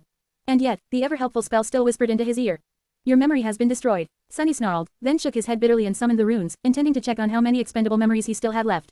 It was then that he decided to check on Neff's progress, which had long ago become a deeply ingrained habit of his. Seeing that Changing Star was still alive and fighting brought him both relief and grim motivation. Already sensing what he was about to see, Sunny stared at the runes and read. Name, Nephi's, true name, Changing Star, rank, Dreamer, class, Tyrant, soul cores, 5/7, soul fragments, 0.005. He looked at the runes for some time, then sighed and dismissed them. Just a few days ago, she was still far away from reaching the 5th core. After the Red Colosseum and his battle with Nightmare, the gap between them had shortened even more, but now, Neff had gone and done something crazy again, making it grow vast and infuriating once more. He stared at the walls of his room darkly. It was as though the two of them were constantly playing an insane game of tug-of-war, fully knowing that one wrong move meant death, but equally unwilling to let the opponent win. And from the very start of it, he had never been in the lead. How tiresome. Sunny shook his head, realizing that he was in no mood to blindly throw himself at the impregnable barrier of weaving anymore. At least not today. His solemn mood changed, however, when the shadows he had stationed across from the sorcerer's door saw it open, and the familiar figure walk out, then wince at the bright sun. Noctis looked a bit disheveled, with dark circles under his eyes and slightly messy hair. Considering who it was, though, Sunny could only guess whether the immortal was tired, or just hungover. Still, this wasn't a chance he was ready to miss. Wasting some essence to step through the shadows, Sunny appeared a few meters away from Noctis and looked at him with a guarded expression. The sorcerer blinked a couple of times, then put on a friendly smile. Sunless, you are still here. Haven't we just talked? Sunny inwardly rolled his eyes. That was 2 weeks ago. 15 days, technically. Noctis raised an eyebrow, shifted from foot to foot awkwardly, and then cleared his throat. Oh, really? Well, what a nice day. Can I help you with something, then? Sunny stared at the sorcerer for a few moments, then nodded. Yes, in fact, you can. The immortal transcendent smiled brightly. Well, why didn't you say so? We are friends, are we not? And friends are supposed to help each other, so, what do you need? Sunny gripped the emerald amulet tighter, hesitated for a second, and then said. Can you teach me sorcery? Noctis continued to smile for a bit, then laughed. That's it, sure, no problem. I am the greatest sorcerer in the Kingdom of Hope, after all. Under my guidance, you will become a distinguished sorcerer yourself in no time. Let me think, if we start right now. As Sunny smiled tentatively, he looked at the sky to gauge the time of day, thought for a bit, and then added. We'll be finished at about the same time, 100 years from now. Let us start. Sunny blinked. What, 100 years? The sorcerer frowned a little, then shrugged. Well, maybe 200 years. That was how long it took me to learn the basics, if you mean true sorcery, of course, not those pitiful tricks others consider to be miracles. Actually, what do you think sorcery is? Sunny hesitated, then said with uncertainty. The ability to manipulate magical energies through means that fall outside one's aspect. Noctis stared at him for a bit, then sighed. A good enough answer, but no. Simply put, there is no such thing as sorcery. Or rather, there is no single thing called sorcery. But there are various ways to twist the underlying laws of the world to produce some effect, desirable or not. What we call sorcery is just a structured method of achieving a predictable result while doing so, with whatever means you possess. Usually with the help of soul essence. He looked around, observing the landscape of the sanctuary, and added. Take me, for example. My aspect has to do with souls, and so, I was able to learn a few things from the followers of Heart God, the god of souls, as well as emotions, memory, hunger, and growth. However, I only became a true sorcerer after learning Hope's magic. Sunny tilted his head a little. Hopes, magic, Noctis nodded. Ah, yes, the most common type of sorcery used by mortals, blindly and without a true understanding of its nature, I might add, comes from Hope. She is the one who invented writing, after all, and gifted it to us humans. What a wonderful invention it was. Writing itself does not produce sorcery, though. He hesitated, and then added. Before Hope invented writing, the most common type of sorcery used by mortals, even more blindly, was the sorcery of names. You see, Sunless, everything that exists has a name. In fact, you might even say that a thing only starts to exist after it is given a name. A flower is just a flower, one among many, until you call it a rose. Then, roses are suddenly different from all the other flowers, and so, they come to exist. Sunny frowned, not sure that he understood what the hell Noctis was talking about. Wouldn't roses exist even if they were not called roses? Well, in a sense, they wouldn't. Flowers that looked like roses would, but they would not be called roses, and so, there would not be roses. How confusing. The sorcerer, meanwhile, ignored his befuddlement and continued. However, not all names are equal. Some are simply given and aren't worth much, while others have to be earned, and those names, the true names of things, hold power over them. Names are a powerful thing, Sunless, and so, a long time ago, people who learned those names could share in that power. However, their authority was obscure and fleeting, since it was only invoked when someone said the names aloud, and saying them with a mortal mouth was not an easy feat. He suddenly smiled, but that was what made Hope's invention so ingenious, you see. Once writing appeared, one with enough knowledge could connect the names to material objects, granting the invocation permanence. Of course, it is not that simple. In fact, knowing the names of things and how to shape them into songs and phrases is incredibly hard, because with the knowledge of names comes the knowledge of everything. Noctis let out a heavy sigh. Simply scribbling a rune without understanding its meaning would not do anything. So, it takes centuries to learn the very basics of runic sorcery. Unless you are intrinsically predisposed to it, of course, which no one is, except for Hope herself. But I will gladly teach you everything I know. If you have a century or two to spare, I mean. The sorcerer smiled brightly and stared at Sunny, sincerity written all over his obnoxiously beautiful face. That slimy bastard. Of course, Sunny did not have a couple of centuries to spare. But, maybe, he didn't need to. Names are a powerful thing. Suddenly, a seed of an idea appeared in his mind. Maybe some other time. Noctis sighed with regret and opened his mouth to say something, but the four-armed demon was already gone, swallowed by shadows. The sorcerer stared at the shadows with a sour face, then shook his head and sighed again. What a strange fellow. Share to your friends. Tap the middle of the screen to reveal reading options. If you find any errors, non-standard content, ads redirect, broken links, etc., please let us know so we can fix it as soon as possible. Report. Shadow Slave. Chapter 694 to 694, Key Piece. 1084 words. Back in the Red Colosseum, Sunny had spent an excruciating amount of time remembering and comparing the weaves of different memories in order to understand what they had in common. In his mind, there were three traits that all memories shared: the ability to be summoned and dismissed, the ability to repair themselves while dismissed, and the connection to the wielder's soul. By recognizing these three universal parts of the weave patterns, he thought that he had learned how to reproduce these simplest enchantments, at least to the point where he managed to create a simple pattern that allowed an item to be dismissed and summoned from essence. However, there was a fourth quality that all memories shared, one that he had not thought about. All memories had a name. I am an idiot, such an idiot. He of all people should have known what power names wielded, considering that his own true name was literally the key to having absolute control over him.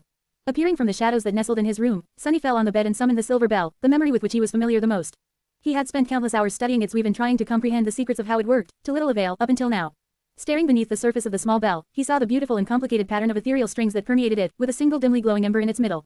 By now, Sunny had managed to recognize the parts of the weave that were responsible for all its unique qualities, or so he thought. There were the three segments of the pattern that he had learned in the Red Colosseum, and the rest was the single enchantment of the bell. However, despite knowing all the parts, Sunny could never make sense of the whole weave, as though something was missing, making all his attempts to comprehend the logic and connections of the ethereal strings useless. There is one more element. The silver bell does have only a single enchantment, but it also has a name, the name that differentiates it from every other memory, and thus, allows it to exist, somehow. Sunny stared at the part of the weave that he had thought was representing the enchantment for a long time, then summoned another memory and studied it, as well. The task of separating one completely unique part of the weave from another completely unique part seemed impossible. At first, after all, he had nothing to use as a reference. But he had something even better. The intrinsic predisposition to weaving that he had inherited from the demon of fate, the very quality that Noctis had mentioned Hope possessed when it came to runic sorcery, as its creator. Sunny, of course, was no weaver, but he was able to intuitively sense the purpose of spellweave elements due to his connection to the enigmatic demon. That talent was literally in his blood. All Sunny had to do now was carefully examine each and every string comprising the vast pattern, and sense which ones were meant to create sound, and which had no purpose he knew of. The ones he knew nothing about had to do something with the name. Hours passed, and soon, it grew dark outside. Sunny continued to stare at the small silver bell, forgetting about his nightly hunt. And at some point in the middle of the night, his eyes suddenly widened. There, is it? Yes, I see it. Finally, he had managed to isolate the part of the weave that had nothing to do with the three universal enchantments, but also didn't seem to be connected to the actual purpose of the bell, producing a ringing that could be heard from kilometers away. This had to be the part of the spellweave that described the name of the memory. Such a vast and intricate pattern of ethereal strings, all to express two simple words. Silver bell. As soon as Sunny mentally connected these two words with the pattern, a strange thing happened. The weave of the silver bell remained the same, but he suddenly saw it differently. It was as though the whole thing completely transformed in front of his eyes, while not changing at all. The disparate parts suddenly seemed harmoniously connected, and the chaotic and senseless structure of the weave suddenly appeared to possess a strange and mysterious but elegant and undeniable logic. He was stunned. How did I not see this? The pattern was suddenly so much more open to him, so much easier to discern. And in the middle of it, weaving through every part of the tapestry of ethereal strings was the name, Silver Bell, which served as the bridge and the unifying element between them. Single quote.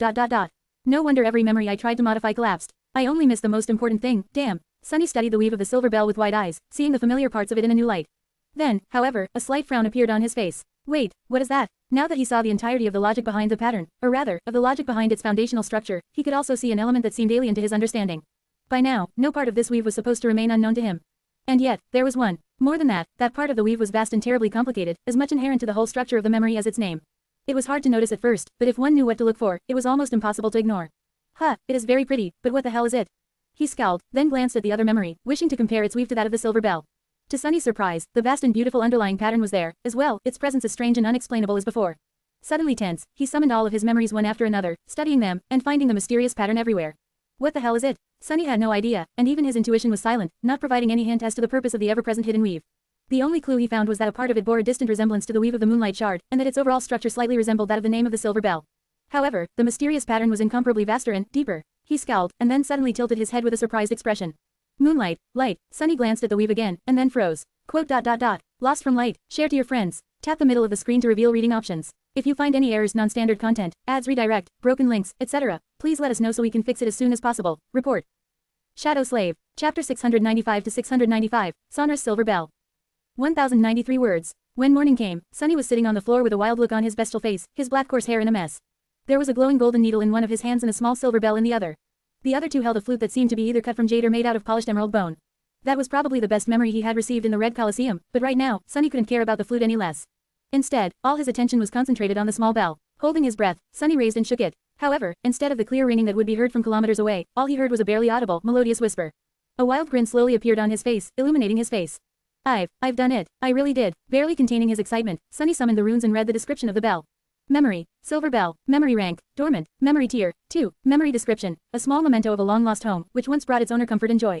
Its clear ringing can be heard from miles away. Memory enchantments, silver song, sonorous. Silver song enchantment description, the ringing of this bell is not overly loud, but can be heard across a vast distance. Sonorous enchantment description, the owner can decide how loud this bell will ring. Sunny's eyes glistened with joy. Of course, these two enchantments were not that powerful. However, that did not matter. What mattered was the fact that there were now two of them, despite that there had only been one before. He had finally managed to successfully copy and transplant an enchantment, albeit a simple one. He had studied the emerald bone flute, painstakingly recreated the weave of the sonorous enchantment, and integrated it into the weave of the silver bell, without destroying it. He had done it. He added a new enchantment to a memory. Failing to wipe the wide grin from his face, Sunny looked beneath the surface of the small bell. Now, its spell weave looked very different. Where there had once only been strings of ethereal light, now there were black strings made of shadows as well. The two types of strings were intricately intertwined to create a complicated and yet harmonious pattern. More than that, the pattern of the silver bell used to have only one glowing ember that served as a nexus for the ethereal threads. But now, there were two. Knowing that an additional enchantment would require a more powerful foundation, Sunny had used one of the soul shards in his possession to create a new anchor. All of this had only been possible because of his new insight into the structure of weaves. Knowing that the name of a memory was integral to its spell weave allowed Sunny to see the pattern as a whole, and so, he was finally able to change it without destroying the thing entirely. Of course, he was still unable to even think about creating an enchantment of his own, but taking an already existing enchantment pattern and transplanting it into a different memory was not outside of the realm of possibility for him anymore. Granted, it was not an easy process, just the simple sonorous enchantment took a whole night and an ocean of shadow essence to create. And that was after he had spent months staring at the silver bell and studying its spell weave. But, still, gods, the possibilities were almost infinite. The ability to modify and change his memories could open countless doors for him, in time, and that was only scratching the surface of his recent breakthrough. Just the fact that he had been able to raise the tier of the silver bell by adding an additional anchor was already promising enough. Yes, it would take a lot of time and effort to solidify this success and learn how to copy enchantments faster and more reliably. There would be plenty of failures along the way, but the more Sunny practiced, the more he would come to know about the logic and essence of weaving. One day in the future, he would gain enough knowledge and experience to take the next step and learn how to modify and change the enchantments themselves, altering their function. And one day after that, far in the future, he just might learn enough to try creating an enchantment and a memory of his own. On the day he succeeded in that daunting endeavor, on that day, Sunny would earn the right to call himself a true sorcerer. On that day, he would become a weaver. Much later, Sunny emerged from his room, stared at the bright sun with a dissatisfied expression, yawned, and walked toward the spot where he and Kai usually practiced archery. His friend was already there, wearing his charred wooden mask. There was a bow in his hands, and a quiver of arrows by his feet. Noticing the four-armed demon, Kai turned his head and waved, greeting him. Good morning. Sunny rubbed his face, then revealed his sharp fangs in a frightening smile. Quote. What's good about it? Doesn't matter. Shall we start? The young man looked at him for a bit, then shrugged. Sure, but where have you been these last few days? Sunny blinked a couple of times. In my room. Wait, a few days passed. I must have lost track of time. Kai tilted his head, then suddenly glanced at Sunny's hands. Oh, wait, where is that emerald amulet Noctis gave you? Sunny glanced down with a guilty look, lingered for a bit, and answered reluctantly. Oh, that thing, sort of broke it. The young man's eyes widened. You broke, wait, then how am I hearing you? At that moment, Sunny grinned and produced a simple-looking rock from the folds of his black kimono, then proudly presented it to Kai. The archer stared at it with confusion. Is it, the ordinary rock? Continuing to grin, Sunny shook his head. Then, the rock suddenly spoke in his voice. It was, but now, it is the extraordinary rock. I improved it, I guess. Now, it can do the same thing as the amulet, but as an active enchantment. So, no more blurting random thoughts for me. What a relief, I can curse out anyone I want in peace again. Can have some mental privacy again. It can also be really, really loud. So, its name changed as well. Kai stared at him in bewilderment for a bit, then shook his head. Well, this is great. But, sadly, we don't have time to discuss it in detail, or practice archery for that matter. Sunny raised an eyebrow. Really? Why? The young man sighed, then stood up and picked up his quiver. It's Noctis, he wants to see us. Share to your friends. Enjoying this site? Support us via PayPal, Visa, MasterCard or crypto. Your donations help cover site maintenance and hosting costs. Tap the middle of the screen to reveal reading options. If you find any errors, non-standard content, ads redirect, broken links, etc., please let us know so we can fix it as soon as possible. Report. Shadow Slave. Chapter 696 to 696, Extraordinary Rock. 1208 words. Sunny remained silent for a few moments, then sighed and followed Kai through the garden. He felt a little uneasy about meeting Noctis. Surely, he won't be mad at me for breaking his amulet. Well, who cares, anyway. That slick bastard owes me too much, already. Destroying the emerald amulet had not been his plan. Sunny just really wanted to find a more efficient method of expressing himself, and the sorcerer's gift was the only thing in his possession that had a suitable enchantment. The problem was that the enchantment was made with runes, and not a weave. So Sunny had no way to reproduce it. He could, however, try to turn the amulet into a memory. Sunny had already achieved something similar back in the Red Colosseum by weaving a basic enchantment of summoning into his slave collar. However, the process had never been completed, because the enchantment was destroyed in the clash with the collar's own magic, lasting only long enough to allow him to escape the cage. Now, however, Sunny had plenty of time to make another attempt. This time, armed with his new knowledge, he had a far better chance of success. Of course, it was not guaranteed, so he started by experimenting with a beautifully crafted wooden chair in his room. Slowly and tediously, he created countless strings of the essence and weaved the 3 basic enchantments into the piece of furniture, only to see them, and the soul shard he had used as an anchor, disintegrate into a rain of ethereal sparks. After thinking for a while and replenishing his essence, Sunny repeated the process, but this time with one additional step. He also weaved his true name into the pattern, using it as the beacon for the enchantment that was responsible for connecting the memory to the owner's soul. And so, the chair became a memory, of sorts. Now, there was in the list of memories he owned, with a description that stated, this chair was turned into a memory by loss from light. For reasons unknown, the chair could be summoned and dismissed at will, and even repaired itself while stored within his soul. It could also be fed to Saint, increasing her shadow fragment count by half a point, since the single soul shard Sunny had used to create the weave was of the awakened rank. Satisfied with that, Sunny waited for his course to regenerate enough essence, and repeated the process once again, now with the emerald amulet itself. Sadly, the result was not the same. He did manage to make the amulet into a memory. What was more, in the process, the spell itself transformed the enchantment of the amulet from runic to a weave, showing just how ingenious Weaver's creation was.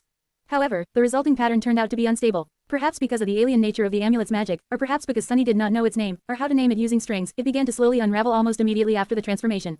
All Sunny could do was feverishly study the weave of the swiftly decaying memory before it completely fell apart.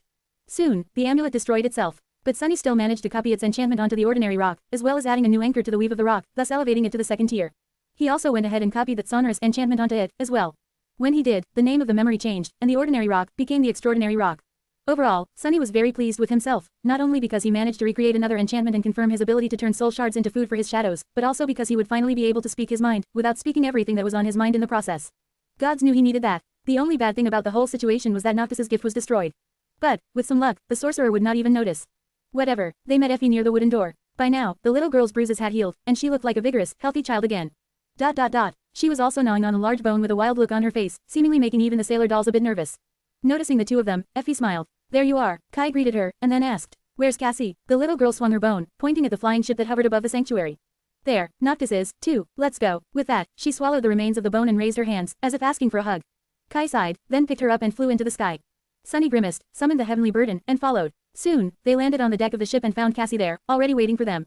The sorcerer was some distance away, watering the sacred tree. The sight of him with a watering pot in hand was so mundane that it almost looked comical. The members of the cohort approached Noctis and then stopped, waiting respectfully for him to notice them. After a while, Sunny cleared his throat. Some time later, he growled loudly. Finally, the sorcerer flinched, then turned around and smiled. Oh, you are finally here. Sunny nodded, then asked cautiously. We are. What did you want to talk about? Noctis scratched his chin, then sighed. Well, it's time for the 4 of you to go and retrieve the ruby knife. It is not too far from here, being kept by a friend of mine. The whole trip should not take you more than a couple of days. Single quote. Sounds like another disaster. Sunny frowned, hesitated for a second, and then said, and what exactly do we need to do to get the knife from your friend? Noctis blinked a couple of times, a confused look on his face. Oh, nothing, just go there and tell her to give you the knife. As long as at least one of you is pure, in heart and thought, she will. Can't be that easy, and what does being pure even mean? Sunny wanted to ask a few questions, but then changed his mind. Speaking with Noctis more than absolutely necessary was troublesome. It was also fruitless, since Noctis only ever revealed as much information as he wanted, and never more than that. So, he simply said, and where does that friend of yours reside? The immortal transcendent smiled, then conjured a map of the Kingdom of Hope from somewhere and pointed to a particular island. Here, see, it's really close. Sunny looked at where the sorcerer's manicured finger pointed, and paled. He knew that island pretty well. It was the island of the tranquil, clear lake that he had been advised to never approach, because the creature living in the lake was so terrifying that even Sky Tide did not dare to venture there. The creature was surely corrupted, and as for its rank, no one even had a guess. Rattled, he glanced at Noctis with a dark expression and growled. Are you joking? There's a terrible, unsightly thing living in that lake. The sorcerer looked at him with reproach, and then said bitterly. Well, that unsightly thing is my friend. Shame on you, Sunless. Of all the creatures in the world, I thought that you would be the last to judge someone on their appearance. After all, you are a terrible and unsightly thing yourself, and yet, we are best friends.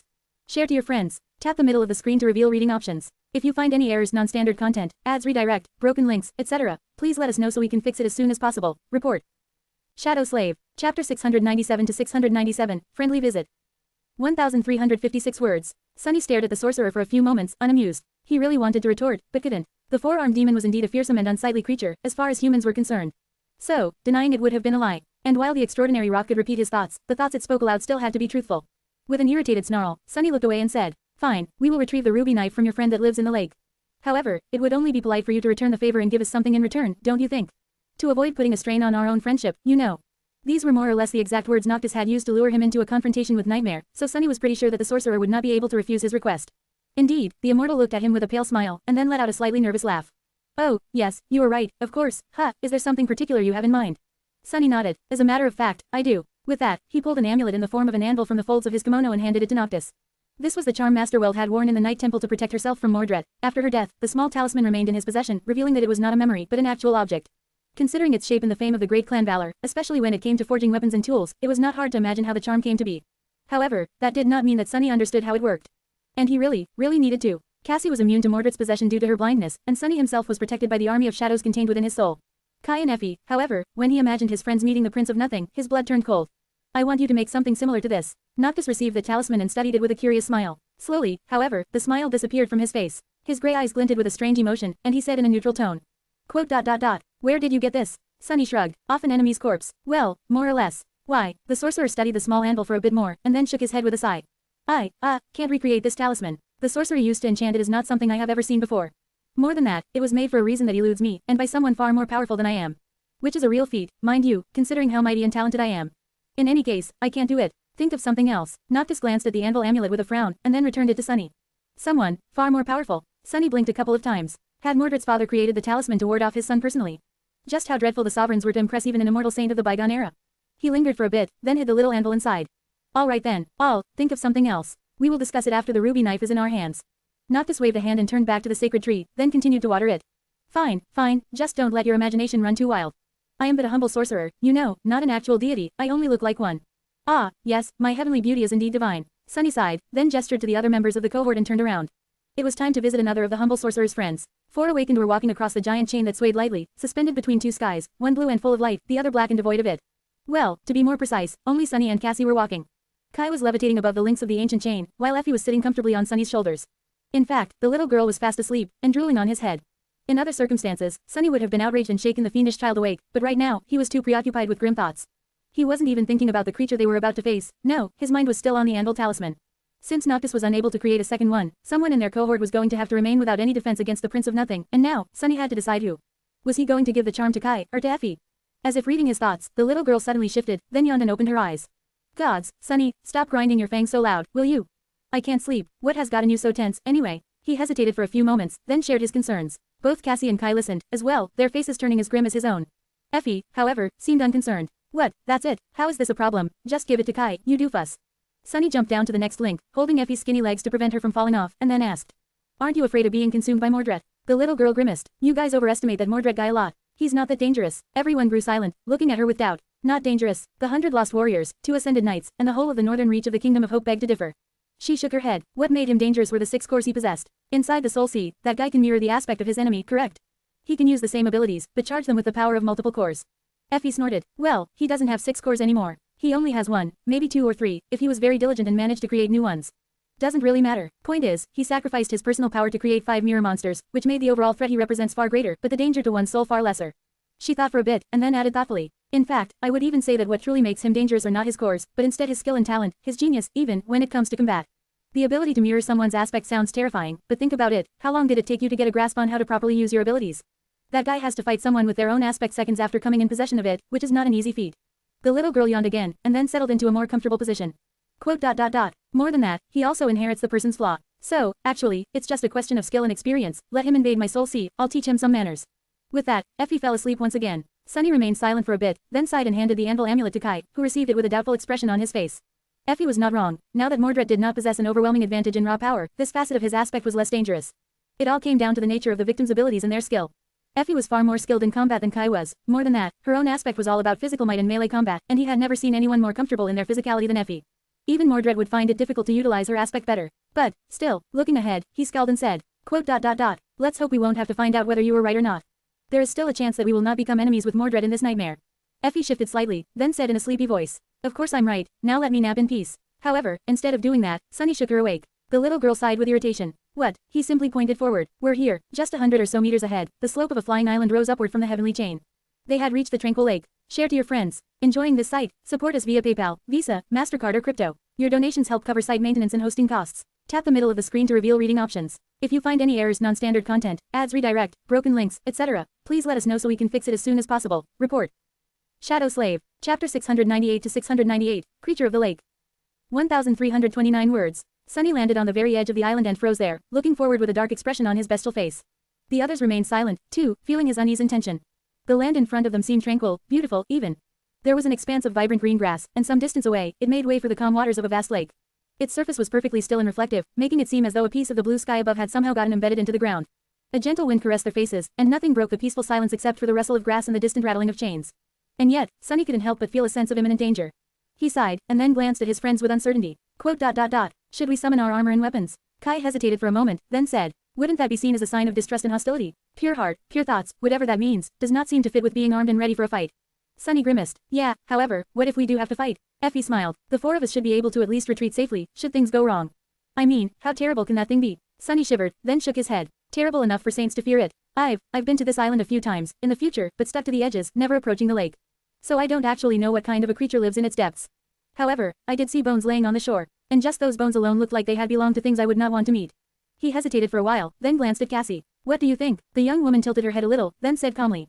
I don't feel any danger. Maybe Noctis was honest, this time. Sunny sighed. Cassie's intuition had guided each of them through countless dangers unscathed. If she felt that it was safe, there was a good reason to listen. That didn't mean that he had to be happy about it, though. Alright, no weapons or armor, for now. Just pure thoughts. Together, they crossed the stretch of land between the edge of the island and the shore of the lake, stopping just a few steps away from the calm water. Because of how still and reflective it was, no one could peer beneath the surface, however, Sunny could feel something deep beneath the water. A vast and sprawling shadow, ancient, deep, unfathomable. He shivered. Sunny lingered for a bit, then cleared his throat and, feeling extremely stupid, addressed the lake.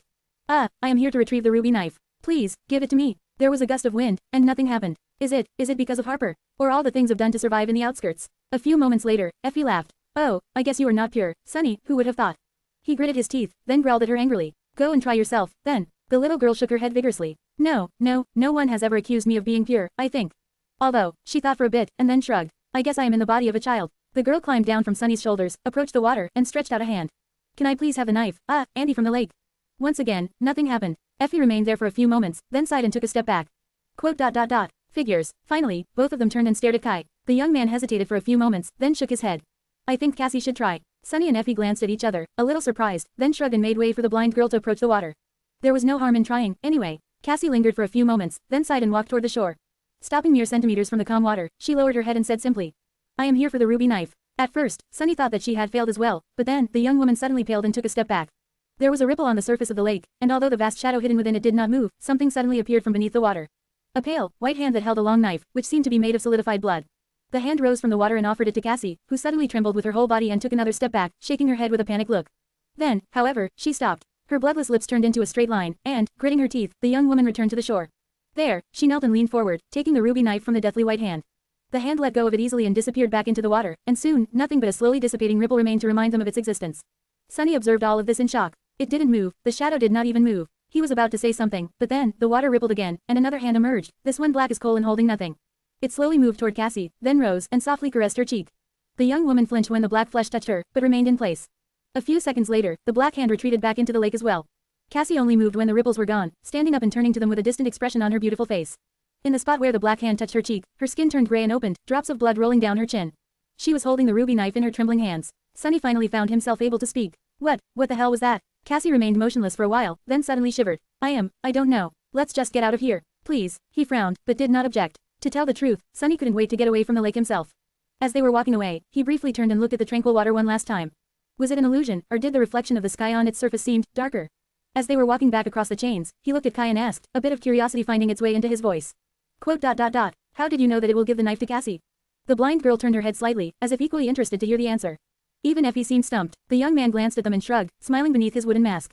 Pure heart, pure thoughts, all of us wondered what that means, right? Well, I think we all made a mistake, because it didn't really matter how we understood it. The only thing that mattered was how Noctis had understood it, centuries ago, when he entrusted the knife to the creature. He grew silent for a bit, and then added. He gave the ruby knife away after finding out that Hope was driving the chain lords mad, fearing what he might do with it should the worst happen. So, to him, purity of heart and thought meant something very specific, the ability to remain of clear mind, true to his oath, and loyal to his sacred duty. And while none of us is perfect, Cassie is the most clear-headed and dutiful person I know. Sunny tilted his head, not sure if he agreed with that statement. The creature of the lake had, though, which meant that Kai was at least partially right. Or it had all been just a coincidence. As he was remembering the past with a dark expression on his face, the young man suddenly spoke again, his voice hoarse and somber. Quote. That was why Noctis had sent us to retrieve the knife instead of coming himself, I guess. Because he has gone mad, betrayed his oath, and abandoned his duty. And we are helping him walk even further on that path.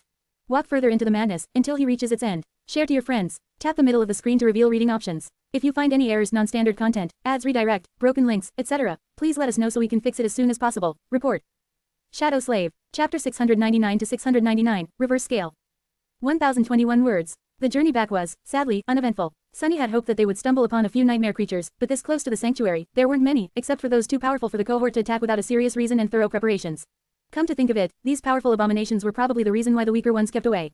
Perhaps that was why Noctis had not eradicated them. Well, that, or he was simply too lazy. They returned to the sorcerer's stronghold at dawn, and went to find him without wasting any time.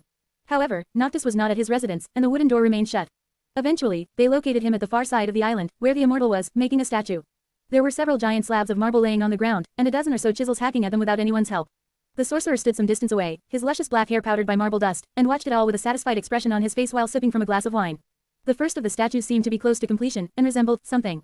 It might have been a human, or a horse. Sunny found it hard to tell. Noticing them, Noctis grinned. Oh, you're back. Then, he looked at the hideous stone abomination and raised his chin proudly. What do you think? Majestic, right? Sunny hesitated for a few moments, and then said cautiously. That is one word to describe it, without a doubt. But, what is it? The sorcerer frowned with confusion. What do you mean? It's me. A monument to me, that is. I have decided to grace the generations to come with a vision of my matchless beauty. They deserve the privilege of witnessing it, as well. Who am I to devoid people of such blessing? He glanced at the terrifying marble monster, scratched the back of his head, and added. Of course, I might have failed to grasp a couple of nuances of the sculpting art, just yet. This one is really not too bad, but it is just the first attempt. Luckily, I have plenty of these slabs to practice. 7 should be enough to reach perfection. Well, maybe 14, or 20. Sunny stared at the hideous statue for a bit, quite sure that it looked more like a monstrous gargoyle than Noctis. Then, he shook his head and said, Good for you. Meanwhile, we have retrieved the ruby knife. So, what comes next? The sorcerer remained silent for a while, then sighed despondently. I guess it's time to take a break. Come, let's have something to eat, and drink, of course, and discuss the future. Now that the knives are in our possession, the future will surely be upon us soon enough. Some time later, they were enjoying a light breakfast in the shade of the ancient tree that grew in the heart of the sanctuary. Noctis poured himself some wine, then offered them a polite smile. You must be curious about what happens next. The four of them glanced at each other, then nodded. The sorcerer shrugged. Well, to be honest, nothing much. By now, the other chain lords already know that I am collecting the knives. The death of the one in the north would have distracted them for a bit, but at the same time, it would have made my actions look much more suspicious. So, they will hold a council and decide how to act. He took a sip of wine and smiled. However, getting Sylvain and Severs into one room is not an easy task. It will take them some time to come together. After that, predictably, they will send a herald to give me some sort of an ultimatum. And only then, after their polite request is denied, will they act, joining forces to invade my lands, capture me, and make me bitterly regret the fact I am immortal. Noctis shook his head, then laughed. Sunny, on the other hand, shivered and asked, his voice full of tension. Is this really something to laugh about? How are we going to repel an attack of 3 transcendents? The sorcerer grew silent, then shook his head. Well, simple, really, we won't. He took another sip of wine and looked up, at the flying ship that hovered above them. Quote. Instead, we will attack them first. We will lay siege to the Ivory City. Noticing their stunned gazes, Noctis laughed again. Children, you are so fun to talk to. These expressions are priceless. However, even younglings like you should have learned by now that having more power doesn't always mean achieving victory. The 3 lords that oppose us are very powerful, indeed, but they are not without weaknesses. He paused, and then looked at them, his eyes glinting with a hint of moonlight. To tell you the truth, neither Sylvain nor the Sun Prince concern me that much. The only one worth being scared of, the only one who can defeat me, is Severus the Ivory Lord. That dreadful dragon, because between all 7 of the Chain Lords, only he and I belong to divine bloodlines. Only the 2 of us trace our lineage to gods. Sunny frowned. Wait, aren't Severus and the Sun Prince brothers? How come he is the only one with a divine lineage? Noctis shrugged. All kinds of strange things happen when it comes to gods. Who knows? In any case, he is the only brother who inherited the fire. And he is formidable for it, beyond words. So we won't be able to defeat Severus, unless we strike at his flaw. Sunny froze. Quote. You know his flaw. The sorcerer smiled gingerly, then chuckled. Of course, we immortals spent more than 1,000 years bound together. I know all of their flaws, and they know mine. But Severus, that guy is rather special. In a sense, he actually has 3. Noctis grew silent for a few moments, taking a sip from his glass. Then, he sighed and said with a hint of sadness. One is his actual flaw. The other is his brother, and the last one, the direst of them all, is his city. He looked at the beautiful garden of the sanctuary, his face turning cold and ruthless. By using all 3, we will destroy him. Share to your friends. Tap the middle of the screen to reveal reading options. If you find any errors, non-standard content, ads redirect, broken links, etc., please let us know so we can fix it as soon as possible. Report. Shadow Slave. Chapter 700 to 700. Blood of the Moon. 1,250 words. No one dared to speak for a few moments, unnerved by the sudden change in the sorcerer's mood. After a while, though, Effie tugged on his sleeve and asked. Care to elaborate? Grandpa Noctis. Noctis looked at her absent-mindedly, then flinched and jerked his sleeve away, wiping the spot where the little girl touched it with a repulsed look. Gee, Grandpa, who are you calling a grandpa, you critter? He moved his chair away from Effie and stared at her menacingly for a moment, then threw a hurt look at Sunny. Sunny shrugged. Quote. You are 1,000 years older than her. The sorcerer opened his mouth with a deeply offended expression, then puffed and looked away. After a long and poignant pause, he continued. Anyway, as I was saying, Severus has 3 weaknesses. The first one is his flaw. He is incredibly powerful during the day, but nearly powerless during the night. The second one is his brother. Surprising, I know, considering what he did to the poor guy. But the Ivory Lord still genuinely cares about his younger sibling. In fact, that is probably the only thing he cares about anymore, apart from his duty and principles. Noctis grew quiet for a moment, and then added in a somber tone. And the third one is his city. That, Severus loves his people. But he also hates them. They are a burden that weighs heavily on his soul, one that he cannot escape. Their relationship had long been perverted by hope, and by his own stubborn unwillingness to give up. Noble, righteous Severus, he might seem like the sanest among us, but in reality, he is the closest to utter madness. All it will take to send him over the edge is one push. The immortal Transcendent sighed, then shook his head reproachfully. That guy, truly, he has always been too serious. You can't survive in this place without a sense of humor, even if you are immortal. The sorcerer giggled at his own joke, and then looked at them with a relaxed smile. Quote. So, we will attack at night, when the ivory dragon Sevirax is at his weakest.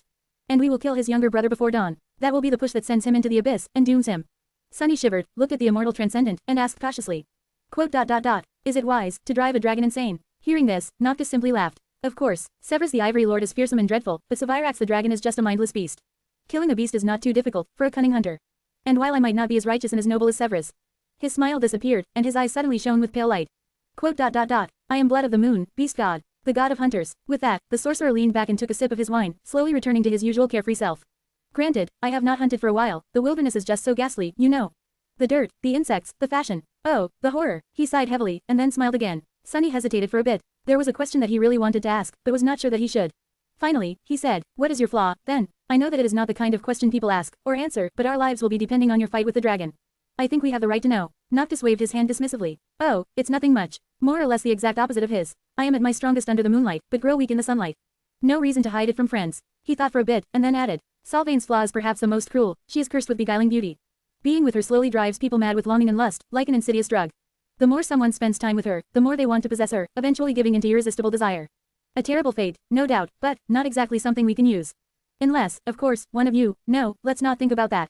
Noctis grinned, then shook his head. The Sun Prince's flaw, well, it doesn't matter anymore. Now that he is encased in that steel monstrosity and almost mindless, we won't be able to make use of it, anyway. We will just have to kill him in a straightforward manner. So, do you guys have questions? The 4 of them looked at each other, and after a long pause, Kai asked hoarsely. Yes, Lord Noctis, just one. When we attack the Ivory City at night, and you are fighting the Sun Prince and Salvain, what, exactly, are we 4 supposed to do? The sorcerer stared at them in confusion, then raised an eyebrow. Why, is it not clear? While I am preoccupied with the Chain Lords, you will simply have to destroy the Sun Legion and the army of the Red Colosseum. He thought for a bit, and then added. Well, if you somehow fail to destroy them, at least keep them away from me for a while. Salvain and the Sun Prince, yeah, shouldn't take me too long, I think you will manage. At the precipice of night, Sunny came to the edge of the island alone and stood there for a while, shrouded in shadows. Now that things were nearing the final stage, there was a lot he had to think about. There was the seemingly insane plan of attacking the Ivory City, the battle the cohort was going to wage against 2 armies while saints fought in the skies above them. And then there was Mordred, who remained an unknown variable in this whole mess. What concerned him the most, however, was his unformed 4th Corps. Going into the dire battle as a devil would have been far better. What's more, he couldn't allow himself to undergo the debilitating process of forming a new corps in the midst of the furious clash. With the culmination of the nightmare swiftly approaching, he had no more time left to slowly seek out and kill nightmare creatures, and so, Sunny was forced to do something that he had always been reluctant to do. With a sigh, he summoned his shadows. The taciturn knight, the Stygian steed, and the tenebrous serpent appeared in front of him, their figures drowning in the darkness. 2 of his shadows slid forward and wrapped themselves around Nightmare and the Soul Serpent, with only the gloomy one remaining at his feet. Sunny lingered for a bit, and then said, Go, travel far and wide, seek out nightmare creatures, and kill them. I need you to hunt for me, instead of with me, for a while. He paused, and then added somberly. Be careful, however, this world is a dangerous place. No matter how strong you are, how powerful you are, there is always someone, or something, far stronger. Especially when you are alone. So, don't let yourself get destroyed. All right, Saint stared at him for a few moments, then outstretched a hand. After he placed the hilt of the scarlet odachi in it, she silently turned around and jumped down, landing on the links of the heavenly chain far below. Nightmare and the soul serpent dashed in opposite directions, soon disappearing from view. Just like that, Sunny was left alone. He remained motionless for a few moments, then sighed and looked down at the gloomy shadow. I guess it's just you and me again. Like good old times, huh? The shadow stared at him darkly for a second, and then raised a hand, clearly unsure what good times he was talking about exactly. Sunny smiled. Yeah, love you too, buddy. Share to your friends. Tap the middle of the screen to reveal reading options. If you find any errors, non-standard content, ads redirect, broken links, etc., please let us know so we can fix it as soon as possible. Report.